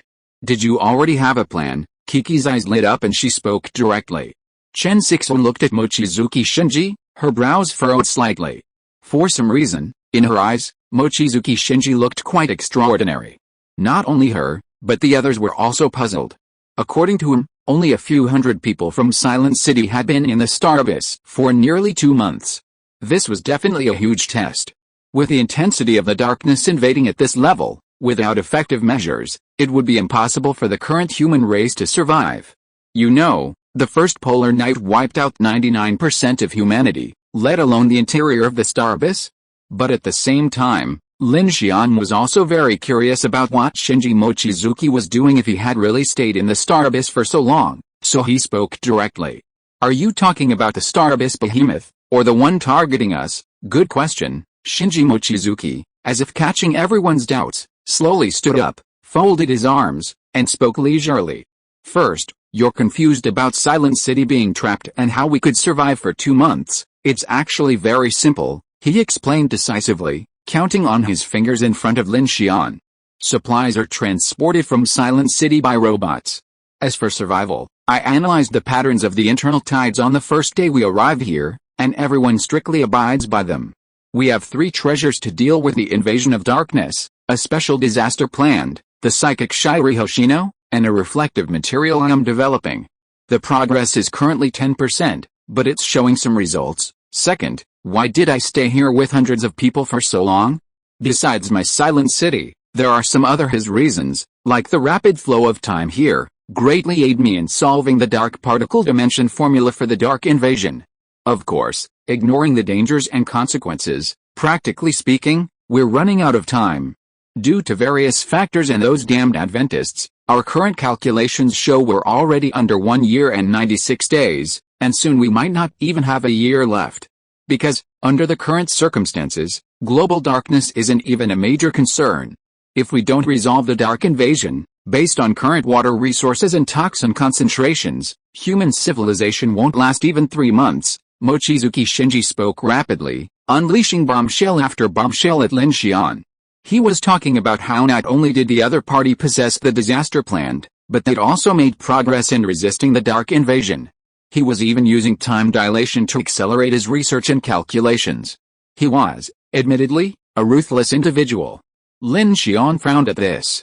Are you exploiting the time dilation effect here for research? Actually, Mochizuki Shinji raised a finger, his mechanical pupils rapidly contracting and dilating. Besides all that, we've discovered some interesting things here, like forbidden objects, the Crimson Trickster, and, oh, by the way, you've got a Crimson AI. You should know that these guys are making faster research than the Order of Phoenix and the Federation. Everyone was stunned by this statement. Are you saying that the Crimson World also uses this time principle to accelerate research in the Dark World? Lin Xian was shocked, but at the same time, he felt something was amiss. Impossible. The Crimson World is just a human organization. How could they have survived in the astral abyss for so long? Ningjing and the others were stunned. Could it be that they have some kind of calamity plant or forbidden object? Calamity plants and forbidden objects are essentially forms of darkness, double-edged swords. They can completely block out dark disasters, especially since this is the lair of the strange entities. Chen Sixuan, standing nearby, then spoke up. If such a thing existed, humanity wouldn't have reached doomsday. Even we would have to evacuate immediately. Lin Xian remained silent. In a sense, Chen Sixuan's words were worthy of recognition. His heterogeneous cube was obtained through mechanical transformation, and it could only block the terrifying power of darkness, not the strange entities or any other entities. Furthermore, the combination of the hell-black chrysanthemum converted some of the negative energy of the forbidden objects on the vehicle. The combination of these two factors allowed the Infinity to maintain a relatively safe environment. However, once marked, the consequences wouldn't be much better. Then how could the people from the Crimson World conduct experiments and research here? Monica asked. Shinji Mochizuki stood up and walked toward the center of the control room. Suddenly, a hissing sound erupted from the ground, and 2 large chambers filled with a transparent liquid rose from the ground, one on each side. As the chambers gradually rose, 2 bodies appeared before them. They were a man and a woman, their limbs transformed into mechanical prostheses. The man's leg prosthesis was torn, and a large hole was ripped out of his chest. The woman's head had been gnawed off by something strange. Strangely, a mechanical device had been added to the back of each head. Inside the shattered skulls, the crowd could see a wide, mycelial mass of brains. Upon seeing the mycelium, Lin Xian and the others immediately realized it wasn't the mycelial network they'd encountered in Aijin City. What the hell is this? A mechanical brain and mycelium, Kiki exclaimed in amazement. Jin Deely also asked, are they all from the Crimson World? Yes and no. Mochizuki Shinji smiled helplessly. Sorry, friends, please forgive me for saying this. These 2 are researchers from the Crimson World Organization, responsible for conducting various experiments in the Secret Research Institute within Xinjiang. But from another perspective, they are not from the Crimson World. Mochizuki Shinji's words were very confusing, but his next words suddenly made everyone's faces suddenly darken. Strictly speaking, these people are all psychics captured from all over the world by the Crimson World. They were temporarily pieced together into people using a converter of dark mycelium and digital memory, patched together. Lin Xian didn't expect that this simple word would give him a creepy feeling at this moment. You mean, People from the Crimson World have taken over their brains. Mochizuki Shinji pointed in the air and said approvingly, "That conclusion is very accurate. To put it in detail, the Crimson World researchers copy their uploaded memories, and then use this converter to iterate the captured psychics into their own containers. Then, this replica enters in-game to conduct research. Generally speaking, 1.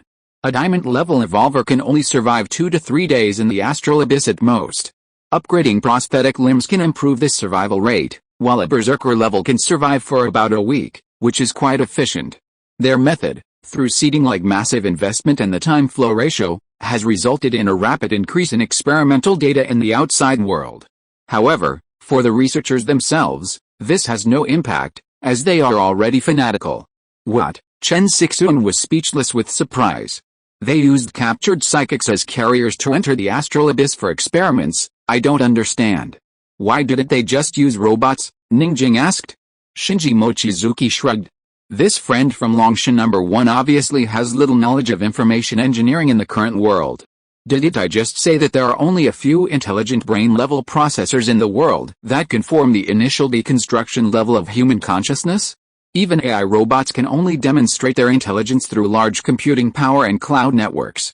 Ordinary terminal computing power cannot achieve too deep intelligence, let alone be used for super experiments, so the advantage of the cult solution of the mycelial brain developed by the Crimson World is that it can quickly replicate the consciousness memory of a professor-level researcher in the form of digital life at a very low cost.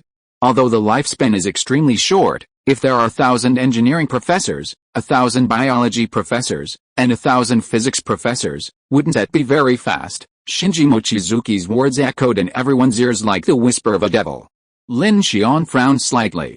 He finally understood now why in Axe, the Sand Bandits had a fixed price for kidnapping people with special abilities. What kind of experiment required so many people?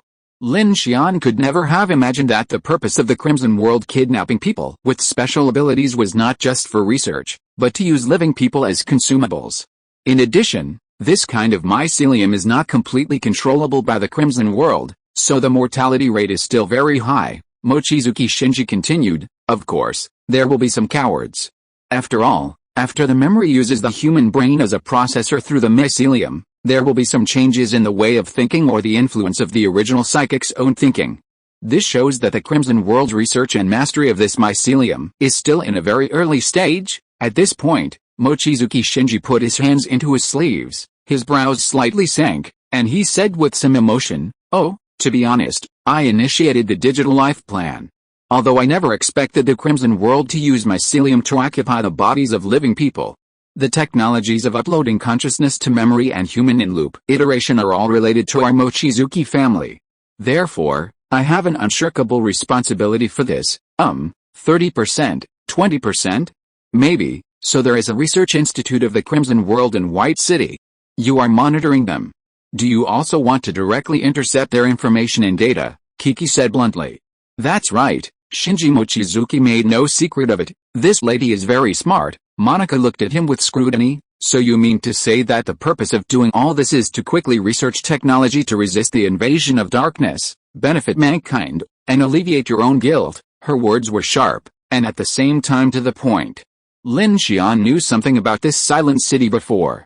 After the apocalypse, the city's industrial strength and major organizations were cooperating for interests in continuously expanding its own power. He didn't believe that the other party was taking such a big risk for the sake of humanity, so in his opinion, Shinji Mochizuki must have some other purposes. Unexpectedly, after Monica said this, Mochizuki Shinji just smiled and did not answer directly.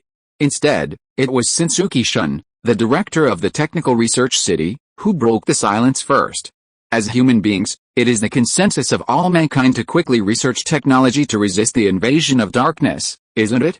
Since the purpose is the same, is there any difference between saving humanity and saving yourself? After Shinsuke Shun finished speaking, Lin Xian found that Mochizuki Shinji was looking at him calmly. "Captain Lin, I have a question for you.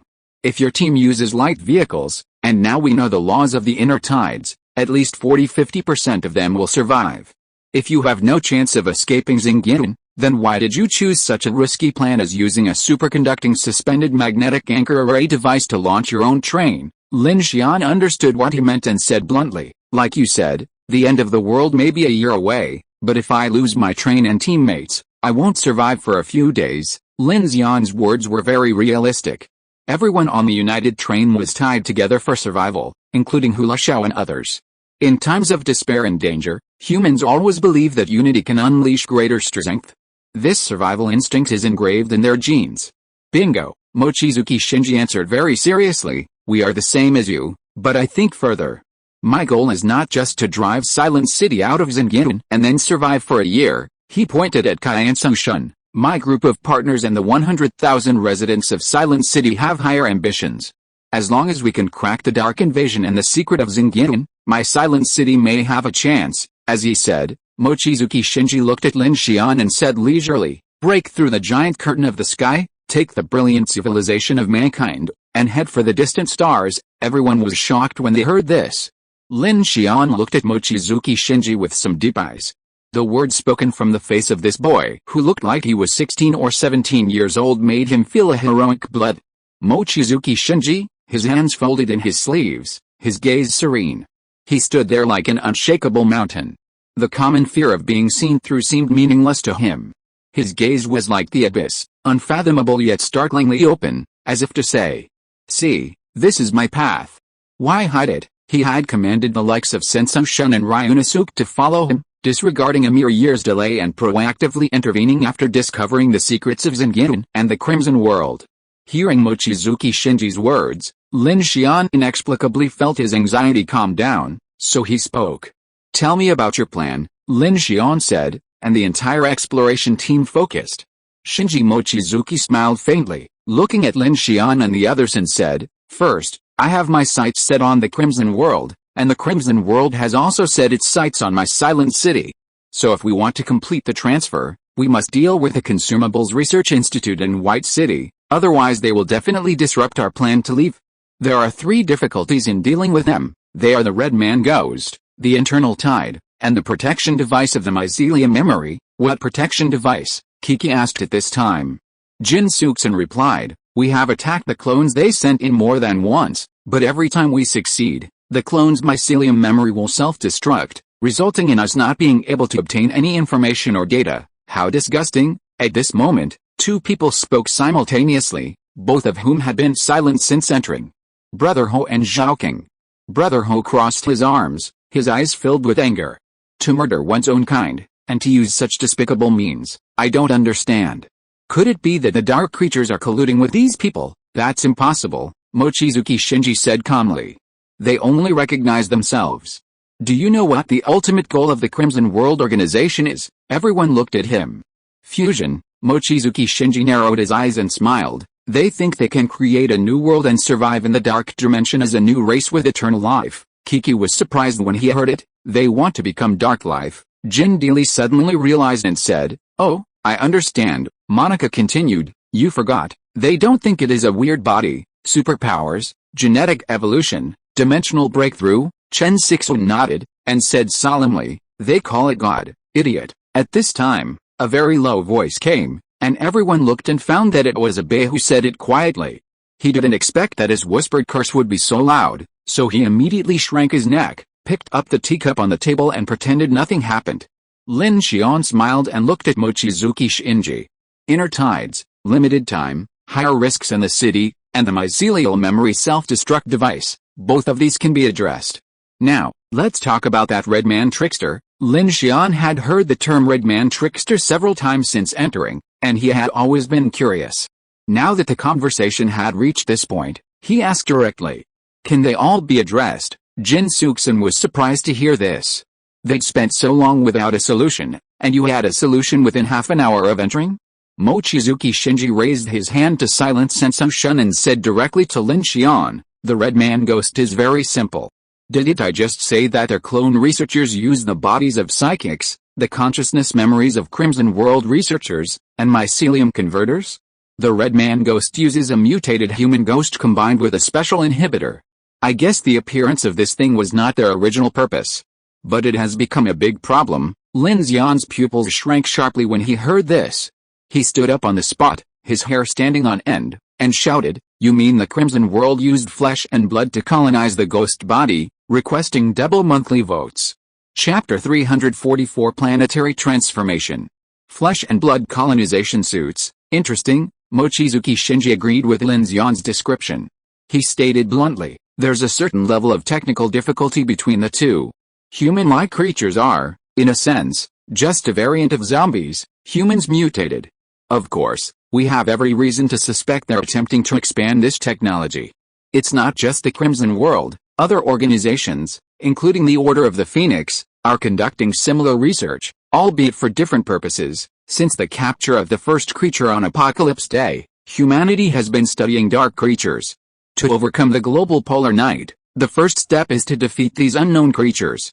While official research like the Order of the Phoenix focuses on their forms of existence, communication, survival, and weaknesses, the Crimson World's mention of occult tech like the flesh and blood colonization suit was somewhat surprising to Lin Xian. But whether it's the mycelial brain converter or the dark energy invasion suppression device, their ability to achieve this demonstrates that the Crimson World is truly far ahead of us in dark research, Mochizuki Shinji added.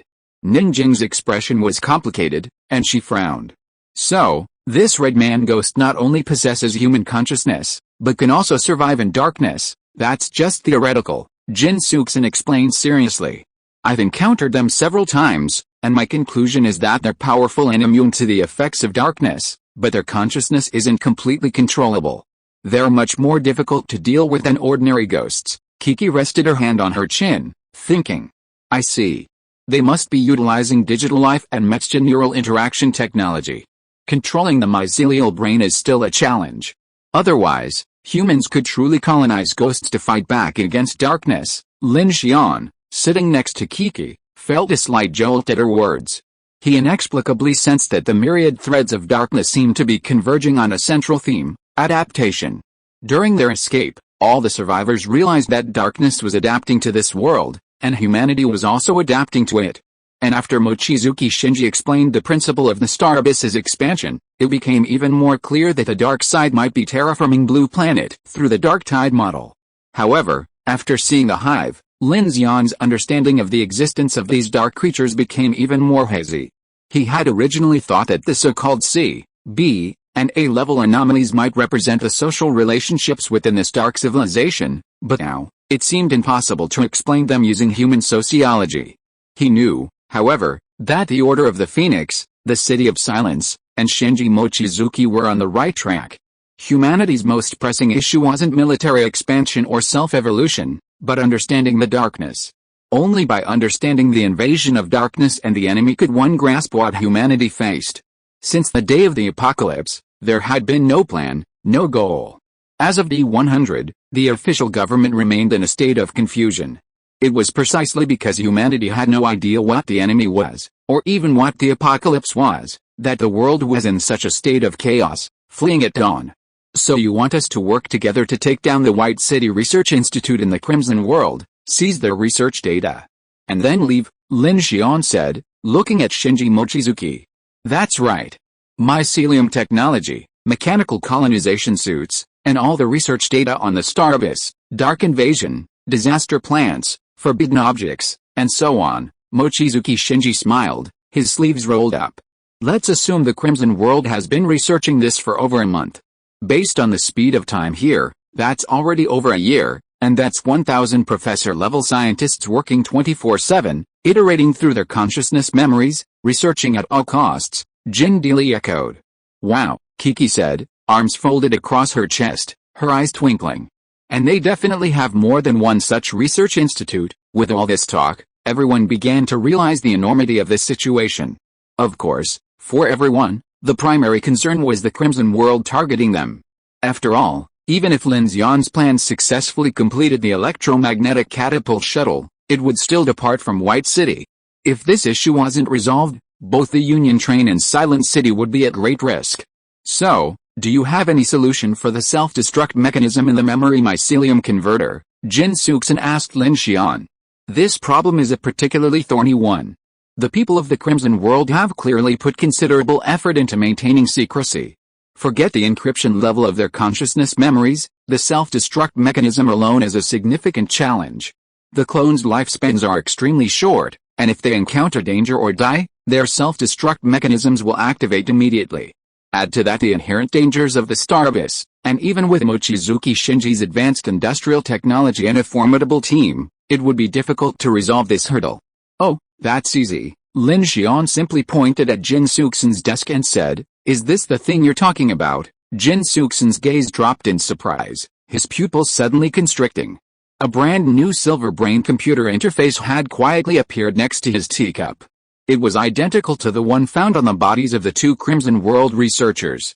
What? Chen Sixuan's face was filled with shock. Don't tell me you just built this. Almost. I know a thing or two about mechanics, Lin Xian said bluntly. Immediately after the two bodies appeared, Lin Xian had already scanned the brain-computer converter on the corpse.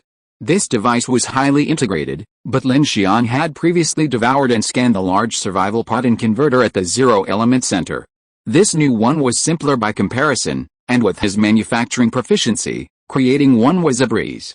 For Shinji Mochizuki, the goal was to plug into the existing consciousness memory, but this was also where the problem lay. If it was destroyed, no useful information could be retrieved. Lin Xian, however, had direct control over the converter. Even if the clone researcher was shattered, as long as the brain remained, Lin Xian could ensure the consciousness memory remained intact. This was why he hadn't taken it seriously when Shinji Mochizuki mentioned this issue earlier. Shun Sensu stared at the mycelium brain-computer converter on the table, his gaze fixed for a moment before he couldn't help but let out a wry smile. Huh? It took us a week to replicate the microelectrode array and FPGA chip for this thing, and there's a bunch of complicated nanoscale neural probes. And we still haven't finished analyzing the mycelium barrier material. And you did it in 5 minutes. Seeing this, Mochizuki Shinji looked at Lin Xian with great interest, as if his interest in him was growing. Wow, a week? That's pretty impressive, Kiki said with some surprise. Her words weren't meant to be sarcastic, because she understood the difficulty of completing such a complex and unfamiliar brain-computer interface. Even removing the bug factor of Lin Xian, replicating the microelectrode array and FPGA chip for such a complex and unfamiliar brain-computer interface would require extremely specialized equipment and a large research institute, not to mention reverse engineering the unknown metal.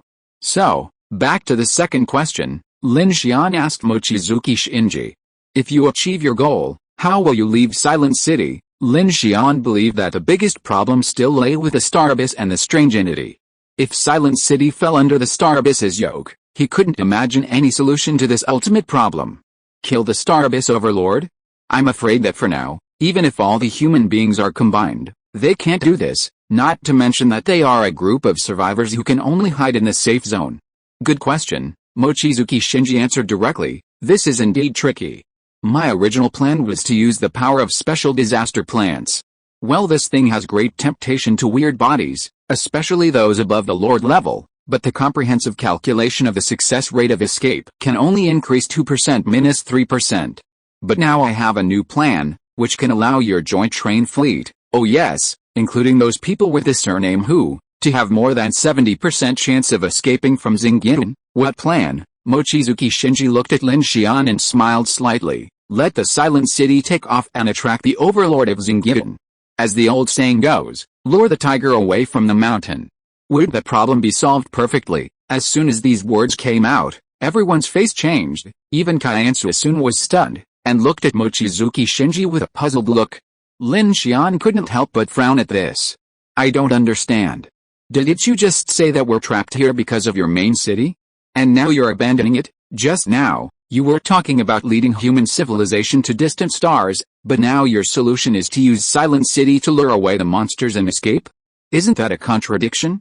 Kiki, Chen Sixuan, and the others were also confused, completely baffled by Mochizuki Shinji's train of thought. Mochizuki Shinji, as if anticipating their reactions, leisurely walked over to Lin Xian, crouched down again, and looked at him with interest. Lin, your supernatural potential is enormous. Be bold. As long as we can successfully escape, we can definitely rebuild Silent City. Hearing this, Kiki's eyes widened and she gasped. Lin Xian looked at Mochizuki Shinji hesitantly. The smile on his face and his serious tone made him somewhat unpredictable. The whole place was silent. Before anyone could react, Mochizuki Shinji, seeing Lin Xian's hesitation, changed the subject and said with a smile, "It's just a joke, don't take it to heart. But imagine this, don't you want your train to fly into the sky or cross the ocean? Even if you reach the polar regions, you still have to deal with this sky curtain, right? With your mechanical abilities. Building a super large floating city to shelter hundreds of millions of people would definitely be a great sense of accomplishment." Lin Xian smiled slightly but said nothing. He naturally saw that the other party's words seemed like a joke but were actually a test. How could the other party really use the silent city to escape for him? But it was impossible for Mochizuki Shinji's words not to shock him. All his previous plans and ideas were based on the infinity, and then developed and upgraded through his mechanical abilities. He had never imagined such a grand concept. When this once world-class genius, Lord of Silent City, offered him this vision, Lin Xian's heart was undoubtedly stirred. However, he knew full well that with his current level of mechanical abilities, creating another infinity would be extremely difficult, let alone a floating city. "Okay," Mochizuki Shinji said, standing up and speaking with a leisurely expression, "the actual plan is to launch one of Silent City's 4 detached floating cities into space. I'll inject an excess of tritium, causing the reaction rate to increase exponentially, triggering a tritium proliferation effect. Once the magnetic field confinement limit is exceeded, the reaction will overload and become uncontrollable. Blah blah. This way, we'll have a large-scale hydrogen bomb.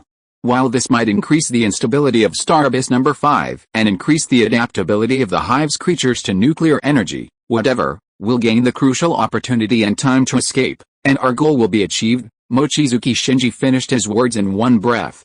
It sounded like he had this plan in mind long ago, and the execution was relatively simple. This confirmed Lin Xian's previous suspicion that Mochizuki Shinji had more ambitions than just escaping Silent City. Mochizuki Shinji then opened a holographic view and explained his plan in detail. According to his plan, the entire team could only hold out for about 15 days at most. During this time, Mochizuki Shinji had already made considerable progress. His intelligent core rapidly calculated the analytical formula for the dark invasion and created a material structure called black crystal, which could quickly achieve a 10% shielding efficiency against dark invasion.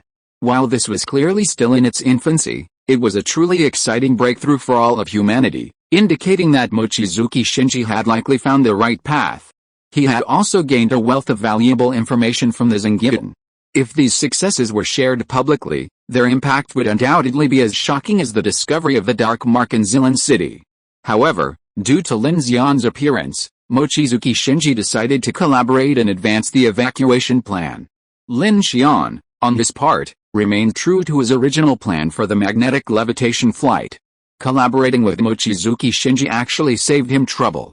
Without Mochizuki Shinji's warning, venturing to Silent City could have led to significant trouble. Not to mention the abyssal behemoth, the strange inner tides and the red man demon alone would be enough to give Lin Xian a hard time. After Lin Xian and Mochizuki Shinji reached a consensus, Mochizuki Shinji gathered his key personnel and asked Chen Sixuan to share their information on White City. From them, Lin Xian and the others learned that the secret research institute in the Crimson World's White City was located beneath a sewage treatment plant, protected by numerous robots and surveillance equipment. In addition, there was the Red Man Demon and the colossal Merlion statue floating above. Every 4 to 6 days, the Crimson World will send a transport ship from a specific direction outside Xinjiang towards Beicheng according to the laws of the inner tides, carrying a scientific research team of about 150 people. According to the outside time, it is actually only about 12 hours. Their route must have gone through countless death experiments, and the probability of encountering dark and strange bodies is very small. If they die, they will continue to transmit through the information returned by the signal repeater. Because of the redshift effect, the information nodes that can be received by the outside world are already very weak. So, in the same way, Xinjiang will also choose a time to transport the experimental data out, and what we have to do is to intercept these replicas who go out. Jin Sixuan stood in front of a holographic map and introduced the plan content in detail to Lin Xian and others. At this time, the core backbones of Silent City such as Ryunosuke Monoran were also present. Kiki narrowed her eyes slightly when she heard that, and said very seriously, "But those clones must be alive to take the memory out. In the Xinjiang environment of more than 1,000 kilometers, the signal repeater can't play any role." "Yes, but there are quite a few clones in the Crimson World," the short-haired woman, A monoran said in a powerful voice, "We have seen too many. They were originally some poor survivors." Lin Xian said to Chen Sixuan. What she meant is that the research data at the Crimson World in Beicheng cannot be sent entirely by unknown means. Some key research and development nodes must be backed up. If this trip can't go out, the next person who comes in will be able to catch up with the research progress. You are right, Chen Sixuan nodded. He nodded. We suspect there must be an integrated backup system in the research center at the sewage treatment plant. However, intercepting the clones who are leaving is less risky and more efficient, as they are likely carrying the latest consciousness memories and research data. Besides the Red Man Ghost, the sewage treatment plant also houses a giant fish lion statue. Anyone observing its frontal view will unleash a high-intensity dark invasion, simultaneously triggering some kind of special effect, making it difficult to approach. After hearing Chen Sixuan's words, Lin Xian and the others understood the fish lion statue's properties. No wonder Shidian, Ningjing, and Lin Xian nearly had a nervous breakdown after seeing the statue. It turned out they had only seen its frontal view. Ningjing then spoke. I understand your point. Besides the statue, the biggest problem is the robots and the Red Man Ghost. The rest are the researchers. With so many of us, it shouldn't be difficult to destroy them all at once. They're worried about alerting the enemy. Once the Crimson World's lair is breached, it must have some kind of self-destruct program to destroy its data, Jin Deely said seriously. HMPH, didn't we already tell you that the people of the Crimson World know about the Silent City's existence? Why would they need to alert them? Monica crossed her arms. I just can't understand. They know you're targeting them, yet they remain so fearless. Could it be that they can control that Colossus? Hey, why did that Colossus appear in Axayan here again? Kiki asked. That Merlian Colossus is a mutation of the Lion City's symbol. There are 3 of them. The Crimson World brought 2 of them out of the star abyss, triggering a kind of black wave anchor effect there, causing it to expand regularly, Shishishin replied. Aren't the colossi unobservable? How did they get them out? Ningjing was puzzled. It's simple. Just watch one person die each time, and use human lives to pull them out. Ryunosuke, wearing a black hood, spoke in a low voice. He sat there, his hood and mask almost completely obscuring his face, but his gaze seemed fixed on Kiki. He seemed to be a little apprehensive and curious about the abilities of this telekinetic girl. But what's the purpose of doing this? Chen Sixuan looked at Mochizuki Shinji in surprise and asked, is it just to target Silent City and us? That's not clear at the moment, Sensei Shun shrugged. We don't have access to outside information, but Shinji has deduced that if Star Abysses 5 and 7 rapidly expand in both directions, then all survivors of the entire Yunjiang Plain will be unable to escape and will have no choice but to wait to be devoured by Star Abysses 3, 4, 5, and 6. As soon as these words were spoken, the control room fell silent. Let's get back to the White City Research Institute.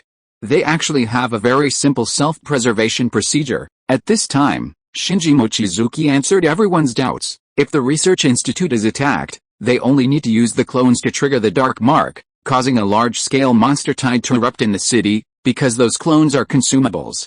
After all, they are all dead and cleared out. They will send the next batch in. Anyway, a day of massacre here will only take 2 hours outside. The efficiency is extremely high. That's why they are fearless. Lin Xian looked at him, but you have been active in here for so long, they will definitely take it seriously, so we have to hurry up. After all, 1 day of theirs is equal to 12 days in the direction of White City. We can't survive that long, Shinji Mochizuki said with a smile. Lin Xian nodded. By then, the plan to seize the transport ship had been finalized. All the exploration team on the Union train needed to do was collaborate with the people of Silent City. Taking advantage of the brief 1-hour ebb in the inner tide, they could quickly capture the Crimson World transport ship and protect the surviving consciousnesses and memories within. Then, taking advantage of the information delay between here and the outside world, they could quickly complete the Union train's flight and, along with Shinji Mochizuki's floating city decoy plan, escape overnight. The Crimson World's next move might be in 9 hours and 15 minutes, said Chen Sixuan, after outlining the operations. He checked the time and said, our predictions may not be completely accurate, so we need to set up a preemptive position. The error shouldn't exceed 2 inner tides. Lin Xian exchanged glances with Ningjing and the others, then said, all right, since we're acting together, you'll take command? Silent City was clearly more familiar with White City's situation than Lin Xian and the others, and since they had developed a plan, it was best to let them take the lead. No, unexpectedly, Chen Sixuan smiled. I'm not in command. Shinji controls all the surveillance cameras in the city, so we just need to unify the channels. Alright, Lin Xian said, standing up and preparing to lead his team out for a meeting and synchronize the information and plan with a joint train team at the bottomless lake. The entire plan must be coordinated. From what Mochizuki Shinji had said, time wasn't on their side. They had to seize the opportunity. A single miss would mean waiting for days, and they also faced potential countermeasures from the Crimson World. If they succeeded, they would have to make the leap quickly while the tide receded. Any mistake could lead to total failure. Mochizuki Shinji suddenly called out to Lin Xian, his eyes full of meaning. Would it be convenient for me to talk to you privately? Lin Xian glanced at him, then turned back to Ningjing and Chen Sixuan. Ningjing immediately understood. Don't worry, Captain Lin, I'll synchronize with old Shi and the others. Chen Sixuan nodded at Lin Xian. Immediately, everyone from Silent City and the exploration team left the control room, leaving Lin Xian alone with Mochizuki Shinji. You want to know all the characteristics of my abilities, right? Lin Xian said directly, looking at the relaxed Mochizuki Shinji. I guess so, Mochizuki Shinji said without disguising. I'm very curious about your abilities. Ever since that annoying businessman used your information as intelligence and exchanged it for a lot of supplies with me, I've learned about you from many sources. Mechanical abilities? Wow, don't you think your abilities are very different from others? Of course they are, Lin Xian said speechlessly. No, that's not what I meant, Mochizuki Shinji said meaningfully. You were able to control Shun's axe robot in a short period of time, and even offline its motion module. So your ability isn't just a simple grab and grab like Ryunosuke, nor is it some kind of physical transformation or elemental control caused by the darkness. Your ability is structured and creative. How should I put it? Your ability is more like, Mochizuki Shinji looked at Lin Xian with a burning gaze and said, a specialized program from a higher dimensional human. Lin Xian was shocked at this. He hadn't expected Mochizuki Shinji to come to such a conclusion, and for a moment he was at a loss for how to respond. Mochizuki Shinji smiled at him. Sorry, I was just guessing. After saying that, before Lin Xian could respond, he changed the subject, his eyes narrowed slightly, and looked at Lin Xian. Oh, by the way, do you have that silver bullet? Bosses, please give me your monthly votes. They're expiring at the end of the month. There will be a new extra chapter and a raffle tomorrow, the 1st. I'm asking for some early monthly votes for the new month. If you are listening to this novel on a channel other than Fanfic World, it means it was downloaded and re-uploaded without effort. We warmly invite you to visit our channel, Fanfic World. There you will find the original version of this story and many other novels of various genres. We look forward to seeing you dive into a world of incredible novels. Chapter 345 Planetary Transformation. Flesh and blood colonization suits. Interesting, Mochizuki Shinji agreed with Lin Xian's description. He stated bluntly, there's a certain level of technical difficulty between the two. Human-like creatures are, in a sense, just a variant of zombies, humans mutated. Of course, we have every reason to suspect they're attempting to expand this technology. It's not just the Crimson World, other organizations, including the Order of the Phoenix, are conducting similar research, albeit for different purposes. Since the capture of the first creature on Apocalypse Day, humanity has been studying dark creatures. To overcome the global polar night, the first step is to defeat these unknown creatures. While official research like the Order of the Phoenix focuses on their forms of existence, communication, survival, and weaknesses, the Crimson World's mention of occult tech like the flesh and blood colonization suit was somewhat surprising to Lin Xian. But whether it's the mycelial brain converter or the dark energy invasion suppression device, their ability to achieve this demonstrates that the Crimson World is truly far ahead of us in dark research, Mochizuki Shinji added. Ningjing's expression was complicated, and she frowned. So, this red man ghost not only possesses human consciousness, but can also survive in darkness. That's just theoretical, Jin Suksan explained seriously. I've encountered them several times, and my conclusion is that they're powerful and immune to the effects of darkness, but their consciousness isn't completely controllable. They're much more difficult to deal with than ordinary ghosts. Kiki rested her hand on her chin, thinking. I see. They must be utilizing digital life and mixed neural interaction technology. Controlling the mycelial brain is still a challenge. Otherwise, humans could truly colonize ghosts to fight back against darkness. Lin Xian, sitting next to Kiki, felt a slight jolt at her words. He inexplicably sensed that the myriad threads of darkness seemed to be converging on a central theme: adaptation. During their escape, all the survivors realized that darkness was adapting to this world, and humanity was also adapting to it. And after Mochizuki Shinji explained the principle of the Star Abyss's expansion, it became even more clear that the dark side might be terraforming Blue Planet through the Dark Tide model. However, after seeing the hive, Lin Xian's understanding of the existence of these dark creatures became even more hazy. He had originally thought that the so-called C, B, and A-level anomalies might represent the social relationships within this dark civilization, but now, it seemed impossible to explain them using human sociology. He knew, however, that the Order of the Phoenix, the City of Silence, and Shinji Mochizuki were on the right track. Humanity's most pressing issue wasn't military expansion or self-evolution, but understanding the darkness. Only by understanding the invasion of darkness and the enemy could one grasp what humanity faced. Since the day of the apocalypse, there had been no plan, no goal. As of D100, the official government remained in a state of confusion. It was precisely because humanity had no idea what the enemy was, or even what the apocalypse was, that the world was in such a state of chaos, fleeing at dawn. So you want us to work together to take down the White City Research Institute in the Crimson World, seize their research data, and then leave, Lin Xian said, looking at Shinji Mochizuki. That's right.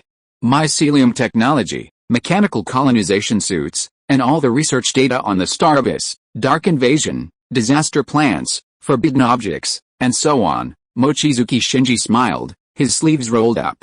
Let's assume the Crimson World has been researching this for over a month.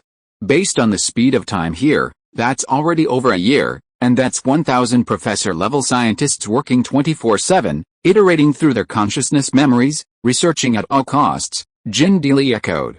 Wow, Kiki said, arms folded across her chest, her eyes twinkling. And they definitely have more than one such research institute. With all this talk, everyone began to realize the enormity of this situation. Of course, for everyone, the primary concern was the Crimson World targeting them. After all, even if Lin Xian's plans successfully completed the electromagnetic catapult shuttle, it would still depart from White City. If this issue wasn't resolved, both the Union Train and Silent City would be at great risk. So, do you have any solution for the self-destruct mechanism in the memory mycelium converter? Chen Sixuan asked Lin Xian. This problem is a particularly thorny one. The people of the Crimson World have clearly put considerable effort into maintaining secrecy. Forget the encryption level of their consciousness memories, the self-destruct mechanism alone is a significant challenge. The clones' lifespans are extremely short, and if they encounter danger or die, their self-destruct mechanisms will activate immediately. Add to that the inherent dangers of the Star Abyss, and even with Mochizuki Shinji's advanced industrial technology and a formidable team, it would be difficult to resolve this hurdle. Oh, that's easy. Lin Xian simply pointed at Chen Sixuan's desk and said, is this the thing you're talking about? Chen Sixuan's gaze dropped in surprise, his pupils suddenly constricting. A brand new silver brain computer interface had quietly appeared next to his teacup. It was identical to the one found on the bodies of the two Crimson World researchers. What? Chen Sixuan's face was filled with shock. Don't tell me you just built this. Almost. I know a thing or two about mechanics, Lin Xian said bluntly. Immediately after the two bodies appeared, Lin Xian had already scanned the brain-computer converter on the corpse. This device was highly integrated, but Lin Xian had previously devoured and scanned the large survival pod and converter at the zero-element center. This new one was simpler by comparison, and with his manufacturing proficiency, creating one was a breeze. For Shinji Mochizuki, the goal was to plug into the existing consciousness memory, but this was also where the problem lay. If it was destroyed, no useful information could be retrieved. Lin Xian, however, had direct control over the converter. Even if the clone researcher was shattered, as long as the brain remained, Lin Xian could ensure the consciousness memory remained intact. This was why he hadn't taken it seriously when Shinji Mochizuki mentioned this issue earlier. Shun Sensu stared at the mycelium brain-computer converter on the table, his gaze fixed for a moment before he couldn't help but let out a wry smile. Huh? It took us a week to replicate the microelectrode array and FPGA chip for this thing, and there's a bunch of complicated nanoscale neural probes. And we still haven't finished analyzing the mycelium barrier material. And you did it in 5 minutes. Seeing this, Mochizuki Shinji looked at Lin Xian with great interest, as if his interest in him was growing. Wow, a week? That's pretty impressive, Kiki said with some surprise. Her words weren't meant to be sarcastic, because she understood the difficulty of completing such a complex and unfamiliar brain-computer interface. Even removing the bug factor of Lin Xian, replicating the microelectrode array and FPGA chip for such a complex and unfamiliar brain-computer interface would require extremely specialized equipment and a large research institute, not to mention reverse engineering the unknown metal. So, back to the second question, Lin Xian asked Mochizuki Shinji. If you achieve your goal, how will you leave Silent City? Lin Xian believed that the biggest problem still lay with the Star Abyss and the strange entity. If Silent City fell under the Star Abyss's yoke, he couldn't imagine any solution to this ultimate problem. Kill the Star Abyss Overlord? I'm afraid that for now, even if all the human beings are combined, they can't do this, not to mention that they are a group of survivors who can only hide in the safe zone. Good question, Mochizuki Shinji answered directly. This is indeed tricky. My original plan was to use the power of special disaster plants. Well, this thing has great temptation to weird bodies, especially those above the Lord level, but the comprehensive calculation of the success rate of escape can only increase 2% minus 3%. But now I have a new plan, which can allow your joint train fleet, oh yes, including those people with the surname Hu, to have more than 70% chance of escaping from Xingyin. What plan? Mochizuki Shinji looked at Lin Xian and smiled slightly. Let the Silent City take off and attract the overlord of Xingyin. As the old saying goes, lure the tiger away from the mountain. Would the problem be solved perfectly? As soon as these words came out, everyone's face changed. Even Qian Suisun was stunned, and looked at Mochizuki Shinji with a puzzled look. Lin Xian couldn't help but frown at this. I don't understand. Didn't you just say that we're trapped here because of your main city? And now you're abandoning it? Just now, you were talking about leading human civilization to distant stars, but now your solution is to use Silent City to lure away the monsters and escape? Isn't that a contradiction? Kiki, Chen Sixuan, and the others were also confused, completely baffled by Mochizuki Shinji's train of thought. Mochizuki Shinji, as if anticipating their reactions, leisurely walked over to Lin Xian, crouched down again, and looked at him with interest. Lin, your supernatural potential is enormous. Be bold. As long as we can successfully escape, we can definitely rebuild Silent City. Hearing this, Kiki's eyes widened and she gasped. Lin Xian looked at Mochizuki Shinji hesitantly. The smile on his face and his serious tone made him somewhat unpredictable. The whole place was silent. Before anyone could react, Mochizuki Shinji, seeing Lin Xian's hesitation, changed the subject and said with a smile, "It's just a joke, don't take it to heart. But imagine this, don't you want your train to fly into the sky or cross the ocean? Even if you reach the polar regions, you still have to deal with this sky curtain, right? With your mechanical abilities. Building a super large floating city to shelter hundreds of millions of people would definitely be a great sense of accomplishment." Lin Xian smiled slightly but said nothing. He naturally saw that the other party's words seemed like a joke but were actually a test. How could the other party really use the Silent City to escape for him? But it was impossible for Mochizuki Shinji's words not to shock him. All his previous plans and ideas were based on the infinity, and then developed and upgraded through his mechanical abilities. He had never imagined such a grand concept. When this once world-class genius, Lord of Silent City, offered him this vision, Lin Xian's heart was undoubtedly stirred. However, he knew full well that with his current level of mechanical abilities, creating another infinity would be extremely difficult, let alone a floating city. Okay, Mochizuki Shinji said, standing up and speaking with a leisurely expression, the actual plan is to launch one of Silent City's 4 detached floating cities into space. I'll inject an excess of tritium, causing the reaction rate to increase exponentially, triggering a tritium proliferation effect. Once the magnetic field confinement limit is exceeded, the reaction will overload and become uncontrollable. Blah blah. This way, we'll have a large-scale hydrogen bomb. While this might increase the instability of Star Abyss number 5 and increase the adaptability of the hive's creatures to nuclear energy, whatever, we'll gain the crucial opportunity and time to escape, and our goal will be achieved. Mochizuki Shinji finished his words in one breath. It sounded like he had this plan in mind long ago, and the execution was relatively simple. This confirmed Lin Xian's previous suspicion that Mochizuki Shinji had more ambitions than just escaping Silent City. Mochizuki Shinji then opened a holographic view and explained his plan in detail. According to his plan, the entire team could only hold out for about 15 days at most. During this time, Mochizuki Shinji had already made considerable progress. His intelligent core rapidly calculated the analytical formula for the dark invasion and created a material structure called black crystal, which could quickly achieve a 10% shielding efficiency against dark invasion. While this was clearly still in its infancy, it was a truly exciting breakthrough for all of humanity, indicating that Mochizuki Shinji had likely found the right path. He had also gained a wealth of valuable information from the Zengian. If these successes were shared publicly, their impact would undoubtedly be as shocking as the discovery of the Dark Mark in Zilan City. However, due to Lin Xian's appearance, Mochizuki Shinji decided to collaborate and advance the evacuation plan. Lin Xian, on his part, remained true to his original plan for the magnetic levitation flight.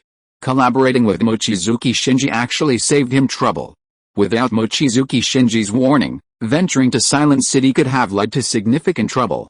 Not to mention the abyssal behemoth, the strange inner tides and the red man demon alone would be enough to give Lin Xian a hard time. After Lin Xian and Mochizuki Shinji reached a consensus, Mochizuki Shinji gathered his key personnel and asked Chen Sixuan to share their information on White City. From them, Lin Xian and the others learned that the secret research institute in the Crimson World's White City was located beneath a sewage treatment plant, protected by numerous robots and surveillance equipment. In addition, there was the Red Man Demon and the colossal Merlion statue floating above.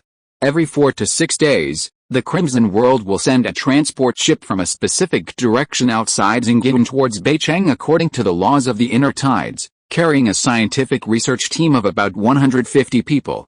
According to the outside time, it is actually only about 12 hours. Their route must have gone through countless death experiments, and the probability of encountering dark and strange bodies is very small. If they die, they will continue to transmit through the information returned by the signal repeater. Because of the redshift effect, the information nodes that can be received by the outside world are already very weak. So, in the same way, Zengian will also choose a time to transport the experimental data out, and what we have to do is to intercept these replicas who go out. Chen Sixuan stood in front of a holographic map and introduced the plan content in detail to Lin Xian and others. At this time, the core backbones of Silent City such as Ryunosuke Monoran were also present. Kiki narrowed her eyes slightly when she heard that, and said very seriously, but those clones must be alive to take the memory out. In the Zengian environment of more than 1,000 kilometers, the signal repeater can't play any role. Yes, but there are quite a few clones in the Crimson World, the short-haired woman, Monoran, said in a powerful voice. We have seen too many. They were originally some poor survivors, Lin Xian said to Chen Sixuan. What she meant is that the research data of the Crimson World in Beicheng cannot be sent entirely by unknown means. Some key research and development nodes must be backed up. If this trip can't go out, the next person who comes in will be able to catch up with the research progress. You are right, Chen Sixuan nodded. He nodded. We suspect there must be an integrated backup system in the research center at the sewage treatment plant. However, intercepting the clones who are leaving is less risky and more efficient, as they are likely carrying the latest consciousness memories and research data. Besides the Red Man Ghost, the sewage treatment plant also houses a giant fish lion statue. Anyone observing its frontal view will unleash a high-intensity dark invasion, simultaneously triggering some kind of special effect, making it difficult to approach. After hearing Chen Sixuan's words, Lin Xian and the others understood the fish lion statue's properties. No wonder Shidian, Ningjing, and Lin Xian nearly had a nervous breakdown after seeing the statue. It turned out they had only seen its frontal view. Ningjing then spoke. I understand your point. Besides the statue, the biggest problem is the robots and the Red Man Ghost. The rest are the researchers. With so many of us, it shouldn't be difficult to destroy them all at once. They're worried about alerting the enemy. Once the Crimson World's lair is breached, it must have some kind of self-destruct program to destroy its data, Jin Dealey said seriously. HMPH, didn't we already tell you that the people of the Crimson World know about the Silent City's existence?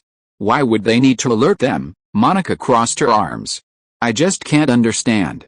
They know you're targeting them, yet they remain so fearless. Could it be that they can control that colossus? Hey, why did that colossus appear in Axan here again? Kiki asked. That Merlian colossus is a mutation of the Lion City's symbol. There are 3 of them. The Crimson World brought 2 of them out of the star abyss, triggering a kind of black wave anchor effect there, causing it to expand regularly, Chen Sixuan replied. Aren't the colossi unobservable? How did they get them out? Ningjing was puzzled. It's simple. Just watch one person die each time, and use human lives to pull them out. Ryunosuke, wearing a black hood, spoke in a low voice. He sat there, his hood and mask almost completely obscuring his face, but his gaze seemed fixed on Kiki. He seemed to be a little apprehensive and curious about the abilities of this telekinetic girl. But what's the purpose of doing this? Chen Sixuan looked at Mochizuki Shinji in surprise and asked, is it just to target Silent City and us? That's not clear at the moment. Chen Sixuan shrugged. We don't have access to outside information, but Shinji has deduced that if Star Abysses 5 and 7 rapidly expand in both directions, then all survivors of the entire Yunjiang Plain will be unable to escape and will have no choice but to wait to be devoured by Star Abysses 3, 4, 5, and 6. As soon as these words were spoken, the control room fell silent. Let's get back to the White City Research Institute. They actually have a very simple self-preservation procedure. At this time, Shinji Mochizuki answered everyone's doubts. If the Research Institute is attacked, they only need to use the clones to trigger the Dark Mark, causing a large-scale monster tide to erupt in the city, because those clones are consumables. After all, they are all dead and cleared out. They will send the next batch in. Anyway, a day of massacre here will only take 2 hours outside. The efficiency is extremely high. That's why they are fearless. Lin Xian looked at him. But you have been active in here for so long, they will definitely take it seriously, so we have to hurry up. After all, 1 day of theirs is equal to 12 days in the direction of White City. We can't survive that long, Shinji Mochizuki said with a smile. Lin Xian nodded. By then, the plan to seize the transport ship had been finalized. All the exploration team on the Union train needed to do was collaborate with the people of Silent City. Taking advantage of the brief 1-hour ebb in the inner tide, they could quickly capture the Crimson World transport ship and protect the surviving consciousnesses and memories within. Then, taking advantage of the information delay between here and the outside world, they could quickly complete the Union train's flight and, along with Shinji Mochizuki's floating city decoy plan, escape overnight. The Crimson World's next move might be in 9 hours and 15 minutes, said Jinsu soon, after outlining the operations. He checked the time and said, our predictions may not be completely accurate, so we need to set up a preemptive position. The error shouldn't exceed 2 inner tides. Lin Xian exchanged glances with Ningjing and the others, then said, alright, since we're acting together, you'll take command? Silent City was clearly more familiar with White City's situation than Lin Xian and the others, and since they had developed a plan, it was best to let them take the lead. No, unexpectedly, Chen Sixuan smiled. I'm not in command. Shinji controls all the surveillance cameras in the city, so we just need to unify the channels. Alright, Lin Xian said, standing up and preparing to lead his team out for a meeting and synchronize the information and plan with a joint train team at the bottomless lake. The entire plan must be coordinated. From what Mochizuki Shinji had said, time wasn't on their side. They had to seize the opportunity. A single miss would mean waiting for days, and they also faced potential countermeasures from the Crimson World. If they succeeded, they would have to make the leap quickly while the tide receded. Any mistake could lead to total failure. Mochizuki Shinji suddenly called out to Lin Xian, his eyes full of meaning. Would it be convenient for me to talk to you privately? Lin Xian glanced at him, then turned back to Ningjing and Chen Sixuan. Ningjing immediately understood. Don't worry, Captain Lin, I'll synchronize with old Shi and the others. Chen Sixuan nodded at Lin Xian. Immediately, everyone from Silent City and the exploration team left the control room, leaving Lin Xian alone with Mochizuki Shinji. You want to know all the characteristics of my abilities, right? Lin Xian said directly, looking at the relaxed Mochizuki Shinji. I guess so, Mochizuki Shinji said without disguising. I'm very curious about your abilities. Ever since that annoying businessman used your information as intelligence and exchanged it for a lot of supplies with me, I've learned about you from many sources. Mechanical abilities?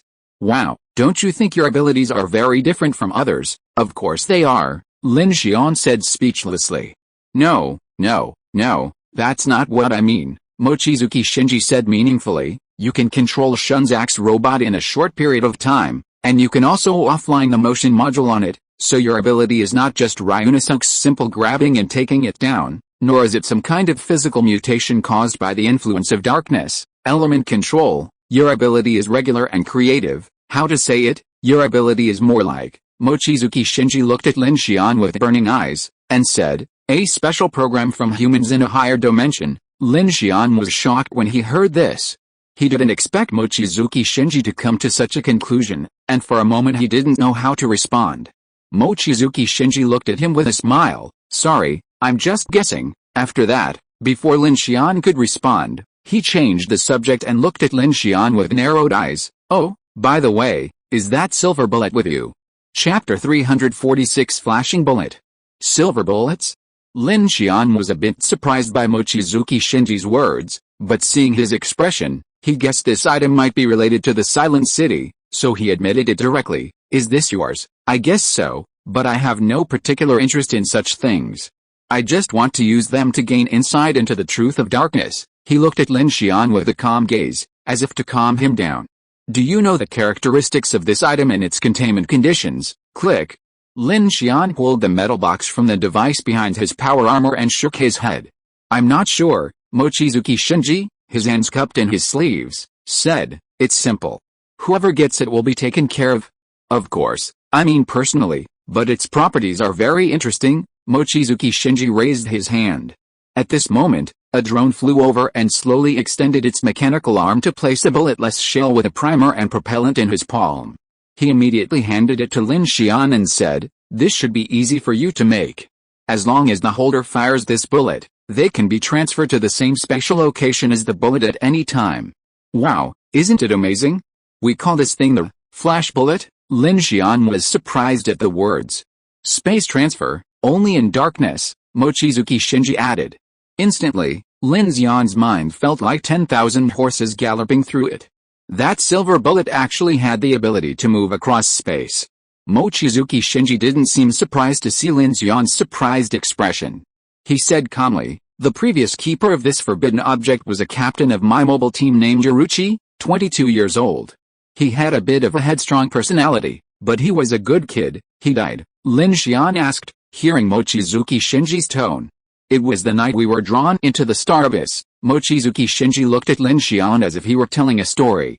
He proposed a plan as bold as yours. He wanted to observe the Merlion before we were swallowed by the star abyss, and use the silver bullet's ability to travel through the darkness to move the Colossus. Lin Xian's eyes flickered at this. The plan was indeed bold. And then what? Not far enough, Mochizuki Shinji said. He took the Colossus away, but the maximum range of a 12.7 mm bullet, using the kinetic energy of fire, is only 8 kilometers. It seems far, but it's far from enough for us to face the tides of the star abyss in the darkness. In the darkness? Lin Xian's heart sank. They had been engulfed by the star abyss tide before nightfall, making the scene even more terrifying. Hearing Mochizuki Shinji's words, he frowned and suddenly asked, why must it be fired with the bullets and propellant? If we're just going to launch it, we can use electromagnetic force to increase the range. Mochizuki Shinji didn't seem surprised by Lin Xian's words and smiled. You see, this is the problem of creativity failing to keep up with imagination. With that, a drone flew over and placed a rather strange-looking weapon on a raised platform.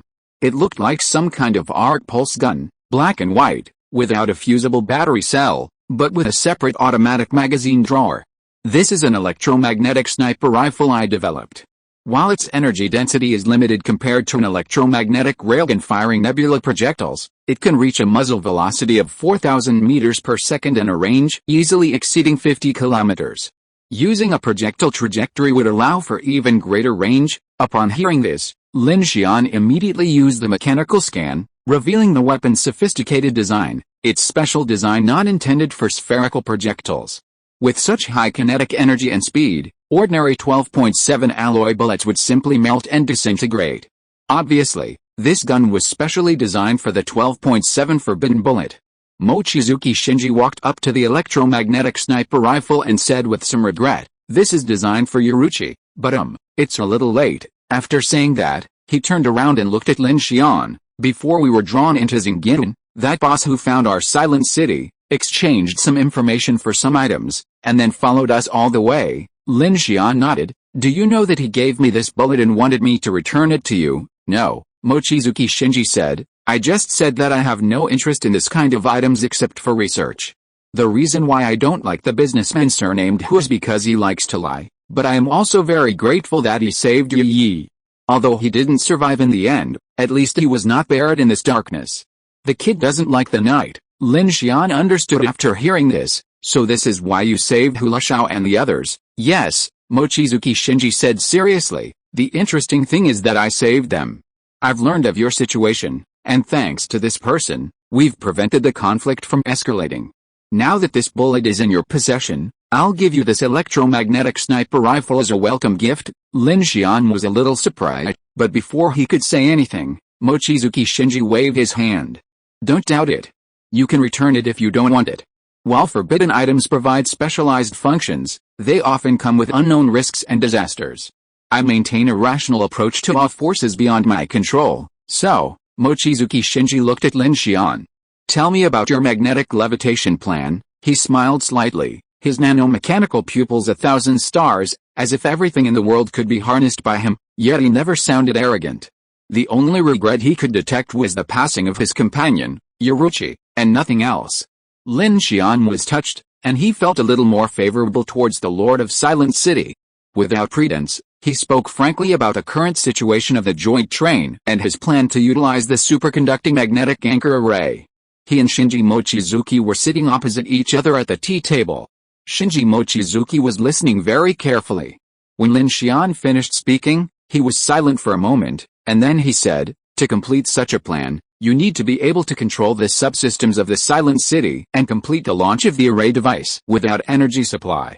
You also need to design and manufacture external distributed wire coil support columns for irregular vehicles, such as trains that do not have a flight launch shape.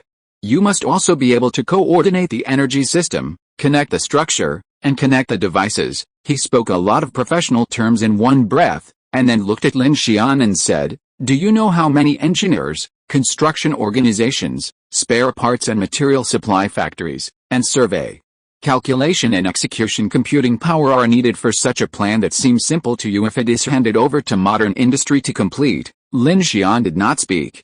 Shinji Mochizuki smiled and said, "You have gone off topic.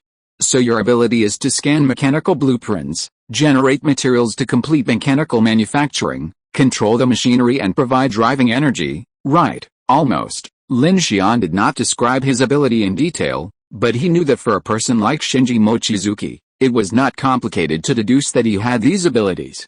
Shinji Mochizuki nodded. "Then I approve of your plan very much, not only the magnetic levitation leap plan, but also your doomsday train plan, which is indeed suitable for you. The sky is too risky and the cart platform is too small. With the development of your supernatural powers, the creation of mechanical floating cities and the manufacture of billions of drone swarms and robot armies are just around the corner. Maybe this will be one of the solutions to the end of Xingyin." Lin Xian looked at his watch, silently planning the time in his mind, and asked Shinji Mochizuki the last question. "I have a question. How did you immediately know the characteristics of the Colossus when you encountered it? There are already public research materials on this thing." Hearing this, Shinji Mochizuki smiled. "No, the organization that currently does the most research on taboos and disaster plans is an organization called Divine Revelation. This organization currently has a cooperative relationship with the Crimson World." "How do you know?" Lin Xian asked. "I know more than that." Mochizuki Shinji raised his head and pointed. A holographic projection appeared in the air, revealing a man's image. He looked to be in his mid-30s, with ordinary features and a thin complexion, though his eyes shone brightly. Chen Sixuan, leader of the Holy Revelation, was originally an ordinary administrator at the Dragon Kingdom National Museum. After the Apocalypse Day, he gained certain supernatural powers and forbidden artifacts. Later, for some reason, he joined forces with Chen Sixuan, the former head of the Special Item Research Department of the Angel Project, to form the Holy Revelation, an Adventist organization that fervently worships supernatural powers and forbidden artifacts. This organization is small and low-key. Compared to the Crimson World, they're relatively peaceful, but they're not exactly easy to deal with. I suspect their reason for collaborating with the Crimson World is for technical guidance and item exchange. Holy Revelation provides the Crimson World with research and containment methods for forbidden artifacts, and the Crimson World, in turn, provides them with the calamity plants and forbidden artifacts recovered from the Star Abyss. Lin Xian frowned.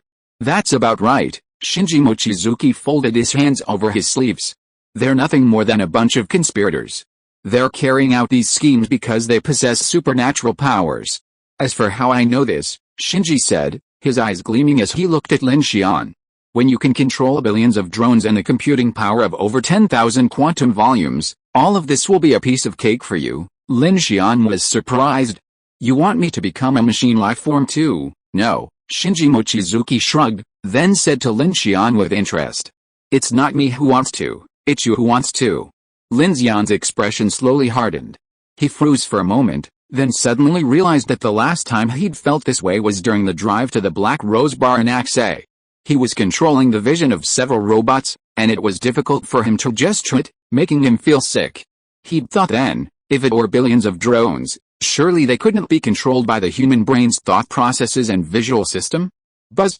Accompanied by a strange sense of spatial hysteresis, a strong, eerie chill instantly enveloped everyone, completely ignoring the hundreds of meters of mountain and the main structure of the underground fortress. Sitting in the control room, Lin Xian felt a chill run down his spine, the unbearable feeling returning. Mochizuki Shinji raised his gaze slightly and said, "The tide has begun." Lin Xian immediately stood up.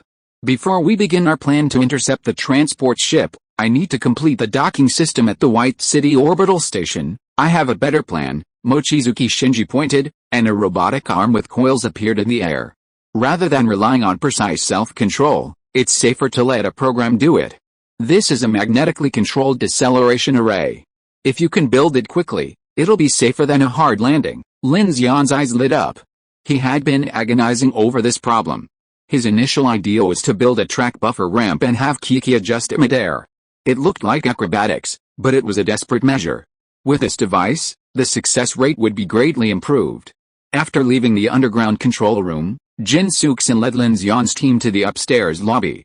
Before setting off, the girl named Hoshino Shiori cleared everyone of the dark invasion. Lin Xian noticed that the girl's armor was very special. Not only was its intelligence system extremely advanced, but its protection level was also quite high. It seemed that this girl held a very high position among the core backbone of Silent City. With more than 10 minutes left before the inner tide ended, Ningjing and Chen Sixuan had already synchronized their situation and planned with a united train. Shidian hadn't expected them to join forces with Silent City, but for the united train, this was undoubtedly good news. With Silent City's help, the chances of everyone escaping Xingin would be greatly improved. Chen Sixuan and I just learned about it in detail. It seems that the Red Man Ghost may not be so easy to deal with. The exploration team held a brief internal discussion before setting off. Ningjing synchronized the information just obtained with Lin Xian. They have intercepted transport ships several times. There are two main dangers, the strange bodies lurking in the city, and the Red Man Ghost. The external transport team will be divided into multiple batches. Once a problem occurs, the Crimson World may trigger a clearance procedure, causing the strange bodies in the city to riot. Lin Xian frowned slightly when he heard this. I have been wondering what means they use. Logically speaking, clones cannot carry dark marks. Chen Sixuan shook her head. Chen Sixuan and the others don't know either, so they have several cleared underground shelters in Beicheng, which are used for emergency hiding in case of such a situation. They have synchronized these locations with us. Lin Xian, what is this? A gun? Kiki on the side saw Lin Xian holding a large black and white gun in his hand, and couldn't help asking. Lin Xian took it up, glanced at it with a complex expression, and said, "This is a gift from Shinji Mochizuki. It's a kind of handheld electromagnetic cannon." He then placed the electromagnetic sniper rifle in the armor mounting clip behind him. After learning of the silver bullet's properties, Lin Xian didn't immediately take it in. Both Chu Yan and Shinji Mochizuki were wary of forbidden objects, and Lin Xian was no exception. The heterogeneous cube was once the 1542 strange radio station that nearly wiped out the Infinity. After entering Xingin, Brother Ho's Infinity Ring had significantly increased his mental stress. He also had a major issue with Silent City to contend with, so he kept it with him, perhaps as a trump card in a critical moment. Lin Xian approached. You're going to build the docking device at the orbital station. It's best to depart at the next low tide. Hurry. We'll split into 3 groups. Miss Ning from Longshan number 1 and I will lead the team, stationed north and south of the Central Square and Beicheng Hospital, respectively. We'll monitor the transport ship while also providing cover for you. How long do you estimate it will take? Lin Xian said without hesitation. 4 hours should be about right, but due to the internal tides, it will definitely take longer than 6, that's fine. You don't have to be so tight on the time. The key is not to disturb the strange entity, or it will be troublesome, Chen Sixuan said. Lin Xian nodded and addressed Kiki, Chen Sixuan, and Brother Ho. The Infinity Team members, follow me and cover me. Sister Ning, you and Jin Dili, Monica, Zhaoqing, and Abei will be on your own. Wait, Chen Sixuan interrupted Lin Xian, signaling with his eyes. At that moment, the girl named Shiri from the Silent City team timidly stepped out. You're the main person in charge of this operation, so Shinji asked Shiri to assist you. Hearing this, Chen Sixuan and the others were a little surprised. This Silent City was too generous, sending such a core figure alone to assist Lin Xian. Chen Sixuan saw everyone's gaze, smiled faintly, and said to Lin Xian, Miss Ning's team has dark perceivers, and I mainly use mechas here, so you should need a team member who can provide you with dark shielding and support. Lin Xian immediately understood Shinji Mochizuki's intention and nodded to the girl named Shiri. Thank you for your hard work, you're welcome. I'll do my best. Shiri looked young and spoke timidly, but her eyes were full of determination. She had experienced many fierce battles with Ryunosuke and others. For her, danger seemed to be as stressful as talking to a stranger. Everyone, he said, prepare to depart. Lin will be the core of this operation.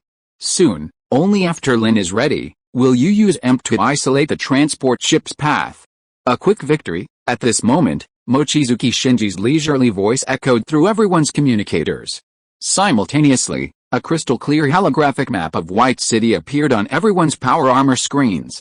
This map not only marked numerous dangerous areas where strange entities were present, using surveillance and radar, but also included real-time images and sentry systems. It also included time-based monitoring of internal tides and the locations of all safe havens within the city. Instantly, a powerful aura of fully informational night warfare overwhelmed the entire exploration team. One word could describe it. Professionalism. Lin Xian's eyes burned.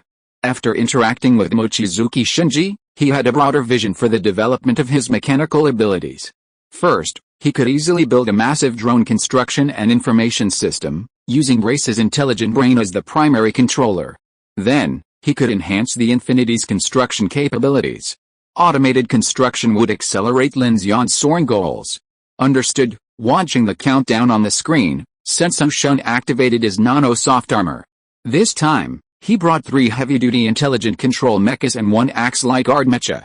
Along with Ryunosuke and Amano Ran, they were directly responsible for monitoring the Central Square's hive area. Let's go. After preparing, they made their way to the entrance of the underground fortress, waiting for the tide to recede. Meanwhile, Lin Xian, Shizzy had already activated her supernatural power, sweeping a green light across everyone, completing a final cleaning before departure. 12:04 In the darkness of White City, twisted black fog filled the streets. The massive hive in the central square was frantically stitching together various bizarre forms. Hundreds of thousands of human corpses lay in the streets, connected by black round veins. They looked alive, yet decayed. These veins constantly absorbed the flesh and blood of these corpses, colliding within the hive, like a raging, self-programming machine, constantly running.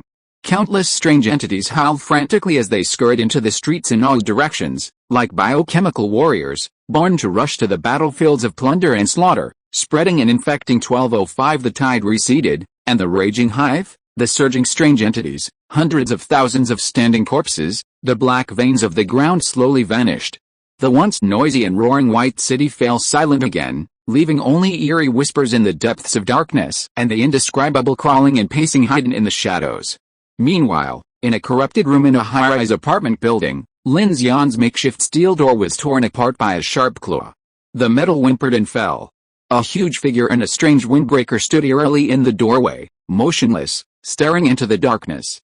Happy May Day everyone. Today is Coke's birthday and I'm going out with my family.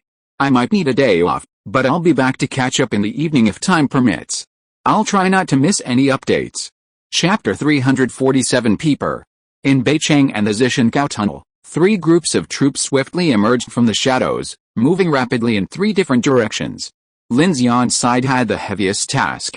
Following behind him were 2 large drones from Silent City, hoisting 2 magnetically controlled energy deceleration arrays.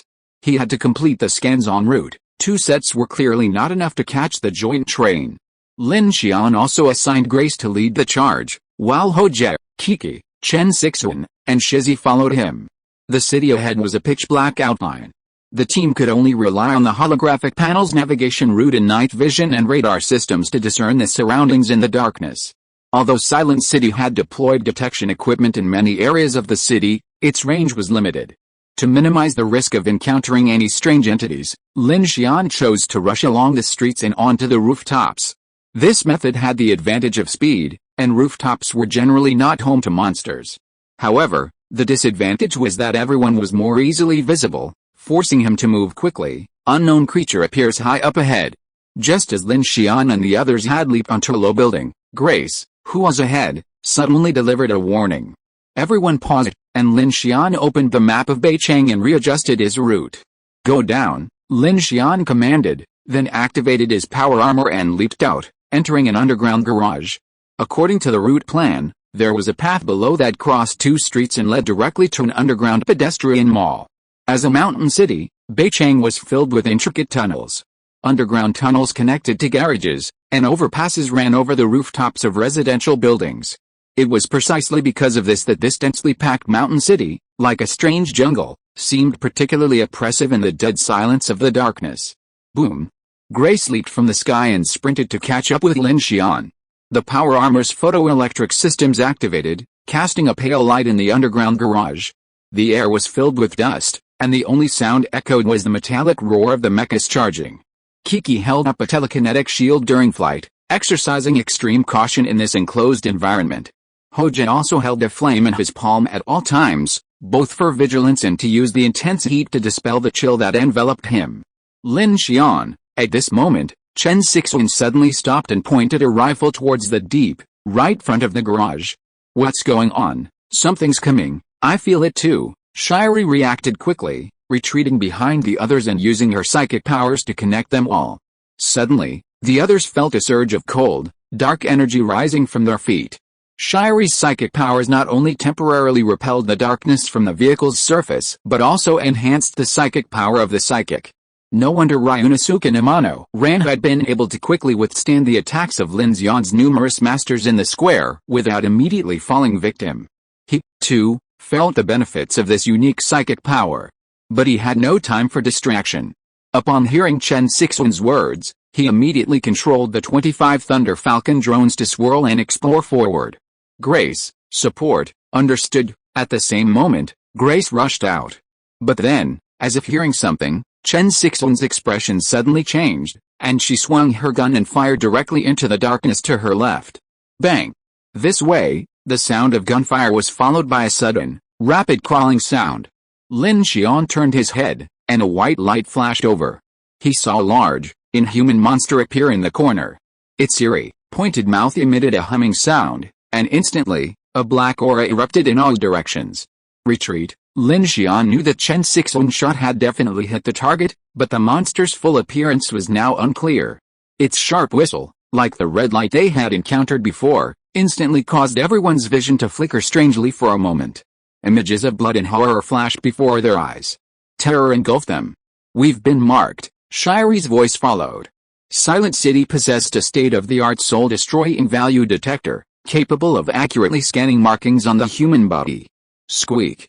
The sharp humming sound echoed through the basement, rising in pitch, lifting the dust from the ground. Simultaneously, Lin Xian and Brother Ho took the lead.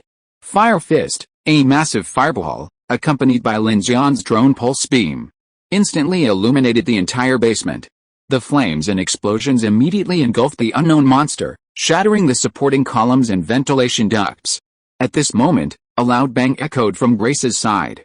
An object resembling a human head flew from a distance and landed at Lin Xian's feet. In the light, Grace, clutching a strange head with spider legs in one hand, flew backwards, then did a backflip in the air and landed, smashing the still-moving spider-legged head into the ground. At the same time, she shouted to the team, "Be careful, humanoid approaching," bang. As she finished speaking, a wall next to Grace exploded, the powerful impact breaking several pillars. Kiki responded with a sweep of telekinesis, blasting away the concrete debris and clearing the dust. Behind the wall, a butcher-like humanoid stood. This bloated humanoid wore a gas mask and tattered gear, its entire body distorted, its skin a turbid green. Chen Sixuan acted decisively, firing a shot. Half of the butcher's head exploded, but strangely, the humanoid remained unmoved.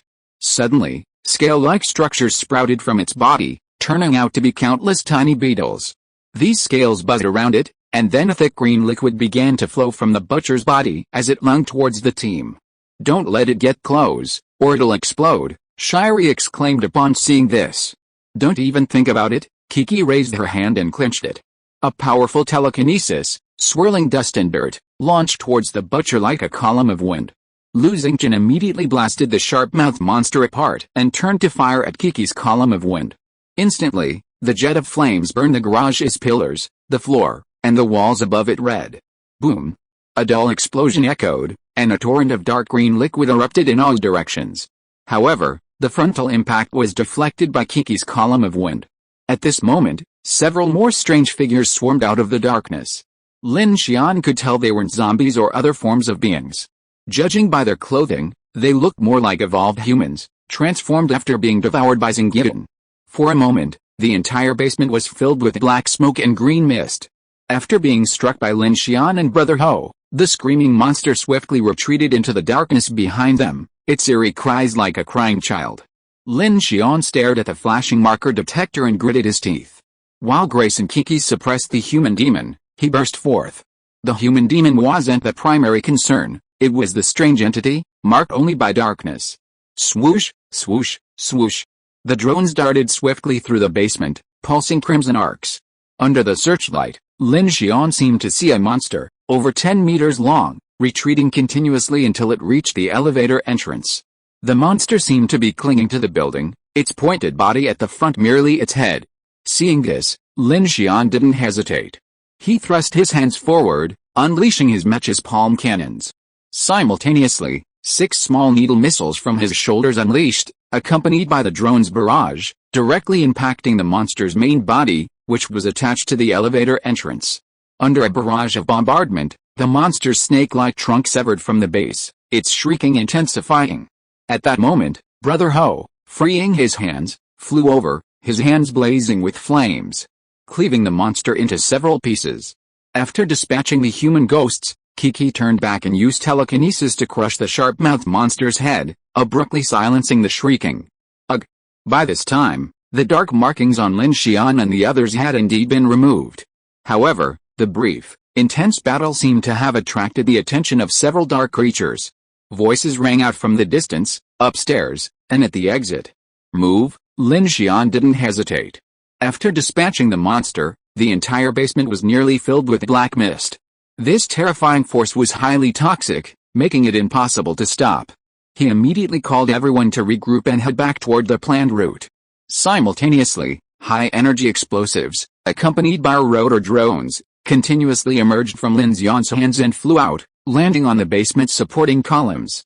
"We must have disturbed something big," Chen Sixuan, clad in Black Hawk armor and holding the Meteorite 3, had evolved her vision and hearing to extremes, aside from the combat window.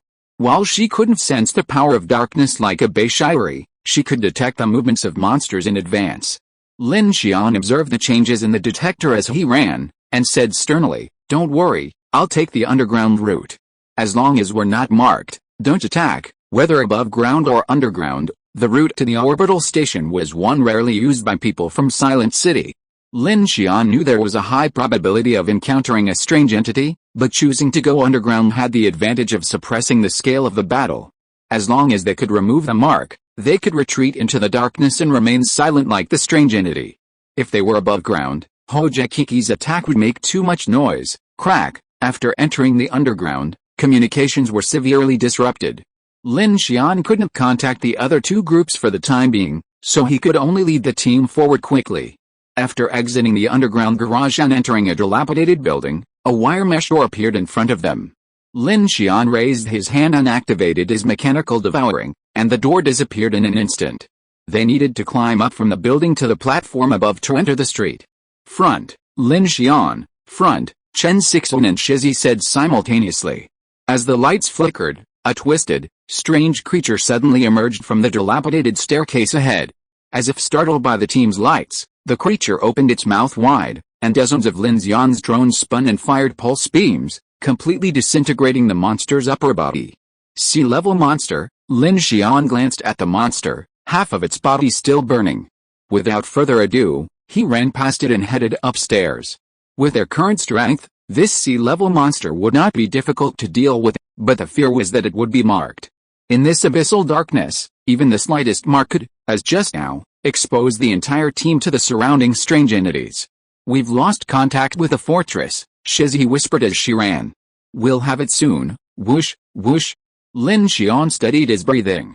Protected by his Black Hawk power armor, his mobility and defense against these monsters were greatly enhanced. Aside from the pressure of the darkness's encroaching forces, his only concern now was the mark detector. Bang!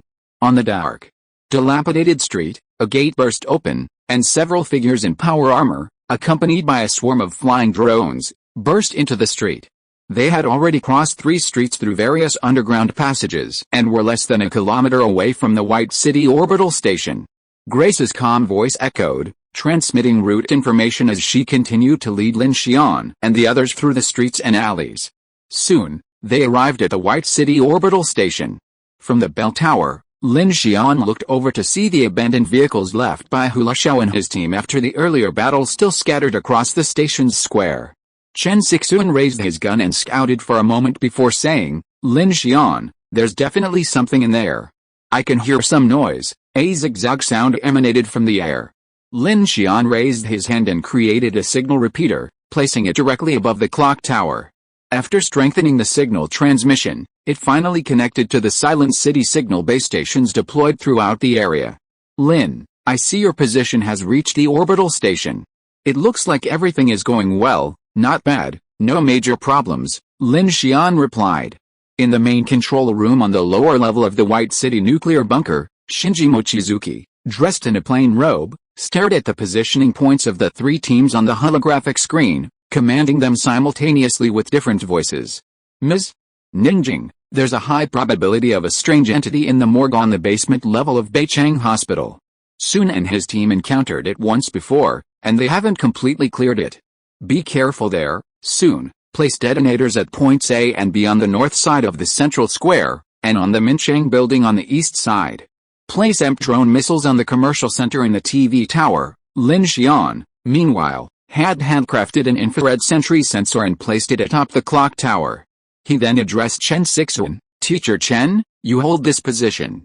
If anything happens, stay close to me." Chen Sixuan nodded, walked to the top of the clock tower, and slid down, crouching in a corner overlooking the entire Beichang railway station.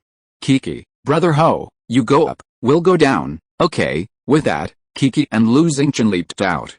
Lin Xian, led by Grace, and Shizzy leaped from the clock tower, preparing to pass through the passenger center from the front square to the track section behind.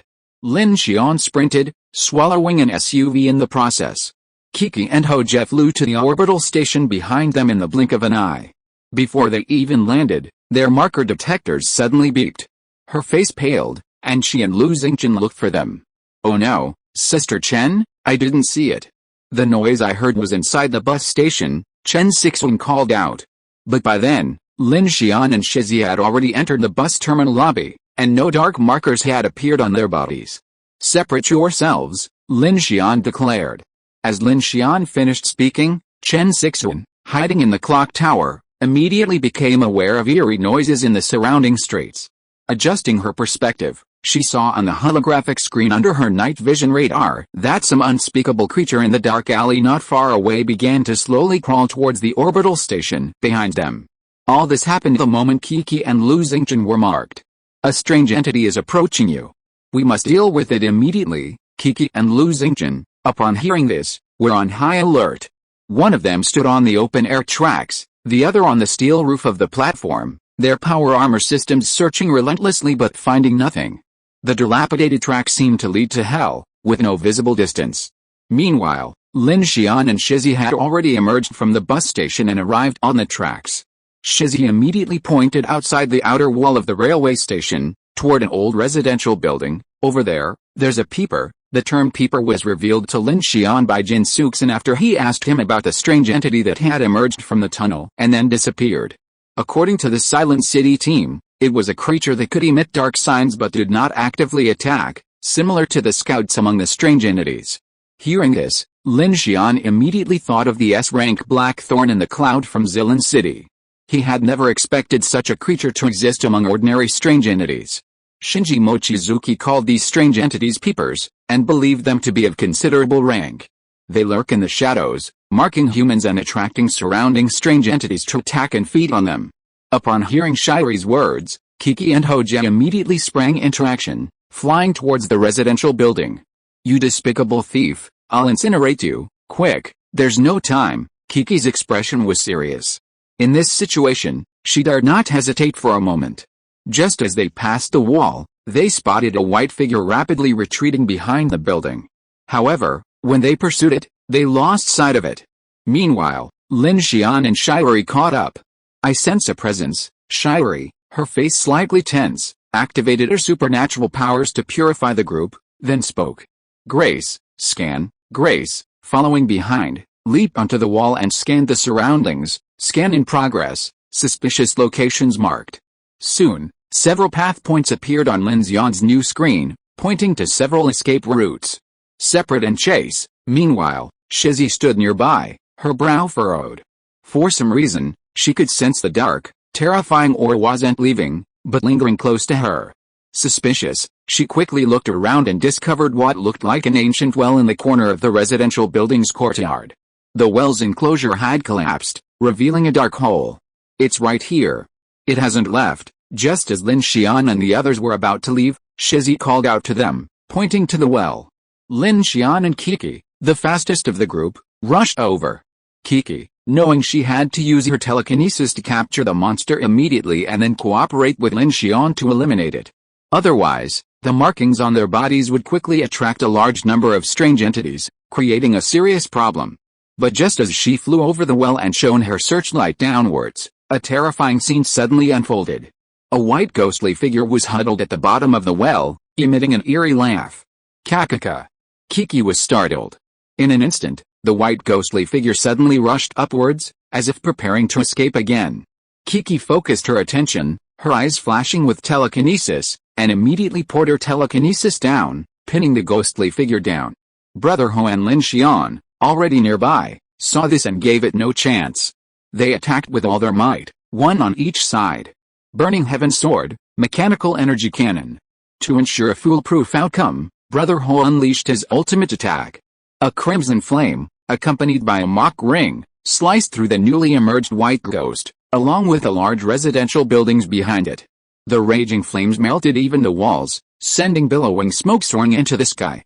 In an instant, the faint markings on Kiki and Brother Ho vanished once again, and the team immediately fell silent. Shinji Mochizuki, in the main control room, noticed the change in the signal from Lin Xian's team. A message came through: "Lin, the tide is running out. You need to leave here immediately and take shelter in the refuge hall beneath the station." Okay, the situation had been incredibly precarious. After confirming that there were no markings on his body, Lin Xian immediately called out to Chen Sixuan, "Teacher Chen, coming." Chen Sixuan also rushed over. The group descended directly from the passenger center lobby and took the stairs into an underground parking garage below. This underground parking garage had 3 levels. The bottom level was a warehouse-like structure, smaller than the parking garage above. Transportation hubs typically have such civil air defense facilities for emergency situations.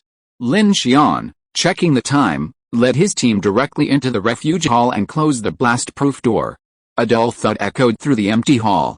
Lin Xian immediately flipped on the lights. This refuge hall was the closest they could find to the White City rail station. Unlike the other areas, which Chen Sixuan and his team had already explored, The basement beneath the passenger center might still be dangerous. The lights swept across the hall, revealing a completely empty space. Emergency supply racks in the corner held various firefighting equipment, and the ground was bare except for dust. Just as they had seen upon entering White City. This city didn't look like it had experienced a doomsday escape. Everything was frozen, not even the emergency supplies were available, suggesting that after the apocalypse, the city had stopped. The tide is rising soon. Everyone, stay calm and don't be distracted, Shiri kindly reminded them. Shinji said that the more fear we feel, the less rational we become, and the less we can muster. So, if we're prepared, we can mitigate the pressure of darkness encroaching when the tide rises. Lin Xian nodded and raised his hand to create a large flashlight. The light instantly illuminated the entire hall, brightly lit, and everyone breathed a sigh of relief. According to current research on superpowers, superpowers are directly proportional to their mental strength, while mutations are irreversible life-threatening collapses caused by a collapse of willpower. Therefore, maintaining inner strength will help increase your chances of survival, Grace said calmly. Lin Xian looked at Grace, her metal skin gleaming with brilliance. She had just crushed several strange human-headed spiders with her bare hands with such grace that even the massive explosion and the direct attack of Qian Suisun's heavy-duty robots hadn't sustained any significant damage. It must be said that this robot was as tough as Ningjing's. Level 5 metal material was truly remarkable. He glanced down at the time. 1304. Lin Xian felt a chill in his heart, knowing that the tidal wave, like the stagnation of time and space, was about to arrive. Without further thought, he held his breath and concentrated. 13 hours, 4 minutes, and 59 seconds. 1305. Suddenly, an extremely chilling feeling washed over them, sending shivers down their spines. Shiri gritted her teeth, unleashing a green superpower that enveloped them all. Abnormality detected. At this moment, Grace suddenly sounded the alarm. She stood in front of the crowd, hands behind her back, and looked toward the supply rack in the center of the hall. Lin Xian glanced at it, and in an instant, his pupils shrank.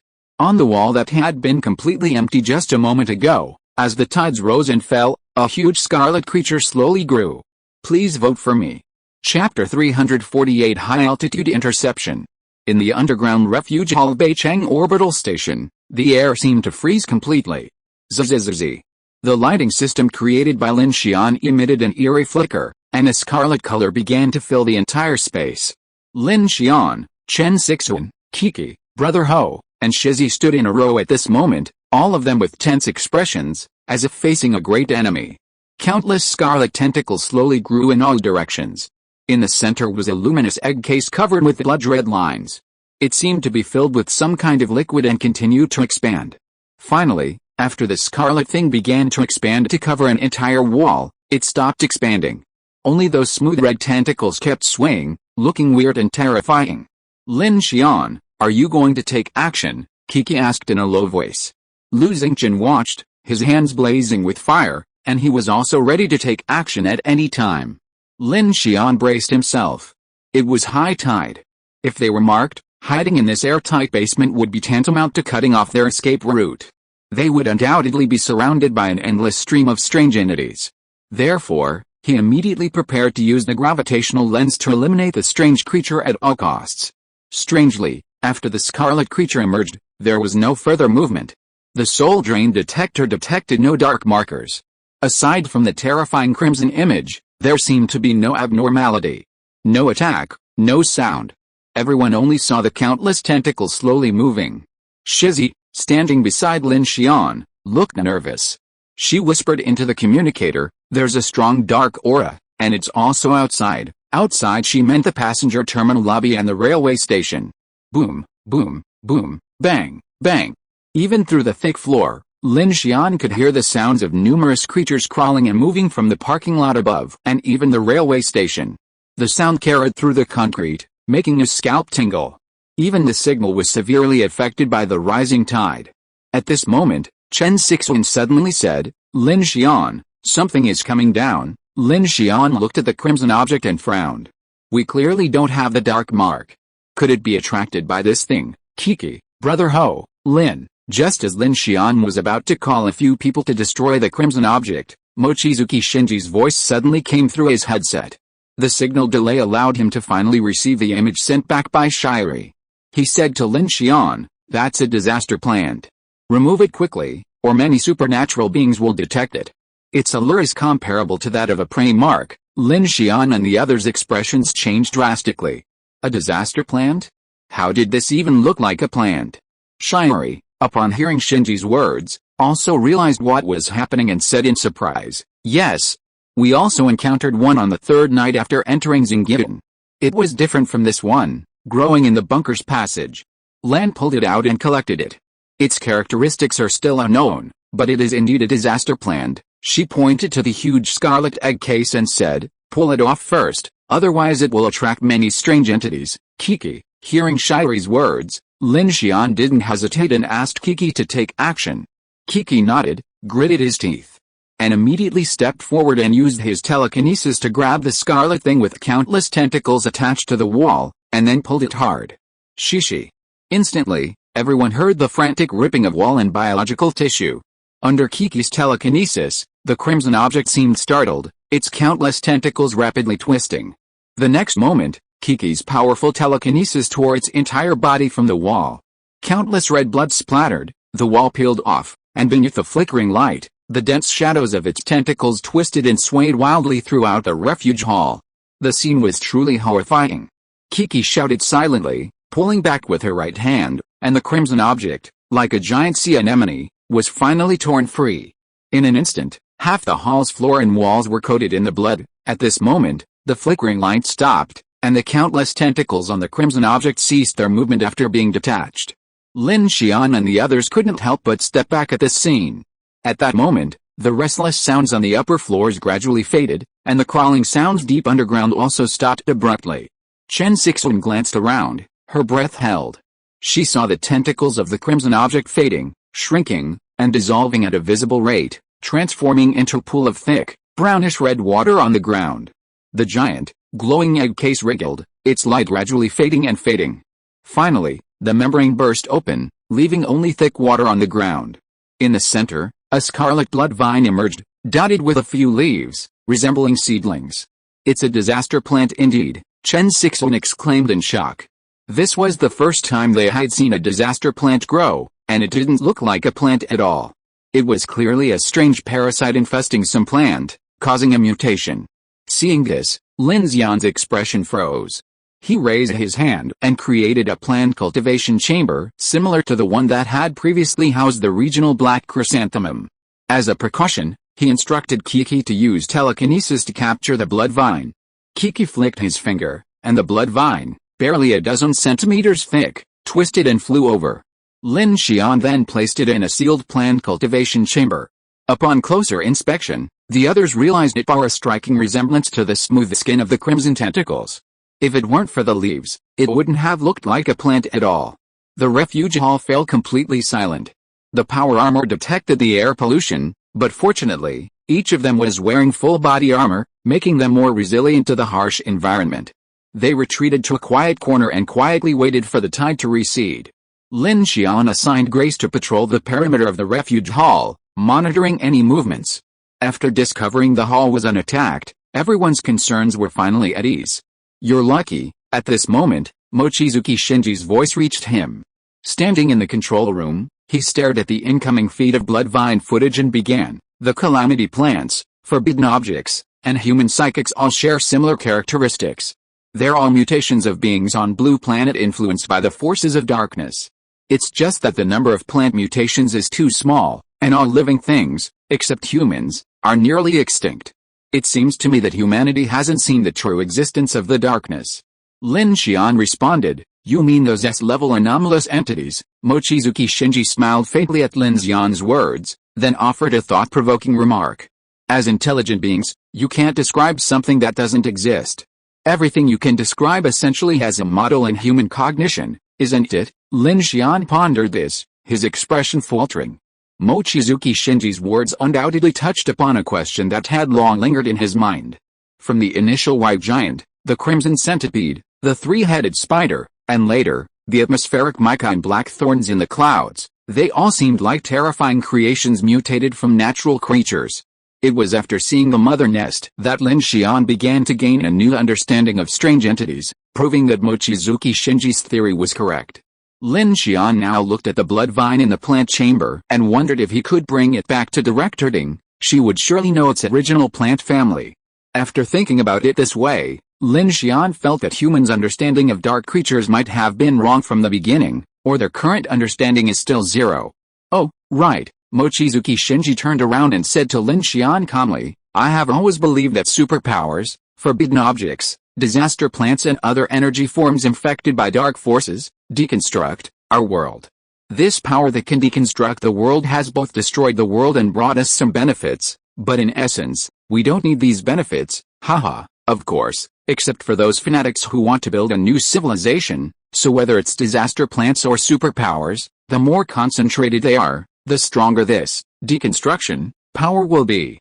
Maybe I've said it a little complicated. What I mean is that the dark power does not belong to us, so it's a double-edged sword. There are some slight differences between my personal philosophy and that of the Phoenix Society. The Phoenix Society is betting on both dark forces and human technology to protect human civilization, while I only study dark forces and do not advocate the enhanced development of superpowers. After all, humans are just humans. Very profound insights. Lin Xian did not express his opinion.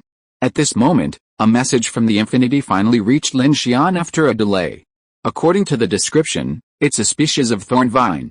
If it matures, I can learn its characteristics. Lin Xian, the silver dragon 100,000 CUO has grown a second inflorescence. On the other end of the message was Ding Junai. Far away, at the Union train's defense line at the edge of the dark forest at the bottomless lake, Ding Junai was in carriage 3 of the infinity. A strange psychic light slowly shone in her eyes as she engaged the silver dragon 100,000 CUO before her. Her control over her powers was now deepening, and her research into the disaster plant was beginning to yield promising results.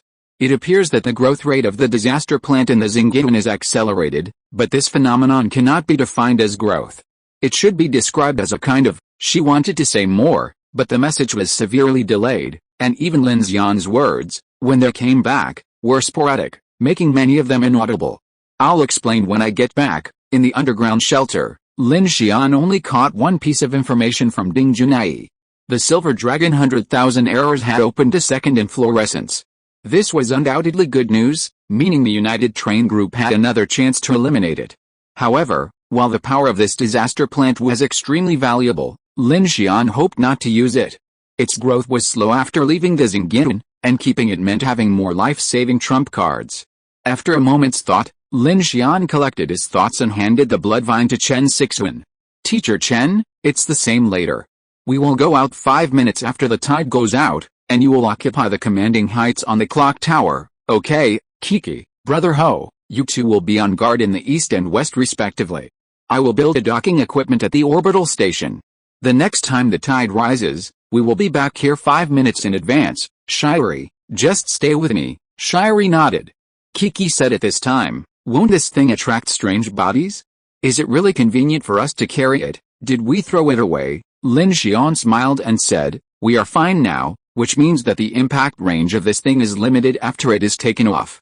Have you forgotten that when we were in U-Town before, the pseudo-man only discovered the existence of the hell-black chrysanthemum after boarding the Infinity, so I asked Teacher Chen to take it. Chen Sixuan is wearing Black Hawk armor and has strong reconnaissance capabilities. She is the best candidate Lin Xian can think of. If a monster approaches, she can be the first to react. Don't worry, leave it to me. Chen Sixuan took the small plant cultivation chamber, examined it, and said, this thing looks even stranger than the 2 calamity plants we had before. I wonder what its effects will be. As long as there are no side effects, Lin Xian said calmly. He naturally listened to Shinji Mochizuki's words. The Infinity now had 3 calamity plants, 3 forbidden items, and a total of 11 psychics, not to mention the evolution level masters like Chen Sixuan, Shukin, Lu Chang, Mialu, and Shasha. Combined with Lin Xian's high-energy weapons and unlimited ammunition supply, the Infinity's combat effectiveness and survivability were extremely strong. Shinji Mochizuki's implication was the negative effects of these dark forces converging. However, Shinji Mochizuki didn't know that Lin Xian's calamity plants and forbidden items were protective artifacts like the regional black chrysanthemum and the heterogeneous cube, which effectively offset most of the damage posed by the dark invasion to the entire group. Lin Xian watched the feeds from the several monitors he had left at the orbital station, his expression solemn as he waited for the tide to recede. At the entrance to the passenger hall, outside the station, and on one side of the plaza, the surveillance cameras were filled with ripples of snow, distorted by dark forces. Strange creatures occasionally lingered in the blurry black-green images. In the distant streets, a large number of strange entities rushed toward the city's edge, and the entire White City was seething in the darkness. At 1:35 p.m., the tide of darkness receded, and the seething scene seemed to vanish in an instant. Mochizuki Shinji deduced that these strange entities, stitched together from the mother nest, were being stretched by space with the ebb and flow of the tide to the far side of the darkness, affected by the star abyss. Perhaps at the edge of the star abyss. Perhaps in the polar night disaster zone, or in the shadowy corners of other areas not covered by the polar night, they whispered eerily, waiting for an opportunity to strike, preying on the fleeing human survivors. Lin Xian and the others felt as if a heavy pressure had been lifted from them. Observing the time, they opened the blast-proof door of the underground shelter again and returned to the dead silence of the White City station. Split up, Lin Xian, wasting no time, immediately reached the previously designated location. This was a section of track leading out of Beichang Station along the eastern line from Wangshankou. The terrain was open, making it an ideal connection point for a combined train flying over from a height. However, this was a necessary evil. The track was already extensively decayed, forcing Lin Xian to partially demolish and rebuild. Otherwise, even with the electromagnetic buffer array, the tens of thousands of tons of high-speed train would undoubtedly cause the track to collapse. Meanwhile, two electromagnetic buffer array robotic arms, hoisted by a drone, began loading the equipment at their designated locations. Lin Xian immediately activated the manufacturing process with his hands, and countless materials flew out, and the two new robotic arms began to take shape. To ensure his calculations were correct, Lin Xian had Grace assist him with precise positioning and debugging, while Kiki, Hojie, and Chen Sixuan provided security for Lin Xian. The girl named Shiri occasionally helped Lin Xian purify some of the darkness's intrusion, restoring some of his energy. Although Lin Xian knew Shiri was transmitting images of his machine-building work back to Mochizuki Shinji, he didn't care. The girl's powers truly provided him with immense assistance. Previously, he'd worked through the night aboard the Infinity thanks to the protection of the Hetero Cube and the purification of the Hell Black Chrysanthemum. Now, alone in the Star Abyss, while Kiki Fire Brother could maintain his focus and maintain sanity, he had to juggle the demands of operating his mechanical heart.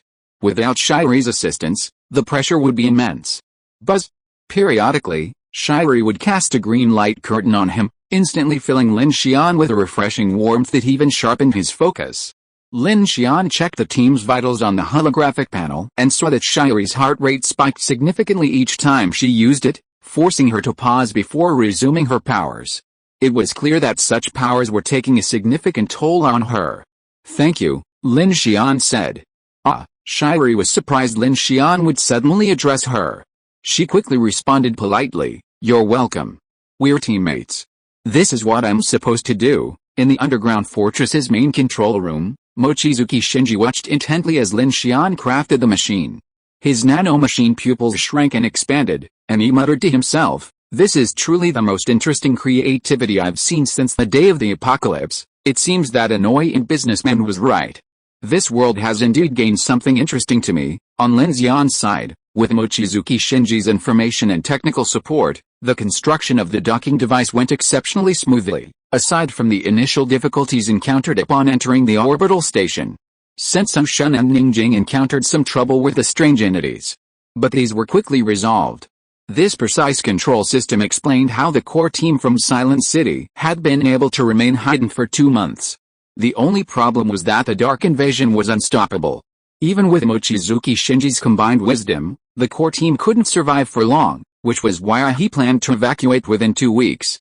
However, Lin Xian's appearance both disrupted his plans and potentially solved Mochizuki Shinji's biggest problem. The thousands of people on the combined train couldn't wait 2 weeks, so their plan to escape Xingin had to be advanced.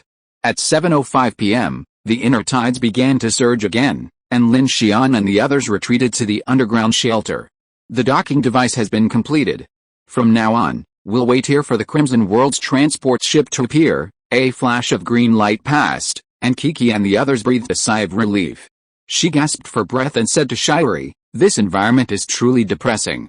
It's hard to imagine how you could have stayed this long." Hojia nodded. "I, too, hate days without sunlight," Shaori then said. "We've stockpiled a lot of supplies and spend most of our time in the bunker.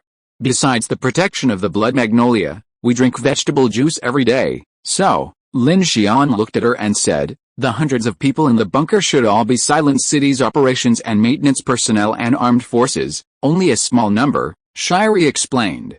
"Our main force has already escaped through City Number 2 and is currently docked in Lulling Forest." "Wait here?" Chen Sixuan asked. 100,000 people consume a lot of supplies. With so many people and you core members gone, can we hold our ground? Kiki asked. Faced with this question, the young woman clearly had no answer. Lin Xian didn't discuss this further. After installing the docking device, he had Grace transmit the route information back to the joint train base. After that, Mochizuki Shinji would operate the Silent City to remotely launch the superconducting levitation magnetic anchor array, allowing the train to follow the acceleration track and plunge into the levitation magnetic field. This could involve risks, such as the train cars tearing apart and people with prosthetic limbs being injured by the strong magnetic field. Although Lin Xian had Grace perform precise calculations, a 15-kilometer-long train consisting of hundreds of cars modified by survivors, each with its own performance and quality issues, couldn't be completely risk-free. However, as long as they could get the train from the Dark Forest to the White City tracks, the plan would be halfway to success. 7:20 p.m. Zzz. Just as the tide was halfway through, everyone on Lin Xian's team suddenly heard a burst of buzzing from Ningjing's team at the White City Hospital. On the holographic screen, all Team 2's information instantly disappeared from the system. Lin Xian's face changed, and he immediately tried to contact Ningjing. "Sister Ning, Jin Dili, Monica," no one responded. Meanwhile, Jin Suxin's voice rang out over the communicator. "They've encountered the Red Man Trickster. We'll be there to support them once the tide recedes. Lin, hold your ground. The Crimson World might be waiting for an opportunity to strike." Lin Xian took a cold breath, and the others' nerves grew tense. 5 minutes left, Lin Xian said. Chen Sixuan frowned. "Is the Red Man Ghost that powerful? Ningjing and the others can't possibly be so weak that they can't even resist." Kiki shook her head. "No, it's more like some kind of electromagnetic shielding," Kaiangsu soon said. "Yes, this isn't the first time this has happened.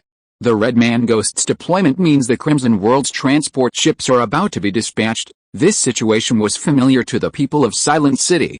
Judging from Kaiangsu soon's reaction, he was clearly on guard.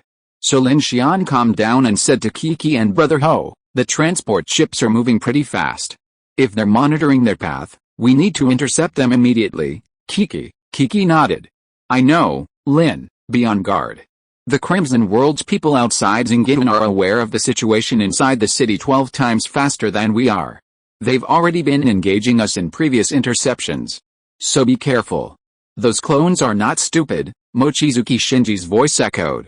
Lin Xian checked the time on the screen.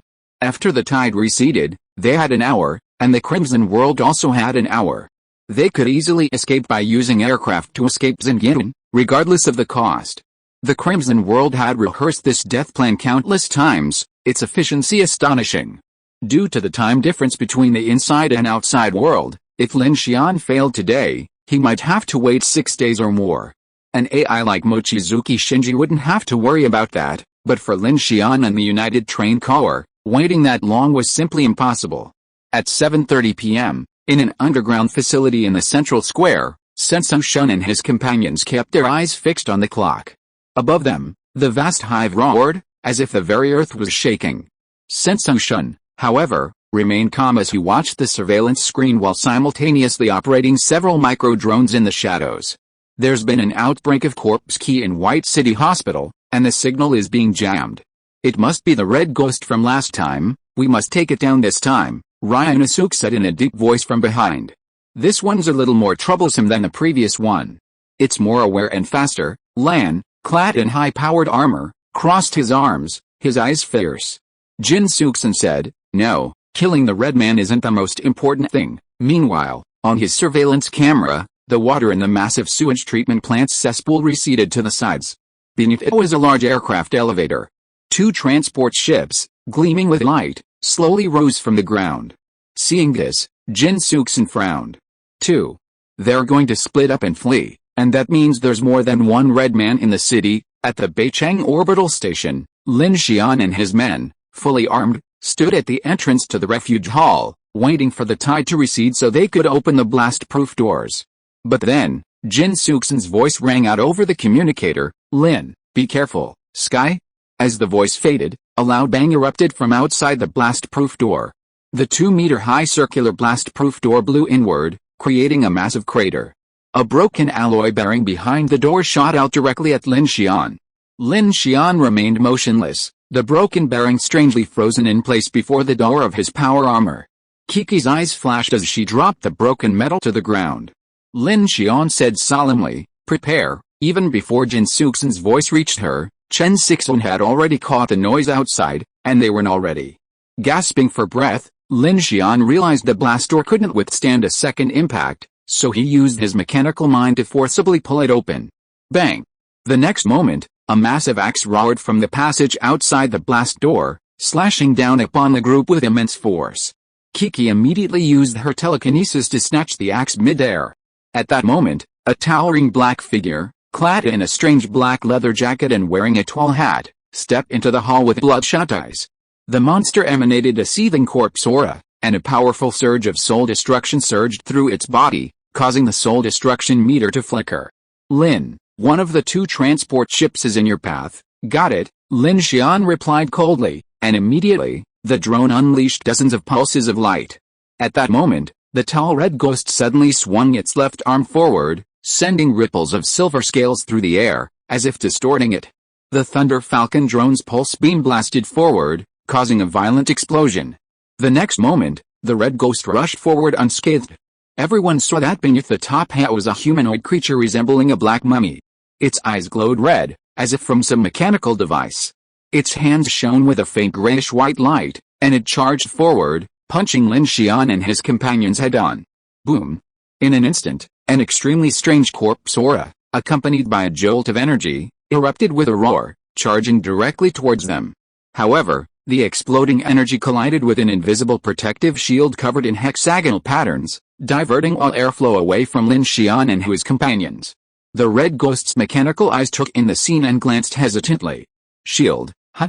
I have one too." Lin Xian's body flashed with electricity, and the force field shield protected everyone behind him. Just as the red ghost hesitated, a powerful force swept it up and blasted it towards the distant wall like a bullet. Suddenly, a large dent appeared in the thick concrete wall, and smoke, dust and gravel exploded out. Kiki made a move, and Lin Xian also attacked. "You evil monster, let me teach you a lesson about the divine fire of heaven." He levitated and shot out, approaching at high speed. His hands gathered fire and suddenly, in the opposite direction, he pushed forward and shot 2 pillars of crimson fire. "Julian, wow!" Instantly, the entire refuge hall erupted in blazing flames, and boiling hot air erupted. 2 incandescent pillars of fire struck the red monster directly. Just as everyone thought the monster had melted, Chen Sixuan suddenly noticed that the area burned by the fire core was continuously emitting gray-white corpse gas, and a large number of silver scale ripples were trembling. She immediately exclaimed, "It's still alive." Lin Xian naturally saw this scene as well. He checked the time. The tidal wave had not yet ended. The violent fluctuations immediately caused an eerie humming sound above the building. He immediately ordered Grace, block the staircase. Grace understood, the tidal wave was about to end. He needed to prevent the team from being marked before the monster tide came in. This way, he could minimize the pressure. At this moment, a green light enveloped everyone, and Shizu also unleashed her purification ability. Kiki unleashed his telekinesis and immediately warned Lin Xian, "Be careful, it can block your fire," then increase the intensity. Lin Xian had been cooped up in the darkness all night and was already feeling depressed. If it were just a strange body, it would be fine, but this human-like mutant could actually withstand his heavenly fire. Wouldn't his title as the god of fire be in vain? As soon as he finished speaking, A concrete block suddenly shot out and hit Lin Xian's power armor helmet head-on, sending him flying backwards with his vision blacked out, and the flames in his hands vanished. "Fuck you," Lin Xian cursed before he could finish his words before he was slammed into the wall. Fortunately, the power armor protected him, otherwise he would have been more than enough to bear the blow. Kiki didn't react at all. The monster was actually throwing stones. Looking over, she saw that the entire wall was ablaze, but the monster had disappeared. The next moment, a powerful gust of air struck from the side. Chen Sixuan leaned sideways and fired an armor-piercing round into the shadows. The bullet made a dull piercing sound as it struck directly, and a throaty roar filled the air. Kiki, sensing this moment, raised his hand and swirled a massive wall of telekinesis, which blasted into the shadows. He instantly snatched the red-maned creature from the air and hoisted it into the air. At that moment, through the hall's lighting, everyone saw that the red-maned creature's leather jacket had been completely melted by Brother Ho's fire. It was a human who looked to be at least 2.5 meters tall, his muscular body a scorched, decaying mass of charred iron. Most terrifying of all, the creature's abdomen, shoulders, spine, and back of the head were all inlaid with various metal mechanical devices, crudely stitched together with metal. A grayish-white corpse aura continuously emanated from its body, causing Lin Xian and his team's information system to continuously misplace signals. "This thing is incredibly strong." Although she had used telekinesis to capture the red ghost, Kiki felt a powerful resistance, forcing her to use her hands. A multitude of silver scales rippled around the ghost, and it let out an eerie roar, seemingly struggling. Lin Xian stood still, noticing the red ghost's crimson eyes fixed on him. They were all clad in full body armor, and it seemed to be capturing their information. "Scan? No need for that." Lin Xian's gaze fixed, and he raised his hand, devouring a section of the red ghost's spine, directly engulfing the energy transmission device. Instantly, the red ghost's crimson eyes extinguished, and its violent struggle ceased. "Dead, no." Lin Xian now controlled 25 Thunder Falcon drones to fly close above the red ghost, zeroing in on its head. At this moment, the red ghost, having lost some restraint, suddenly opened its eyes again, its entire body trembling violently. Whoosh! But the next moment, countless pulse lasers fired simultaneously, before it could react. The high-energy pulse lasers instantly and precisely obliterated the head. At that moment, a burst of black energy emanated from the completely dead red man ghost, and its body finally stopped trembling. Hiss! Elsewhere, Brother Ho, having climbed from the ground, approached with a frustrated look on his face. "This monster's ability is so bizarre, it can actually block fire. It must be some kind of energy-based ability, but it can't always defend against it." Lin Xian looked at the bloody hole in the monster's chest. It was the result of Chen Sixuan's shot just now, indicating that as long as he seized the opportunity, it would be easy to destroy. Kiki breathed a sigh of relief, dropping the corpse of the red ghost on the ground. She said, "It's not as formidable as they say." Her words made Hoja blush. The girl named Shizzy then said, "It must have used a lot of energy to block the flames just now." Lin Xian nodded. "If this thing weren't mechanical, it would be quite a hassle to deal with." He looked toward the far end of the passage. At that moment, bursts of bombardment and hissing could be heard from there. Grace must have been confronting the strange entity there. This trouble was also caused by the red ghost. Its ability to move in the dark was a great advantage in itself. Hearing Lin Xian and Shizzy's words, Hoji's expression brightened slightly. He said, "I was a little careless. Even a lion fights a rabbit with all its might. I should have used my ultimate move against this thing just now." Lin Xian had indeed not immediately unleashed his ultimate move. His habit was to test the waters first, and the confined space also limited his ability. However, being hit on the head with a rock by the monster was still somewhat embarrassing. Lin Xian paid no attention to these things. Suddenly, a sense of spatial lag reached him, and he glanced at the clock. 7:35 p.m., low tide. "Teacher Chen, protect Shiori." "Kiki, let's intercept the transport ship." "Brother Ho, clear the passage." "I couldn't ask for more." Lin Xian, simmering with anger, soared out of the passage like a flaming meteor. Grace, on her own, fended off the onrushing aggressors. The ground was littered with the remains of the aggressors she had torn apart. As Lin Xian charged, Grace was half engraved by a giant insect, attempting to rip her apart. Fire Fist. Seeing this, Lin Xian unleashed a fiery punch, scorching the insect's upper body. Grace landed effortlessly on the ground, unharmed save for the bloodstains. After the tide receded, most of the strange entities in the passageway and the passenger station above vanished instantly. The few remaining low-level ones were dispatched by Grace and Fire Brother Kiki, who had arrived from behind. Kiki then took Lin Xian, Grace, and Fire Brother high into the sky. Below, Chen Sixuan and Shizzy ascended to the rooftop of the orbital station for cover. Time raced against time.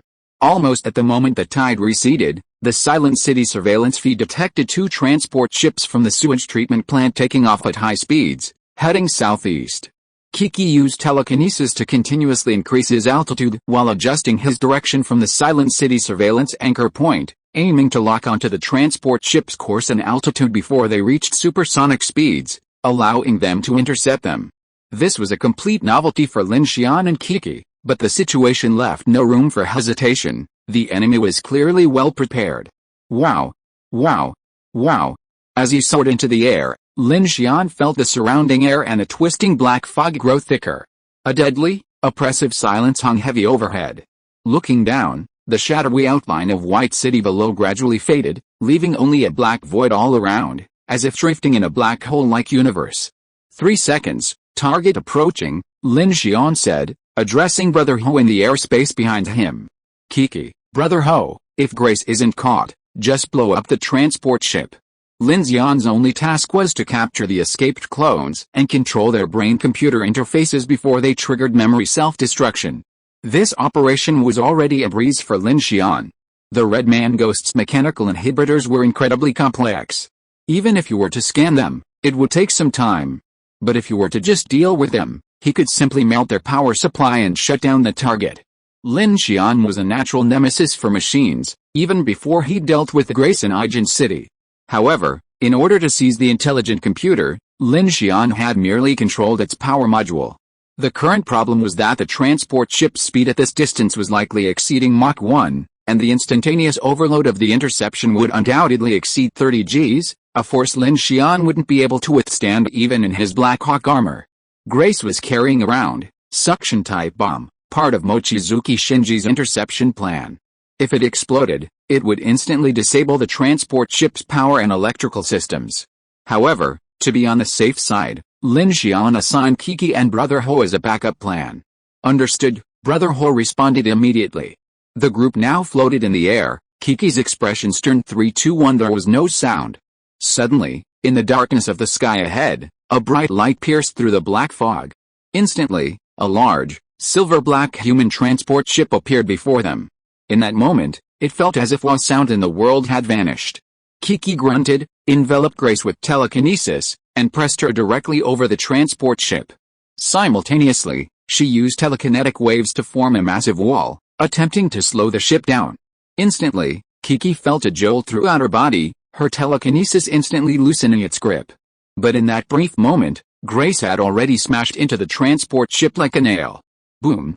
Within the transport ship, a dozen or so individuals, dressed in uniform and with prosthetic limbs, felt a massive tremor, as if struck by a powerful gust of air. These individuals, both men and women, appeared mostly young, yet their expressions were strangely stiff, their gazes thick with a sense of decadence, as if they were individuals over 40 years old, trapped within these hulls. After hearing the clanging of metal, a young man, seemingly in his 20s, stood up, his gaze cold and pointed. What's that noise? External intrusion detected, an alarm sounded from within the transport ship. At this moment, the expressions of the dozen or so people changed. A woman immediately said, "It's that group of people. Prepare to activate the self-destruct sequence." "No, did we run into some strange creature?" Another middle-aged man spoke with a gloomy expression, his eyes filled with panic. The mycelium on the back of his head was nearly covering the back of his ears. Everyone here had a dark golden brain computer interface installed on the back of their heads, and a large amount of white mycelium covered their skulls. "The Red Man has been dispatched. We should be able to leave, right?" The woman stood up immediately, her eyes cold, and spoke sternly in a tone that was completely unbecoming of her age. "Dr. Zhao, you have serious cowardly tendencies. Organization secrets are sacrosanct. Even if you make it out alive, you'll be recovered." "No, no, no, that's not what I meant." Bang, sizzle.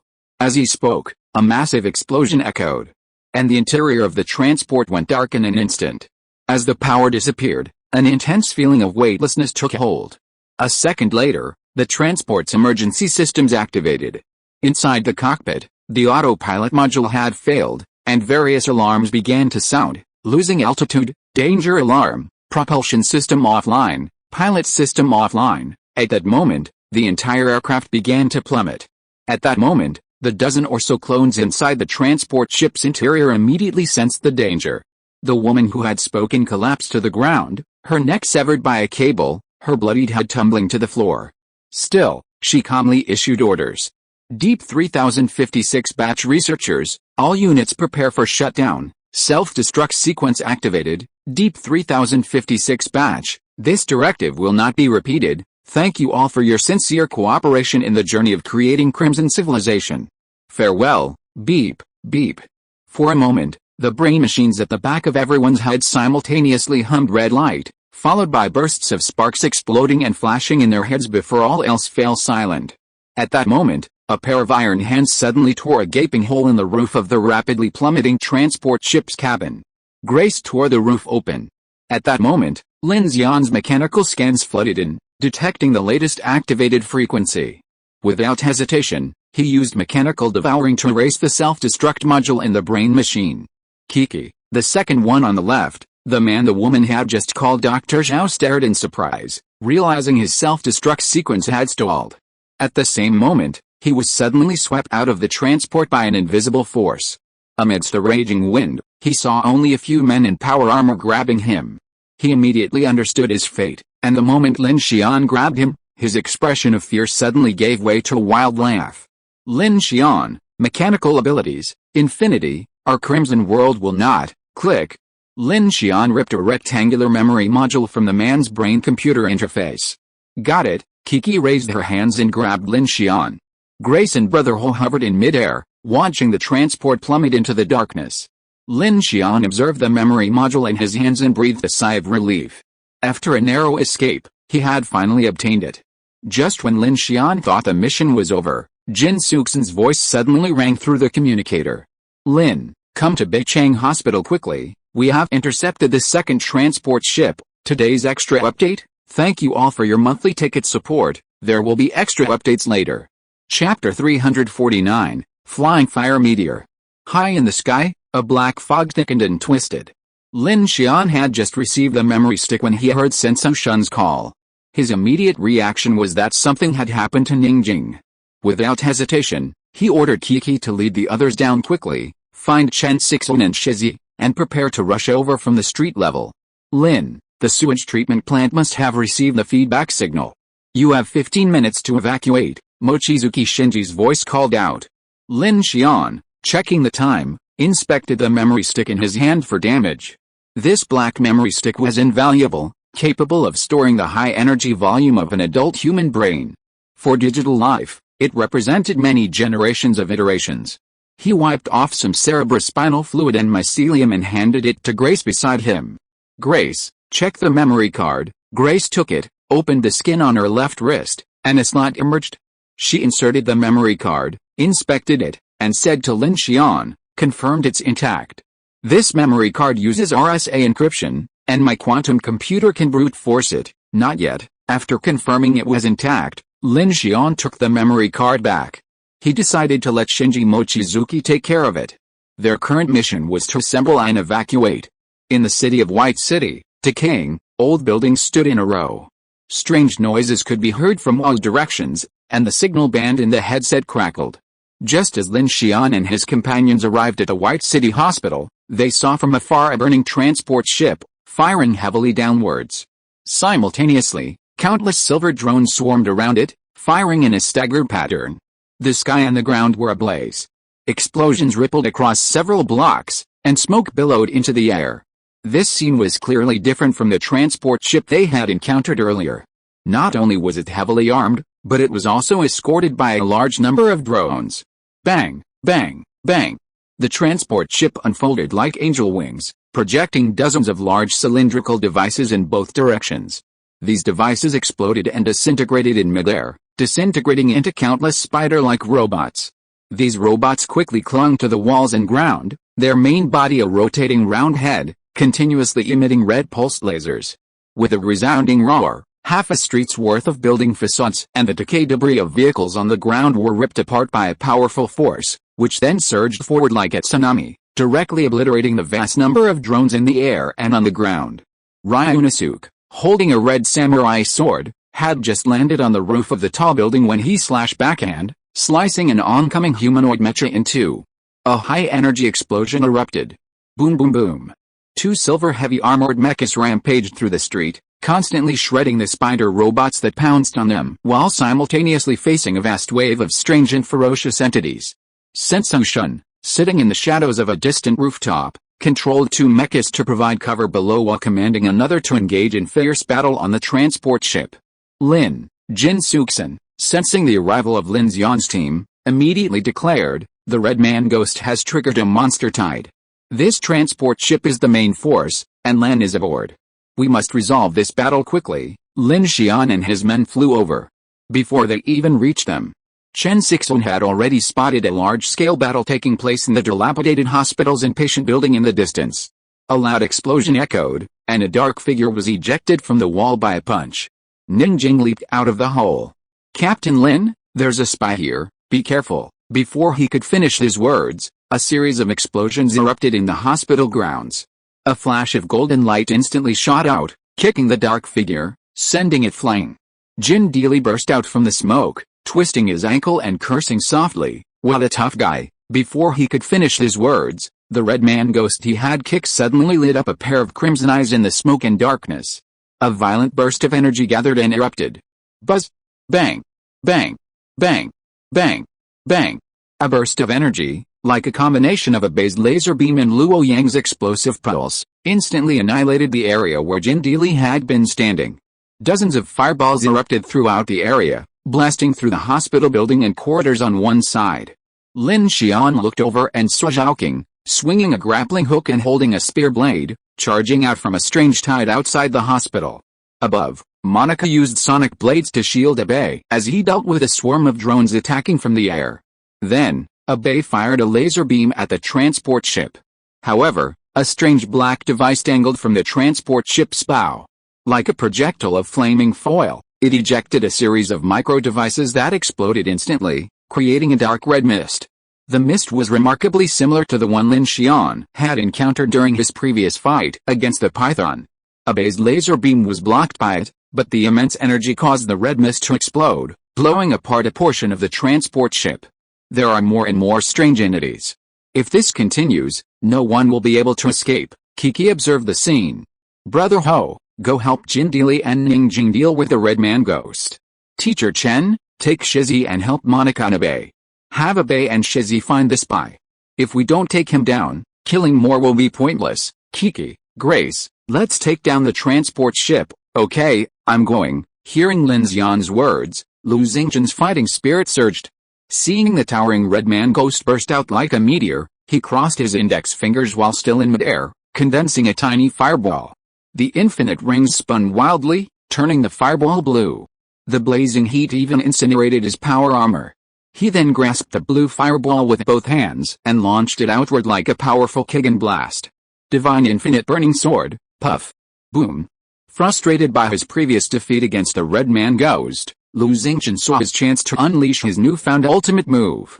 He didn't hold back, unleashing a single blow. Instantly, a white-hot spiral of fire shot down from the sky, its immense brilliance illuminating an area 3 kilometers in radius. Ningjing and Jin Deely, who were closest to them, felt a sudden blackout, as if they had lost their sight. They immediately retreated backwards. Even Abai, who was firing lasers from the rooftop, was grabbed by Monica behind them and fled. Below, the Red Ghost, who had attacked Jin Deely, had just emerged from the smoke and dust when it suddenly realized daylight had broken. It raised its rotting, rigid head, and upon seeing the spiral of fire, it immediately retaliated with its explosive beams.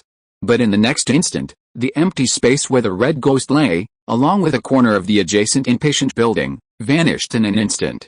The massive column of fire instantly annihilated the Red Ghost. Its leather coat, black body, and mechanical restraints melted away visibly. Its blood-red eyes hadn't even been unleashed before it melted on the spot, exploding. From this point, A massive wave of flames swept in all directions like a tsunami, incinerating and collapsing vast swathes of buildings. This sudden, powerful attack nearly blinded even Lin Xian, not only Ryunosuke, Chen Sixuan, Jin Dili, and Ning Jing. Jin Dili, retreating furiously, felt the scorching heat surging through the air and couldn't help but grumble, "Brother, are you making all this noise because you're afraid the monster won't find you?" Kiki, who was leading Lin Xian towards the transport ship, couldn't help but exclaim, "Has this guy gone mad?" "Ha!" Ning Jing burst out from the collapsing rubble, shouting, "Be careful. That monster's defense is pretty strong." Before she could finish her words, she looked over and saw that where the red demon had stood, a molten lava crater several meters in diameter had opened up, flames blazing all around. At the bottom of the crater lay half a charred leg, and countless debris fell. Watching this scene, Ning Jing looked in surprise at Lin Xian, whose hand armor had melted in the sky. Had his powers evolved, or was he simply venting his anger? This attack was completely unreasonable.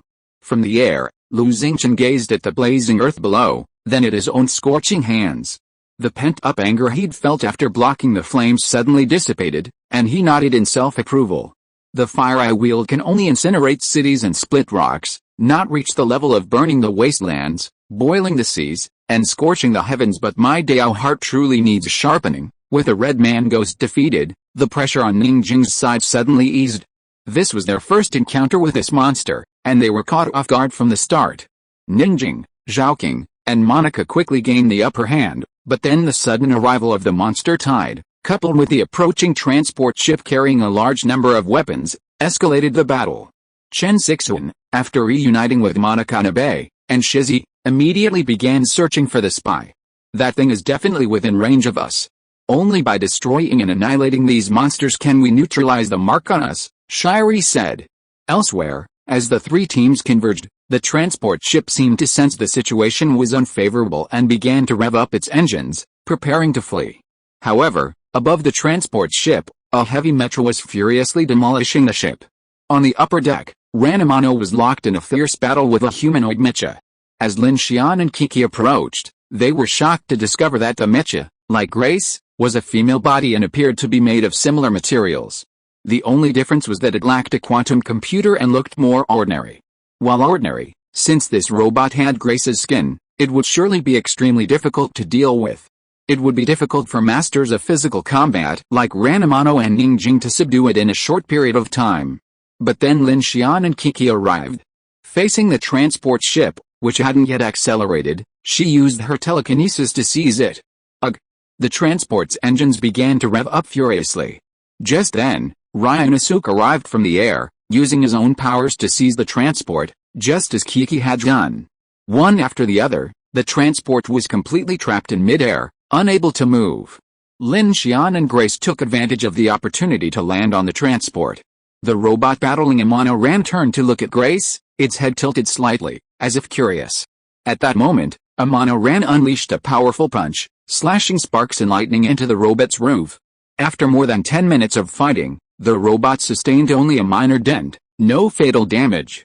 Just as she twisted her waist to turn over and stand again, her limbs and all her power modules were suddenly controlled invisibly. The robot flipped backwards, its limbs tucked behind its back, disarmed. Ranamano approached, looking at the curled-up robot. She then glanced at Lin Xian, who was not far away, raising a finger. Despite her mask, her eyes betrayed shock. "Don't break it. Leave it to me," Lin Xian said, immediately instructing Grace to deploy an M-bomb to forcibly halt the transport ship. Suddenly, Chen Sixuan said, "Lin, we've already used it. This transport ship has a plasma shield, and the crew is resisting with all their might. This situation is highly unusual, and there's a high-value target." Lin Xian understood immediately. He activated his mechanical scanner and charged aggressively backward, preying on simple integrated circuits and control systems. Even if Lin Xian couldn't immediately control these humanoid machines, he could quickly neutralize their combat effectiveness. Especially now that he possessed the ability to remotely control them, even the most advanced equipment became a weakness to him. Soon, the transport's flight control systems began to go offline, and internal alarms blared frantically. Under the combined pressure of Ryunosuke and Kiki, the transport staggered and plummeted toward the ground. Its immense mass crashed through several buildings before coming to a stop, sending clouds of dust billowing. Meanwhile, strange entities from the surrounding streets began to approach from all directions. The members of all three teams were now marked with a dark mark, attracting an increasing number of strange entities. Chen Sixuan finally located the snooper at a sewer entrance. As the creature attempted to flee, Monica's sonic blade chopped it to pieces. Meanwhile, members of teams Chen Sixuan, Ningjing, and Lin Xian launched a swift attack, rapidly eliminating the surrounding low-level strange entities, quickly halting the spiraling threat. These three teams were all powerful elites, and precisely because of this, coupled with Silent City's meticulous contingency plan, they were able to quickly contain the situation. At this time, a group of people surrounded the transport ship. Because Lin Xian had already obtained the memory, the current abnormal situation prevented Chen Sixuan and Lin Xian from taking action immediately. Instead, they chose to have the team hide in the buildings around the transport ship to observe the movements of the strange entities around them. Gradually stabilizing the avalanche, they directly and swiftly dealt with any strange entities that appeared remotely. Only when the surroundings gradually quieted down did everyone's attention fall on the transport ship. Clang, clang, clang. In the distance, Ryunosuke used his ability to shred the transport ship's engine, damaged external devices, and other debris, completely eliminating its power. Chen Sixuan then prioritized sending his mecha up. All operations were extremely cautious. Lin Xian and Kiki also retreated to the ground not far away, watching Chen Sixuan's actions. Unexpectedly, at this moment, the hatch of the transport ship suddenly opened slowly, and in the thick smoke, a middle-aged man wearing a special lining suit and a breathing mask slowly walked out. Judging from his appearance, this man was obviously different from other clones. There was an extremely advanced brain computer system at the back of his head, but there was no white mycelium. He looked like an astronaut on a spacecraft. Through the transparent breathing mask, under the flames burning all around, one could see an extremely unnatural pale skin, and a pair of narrow and gloomy eyes looking forward indifferently. He raised his hands and just stepped out of the transport ship when he was aimed at closely by the artillery of two heavy mechas. However, facing such a situation, this man did not seem nervous, as if he was ready to be shot at any time. He actually said, "It's really lively. A bunch of dying poor guys. They can survive in here for so long. I'm afraid it cost a lot." The middle-aged man looked at the monitor on the heavy mecha beside him, as if he was looking at the person behind the monitor from a distance. The voice under the breathing mask sounded hoarse and heavy. "Shinji Mochizuki, your Silent City destroyed the Yunlin center of our Crimson World and burned the Wehu Research Institute. The Master can't figure it out, and I can't figure it out either.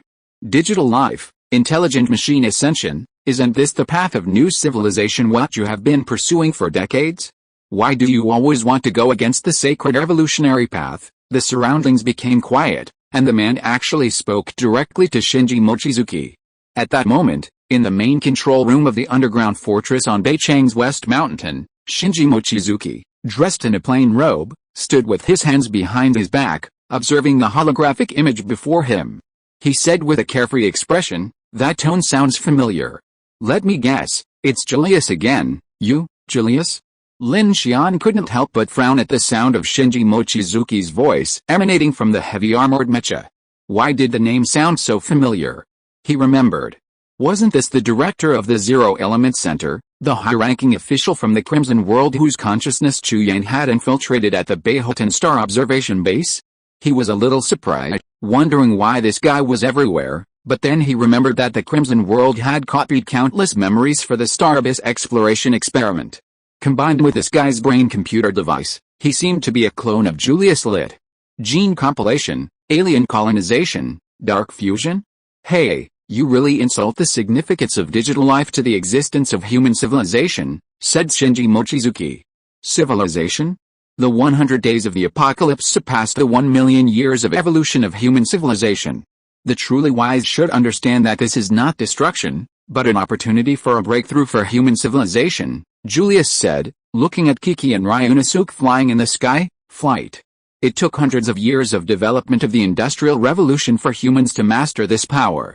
How long did it take you? 3 days, 30 days. Manipulating everything is a completely subversive reconstruction of the original basic physics.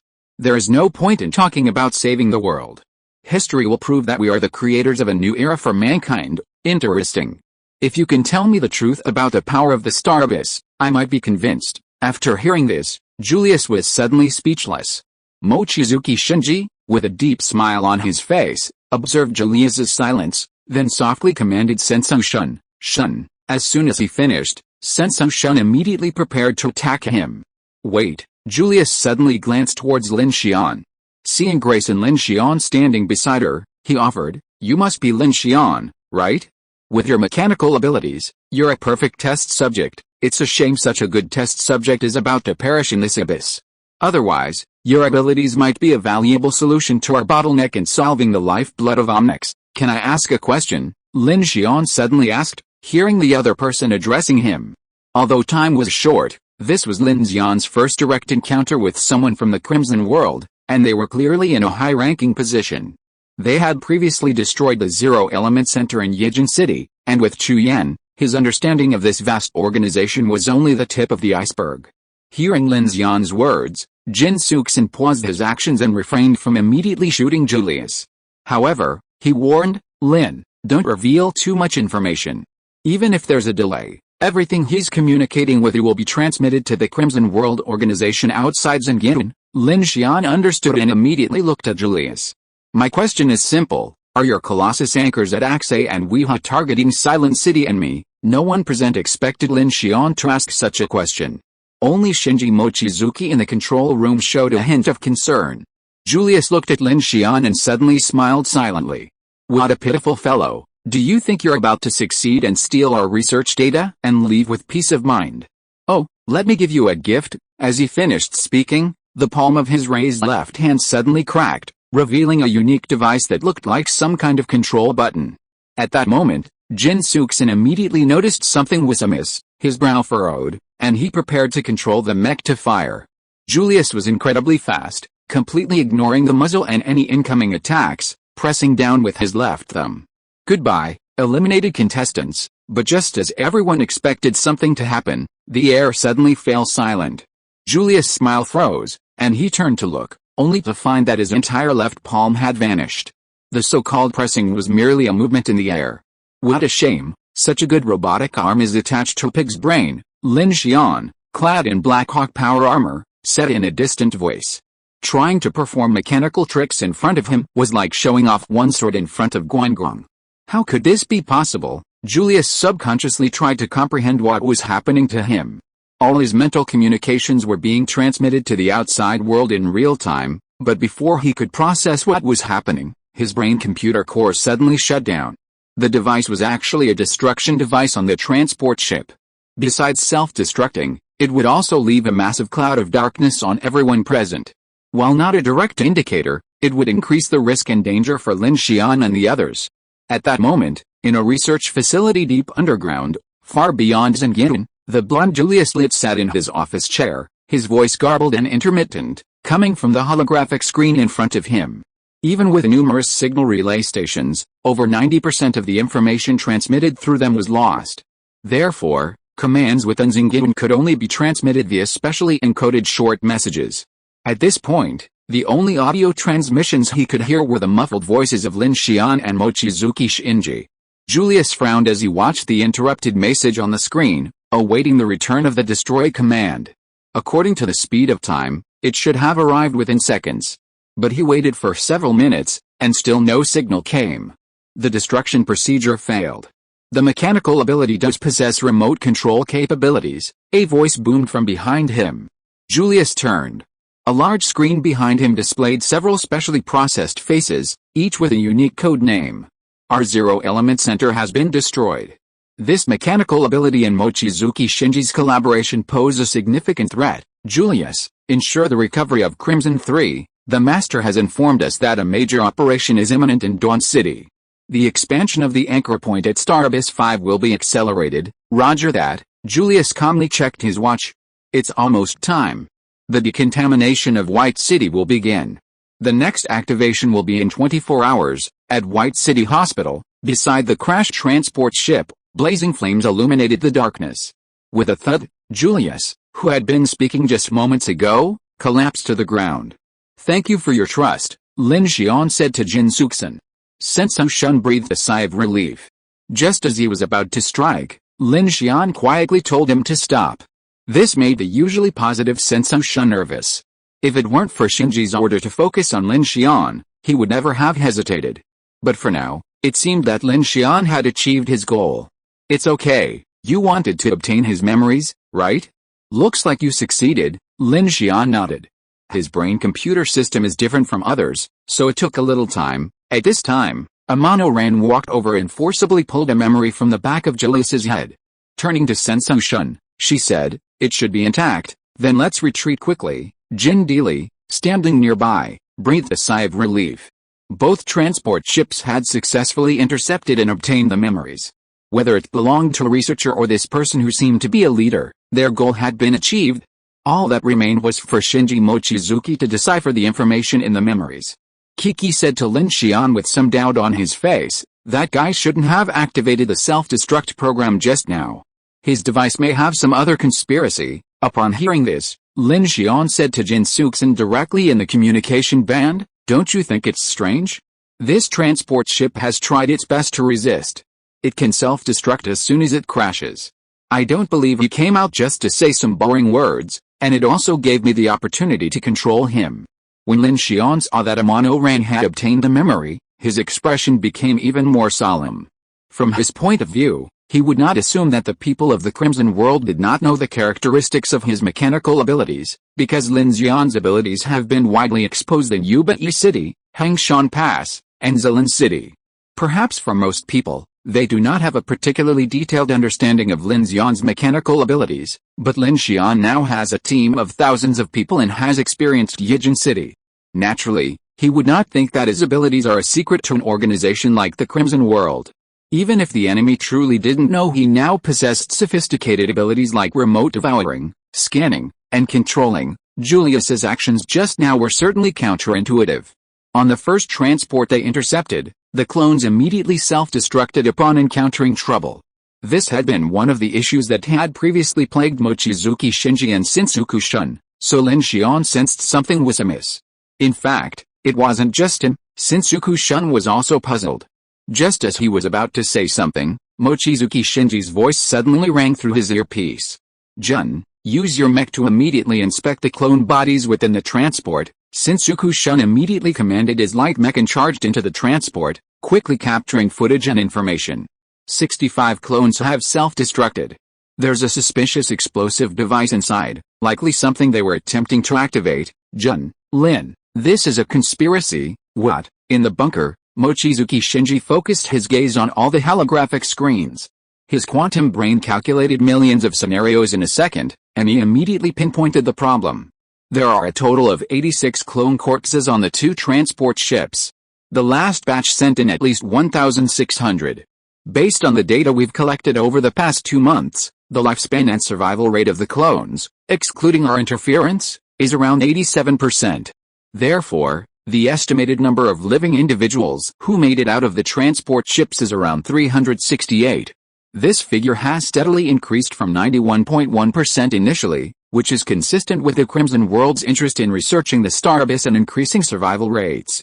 However, with over 70% fewer living individuals this time, they likely have other evacuation plans. The survival rate is influenced by many factors, such as the Crimson World's unique experiments and the immense risks inherent in the star abyss, which are beyond human control. Therefore, there are many possible explanations. However, in his analysis of the Crimson World's power structure, Shinji Mochizuki prioritizes the perspectives of bad outcomes, multiple preparations, no information gap, and eliminating external factors. This, combined with the unusual trajectory of the intercepted transport ship, led him to this conclusion. Here, Lin Xian and the others' expressions changed after hearing Shinji Mochizuki's message. At that moment, countless piercing sonic whistles pierced the sky. Looking up, they saw dozens of small rocket-like craft launching from the direction of the sewage treatment plant, then rapidly turning and dispersing in multiple directions. "Not good," Chen Sixuan shouted softly. His experience immediately activated the propulsion system of his light mecha, sending it soaring into the air. At the same time, Kiki and Ryunosuke reacted instantly and flew up. "A secret attack," Jin Dili, witnessing the scene, shouted. "Could it be that the Crimson World knew of our plan?" Monica asked, puzzled. They've always known we were intercepting their transport ships, but they've never made such a desperate escape. A monoran observed the scene. Chen Sixuan's eyes were grim. These aircraft must have something they need to deliver. Lin Xian's heart skipped a beat when he heard her words. He pulled out the memory sticks he'd just retrieved. His intuition told him that all the clones aboard the 2 transports were likely cannon fodder, making the 2 memory sticks they'd obtained a complete waste. Furthermore, if they were simply trying to deliver something, with dozens of missiles launched simultaneously, Lin Xian and his team couldn't possibly intercept them. So, the enemy was willing to incur such a heavy loss just to pull off a covert operation, not wanting them to obtain a single rocket. This also meant that every one of them was a backup. We can't catch up, Lin. Call them back. With this kind of maneuver, they're definitely going to purge White City. We need to evacuate, Chen Sixuan said grimly, looking at the mecha that was about to lose signal. Those rockets could break the speed of sound in a fraction of a second. It was impossible for his mecha or someone with flying abilities like Kiki Ryunosuke to catch up. Realizing the gravity of the situation, he made a decision immediately. But then, a staccato signal echoed, "Brother Lin, wait for me," boom. Just as Kiki and Ryunosuke, even at top speed, were helpless, a fireball shot skyward, hurtling straight towards the nearest rocket, instantly vanishing from view in the darkness. 3,000 meters above, the thin air ripped apart into a cone-shaped sonic boom cloud. Above, a pitch-black curtain of sky devoured the starlight. Lu Xingqian's power armor was now a crimson from the friction of the air, golden-red plasma gushing from his joints. System alarms flashed continuously through his helmet visor. High temperature alert, overload alert, overload alert. Lu Xingqian's hands erupted in brilliant white flames, and Mach rings shattered the air frantically. Mach 1. Mach 2. Mach 3. The outer layer of his suit began to peel away, its jets of flame morphing from crimson to faint blue. The dark, twisting space ahead continuously dissipated and reorganized. In mere seconds, Lu Xingqian used the infinity ring to accelerate himself to the limit of his lifetime. He looked up, and in a flash, he saw the rocket's tail flames exploding and accelerating. He gritted his teeth. "Monster, don't run." He clenched his right fist into a flame, the infinity ring spinning wildly. He unleashed a powerful punch forward. Divine power, the roar of countless rockets startled the White City.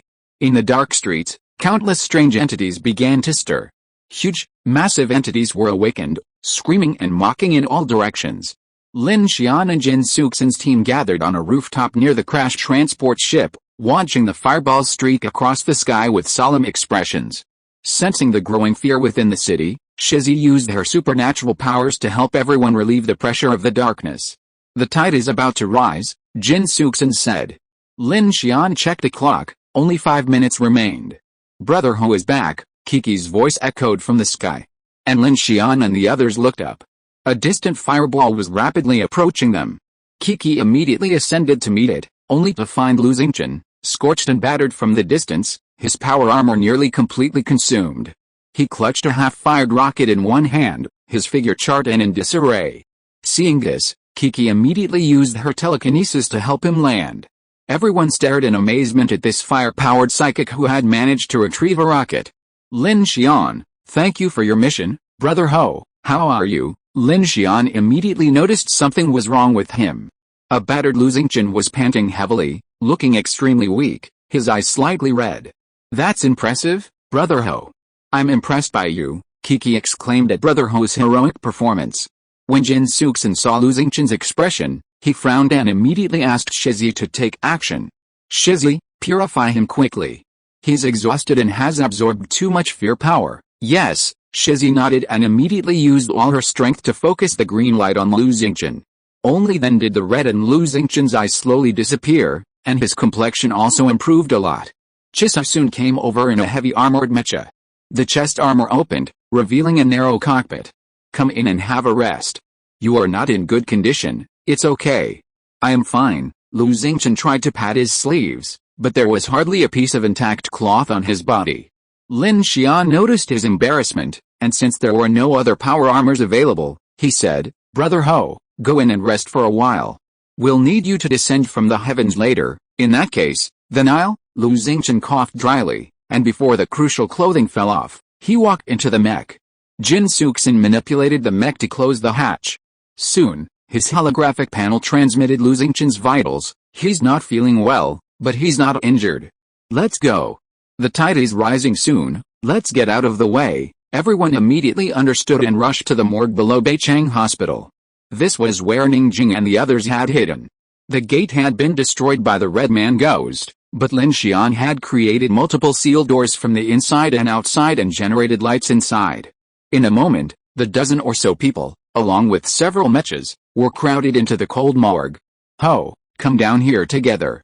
It's much more comfortable here than before, Jin Deili said, looking at the bright and transparent light. They had previously hidden here, relying solely on the power armor's light and electricity. He had always disliked morgues, but now, thanks to Lin Xian's manipulations, the once cold and eerie morgue had become a temporary refuge from the rising tide. The bodies had long since decayed, and with an inlay communication equipment installed by the Silent City. Many of the metal cabinets in the cold storage area lay ajar, their doors half open. The molten corpse fluid solidified into a waxy substance on the ground, mixing with broken bones and decaying fabric. Body bags were piled in the corners, some bursting from expansion, revealing charred remains. Shortly after they took refuge, the tide began to rise, sending a chill sweeping across the land. The ruins of the hospital building outside were seething with activity. Clearly, the burning flames and the crashed transport ship had attracted the attention of many uncanny entities. In the underground morgue, Lin Xian and Chen Sixuan opened the rocket's half-rocket. As expected, it wasn't a missile, but a vehicle used by the Crimson World to transport cargo. After removing the outer shell, they were shocked to discover a small cryostat inside. Unlike the others, this one was too small to hold an adult. Through the transparent hatch, a completely distorted clone, its prosthetic limbs removed, emerged. Strangely, a palm-sized petri dish appeared on the clone's chest. Inside, a reddish-brown tissue appeared, evidently freshly installed, and frozen blood still seeped around it. Everyone frowned at this strange sight. What is this? Amano Ran asked. Ningjing asked in confusion, are they planning to launch the clone? Jin Deili chuckled, if so, why not just launch the memory? No, Lin Xian said, if they're launching it this way, it means the memory isn't the main issue. It looks like they need a living body to ship it. Kiki nodded, that makes sense. The clone must still be alive, so that petri dish is most likely the target. Chen Sixuan remained silent, quickly relaying the details to Mochizuki Shinji. Mochizuki Shinji, staring at the cryostat with curiosity, said, Shun, remove the memory and decrypt the contents. Understood. Chen Sixuan nodded. He looked at Lin Xian. Lin, I need to remove his memory. Can you control it? Also, he said, glancing at the Grace robot behind him, I might need her computing power. Lin Xian understood that Chen Sixuan was worried about the self-destruct program, so he used his mechanical heart to open the hatch, then devoured the brain computer's self-destruct module and removed the memory. Then, Shun Sensu inserted the memory device into the light mecha's control port. Lin Xian then had Grace come over, connected to the Axe mecha's port, and began parsing the memory data. RSA encryption successfully cracked, accessing the storage consciousness. Access successful. Personnel, Li Tai, 45 years old, former chief biogenetic engineer of Crimson Pharmaceuticals. Meanwhile, Lin Xian had Grace transmit the captured key information to Shinji Mochizuki, who would analyze it in context. Lin Xian hadn't fully communicated with Grace about the White City information during this period. Regarding the Silent City information, Shinji Mochizuki had not included her due to security concerns, so any analysis of the situation still had to go through him. In the bunker's main control room, as each message came back, Shinji Mochizuki's circuits lit up, his intelligent brain working rapidly. So that's how it is. What a troublemaker. Shinji Mochizuki sighed meaningfully and spoke over the communication channel. It will take some time to fully analyze, but based on the partial information we've gathered so far, we've confirmed that this memory should contain valid content and a complete backup. Secondly, recent retrieval has revealed that they've successfully cultivated living dark cells. This is both good news and bad news. The good news is that these living cells could allow humanity to make unexpected and significant progress in its research of the star abyss and the dark invasion. Because all living tissues lose their vitality after being killed by strange entities, this discovery could very well allow us to directly find a solution to the dark invasion and even potentially reverse humanity's extinction. Of course, that assumes we can bring this thing out intact and conduct research. What about the bad news? Ning Jing asked. The bad news is that this was developed in the Crimson World, Lin Xian said directly, before Mochizuki Shinji could say anything. Yes, Mochizuki Shinji responded. There's an even more troubling issue. White City is about to enter a purge, but this time, unlike the previous ones, isn't simply targeted at us, it's a passive choice on their part. Passive choice? What do you mean? Kiki asked. Chen Sixuan sternly replied, it means this isn't something the Crimson World can control. That's right, Mochizuki Shinji said. These guys conducted some sort of experiment beneath that sewage treatment plant, alerting Target 01. So, their evacuation plan is, on the one hand, to deal with us, and, on the other, to completely remove the lab's backups and the living cell samples they've developed before the purge ends. Target 01, Jin Dealey exclaimed in surprise. Hey, isn't that the Star Abyss Overlord? Chen Sixuan took a deep breath and nodded. Suddenly, the air in the morgue froze. The Abyss Demon is approaching. At that moment, thunder roared above the dark sky, twisting black fog as if splitting the heavens and the earth. In the dark forest beside the bottomless lake, on the hundreds of carriages of the Allied train, countless survivors gazed out the windows at the eerie black sky, as if sensing a subtle tremor in the air. A suffocating, oppressive aura seemed to pour down from the vast sky curtain. In the morgue of White City Hospital, the atmosphere was cold and silent. Lin Xian's gaze narrowed slightly. Amidst the stunned silence, he continued to contact Shinji Mochizuki. Is there still time? Shinji Mochizuki spoke without further ado. Target 01 is closing in from the center, but the White City target hasn't been fully exposed. Therefore, the Crimson World must ensure the recovery of the living cell sample before transmitting the activation command internally, completely exposing the target and completing the White City purge. These guys are truly... Jin Dealey sneered at this, now finding no words to curse. Monica stood quietly in the back and asked, what if we intercept this command? Impossible. Amano Ran shook her head. Intercepting their signal repeater is like finding a needle in a haystack.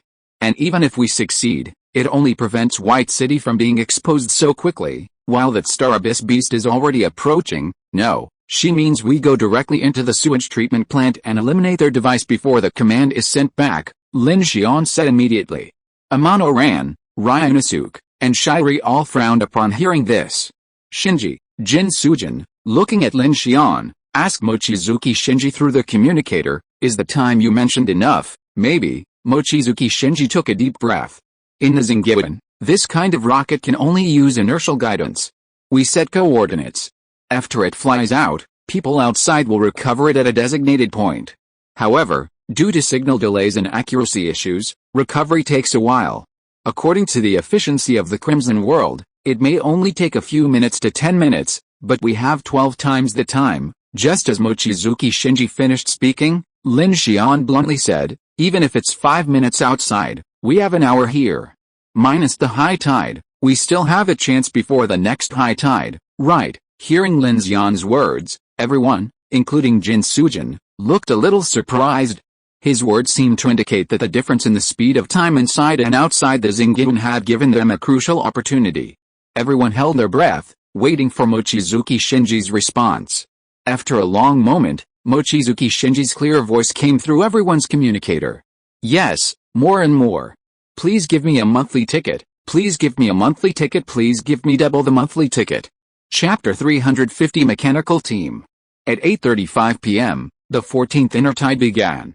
The deathly silent mountain city, shrouded in a shroud of darkness, decayed silently. Eerie rustlings echoed from the alleys, and the occasional silhouette of a multi-legged creature flickered in the shadows. In the underground morgue of White City Central Hospital, the Joint Train Exploration Team and several key members of Silent City nervously discussed their plans. As more and more information was decrypted, the current situation became clearer and more serious. Lin Xian's guess was correct. The memories recovered from the two previous transport ships were cannon fodder, having been erased of critical mission information. Beyond revealing some personalities and memories, they were useless.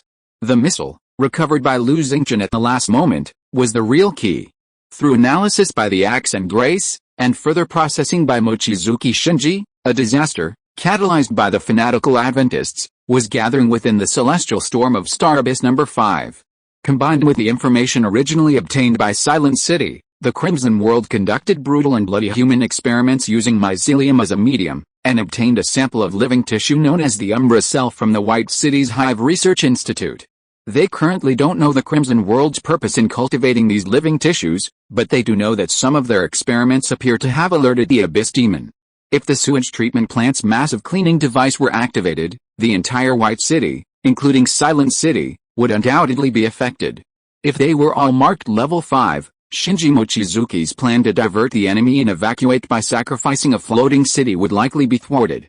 Therefore, the amount of key experimental information retrieved from the Crimson World memories and the potential impact of the Umbra cell were not their current concerns. Their only remaining concern: escape.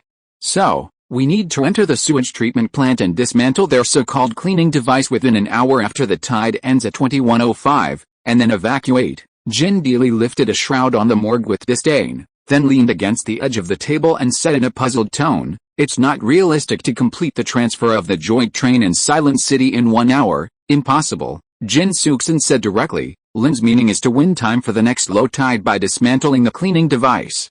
As long as we are not marked as a high level, there is still a chance for transfer." "What did these guys do to track the Star Abyss behemoth?" Kiki said unhappily. "Being trapped in the Star Abyss is troublesome enough. These guys are so hateful." Chen Sixuan's expression was calmer at this time. "But, didn't you say before that there was a fish-tailed giant statue above the sewage treatment plant? How do we solve this problem? I remember you said that only observation will be affected, so as long as you don't look at it, there will be no problem." Monica also spoke. "Actually, we've only dealt with this thing once," Amano Ran said, folding her arms. "But Shinji said that since they were able to send a living person in, there must be a way." "Living person? Is this still living?" Ningjing frowned as she looked at the clone in the rocket's cryostat ahead. Its brain was connected to a brain-computer interface in white mycelium, its limbs had been modified, and the high overload force of the rocket had torn it apart. Only its heart and brain were protected by some device, allowing them to maintain a minimum of activity. According to what Mochizuki Shinji had just said, this person had been treated as a living delivery preservation bag. The most valuable things on board were the memory and the dark erosion cell sample in the petri dish. Ryunosuke, Shiri, Zhao Kingabe, and the others stood silently to the side. Lu Xingjian, who had just performed a great deed, was now sitting in Jin Sushun's heavy armored mecha. Although his spirits had improved significantly after Shiri's purification, he didn't have the energy to interrupt. Jin Sixuan glanced at Lin Xian, took a deep breath, and said, "Lin, besides the cleansing order interception, there's another problem. We don't know where the Abyss Demon is, and how long it will take to arrive." Boom. A thunderclap boomed, and everyone in White City, including the underground morgue, felt the tremor in the air. Jin Sixuan's eyes turned upwards, and he continued, "Perhaps it's right above White City." Everyone looked at Lin Xian. He paused for a moment, then whispered to Grace. "Grace, how long will it take for the combined train to start, accelerate, and connect and land?" "Based on the current preparations of all the convoys, a section of track will be required for the train to exit the defensive line and ascend. This requires corrective calculations based on the initial landing point of the superconducting levitation magnetic anchor array launched by Silent City. Therefore, the main time consumption of this plan is the startup phase, which is estimated to take approximately 21 minutes and 40 seconds, excluding unfavorable factors. This result assumes that you will personally carry out the track construction. If not, the total time may be extended by over 30 minutes, 20 minutes. This timeline would have been good news for Lin Xian, allowing everyone to quickly access the White City tracks and escape. But now, he felt it was too long. He had to return to pilot the Infinity himself. Leaving the rest of the team to lay the tracks would not only be time-consuming, but, crucially, risks triggering a monster wave. If they ventured beyond the defenses, 30 minutes would result in unimaginable casualties, and the giant snake might even disrupt their plans. Thinking of this, Lin Xian was about to question Mochizuki Shinji again, but before he could open his mouth, Mochizuki Shinji's voice rang out. "Well, okay, the bunker can be evacuated within 40 minutes, and it will take 25 minutes to get to Silent City. The startup time of Silent City can be ignored because I can start the core engine of Silent City in advance, but the problem is that once Silent City is started, it is likely to attract the attention of creature number 01 more than the cleaning device of the Crimson World. Lin, I know what you are thinking.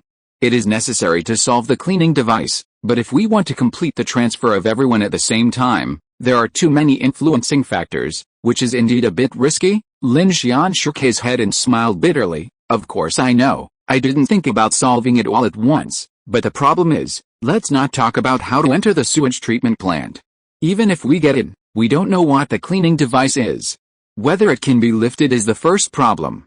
Even if it is lifted, if the monster has been alarmed, your hydrogen bomb lure enemy plan must be advanced.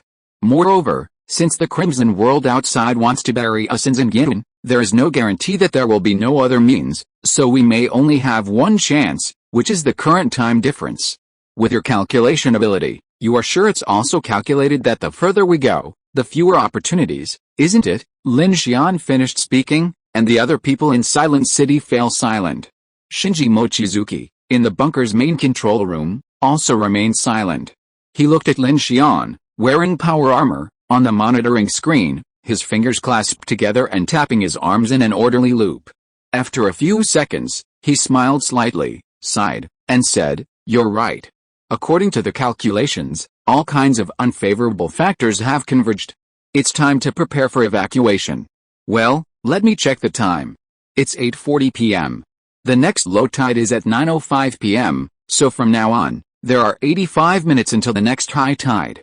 I will have all personnel in the bunker complete evacuation preparations within 40 minutes, of course, including the group of merchants." Lin Xian also checked the time. "I will also immediately arrange for the joint train to prepare. After the tide ends, I will go to the sewage treatment plant with Sun and the others, and then rush back to the train line to wait for your superconducting levitation magnetic anchor array device. So, in this case, we will evacuate during the next tide." Amano Ran looked surprised. There's no better way, Lan, Chen Sixuan said with a helpless smile. "Once Silent City is activated, it will definitely disturb the S-class strange entity or the Star Abyss Overlord. But if it's not activated, the United train won't be able to get through. But the Abyss monster is already approaching, and there's no point in waiting here. So compared to facing the Abyss monster, the tidal storm is nothing." Hearing this, Amano Lan's eyes fixed, and then she took a deep breath. "That's true." Lin Xian now looked at Ningjing, and their eyes met. He nodded and immediately informed the United Train Front in the dark forest of the next action plan.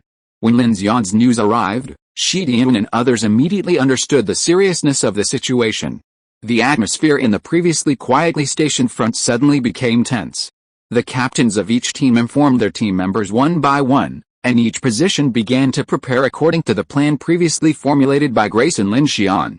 On the Infinity, all its rooftop weapon systems were lowered, and a tense atmosphere reigned within. As the lead vehicle, the Infinity would be the first to plunge into the suspension array.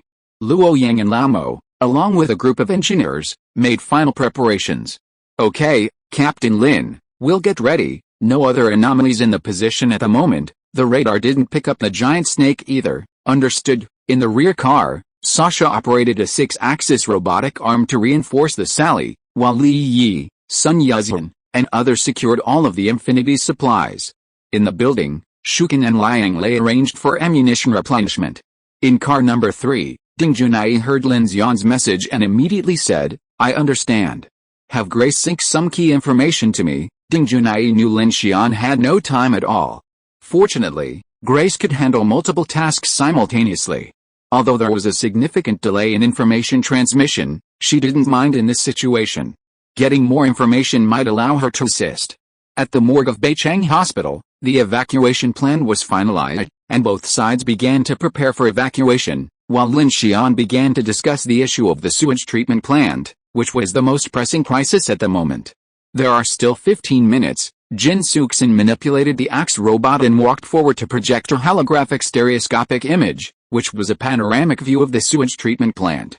Lin Xian knew at a glance that they must have made many plans and investigations before. According to observation, there are very few strange bodies within 500 meters around the sewage treatment plant, so we guess that the Colossus was intentionally pulled to that location and has not moved for a long time, but the Colossus has been floating and rotating for some reason, and it rotates once every 2 to 3 minutes or so." "Huh? Why does it sound like a searchlight they installed?" Kiki asked doubtfully. "They use this thing to protect their own research institute." They are not normal, it's really not normal. Lin Xian looked at Chen Sixuan and said, the observation range of the front of this colossus is how big is it? Chen Sixuan smiled at this, then said helplessly, you've got me stumped. Didn't I say before that the Crimson World's characteristic data is filled with human lives?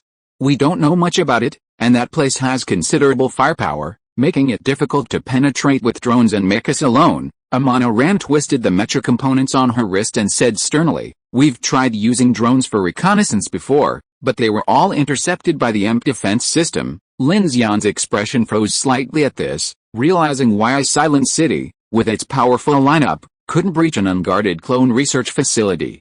First, being inside the Xingyin, surrounded by dangers, internal tidal cycles, and the terrifying mermaid colossus, Lin Xian had just glanced at it and saw his entire body, including his Black Hawk suit, instantly crash and restart. Presumably, other espers were experiencing the same problem, making the task akin to climbing a mountain. Hey, don't your axe and heavy mechas have microwave plasma shields? Shouldn't the EMP defense system be ineffective? Kiki then asked Chen Sixuan. Chen Sixuan nodded. Well, Shinji and I have discussed this, but the problem is that once a mecha enters the EMP defense system, even if it's unaffected, I won't be able to control it, and no information can be transmitted back. The main reason is that we know too little about the situation inside. Moreover, intercepting the transport ship is more effective and less risky than breaking into the research institute. The other party knows this, so they've made a move on the transport ship this time. After hearing Chen Sixuan's words, Lin Xian knew that Silent City was worried that its combat mechas would never return. Ordinary drones were fine, but Chen Sixuan's mechas were obviously powerful treasures. Moreover, the core of these robots was 3 heavy-duty mechas that Chen Sixuan controlled remotely through the axe to fight, and they did not have a very strong AI system. Thinking of this, Lin Xian's heart moved. He looked at Grace. At the same time, there was also a robot of the same type as Grace that had been seized from the transport ship. After using Grace's system to quickly overwrite this robot, Lin Xian could immediately activate it. What about her? Chen Sixuan frowned. Do you want your AI to go in and destroy the defense system first? Lin Xian took a deep breath. I don't think we espers could withstand heavy weaponry like electromagnetic cannons and high-speed artillery. As someone who had personally built several 1130 and G3L electromagnetic railguns, Lin Xian was well aware of their power.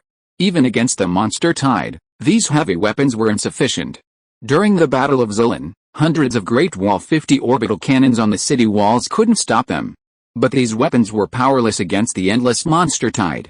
But if they were turned against espers like them, they would be completely defeated.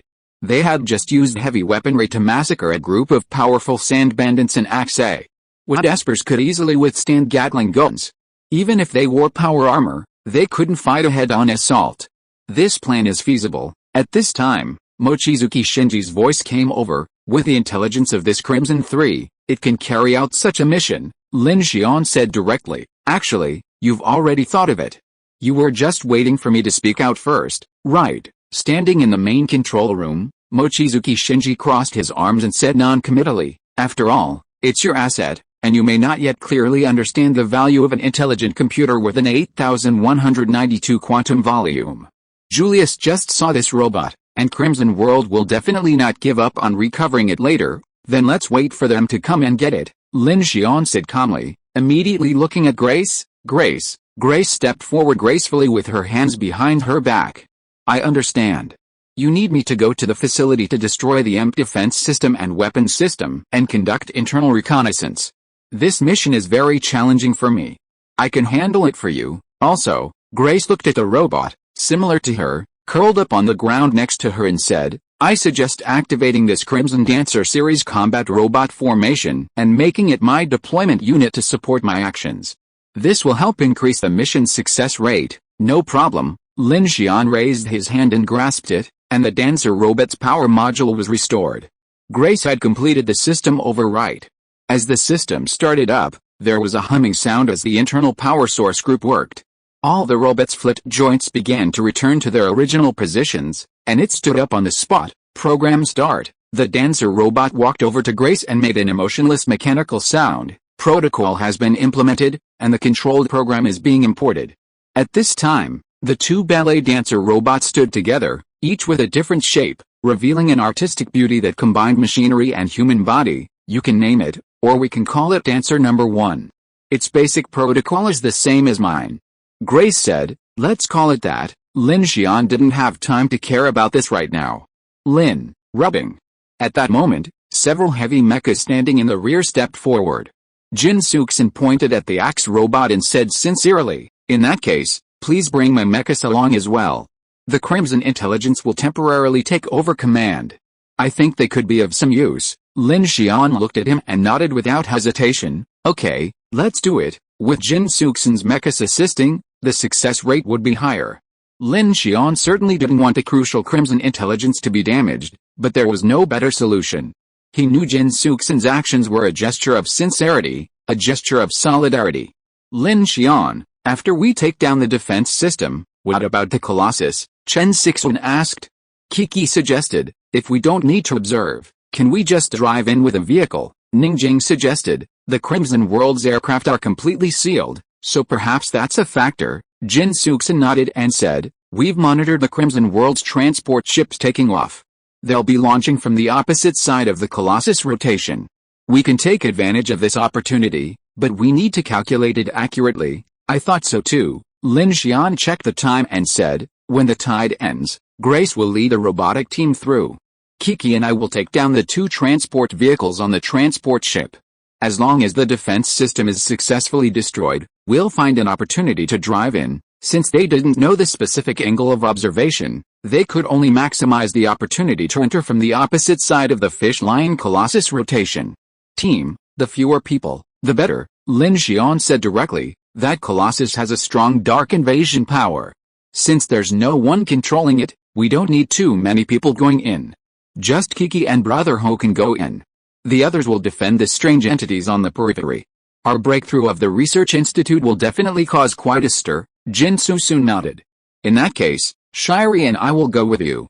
Lin, we can't let you risk it alone. Shiri can help resist the dark invasion, and Shinji and I have the deepest understanding of the White City and the Crimson World. Besides, without the mecha, I can't help from outside, he said casually. Brother Lin, this mecha itself is a bit inconvenient to operate. At this time, Lu Xingjian, who was sitting in the mecha, spoke anxiously.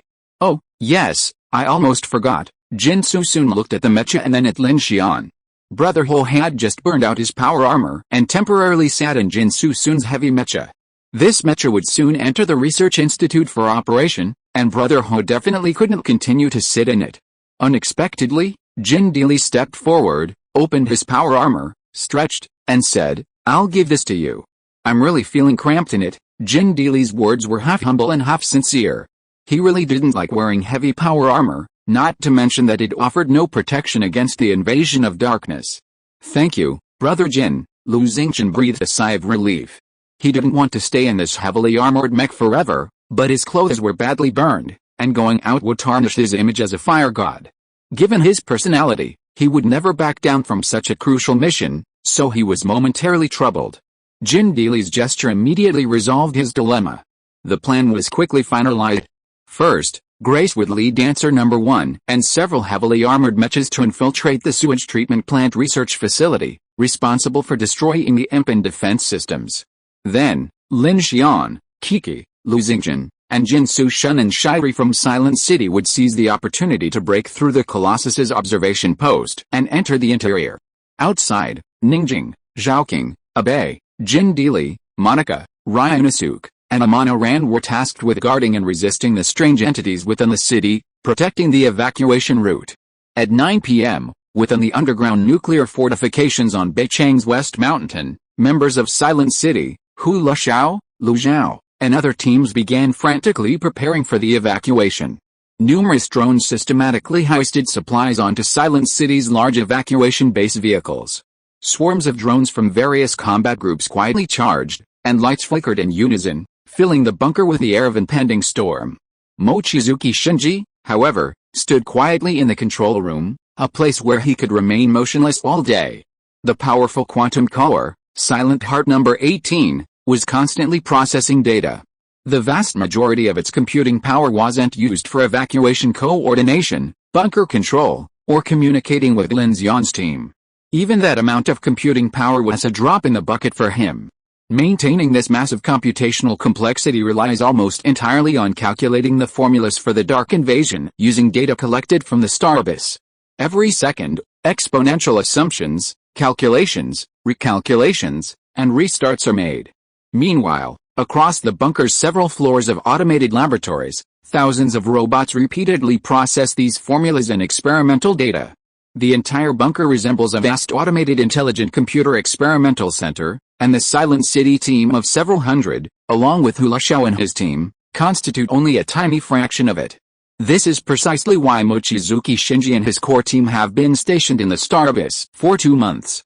If it were simply to escape, he would have already led the 100,000-person Second City out before Silent City was drawn into the Star Abyss. Core members like Chen Sixuan also understand that what Mochizuki Shinji is doing is a game of chess with the Dark Dimension and the Crimson World. In the White City morgue, Lin Xian checked the clock. With only 5 minutes left, the tide was about to recede. Based on the speed of the rocket vehicles, the dozens of rockets carrying the clone cryopods were either destroyed or had already flown out of the Star Abyss. The Crimson World's personnel were undoubtedly recovering and confirming their presence at designated locations. Perhaps it would only take a few minutes for the order for the Great Purge to be transmitted to the White City Research Institute through the Secret Signal Center. By then, regardless of whether the order could completely alarm the Star Abyss Overlord, an uprising of the strange entities in White City would be inevitable. Each purge plan only took 12 hours, or even a day, for the Crimson World organization outside. But for Lin Xian and the people of Silent City within the Star Abyss, it would take 6 or 12 days. Even the joint train within the dark forest of the bottomless lake would take even longer. Lin Xian, Chen Sixuan said, approaching Lin Xian in the morgue of White City Hospital. Our train is so far away. If the White City Star Abyss goes out of control, the magnetic levitation jump would take at least 20 to 30 minutes. Do you think we'll make it in time? Lin Xian looked at her and said, are you worried that we won't be able to catch up with Mochizuki Shinji's plan to lure the enemy with a floating city? Chen Sixuan's expression darkened. She took a deep breath and expressed her concerns. I just think that if we're targeted by that monster, we won't have that many perfect moments. It's okay, Lin Xian reassured her. As long as Silent City launches its superconducting magnetic anchor array, our train will be free. We'll have to figure out how to escape then. Silent City can't help. Chen Sixuan was stunned, then understood. Once Silent City launched into the air, there was no way they'd wait to ride alongside their train. It was just that according to the plan Mochizuki Shinji and Lin Xian had been working together, Mochizuki would wait until the combined train landed in White City before deploying the floating city's hydrogen bomb decoy. But Silent City couldn't wait forever. If threatened by the Star Abyss Overlord or another S-level entity, Mochizuki Shinji wouldn't sit idly by. Whether they could seize this opportunity depended on Lin Xian and the others. Besides, if absolutely necessary, I have some other options, Lin Xian said, noticing Chen Sixuan's concern. What are they? Chen Sixuan was surprised. I'll tell you when the time comes. Lin Xian glanced at the handheld electromagnetic cannon at his shoulder. This specialized weapon, named Flash 1 by Mochizuki Shinji, was specifically designed for Silver Bullet. Lin Xian pondered that if time was urgent, he might be able to use it to quickly return to the train line and activate the Infinity. Lin Xian called out to Lin Xian. It was 9:04 p.m. The team members in the morgue were keeping an eye on the time. The imminent detonation of the large cleaning device was like a time bomb hanging over everyone's heads. The atmosphere was growing increasingly tense. Even Monica, the calm queen of trains, felt a tense expression. The feeling of powerlessness, the inability to control life and death, made her feel suffocated. 9 hours, 4 minutes, and 59 seconds p.m. Time stopped again at 59 seconds 59:59 p.m. 9:05 p.m. The tide receded. A tinnitus, like the expansion of a vacuum, echoed in everyone's ears, and the once bustling hospital ruins and streets suddenly quieted. At this moment, everyone's eyes were focused on Lin Xian. Lin Xian immediately stepped forward. Grace, move, understood, with a clang. The gates opened one after another, and Grace, Dancer number 1, an axe robot, and 3 heavy mechas roared out.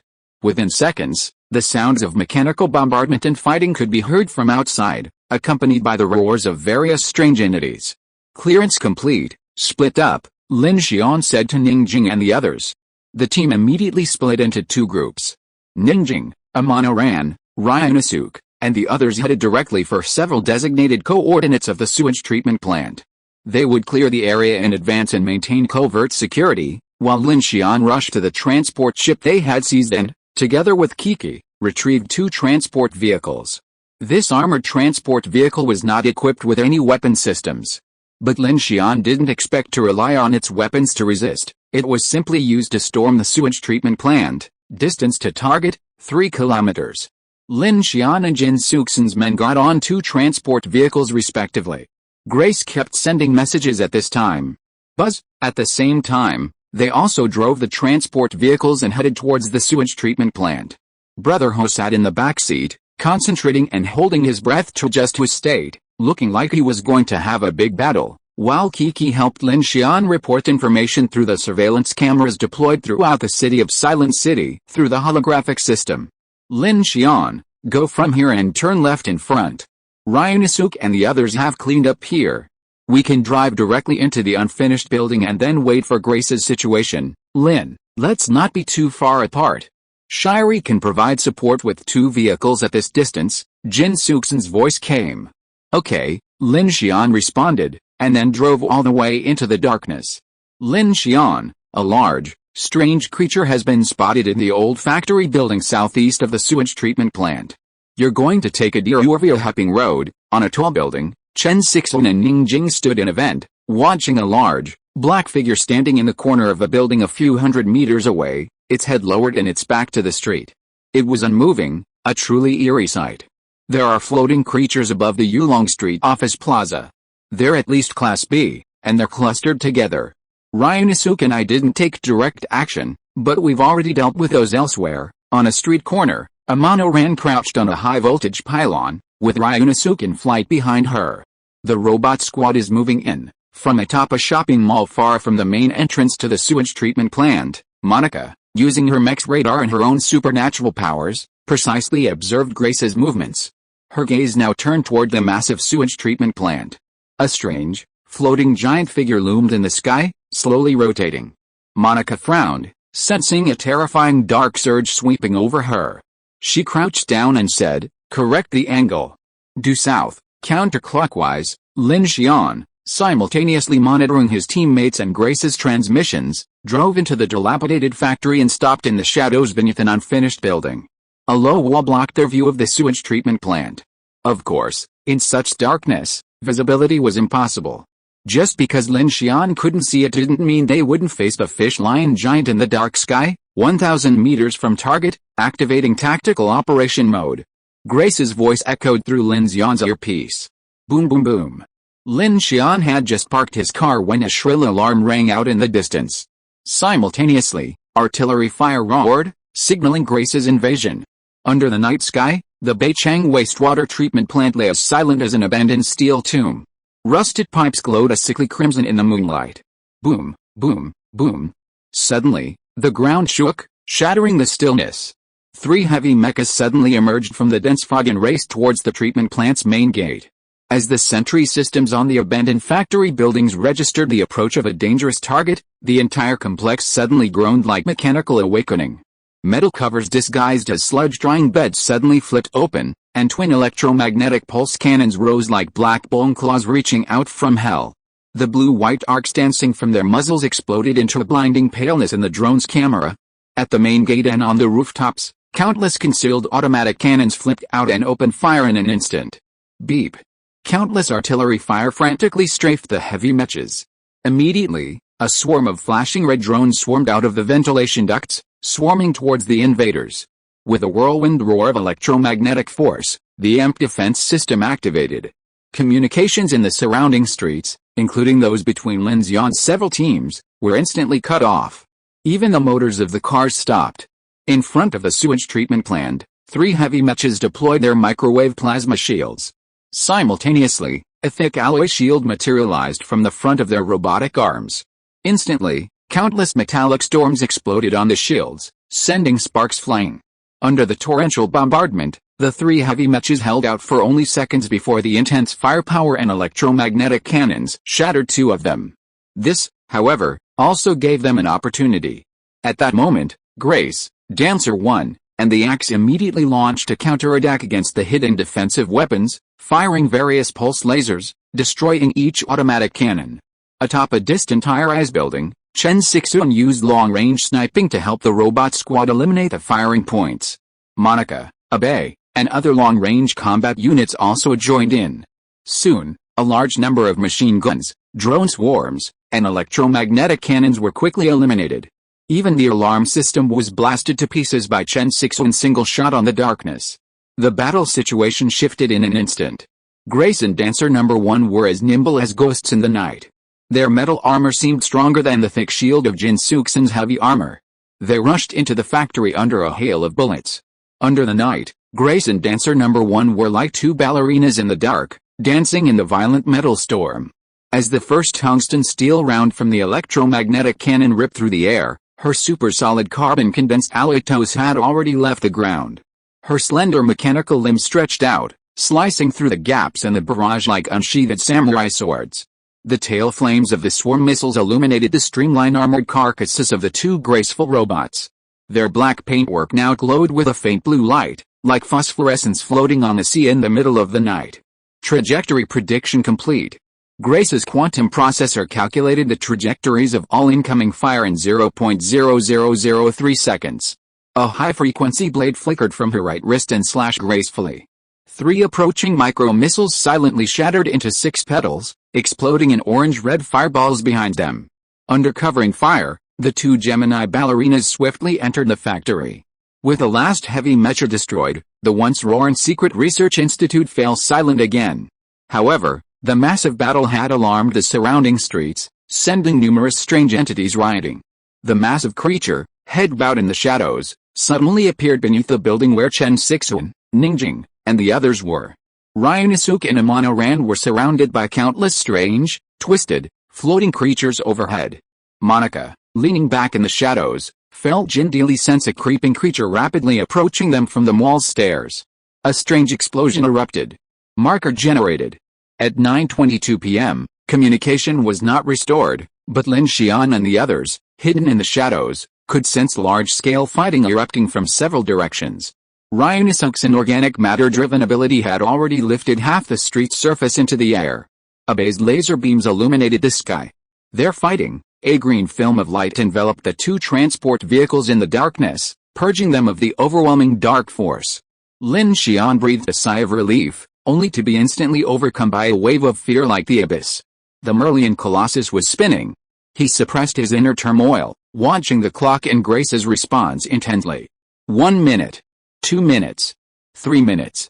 At 9:27 p.m., Grace's voice and the other team's signals suddenly lit up simultaneously.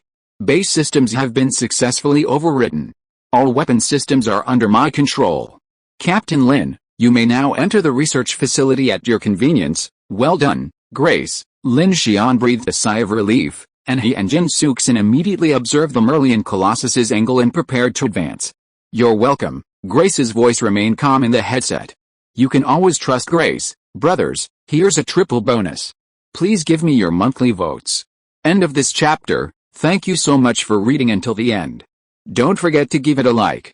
Looking for more exclusive content and immediate access? Subscribe to our Patreon. Remember, every like, subscription or donation encourages us to continue. Thank you all. See you in the next video.